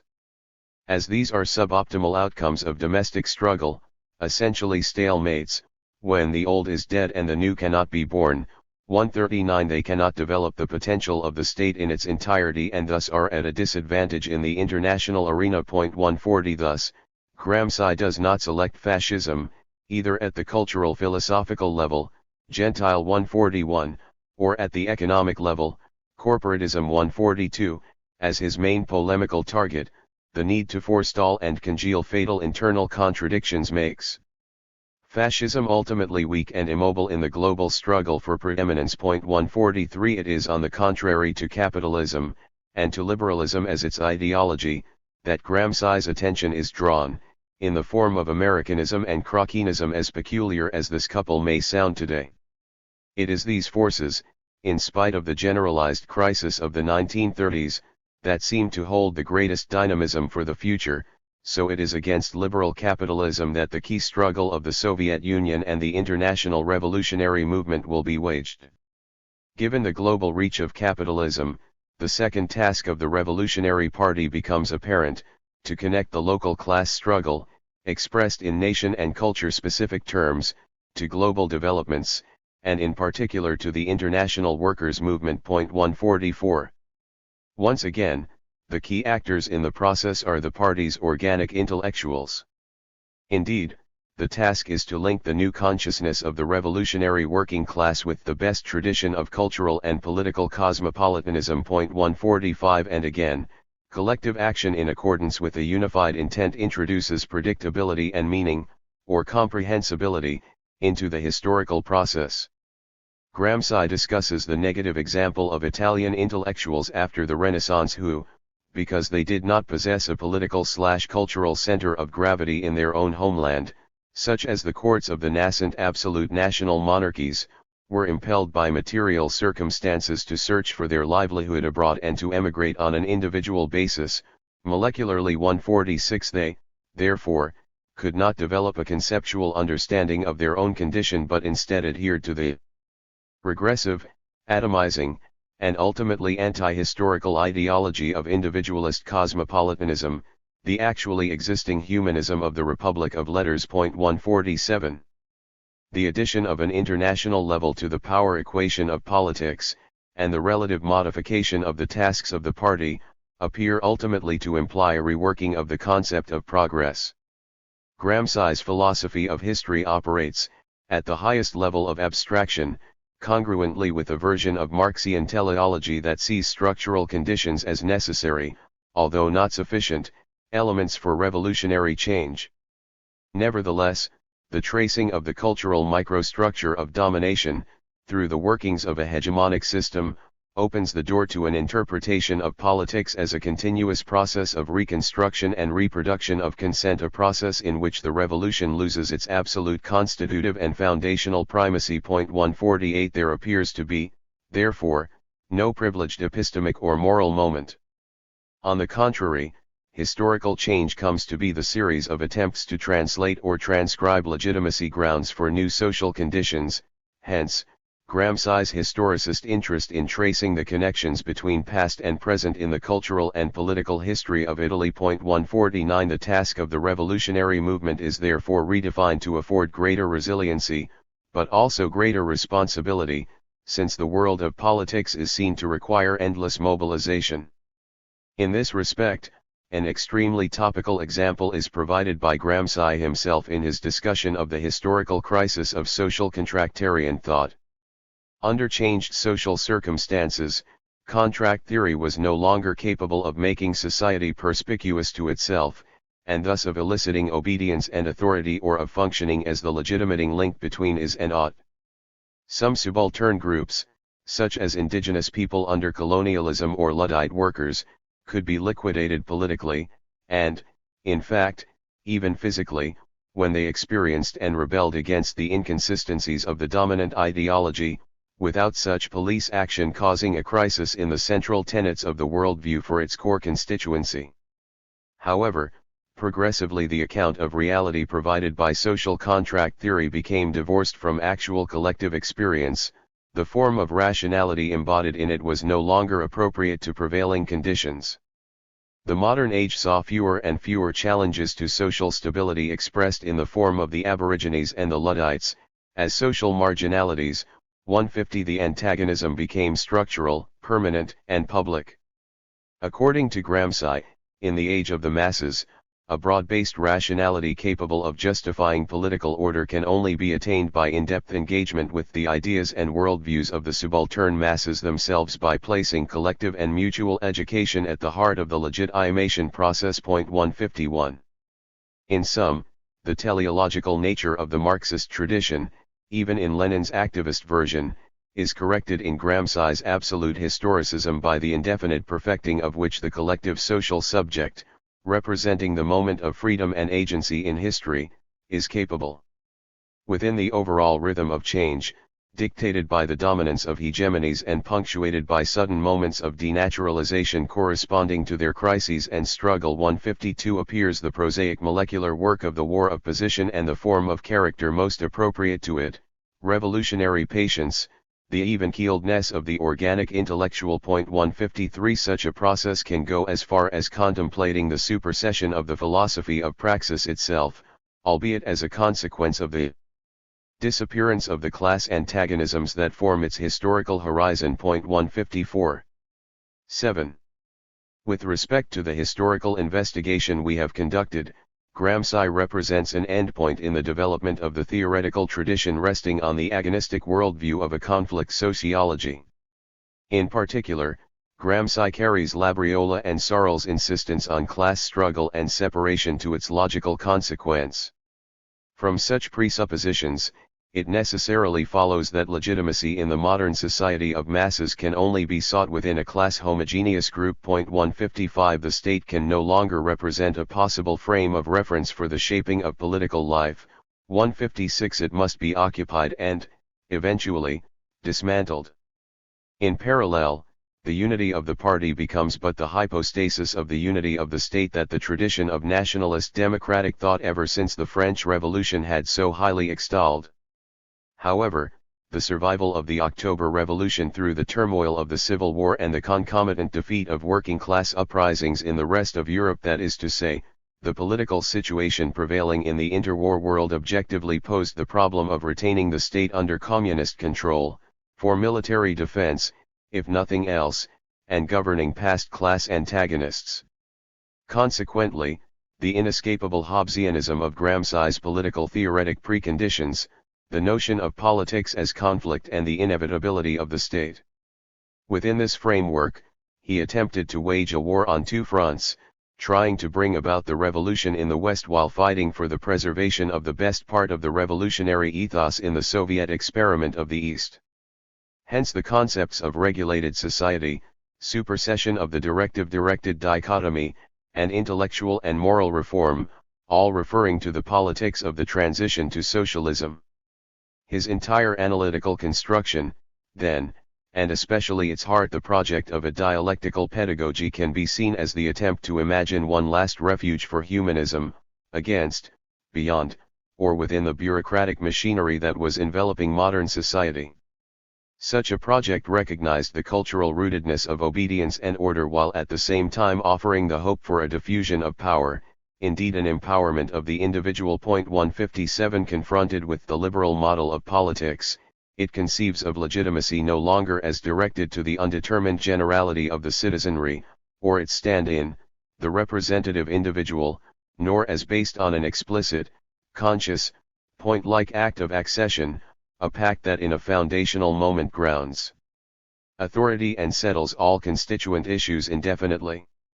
On the other hand, compared with liberalism's anti-democratic critics, the basis of political obligation is not located in inherited racial traits or medical conditions, nor is it resolved in a perpetual recurrence of elite prevarication, but rather it is tied to a vision of progress rooted in collective participation toward the constitution of a new self, a new individualism.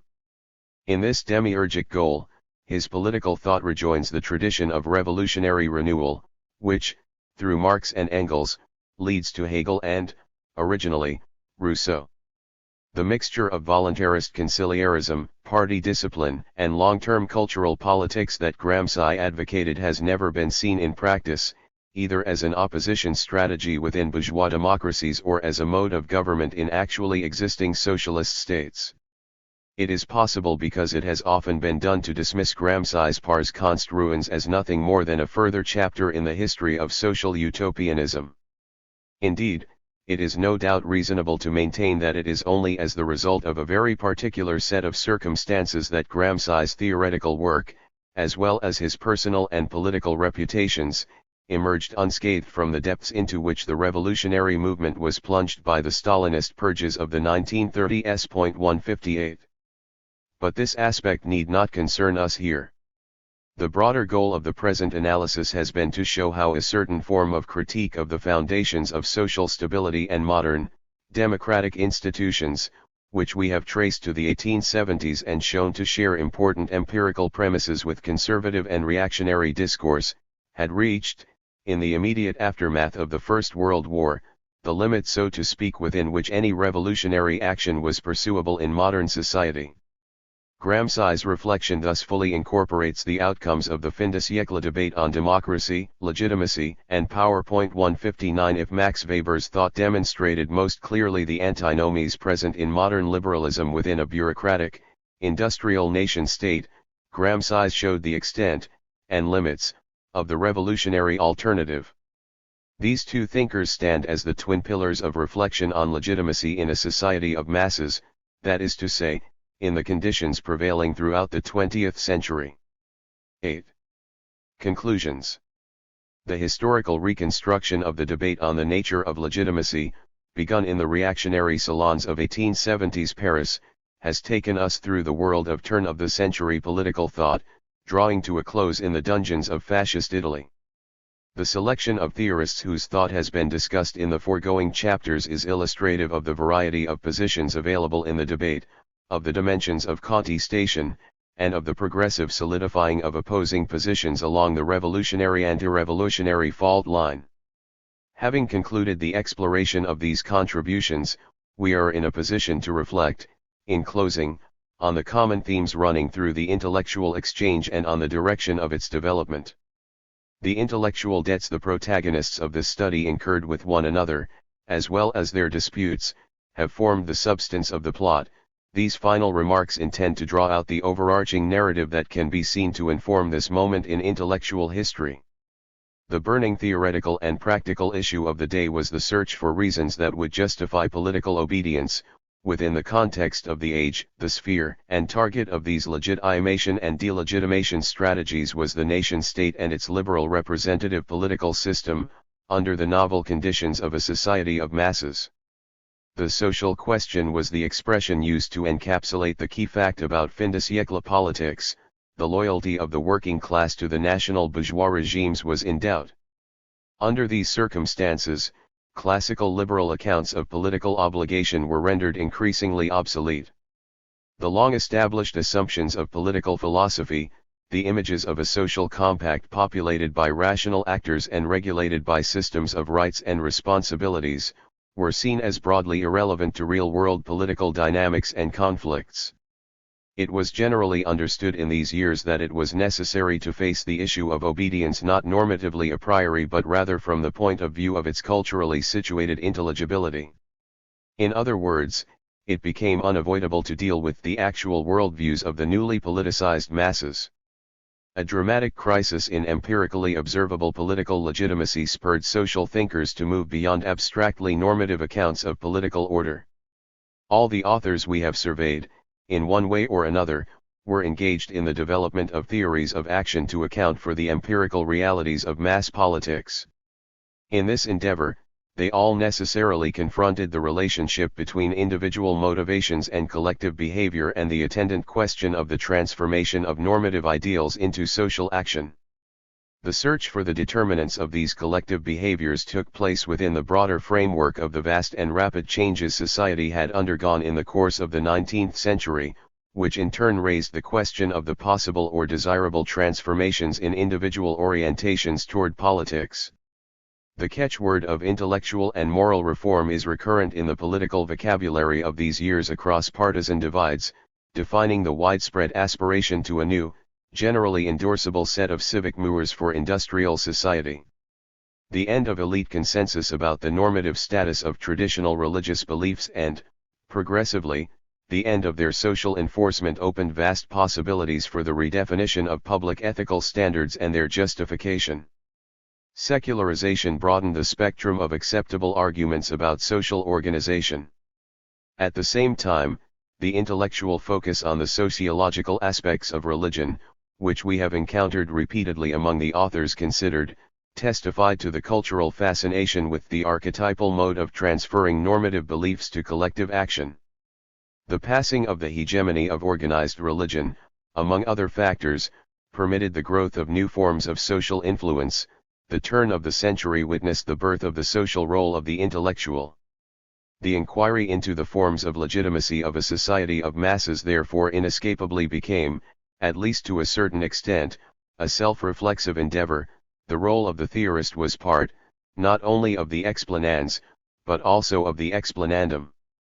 This was a major source of tension, both theoretical and political, for all the thinkers discussed, especially with regard to the relation between research methodology and socially efficacious arguments, or, in other words, between the reason of the inquirer and the reason of the actors. The choice of cases in the present study is intended to illustrate the range of alternatives available and how personal stances interacted with assumptions about the social world, theoretical outcomes, and implications for active political engagement. The obsolescence of liberal accounts of political obligation was fundamentally linked with the crisis of the ideology of progress at the end of the Victorian era, which itself was seen by many as an ersatz for traditional theistic groundings of authority. One of the more unexpected results of our inquiry, however, has been to show that this generic cultural tendency had no automatic theoretical implications.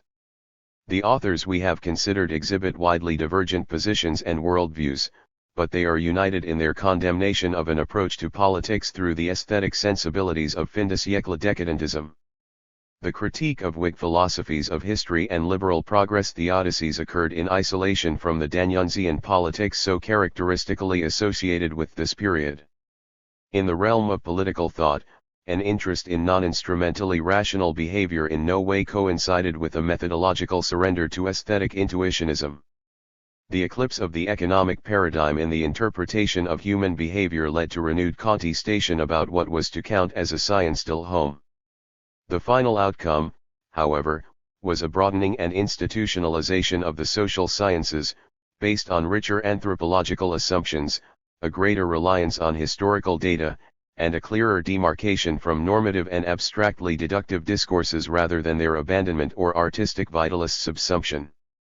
The search for a theory of collective behavior that would account for the subjective motivations of social actors, the anxieties related to the interaction between such behavior and the social role of intellectuals, and the resistance to political aestheticism in the struggle to refashion the human sciences, these were three major facets of the cultural background to the fin de siècle debate on legitimacy common to all the theorists we have considered. The story we have developed, however, is not simply synchronic.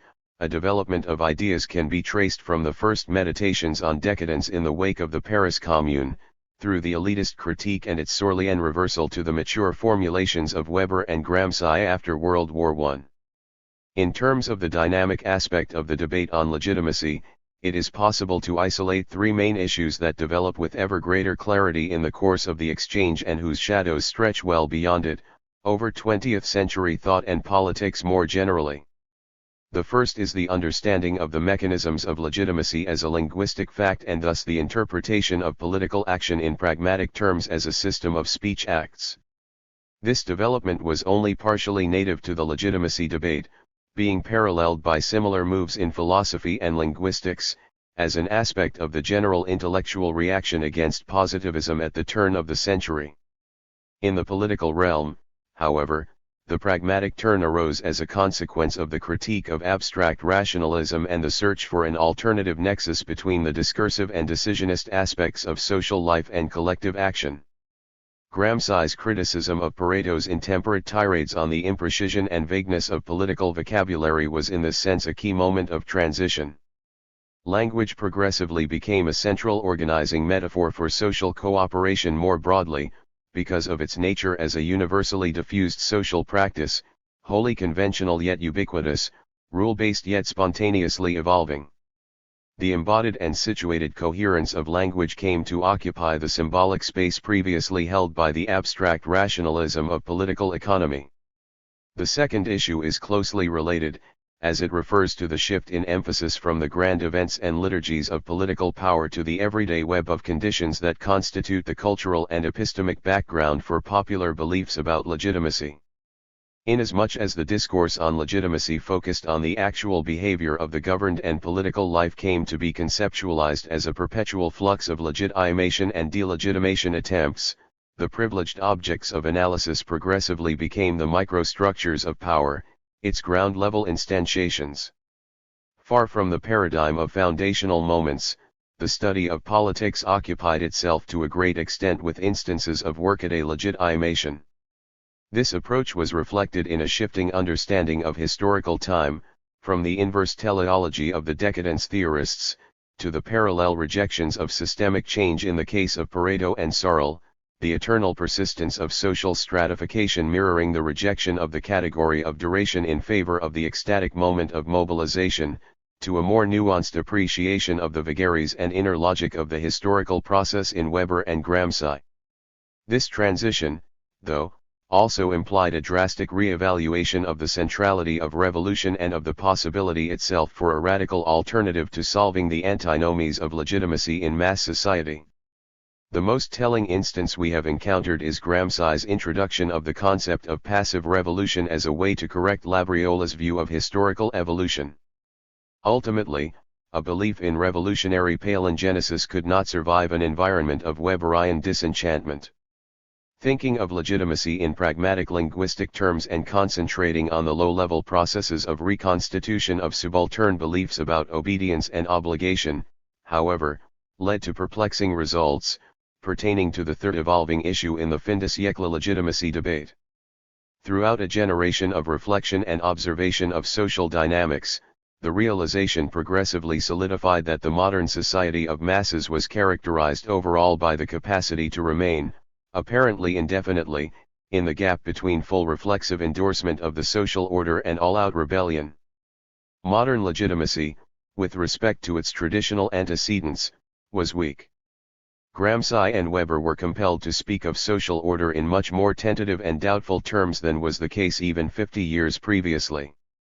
It is this atmosphere of stasis, of fundamental dislocation not yet precipitating into catastrophe, Hoffnungslos aber nicht ernst, that lent this historical period and its intellectual creations their specific pathos. On this matter, it may be permissible to offer a short incidental observation. Much scholarly attention on the history of the concept of legitimacy has been devoted to the interwar years, with Weimar Germany as the almost inevitable test case. If the present reconstruction has any merit, it will have been to persuade the reader that the key elements of the political riddle of the 1930s, and of the intellectual speculation on it, were well in place during the Belle Époque. The Great War and its aftermath added an enormous amount of violence to the equation, but no understanding of the political dynamics of those years, or of their theorists, from Schmidt to Kelsen, would be complete without acknowledging the heavy influence exerted on them by the debates we have been at pains to reconstruct here. The generation that flourished before World War I is linked by many ties with our world, in terms not only of the intelligibility of its social dynamics, but also of shared cultural values. Furthermore, its trajectory was, if one may still use the term of world historical significance, for it consummated, and ultimately destroyed, the global European ascendancy that had been in the making for at least 4 centuries. In view of this fact, the temptation in the development of this project was at times extremely strong to subtitle the work Chapters on Finus Europae. Such a choice, however, would have obscured a more significant aspect of conceptual history that emerges powerfully from the materials herein collected. The age in which the theorizing I study took place is in many ways archetypal for the political and social structures of modernity, in the broadest terms. The concept of the state and the state system upon which international law is based, the concept of liberal democracy, of party systems and industrial relations, capitalism, oligopolistic competition, and industrialism, the concept of the social net and the mass army, with its conventional welfare and warfare, these are only a few of the central political themes that in the pre-1914 generation drew upon actually observed phenomena, relations, and beliefs. Our time has moved beyond high modernism in these respects, and the empirical study of these several socio-economic and political structures readily highlights the changes a century has wrought. The allegiances of the working class are no longer the central problem of politics. Indeed, it is questionable whether the concept, so real and immediate to the turn of the century theorists as to be taken for granted, can be understood today to refer to any unitary collective agent at all. Despite these transformations, many of the fundamental categories used in public discourse remain the same. The interactions between the variables are considered to follow the same paths, albeit marginally updated to take contemporary conditions into account. But accretion and erosion, as well as trauma and dislocation, have turned quantitative differences into qualitative ones, and a new world now hides from itself when it tries to describe its workings with unwieldy old figurations. In no case is this dynamic so evident as with the idea of democracy and liberal electoral/representative legitimation to rule. By the 1860s and 70s it was clear, through the independent but parallel experiences of Disraeli, Louis Napoleon, and Bismarck, that representative institutions could be tamed for the societal status quo by means of a variety of governmental and ideological mechanisms. The disillusionment with popular suffrage of radical and revolutionary advocates can be documented throughout the continent for the last decades of the 19th century. The theorists of elite celebrated this fact, but, with characteristic short-sightedness, failed to perceive, 1. That this very mechanism detracted from the structural legitimating force of the democratic process, and, 2. That as a side product certain popular passions, such as nationalism and racism, had been awakened that rendered the entire continental political system structurally untenable in the medium run. The criticism of the normative underpinnings of parliamentarianism reached its apex in the age of Weber and Gramsci. Since the military victory over fascism in the Second World War, the practice of modern liberal representative democracy has revived. What looked like a moribund political system in the 1930s has become hegemonic. Its success in establishing itself vis-a-vis its constituents has been undeniable, and it is today such a paragon of the legitimate regime, at least in its first world heartland, that it becomes difficult even to articulate an analysis of the concept that does not tautologically invoke democracy's philosophical principles. However, such a practical success rests on a grave theoretical misapprehension. Post-war democracy has been defended with the arguments of Tocqueville, Constant, and Mill, indeed with those of Locke and Hume. But the great cold warriors, Popper and Berlin, Hayek and Schumpeter, ultimately knew that the workings of the political systems they defended could be described just as cogently, if less persuasively, by means of the concepts and categories of Pareto, Michels, and L. E. Bohn, not to mention Searle. They realized that at the level of techne, the critique of classical liberalism thematized by the fin de siècle generation could not be ignored, it was thus tacitly incorporated.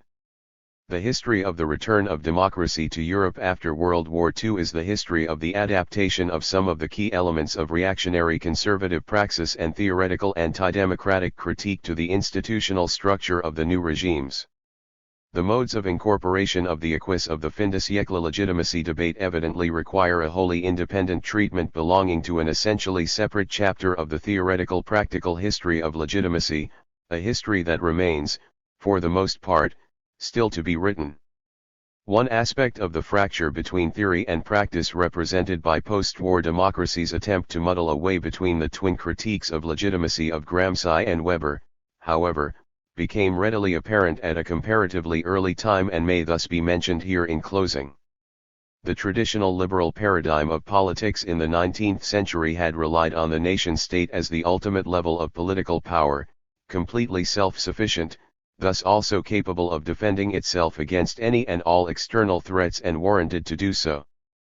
But in the great crisis of the early 20th century, a crisis that had been largely foretold and whose social roots had been so extensively analyzed by the fin de siècle social theorists, the European system of states was destroyed. The nation-state was, in its decisive factor, i.e., its capacity to ensure its own survival, already functionally defunct in 1945. The main manifestation of this new state of affairs was the relinquishing of any right to conduct a fully independent foreign policy, a step demanded of all European countries, though admittedly in different degrees, at least inasmuch as the loss of colonial possessions was concerned.